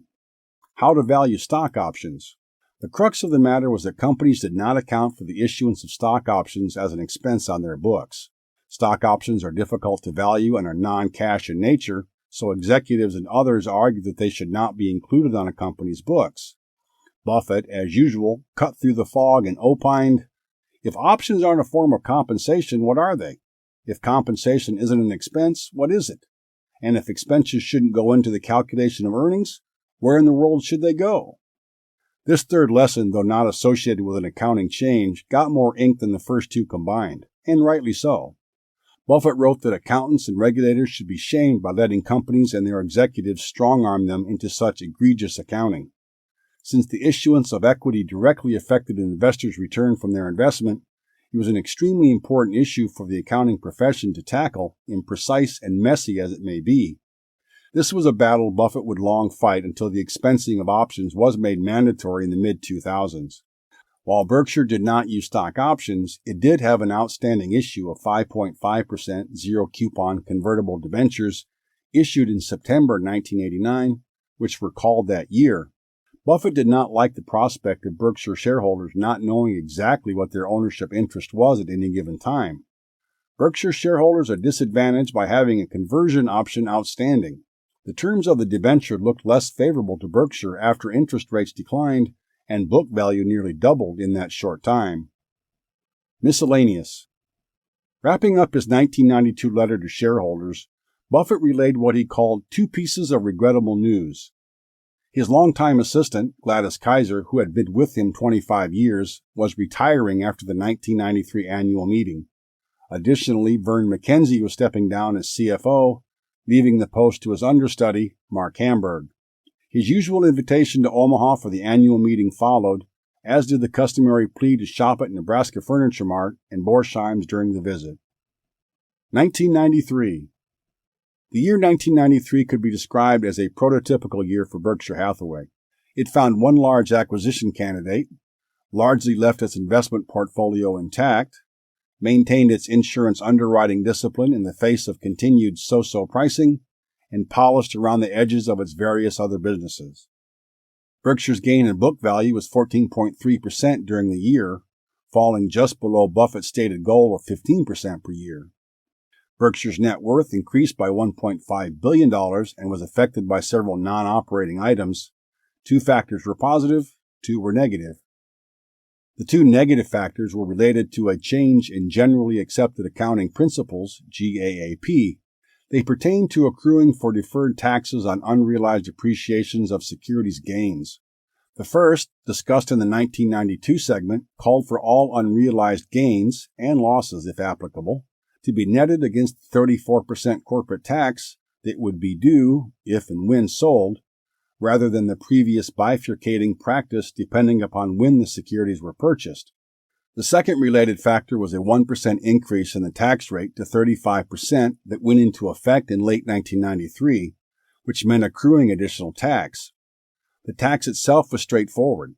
The accounting, however, necessitated that both one-time charges be deducted from earnings, even though the unrealized appreciation never was. Taken together, these amounted to approximately $145 million of charges that reduced Berkshire's net worth. Offsetting these charges were 2 positive factors. One was a change in the way common equity securities were valued on Berkshire's balance sheet. Beginning in 1993, all common stocks would be valued at market in contrast to be carried at cost. The change increased Berkshire's reported net worth by $172 million in 1993. The increase in net worth from this change would have been much larger had it not been for the fact that Berkshire's insurance group already valued its common stock holdings at market, an accounting convention that began in 1979. The accounting fixed a peculiarity that valued the same security differently depending upon which subsidiary held the asset. The second factor positively affecting Berkshire's net worth was the issuance of shares.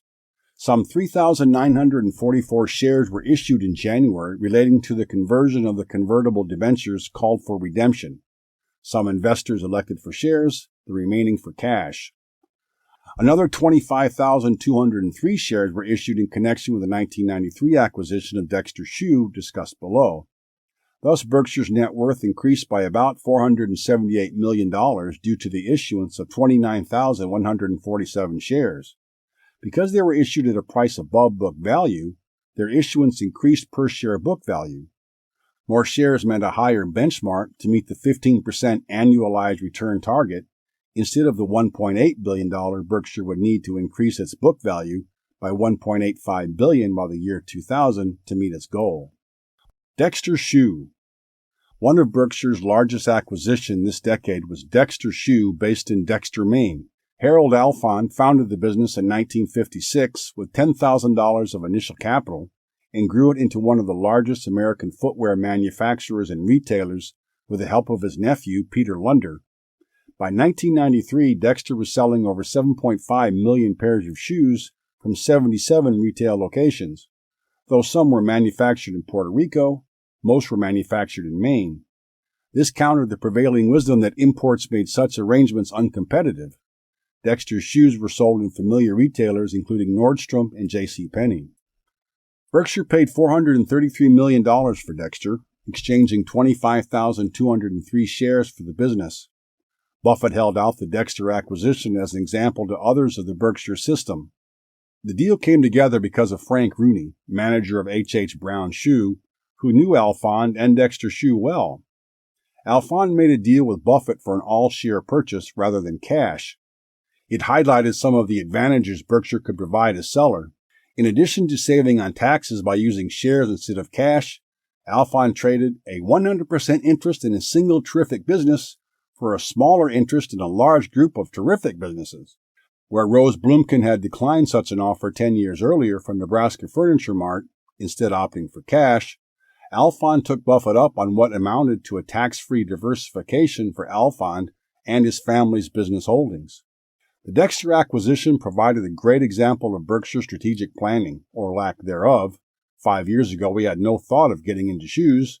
Now we have 7,200 employees in that industry, Buffett said. It proved the wisdom of always being ready for action. Berkshire expected the shoe group, H.H. Brown, Lowell Shoe, Dexter, to earn around $85 million pre-tax on revenues of $550 million in the coming year. Insurance operations. Berkshire's main economic engine was insurance. Insurance comprised $16.2 billion of Berkshire's $19.5 billion of identifiable assets at year-end 1993, and showed no signs of slowing down.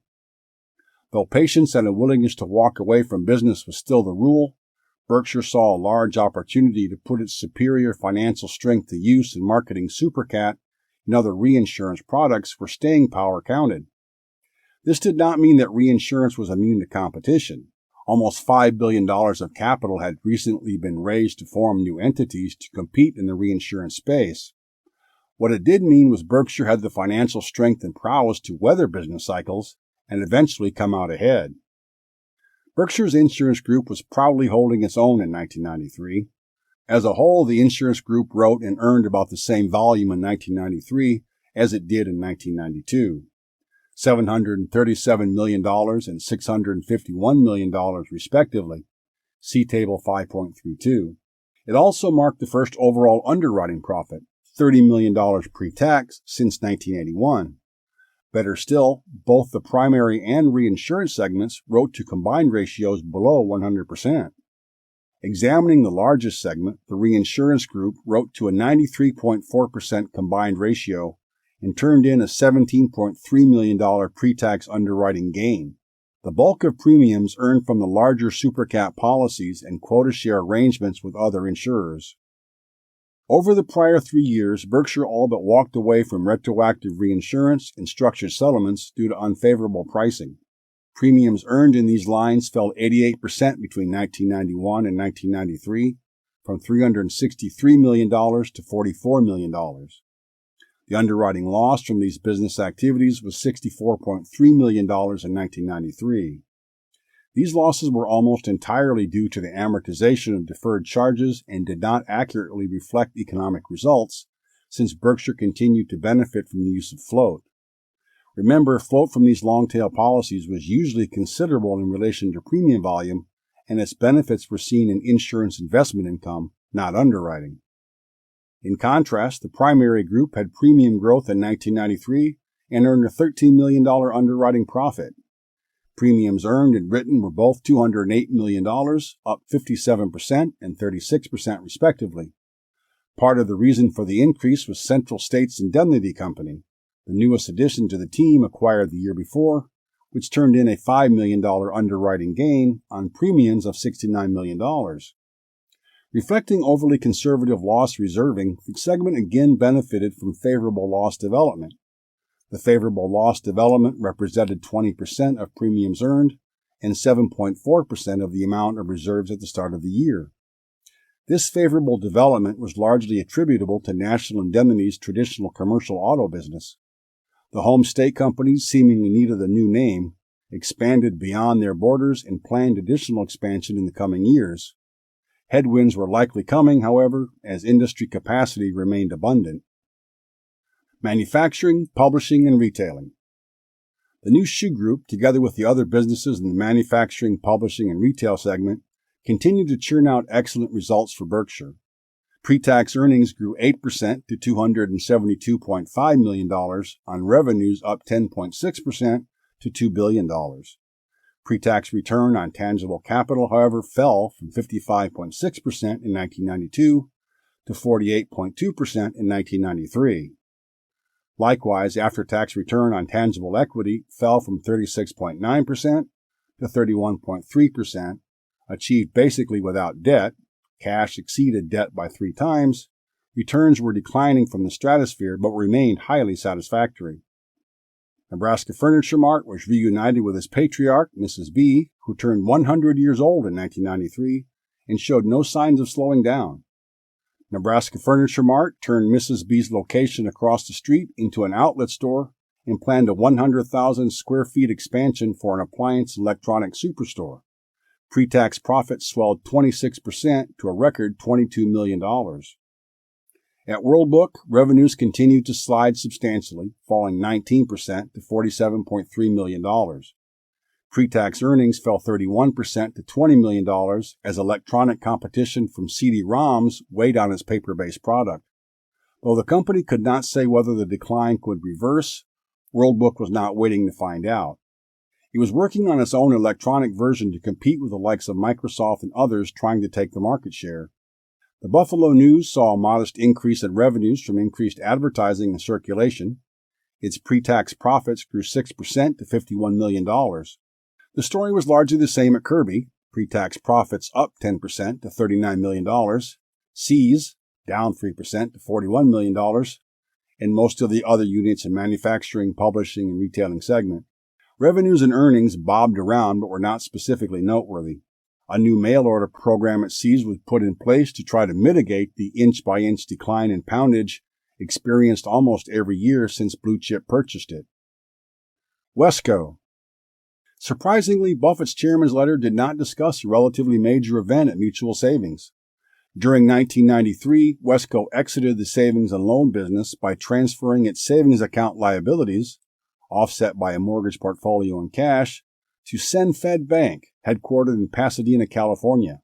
Munger wrote Wesco shareholders that he and Wesco's management cared about what happened to Mutual Savings customers, and SedFed, as it was known, was chosen since it was considered likely to serve depositors safely and well. Wesco formed a new holding company for its real estate, including its headquarters, the bottom floor of which was now a SenFed branch, the remaining Oceanside lots, and some troubled loans that were slowly being liquidated. It stayed in the housing finance business. Wesco held on to 7.2 million shares of Freddie Mac, the lowest cost competitor to the now extinct Mutual Savings Thrift. The Freddie Mac shares, which cost $72 million, now had a market value of almost $360 million. These were included with Berkshire's total of almost 14 million shares. Finance businesses. The shutdown of Mutual Savings caused some important changes to the finance business's supplemental segment, now included at the end of the Berkshire Annual Report. Whereas in 1992 the segment included Mutual Savings and Scott Fetzer Financial Group, in 1993 Mutual Savings was replaced by Berkshire Hathaway Credit Corporation. Very little was disclosed about this new entity. What could be gathered from the footnotes to the financial statements is this. It held high-quality, short-term mortgage-backed securities funded by investment agreement borrowings that were structured to match the duration of the assets. It was as if Berkshire had formed its own mini-bank without depositors or the strings associated with operating a regulated bank. The Freddie Mac shares retained by Wesco were now included in the insurance group segment, along with Berkshire's own shares of the mortgage company. Investments. As Berkshire's marketable securities portfolio grew, now $12.5 billion at year-end, the threshold for reporting also grew. In 1993, the cutoff was $250 million, but there was not much to report. This was as it should be, said Buffett.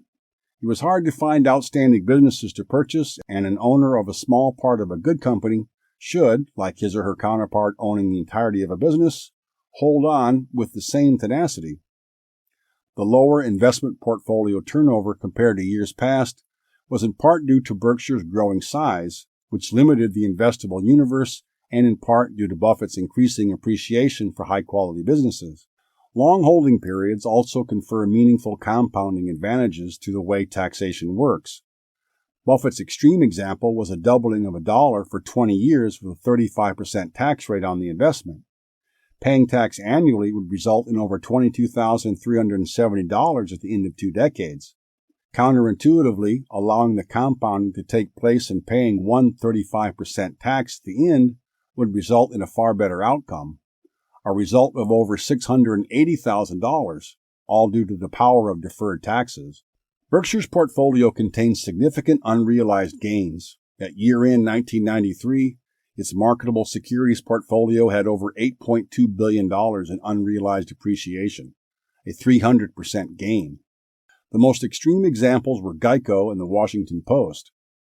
Berkshire's Geico stake had appreciated 38 times its original cost to $1.7 billion.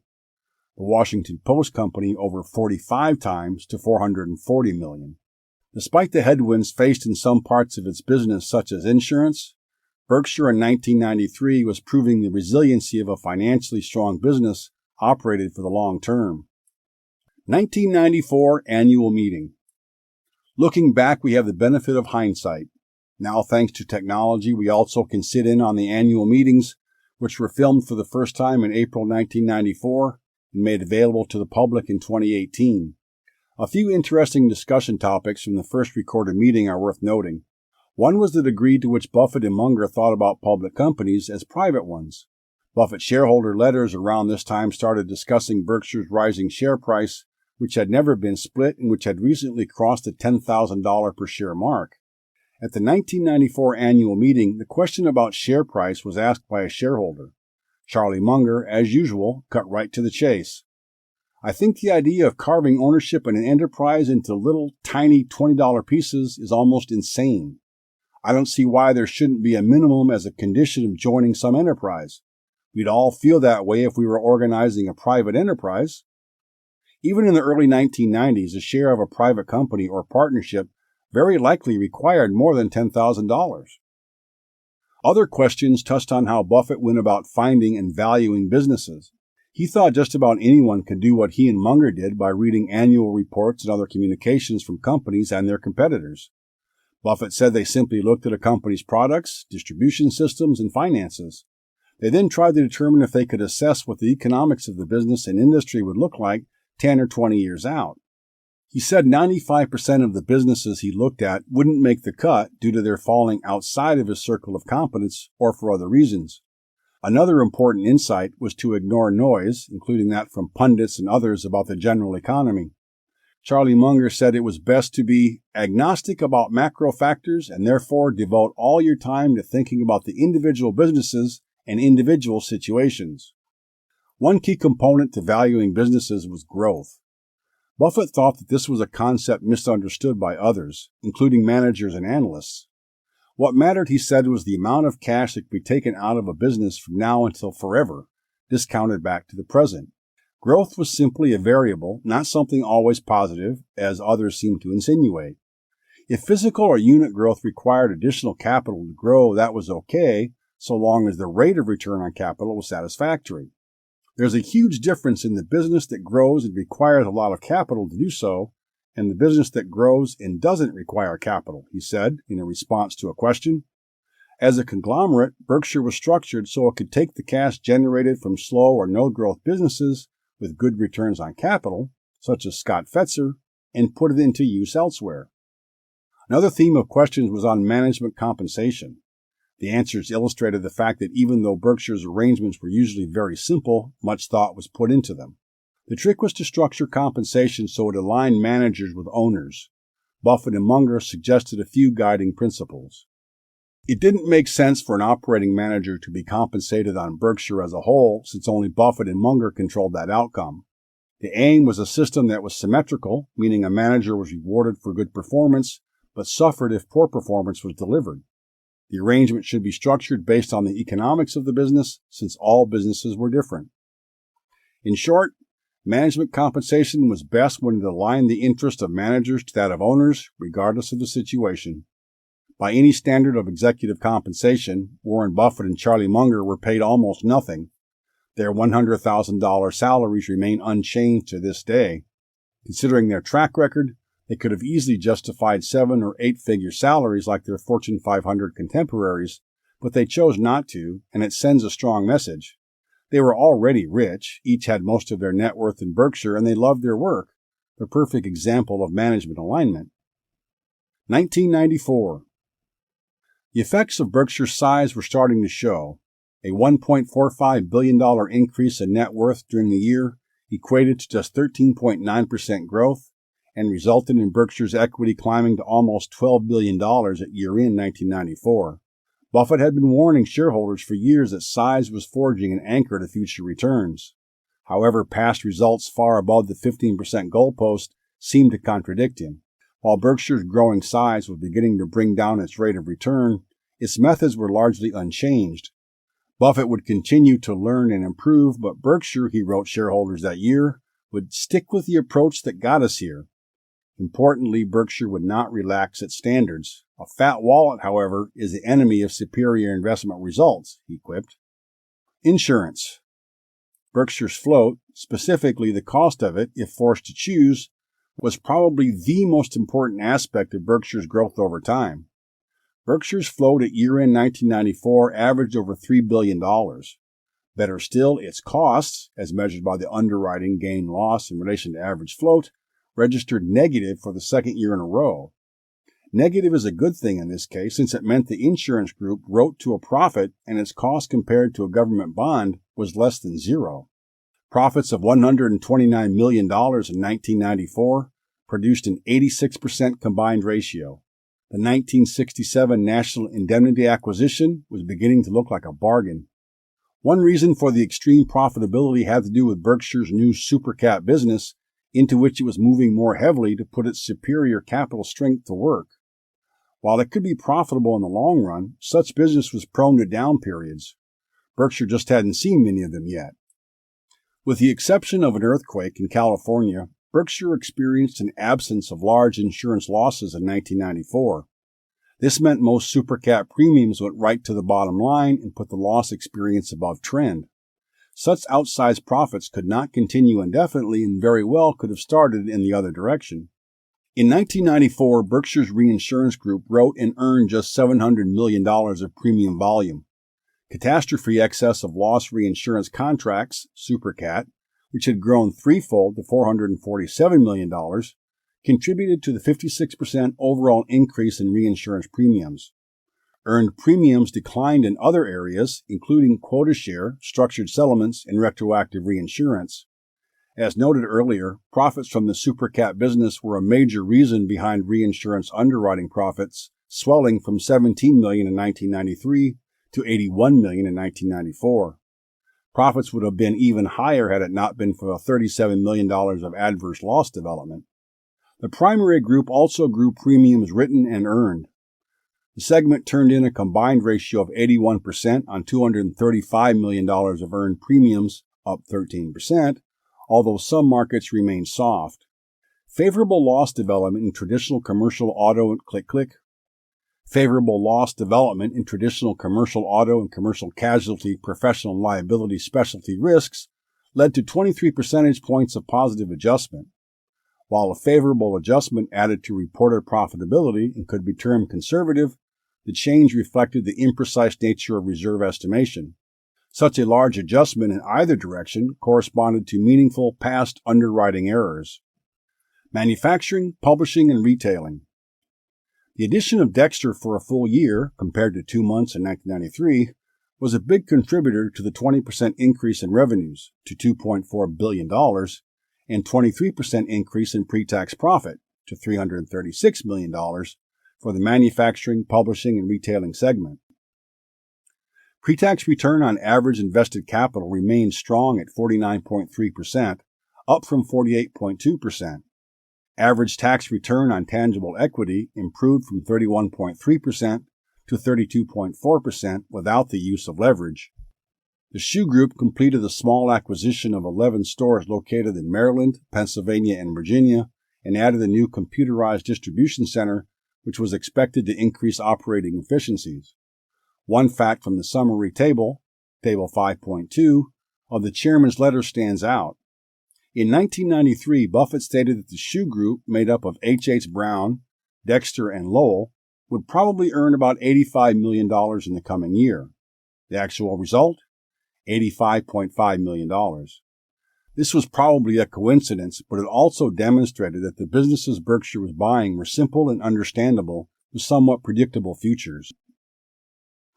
See's, long beset by declines in poundage, saw an impressive 5.3% increase in pounds sold from increased mail order business and larger orders. Revenues increased 7.5% to $216 million, and pre-tax income rose 15.6% to $48 million.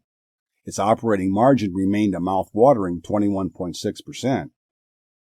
World Book continued to see declines in unit volume of physical book sets, but was optimistic that some offset would be seen in increases of sales of CD-ROM sets and upgrades.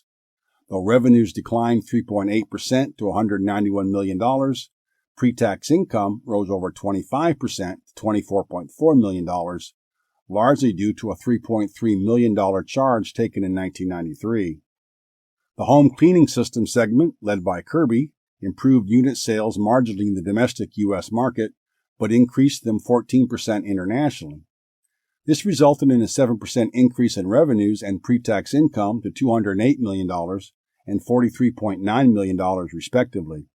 Listed under Home Furnishings, Nebraska Mart, with its new 100,000 square foot Mega Mart in service, increased revenues 17.6% to $245 million. Owing to its strategy of maintaining extremely low prices and because of a $2.3 million charge to write off unused fixed assets, pre-tax operating income declined 20% to $16.9 million. Its operating margin, already low historically, dropped to 6.9% that year from around 10% in prior years. Against such paper-thin margins, it was no wonder Nebraska Furniture Mart's competitors stayed far away from Omaha. The Buffalo News continued to be an exceptional business even though it was operating in a tougher environment than previous years. In 1994, it saw pre-tax income increase 6.5% to $53.7 million on revenues that increased 3.7% to $151 million. Judging by the financial results, business was okay. The retail price of the paper increased from 35 cents to 50 cents, and this price increase was more than enough to offset the continual decline in circulation. Going into 1995, newsprint cost increased almost 40%, enough to temper expectations for the coming year. At Fetchheimer, Berkshire's uniform subsidiary, the company scored a big win with a contract to supply all the New York City Fire Department with uniforms and safety accessories for 3 years. As a result, sales increased almost 24%. However, operating profit increased just 6% to $14 million due to startup costs associated with building out the related distribution infrastructure needed for the NYC contract. In addition, a new computer system and problems with recent retail acquisitions held profits down. Investments. Berkshire's equity portfolio saw a few changes in 1994. Gannett Company Incorporated, a newspaper holding, and P&C Bank were new. Berkshire also enlarged its holdings of Coca-Cola by about 7 million shares to 100 million shares, and its American Express holdings increased to almost 28 million shares, with a cost of $723 million. American Express was a company Buffett was very familiar with, having purchased 5% of the company for $13 million in the mid-1960s for his investment partnership. He continued to follow the company, remarked that a long-term familiarity with a company is often helpful in evaluating it. Such familiarity with business was built over many years and was the result of reading hundreds of annual reports per year. Such wide and deep reading provided the proper reference point to compare various investment alternatives and was a critical component to Berkshire's success. The summary earnings table in the annual report, Table 5.2, contained a glaring item. Deteriorating conditions at U.S. Air culminated in the company deferring the preferred dividend, so Berkshire wrote down its investment in its preferred stock by $268.5 million to $89.5 million. Buffett was quick to chastise himself both in his letter to shareholders and at the annual meeting. The original $358 million purchase of the preferred stock issue was an unforced error that came about solely due to bad analysis on Buffett's part. He simply failed to focus on the problems that would inevitably beset a carrier whose costs were both high and extremely difficult to lower. U.S. Air was run by a competent and able manager, but the company was battling basic economics. Its labor costs, driven by unions, were out of line, a relic of a regulated market, he told shareholders at the annual meeting, with lower-cost competitors. Buffett felt stuck with the investment due to its size and structure. Preferred stocks are ahead of common shares but behind any bonds. Unlike common shares, preferred shares have similar characteristics of fixed, coupon-paying securities such as bonds, but are between the two in terms of claims on a company's assets. U.S. Air's bondholders would have a priority claim on its assets if the company went bankrupt, and if a recognized expert in investing did not want the preferred stock, its sale price might have to be extremely low. Instead, Berkshire wrote it down and continued to hold on to it, though both Buffett and Munger also decided to step down from the USA board. Another mistake Buffett pointed out was the sale of 10 million shares of Cap Cities during the year. He thought of the mistake since after he sold it, the investment continued to appreciate.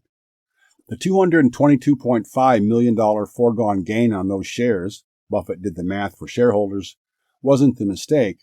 It was that this was the second time he'd sold Cap City shares and seen them continue to go up. The business was one he understood well and knew had favorable long-term prospects, yet he sold part of it anyway. Buffett was probably being a little too hard on himself. Responding to a question at the annual meeting, he noted that Berkshire tendered the shares to lead the way on an offer from Cap Cities to buy back shares. Berkshire had participated in similar situations in the past, Geico, General Foods, and perhaps felt somewhat obligated. Berkshire retained 20 million shares in Cap Cities, and Buffett would cling to those for some time. Book value and intrinsic value. Buffett had at times more subtly and at other times more explicitly commented on Berkshire Hathaway's intrinsic value. In 1994, he was more explicit. In his letter and at the shareholders' meeting, he guided investors to Berkshire's approximate true worth. He also attempted to unlink intrinsic value from a strict book value-based approach. Buffett assured shareholders he was not doing this to pump up Buffett assured shareholders he was not doing this to pump up Berkshire's stock price. Rather, he and Munger preferred to see the stock rise and fall in lockstep with intrinsic value, such that shareholders would obtain an investment result in line with Berkshire's business performance. Buffett used Scott Fetzer to demonstrate. When Berkshire bought the business in 1986, it paid a premium of 1.8 times Scott Fetzer's underlying equity capital. Through 1994, and without the use of leverage, Scott Fetzer paid out more in dividends than it earned, which reduced its book value. Yet during that time, earnings steadily increased from $40 million in 1986 to $79.3 million in 1994. One can see why Buffett would heap such praise on Scott Fetzer's manager, Ralph Shea. He took a business earning $40 million a year to one earning close to double that, all while releasing capital employed in the business. It was an amazing achievement. Shea unquestionably had a genuine passion for his business. He also had an incentive to find ways of increasing returns and sending cash to Omaha, as that was how he was compensated. The key underlying idea was to align management with owners, and one of the most important areas to incentivize was the use of capital. While Berkshire's compensation arrangements with managers varied widely depending on the economic characteristics of the business under consideration, all were focused on capital and return on capital. Buffett disclosed that Scott Fetzer and others were charged a high rate for incremental capital used in the business. Importantly, bonus arrangements also credit them at an equally high rate for the capital managers release. Put very simply, Buffett said it reflected a money's not free approach.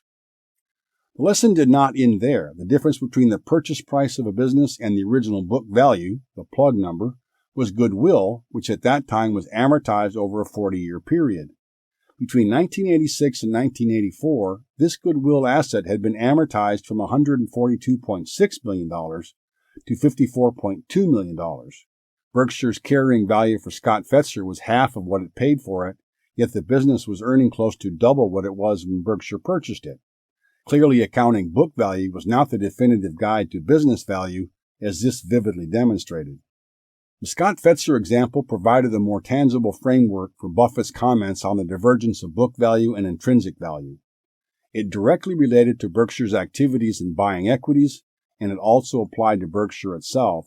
Though not precise, the concept of intrinsic value is all-important in investing. Berkshire's annual report sought to supply all the figures necessary to estimate its intrinsic value through candid and meaningful disclosures, including additional unaudited reports when GAAP wasn't fully up to the task. Buffett was hinting that Berkshire's valuation was getting too high. Berkshire's look-through earnings increased between 1990 and 1994, but the market placed an outsized valuation on those earnings. See Table 5.37. We can observe this effect in the price-to-book value increasing from around 1.5 times between 1990 and 1992 to 2 times in 1994. Guiding shareholders to Berkshire's intrinsic value cultivated and enhanced its shareholder base. The goal was to encourage a partnership feel despite Berkshire's large and growing size. Once lost, a long-term oriented shareholder base was hard to regain. One of the ways Berkshire sought to repel buyers of stock keen on turnover was not to split its stock, which crossed the $20,000 mark in 1994. Preferred stock authorization. Berkshire's proxy statement for 1994 included a proposal to allow it to issue preferred stock for future acquisitions. Buffett told shareholders that the request was in response to the realization that it could be useful in future acquisitions. Even after taking pains to make clear that the shares wouldn't be used to harm shareholders' interests, enough shareholders voted against it that he took some time at the beginning of the 1995 annual meeting to discuss the matter and expand upon his reasoning. He said he wanted to ensure Berkshire had the right currency available for an acquisition if a seller decided they wanted something other than either cash or Berkshire stock. A preferred issue, whether straight preferred, adjustable preferred, or convertible preferred, could provide what a seller wanted without Berkshire giving up more in intrinsic value than it received. Buffett thought there wasn't a downside to the proposal, but the way some shareholders voted prior to the annual meeting indicated that his explanation in the annual report did not convince shareholders of this fact. It was simply a matter of form, he said, and it did not matter what the accounting treatment might be for Berkshire. So long as the value for value test was met, Berkshire was willing to issue any form of security, with this preferred authorization giving the advantage of flexibility, including a possible tax-free transaction with a prospective seller. If we do something stupid with this, he told shareholders at the annual meeting, we would do something stupid with cash or stock. Berkshire shareholders then approved the issuance of up to 1 million shares of preferred stock, sending a clear message they trusted Buffett and Munger's judgment. Decade in review. That one man had headed the company for 3 decades was a relatively unusual statistic. What that man achieved during that time, with some help, put him in a league of his own. The Berkshire Hathaway that existed at year-end 1994 was very different from just a decade before, but it was unrecognizable from that which existed at the beginning of 1965.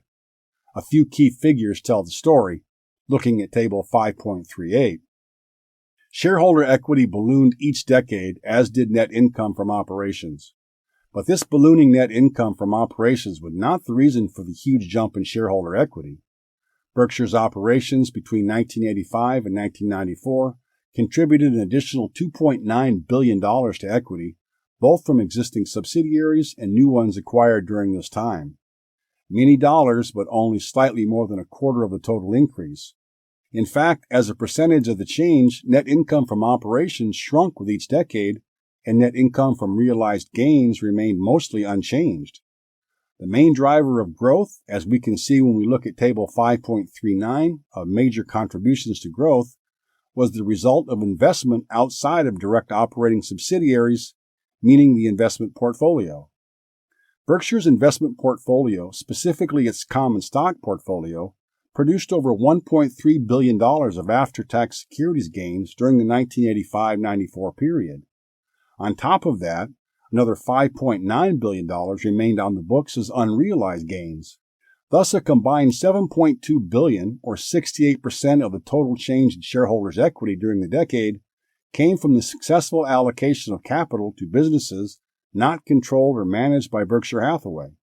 That unrealized gain grew so much reflected Berkshire's evolution toward investing in higher quality businesses and holding them longer. Insurance fueled a lot of this growth. Here, Berkshire had two very important sources of value, insurance underwriting and float. Remember that float is money held by Berkshire but owed, ultimately, to policyholders and others.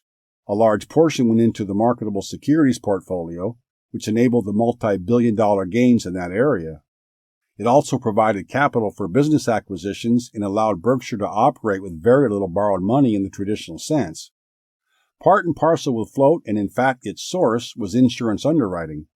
Berkshire started the decade with an imperfect understanding of the value of its insurance subsidiaries, recognizing its float-generating capacities, but making pricing mistakes along the way.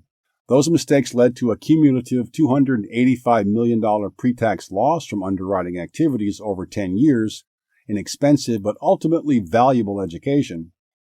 As the decade went on, Berkshire fine-tuned its underwriting skills and held fast to its belief that policies should only be written with the expectation of a profit. Later in the decade, Berkshire moved more heavily into reinsurance and specifically into the supercatastrophe or supercat world. Berkshire found it could use its large capital position to its advantage by writing large policies for sophisticated buyers, which were usually other reinsurers. By the end of 1994, Berkshire was one of the largest reinsurers in the world and probably the largest single-risk writer. The supercat business and related lines also produced large amounts of float for Berkshire against relatively small premium volume compared to short-tail lines. This contributed to average float growth each year despite a significant decline in premium volume mid-decade. Berkshire came to understand that the stability of its float, the fact that it could be replenished as a revolving fund, would almost equate it to that of equity capital, and Buffett even alluded to it being a big part of Berkshire's intrinsic value. During the decade, Berkshire partnered with many additional managers that it trusted and admired. Through the acquisition of entire businesses such as Scott Fetzer, Fetchheimer, Borsheim's, H.H. Shoe Store, Dexter Shoe, and others, Berkshire brought many new family members into the Berkshire fold. One other way in which Berkshire partnered with managers was through its publicly owned holdings. Buffett and Munger came to view Berkshire's investments in companies such as Coca-Cola, Geico, Washington Post, Cap Cities ABC, and others as permanent holdings and wrote glowingly of management of those companies.